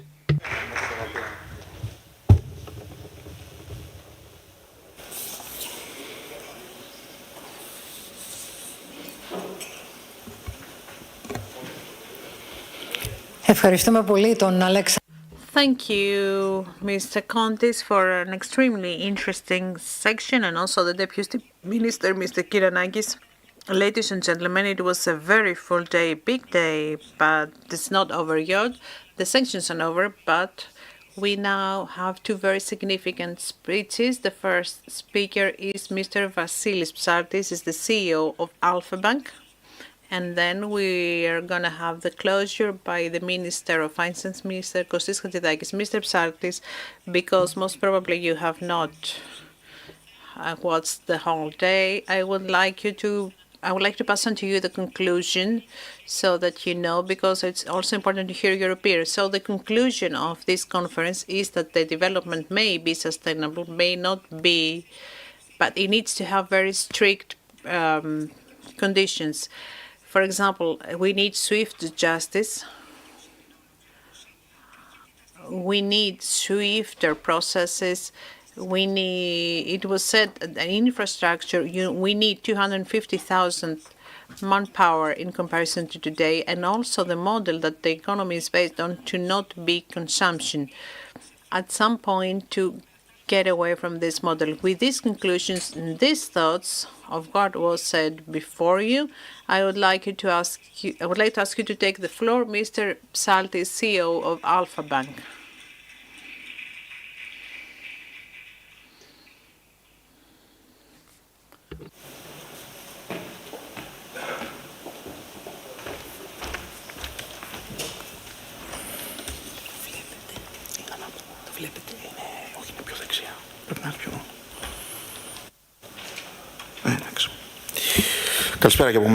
Good afternoon.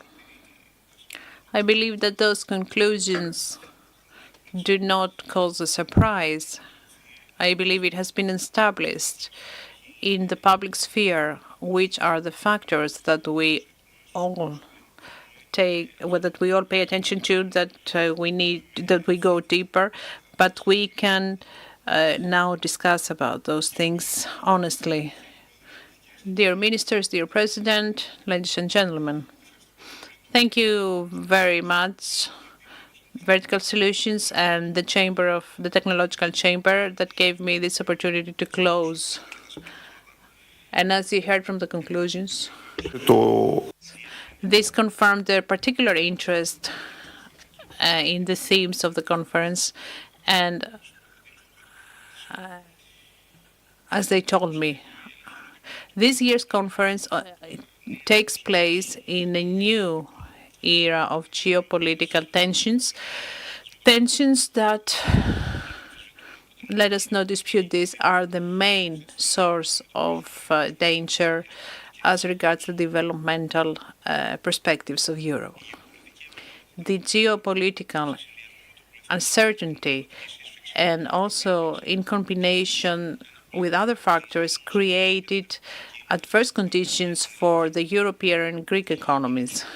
It is noteworthy, however, that despite these adverse conditions, our economy has shown a significant resilience, and it managed for 2 successive years to have clear, faster development rate in comparison to the EU rate.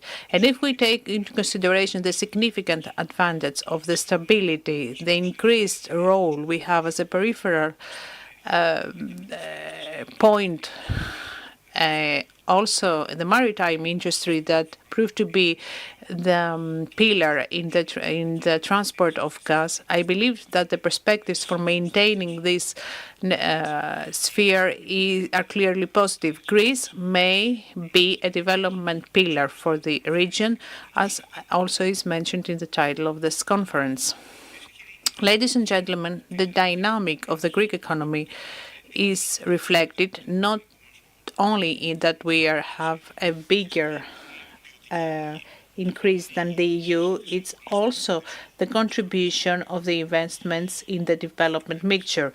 The GDP of Greece in real values, as regards the first semester of 2024, was increased by 2.2% compared to an average of 0.7% in the EU. The investments were raised by 15.2%.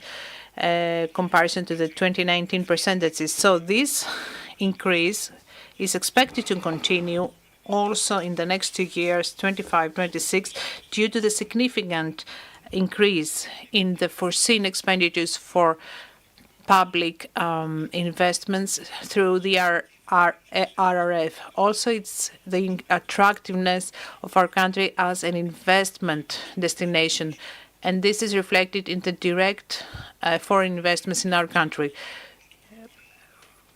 In my opinion, the recovery of the investment level in our banks is the greater proof. This is also the point that concluded this adventure that we experienced in the last decade. In particular for the banks, the investment of the fund and the shares that were allocated depicted our return to regularity, to normalcy. And the Greek banking system is in the best position in the last 2 years, acting as a catalyst for the financial increase. The necessary condition, however, is to be able to continue as a Greek economy our rise so that we can become, and for this to happen, we need to have this to be main priorities of the government policy, but they need to be continued more strongly. Have focus on fiscal policy, the implementation of reforms that will contribute in the strengthening of the investments. In particular, this last part is a critical point in our effort to turn our production model in the investments and extroversion that will increase the comparative advantages of our country. It will also reply to the significant challenges of our time, such as climate change and the green transition, accessibility, and as we heard before by the minister, also the matter of digitization. To this direction, it is critical to have the vast exploitation of the RRF and also the other disposable funding tools. In accordance with the midterm fiscal structural scheme, the expenditures for public investments, including also the RRF funds for the 25-26 period, will be 64 billion, 37 billion relate, and 26.6 billion for the fundings. In particular, as the last part, in 25-26, we expect an inflow of resources in our economy reaching 11.6 billion. And this, what should be noted, is a technical element, but it's very important, is that the draws from the RRF will continue also after 2026. So Greece has secured a way for the resources to be used until 2028, so until they become mature. So in accordance with predictions, in the 27-28 period, we expect a 5.2 billion in relation to the overall budget. So the overall framework for investments will reach 12 billion. And hence you see that this queue will continue with a significant pace. Ladies and gentlemen, Alpha Bank wants to support life and entrepreneurship for a better future, is at the front line to use this positive momentum for our country, bringing out our possibilities. In this framework, we support the Greek entrepreneurship and we support also the use of funds by the businesses. Indicatively, I want to point out that between 21 and 23, our clear credit line to businesses was up to 5 billion if we also take into account the inflow from the interest rates, which in 23 was 6.8 billion. Our main concern, stable concern, is the credit financing that have a better multiplier and help the productive production model of the country. And this was also highlighted by many speakers today.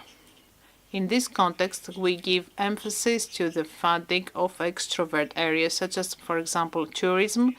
With 3 billion, we have funded the greatest percentage of investments in this sector in the last 2 years, and we feel particularly proud that many of the hotel operators have chosen us, have selected us as the bank to support their efforts. Also in banking, we have long-lasting relationships because they appreciate our specific services, and this has also helped us in high specialization areas such as energy, where we have a main role. Our critical priority is also the support of sustainability. As of 2023, when we have a sustainability policy, we have given many related loans, and as a result, our goal for the loans, for the green loans for the 25 period would be 4.4 billion. Ladies and gentlemen, our bank a year ago made a strategic agreement with UniCredit, one of the greatest European banking groups. This relationship opens to our clients a window to the world, making Greece practically the 14th member of a big family. In this context, Greek businesses of all sizes, our clients that are active in the countries that UniCredit is active, can cover their bank needs there through Alpha Bank, and they do not need to have a separate banking relationship. So you understand how much efficiency this creates for our clients. In addition to this, Greek businesses now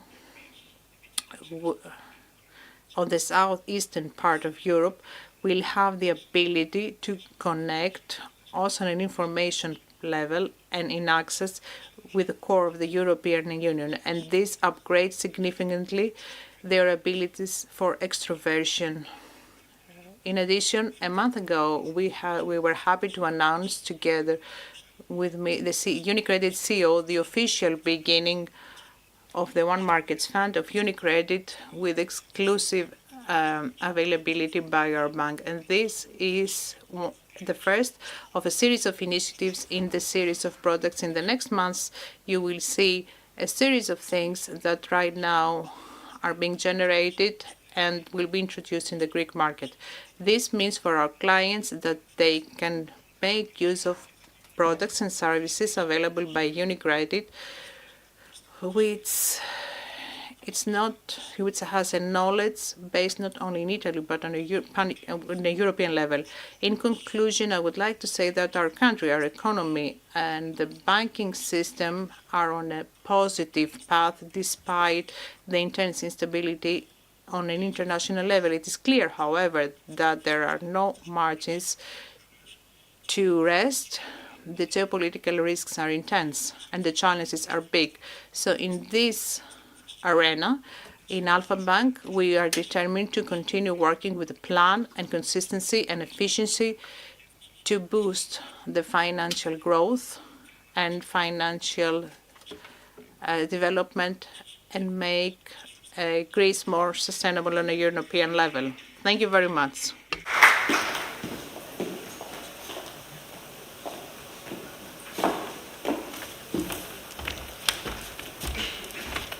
Ευχαριστούμε. Would like to thank Mr. Psaltis, and now allow me to invite the soul of this conference, Mr. Carrer, CEO of Vertical Solutions. Λοιπόν, εγώ όπως και το πρωί, I would like to thank all organizers, the team that has worked, their speakers, our sponsors, Katya, for this coordination. And I would like to thank Mr. Hadzidakis, who came from Brussels, from the Eurogroup and ECOFIN meeting, who came straight from the airport to our conference. Mrs. Macri earlier mentioned, and I agree, that about the conclusions of this conference, even though we are doing well, the indices are quite good.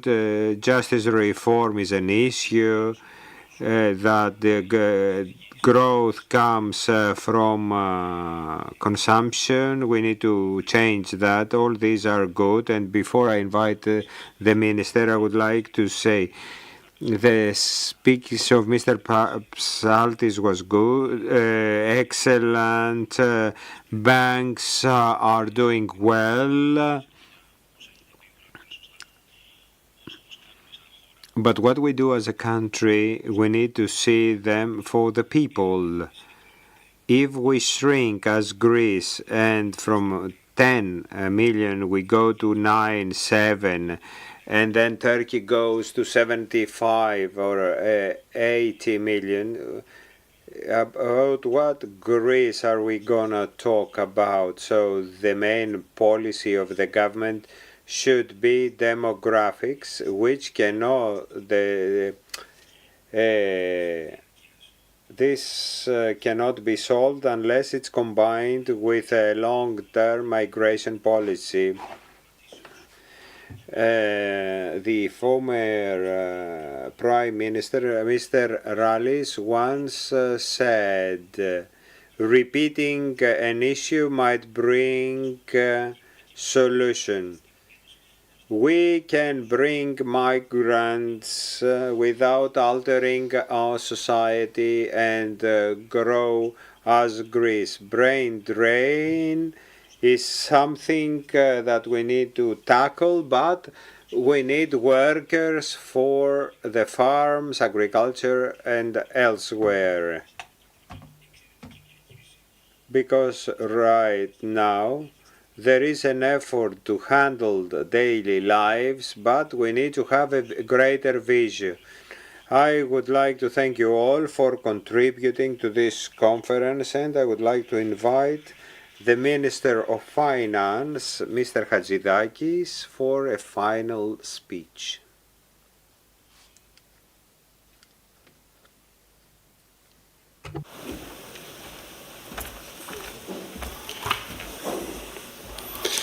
Κυρίες και κύριοι, πράγματι Ladies and gentlemen, I just arrived from Brussels. I would like to thank Vertical Solutions, Mr. Carrer, and the Technical Chamber for this invitation to attend this conference.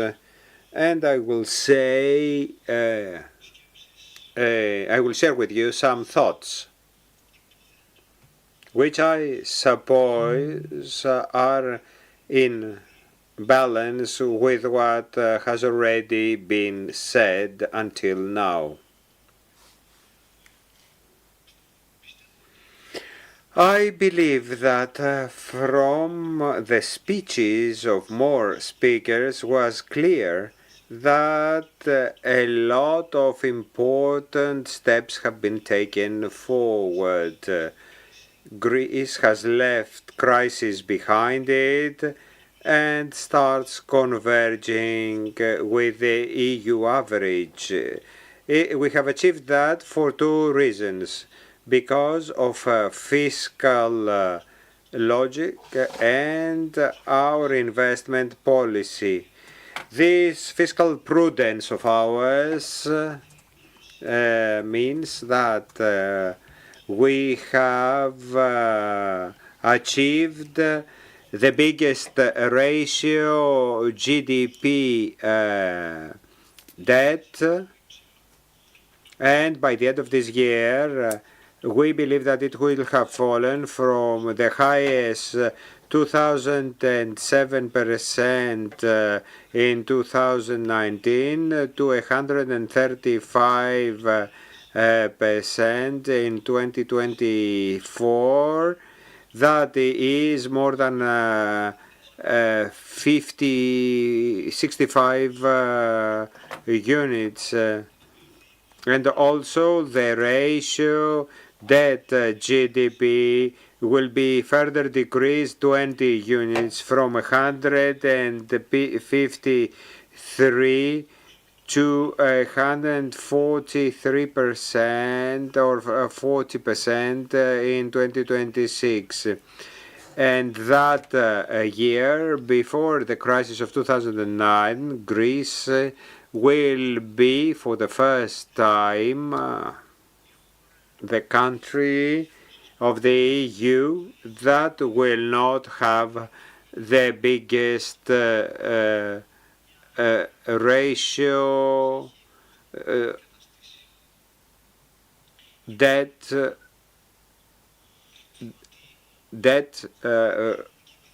GDP ratio. We will have been replaced by another country. Without this fiscal prudence, without fiscal management, no one will come to invest. No one will come to invest in a country if we have no minister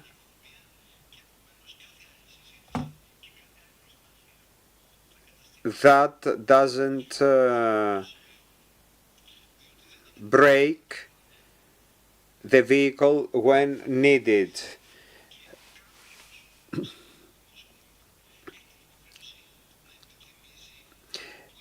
We had difficult years some years ago, and the Minister of Finance should remember that and remind it to other people. And as long as we have this Prime Minister and I am the Minister of Finance, we will never follow risky policies. Investment policy now.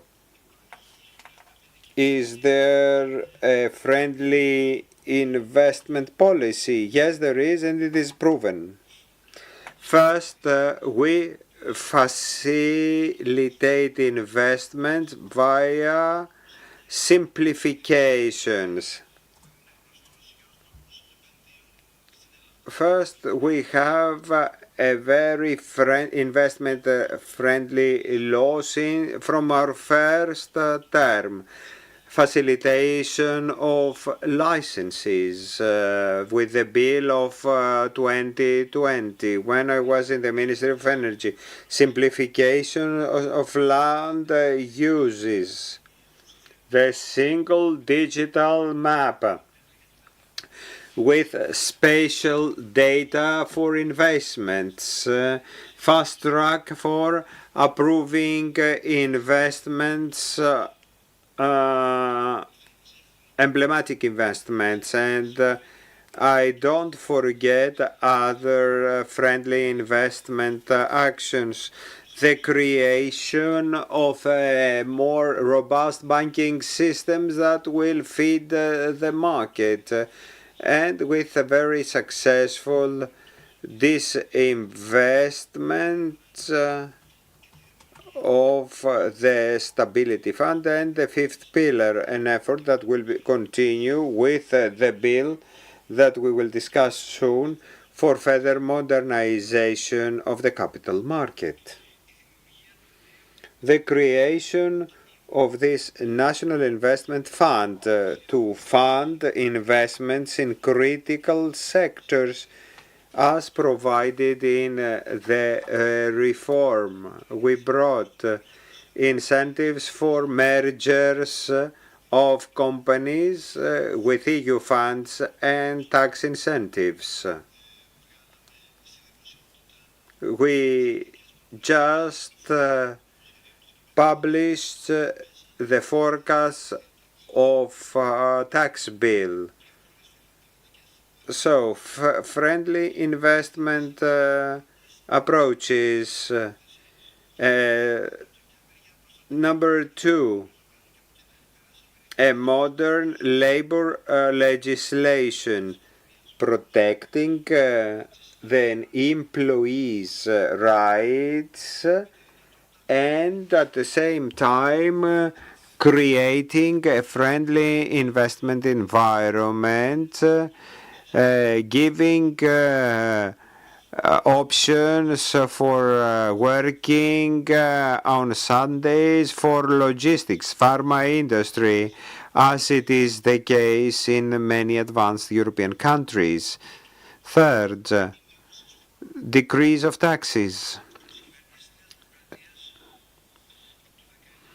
From 2019 to today, we have proceeded with 16 decreases of taxes, decreasing the taxation of legal entities, the taxation of capital gathering, the taxation of dividends, where the budget of 2025, as it is depicted in the budget bill we present, provides for 15 tax decreases, which is very important for all for various groups of society, like the farmers or freelancers. So, trying on the one side to fight tax evasion and create fiscal space, we will have further decrease of taxes, and we will try to limit direct taxes, because this decrease is seen in the pockets of taxpayers. Social security contributions are also decreasing. Since 2019, we have decreased the social security contributions for employers by 4.4 units. That means that Greece reaches the EU average with regard to social security contributions. In combination, the decrease of taxes, especially of legal entities, and on the other hand, the decrease of social contribution is a positive message for the competitiveness of the Greek economy. All the above have brought results, and they are linked with the fact that Greece has registered the biggest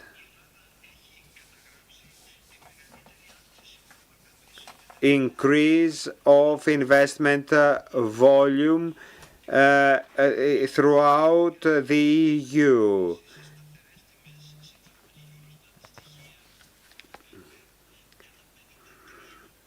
Investments have increased by 53.4% in the last 4 years, or in 2023,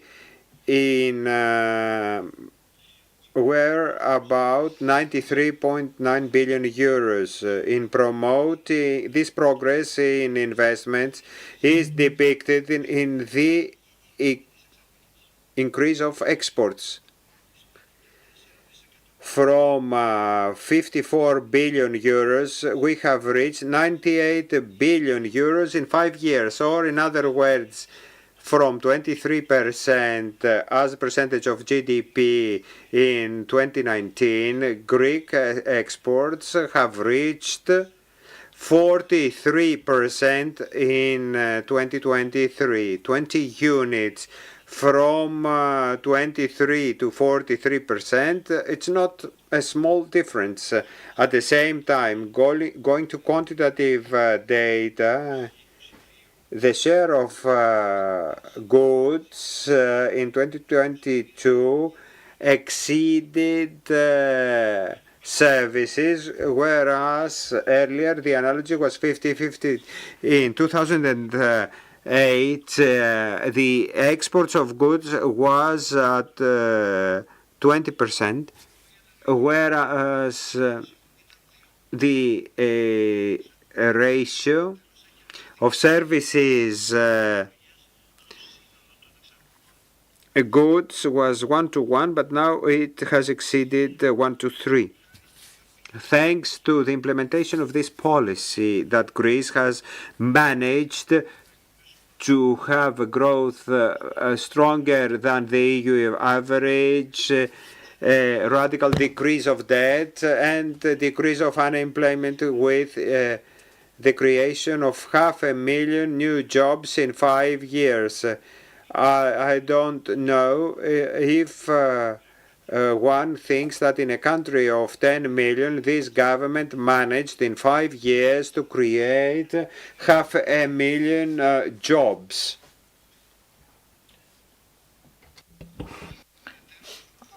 I will not comment on this further, but I believe numbers speak for themselves. In parallel, we had a clear increase, and I know that various do not want to hear this, but I will repeat this once again.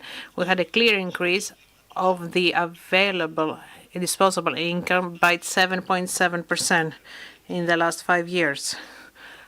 Namely, after the budget and its adverse impact, despite this, how can I say this differently, we had a clear increase, net increase, 7.7% of the income, whereas in the EU, the respective percentage was 3.3%.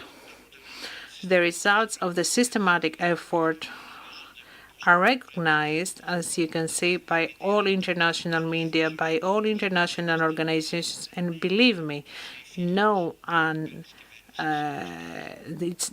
it's not a conspiracy in favor of the government of Mr. Mitsotakis. Without a doubt, the investment gap of the country has been significantly reduced but continues to exist.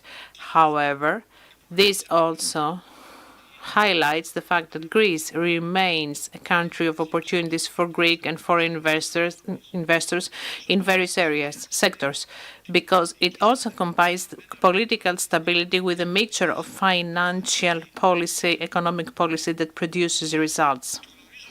I know that here in Greece we see some hesitancy or even a disagreement by many and different sides. I recognize that negative points like inflation make many thoughtful and underestimating the very positive performances that I described before. No one claims, of course, that Greece is Luxembourg or Switzerland or Sweden even. And of course, we also take into very serious consideration what the citizens say. But let us not forget at the same time that our country was way behind the last decade. We had a very deep crisis during which Greece lost over 25% of its GDP. And we were very close to be outside the Eurozone. We were here, we were discussing those things. Some with a very short-term memory pretend that they did not see those things, and they look at the statistics in comparison to other EU countries, and they say where we are now, but where we were in the last decade, where we went, and how much we have improved after 2019, because we need to look at the whole picture. Consequently, the effort continues to close this gap in relation to the other EU countries, but this cannot happen with a financial trick. But our country needs to be oriented in this mixture of that combines fiscal stability with investments. I agree that further steps need to be taken. The adoption of legislation in justice that has already been initiated with codes and other interventions that will be followed by other steps, further tax reductions, and in general a financial policy that will give replies to the reasonable requests for Greece to become even more a country friendly to investments. Ladies and gentlemen, I will conclude my remarks by saying that it is thanks to serious policy followed in the last years, a policy of common sense, a policy that was structured away from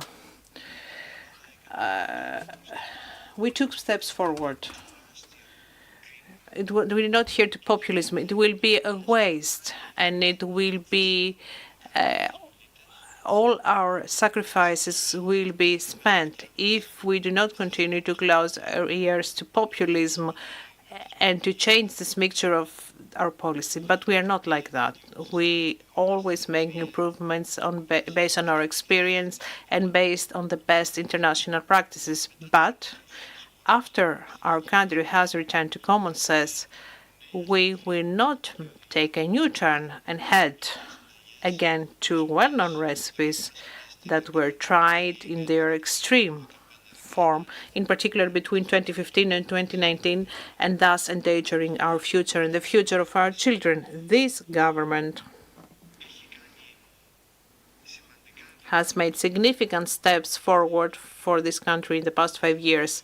We will safeguard these steps, and by following the same road, the serious road and national responsibility road, we will achieve even more things. And of course, this relates mainly to the investments front, because investments are the basic prerequisite for the development of new and better jobs, in particular for the young Greeks. Thank you very much.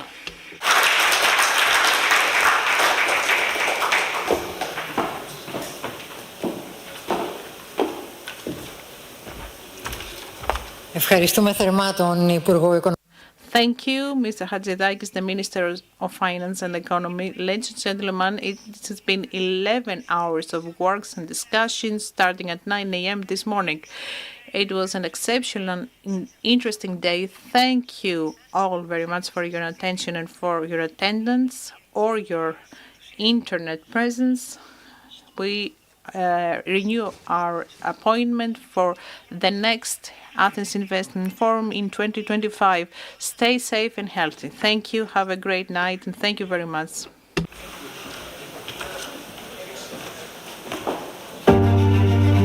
Οραματιστήκαμε το μέλλον, με ανθρώπους να ζουν σε βιώσιμες πόλεις και σε αρμονία με το φυσικό περιβάλλον.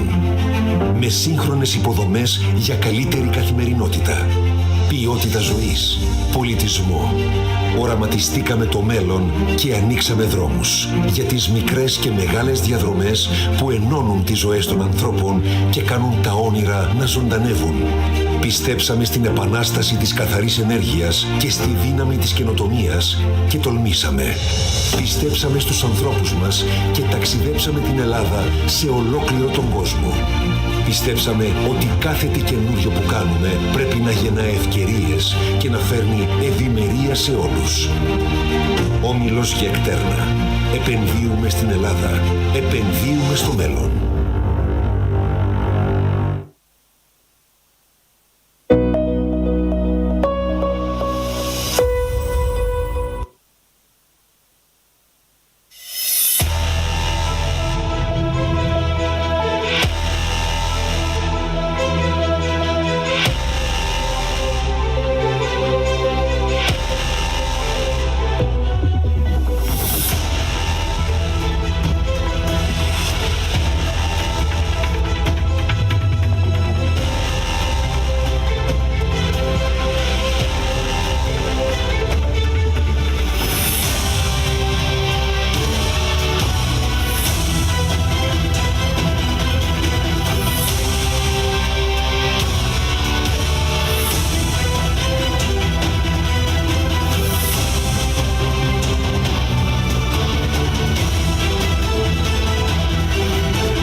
HIMO 9 delivers exceptional performance, achieves remarkable efficiency and superior power. Optimal degradation performance ensures consistent high power generation for a lifetime. Ultimate, efficient, durable, safe, quality, reliable. Altogether, leading to infinite value. Now we have the final answer. HIMO 9, the beginning of the next ultimate.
HIMO 9 delivers exceptional performance, achieves remarkable efficiency and superior power.